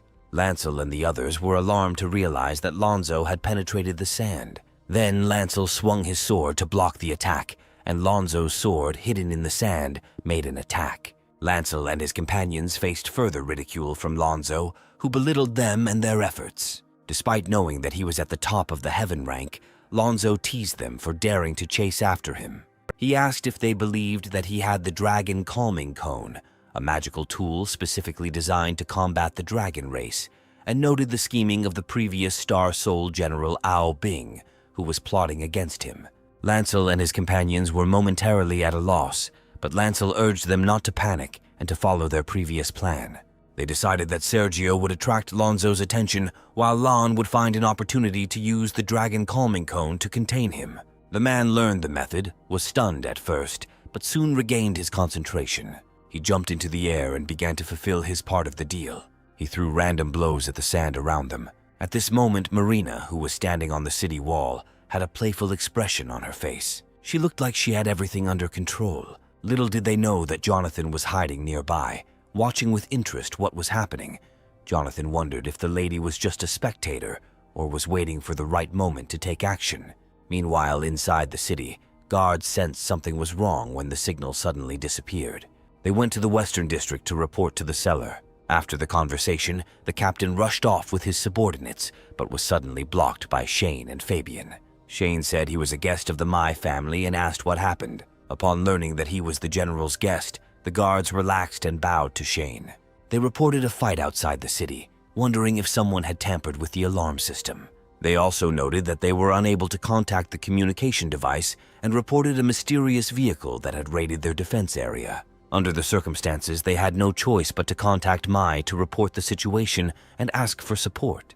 After hearing the guard's statement, Shane smirked and noted that the Mai family had not received any news yet. Immediately after finishing this statement, Shane and Fabian launched a surprise attack on the guards. The men inflicted non-fatal blows on their necks. In an instant, all the guards lost consciousness one after another. Then Fabian asked what they should do next. Shane offered to join the unrest of the internal struggle in the merman tribe. After that, the two of them rushed outside the city. Meanwhile, the battle outside the city became increasingly fierce. Lonzo, taking advantage of the opportunity, jumped up from the sand, took aim at Lancel and tried to deliver the killing blow. However, Lancel dodged the attack and then grabbed Lonzo, taking advantage of the situation. Lonzo's actions seemed stupid to him.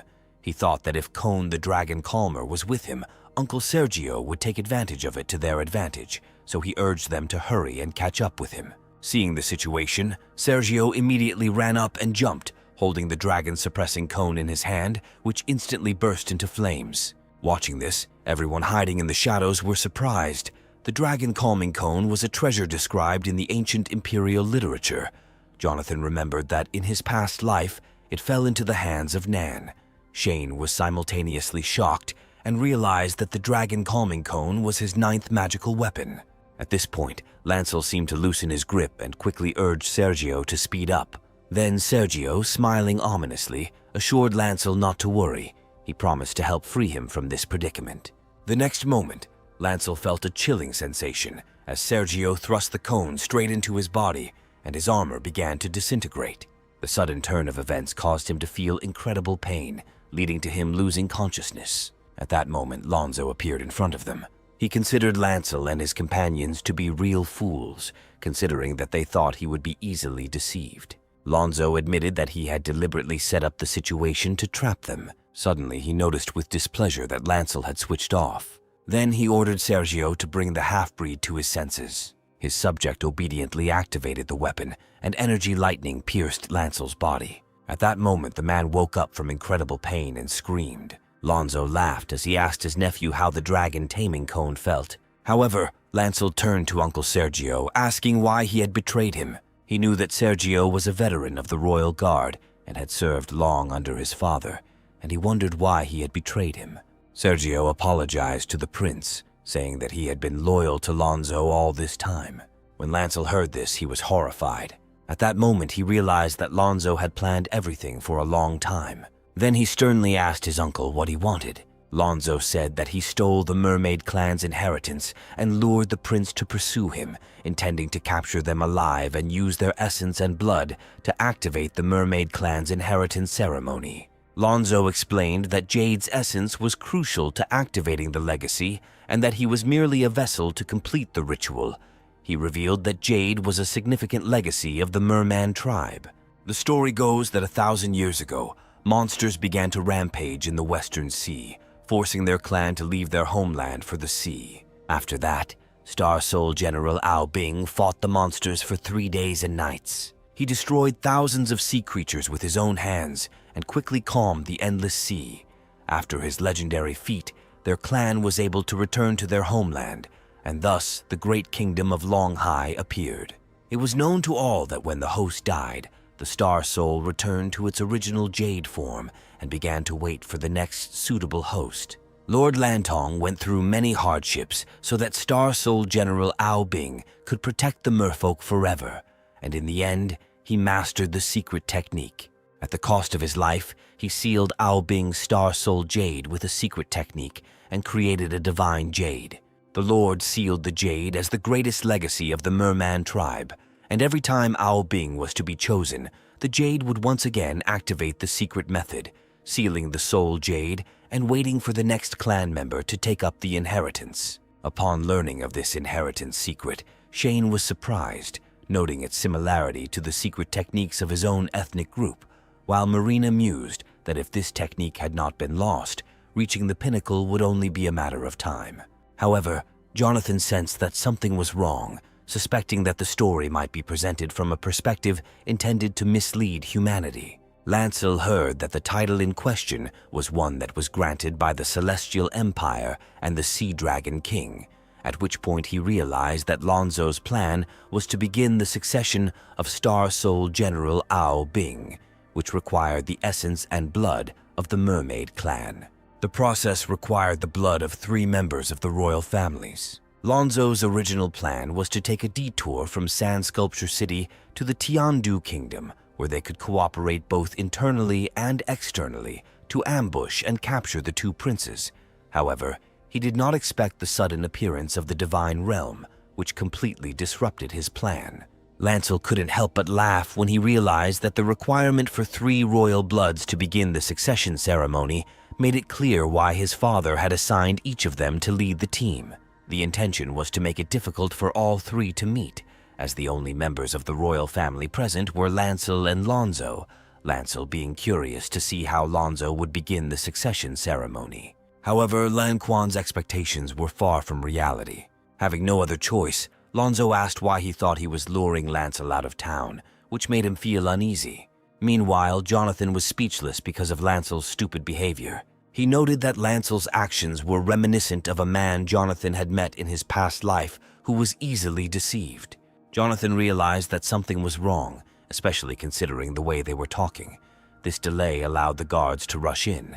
Jonathan decided to leave the city without further delay, knowing that the secret methods of the mysterious machine, although not very smart, would not be detected by the guards of the city. Meanwhile, the city guard had just arrived outside the city and were congratulating themselves on having prevented a leak. They also fired artillery shots, which angered Sergio. He immediately counterattacked the guards. However, Lonzo said he couldn't stay there. Lonzo ordered him to stop the attack and take Lancel to the Divine Stage retreat. Following the order, Lancel flew straight up, heading towards the Divine Stage and retreating. He pulled the cone out of the ground, causing incredible pain in Lancel's body. The guards quickly realized their intentions and notified the guards stationed there. They decided that they would not allow them to destroy the Divine Kingdom. At the same time, 4th Young Master received a message that the general was leading an elite security team to this area. At this moment, Marina was observing everything from a great height.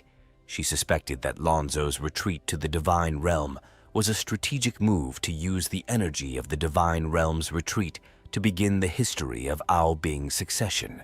And Shane and the others, not wanting to be left behind, decided to pretend to be Star Souls and follow them. Jonathan, noticing this, decided to follow them, intrigued by the situation. The guards, having received the notification, had already retreated, but were ultimately unable to withstand Lonzo's attack. They were destroyed with just 1 shot. Lonzo landed and slowly walked towards the Divine Realm. He was proud of his plan. He then decided to explain why only he and Lancel could gather the essence and blood needed to activate the inheritance ceremony. He revealed that the bottle contained saint-level essence and the blood of Ao Bing's previous person, Lord Lanao. Lonzo's unexpected discovery of a divine tier energy skill caused the dormant essence to boil again.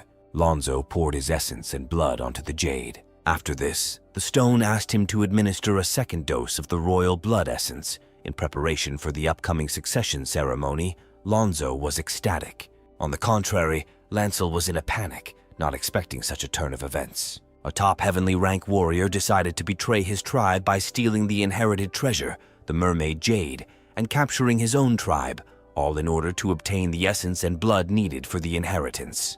Meanwhile, Shane arrived at the scene, thinking that General Ao Bing's succession ritual was 90% identical to Neza's. If the ritual is the same, then Lonzo won't be able to use soul formation until it's finished, and then they'll have a chance. As soon as Lonzo began the succession ceremony, he was attacked by those hiding in the darkness. Meanwhile, the man tried to continue the ritual. He took the ritual blade and pointed it at Lancel. He said that now it was his turn. After that, he slashed his body with a knife. Lancel screamed in pain and horror as his blood began to spray everywhere. After this, Lonzo began to whisper demonic ritual words. Marina, who was watching from the side, noted the amazing ability of the divine tier owner to activate the essence and blood left by Ao Bing. She believed that once this divine level was reached, it could awaken the dormant Holy Lord. Jonathan was intrigued by the spell to extract the essence and blood of the demon tribe.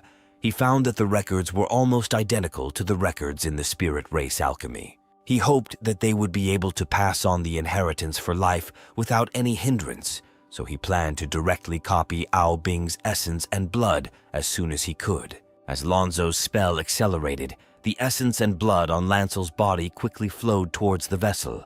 Red liquid poured out of the mermaid's body in huge layers. Immediately after that, she headed inside the jade.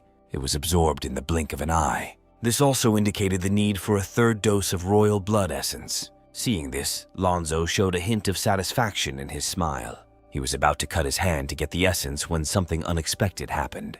A beam of light shot towards him, forcing him to dodge. Before he could stabilize his position, another beam of light hit him, causing him to feel agitated. At the last moment, he managed to dodge the attack. Taking advantage of Lonzo's distraction, Shane quickly ordered Fabian to knock Sergio down. At that moment, Sergio didn't understand what was going on. He then kicked the merman in the back. Although Sergio was knocked down, he immediately counterattacked Shane. Then the man took the opportunity and with unexpected force grabbed Sergio by the calf muscle, twisting and breaking it. At this point, Sergio had to retreat. Shane, not wanting to let him escape, quickly moved to destroy him, throwing him heavily to the ground. First, he destroyed his armor and threw the mermaid out of it. Then Shane stepped on him, turning him into a bloody pulp. Seeing this, Lonzo became furious. He immediately took out his star soul. After this, the man immediately began his formation. However, just as his star soul general formed, a beam of light pierced through his chest. Previously, Lonzo was confident in his control of the situation. He believed that he had successfully collected the essence and blood and was about to begin Ao Bing's succession. But now, having been ambushed and captured alive, he felt a great disappointment, especially after the dragon sedating cone had tied him up. After this, Shane and Fabian dispelled their armor, explaining to Lonzo what was really going on.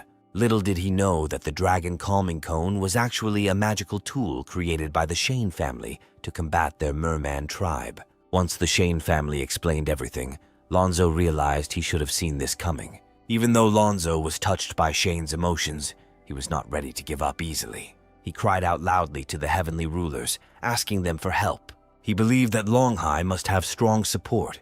However, Marina, hidden behind the veil, did not want to reveal herself. She was surprised that this ant from the mermaid tribe was able to sense his presence. Instead of showing up, she chose to wait and see if the ants from the Nonsense family would take Ao Bing's inheritance, intending to secretly snatch it from their hands. This was the best course of action in her opinion. Lonzo, who had not received a response for a long time, felt uneasy. He had always believed that there was a kingdom in the sky far above him. The lack of response made him think that perhaps the enemy intended to reap the benefits later. At this moment, Fabian also looked up at the sky, puzzled by the absence of the hidden expert. Young Master Shane's question left the man somewhat speechless, saying that even the powerful heaven-rank Fabian couldn't detect such things. Shane believed Lonzo was bluffing and that they should focus on how to handle the legacy pieces. Without further ado, Fabian decided to agree. Shane's hand was close to the jade, and the buzzing sound it made Shane grin uncontrollably. If the item was like the jade that had been passed down through the Huan family for generations, it would be easy to handle. However, just at that moment, the sound of footsteps was heard from behind, frightening them both. They were shocked to see that Lonzo had suddenly broken free from the restrictions of the Dragon Conquest Cone. Although Lonzo did not know who was helping him, he felt that fate was on his side.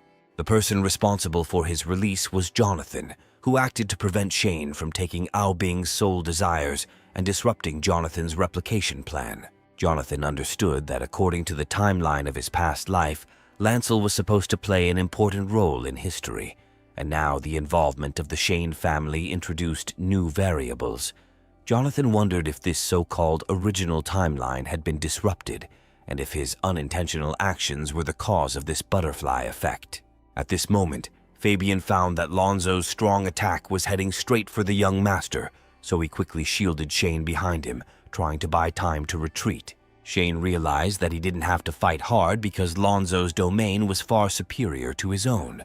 He saw Lonzo hit his hand with a dagger, causing blood to gush out. Lonzo then began to chant quietly. Jonathan, hiding in the darkness, noticed Lonzo's efficient actions. At that moment, a wave of doubt washed over him. He wondered if he had heard the sound of the divine tear retreat, but there was no time to dwell on it. The figure of the first-generation Star Soul General Ao Bing had already appeared. He said that in the great western boundless sea, the ruler of the Longhai Kingdom, the Dragon Sea King, and Lord Lanton were watching the warriors of the tribe selected for the succession ceremony. They would enter the secret realm and face a triple test. The warrior who ultimately succeeded would become the Star Soul General Ao Bing. When the voice died down, a titling vortex instantly formed, drawing in everyone present. Marina, who was somewhat confused, did not understand why she was drawn into this matter. Jonathan silently cursed the creators of the inheritance system, questioning their competence. Meanwhile, the story moves to the Mai family's mansion in Shadiao City. The head of the family's bedroom was guarded by 2 guards. The man lay on a large canopy bed surrounded by 2 girls. Apparently, he was having a nightmare. In his dream, he experienced vivid memories from many years ago. He remembered the brutal battle on the border of Nanzhou in the kingdom of Tiandu and the Desert of Death. The 2 armies engaged in close combat. Mai saw countless lightsabers aimed at him, piercing his soldiers. In an instant, more than half of his men were either killed or wounded. They couldn't even determine the source of the attack. When Star Soul took Baichi's lightsaber, they realized the seriousness of the situation. The Star Soul quickly rose up, and the Mayan soldiers launched a coordinated attack, but Baichi's speed rendered their efforts ineffective. Baichi rushed through thousands of soldiers, causing significant losses. Faced with Baichi's furious aura, the Mayan people fled in panic. Baichi pursued them with sparks and lightning, driving them out of the canyon. The 3 soldiers, realizing the dire situation, decided to stay and detain Baichi in order to buy time for Maya to escape. Mei, faithful and righteous, promised to take care of their families. However, despite his efforts, the 3 warriors were soon killed by flying arrows, and Maya's other companions were also killed. When Baichi appeared before him again, Mai knelt down. He begged for mercy, imploring Baichi to spare him. Baichi then pointed at him, asking if he was the head of a family in Shadiao City. In horror, Mai could only hope for mercy and offered his family everything he had. Baichi, however, did not want to kill him. He simply waved his hand and pointed towards the canyon, warning Maya that if he ever encountered any Shadiao City soldiers crossing this calamity, no matter the reason, Baichi would personally head to Sand Sculpture City to deal with him. Mei, trembling, promised to rein in his subordinates and never cross the line. Then he woke up from his nightmare. However, he was still haunted by horrific scenes. Mai now faces a national crisis as she awaits the arrival of the Star Soul and Baichi. He planned to go to the underground hangar and call Dr. Dumpy. Soon after the students went to the hangar, the man was informed by his subordinates of an incident involving unknown forces outside the city. But Mai chose to ignore it, instructing others to deal with it while focusing on more important matters. When Mai arrived, the master and disciple greeted him politely. Mei then asked about the progress of the machine. The man with the monocle reported that he had completed the masterpiece after replacing the missing materials from the Chamber of Commerce. Mei was delighted to see the new car. A new organism capable of competing with the Abyssal Star Soul Generals will play an important role in avenging past humiliations. Mai said that this car will be the embodiment of the city of Shajao.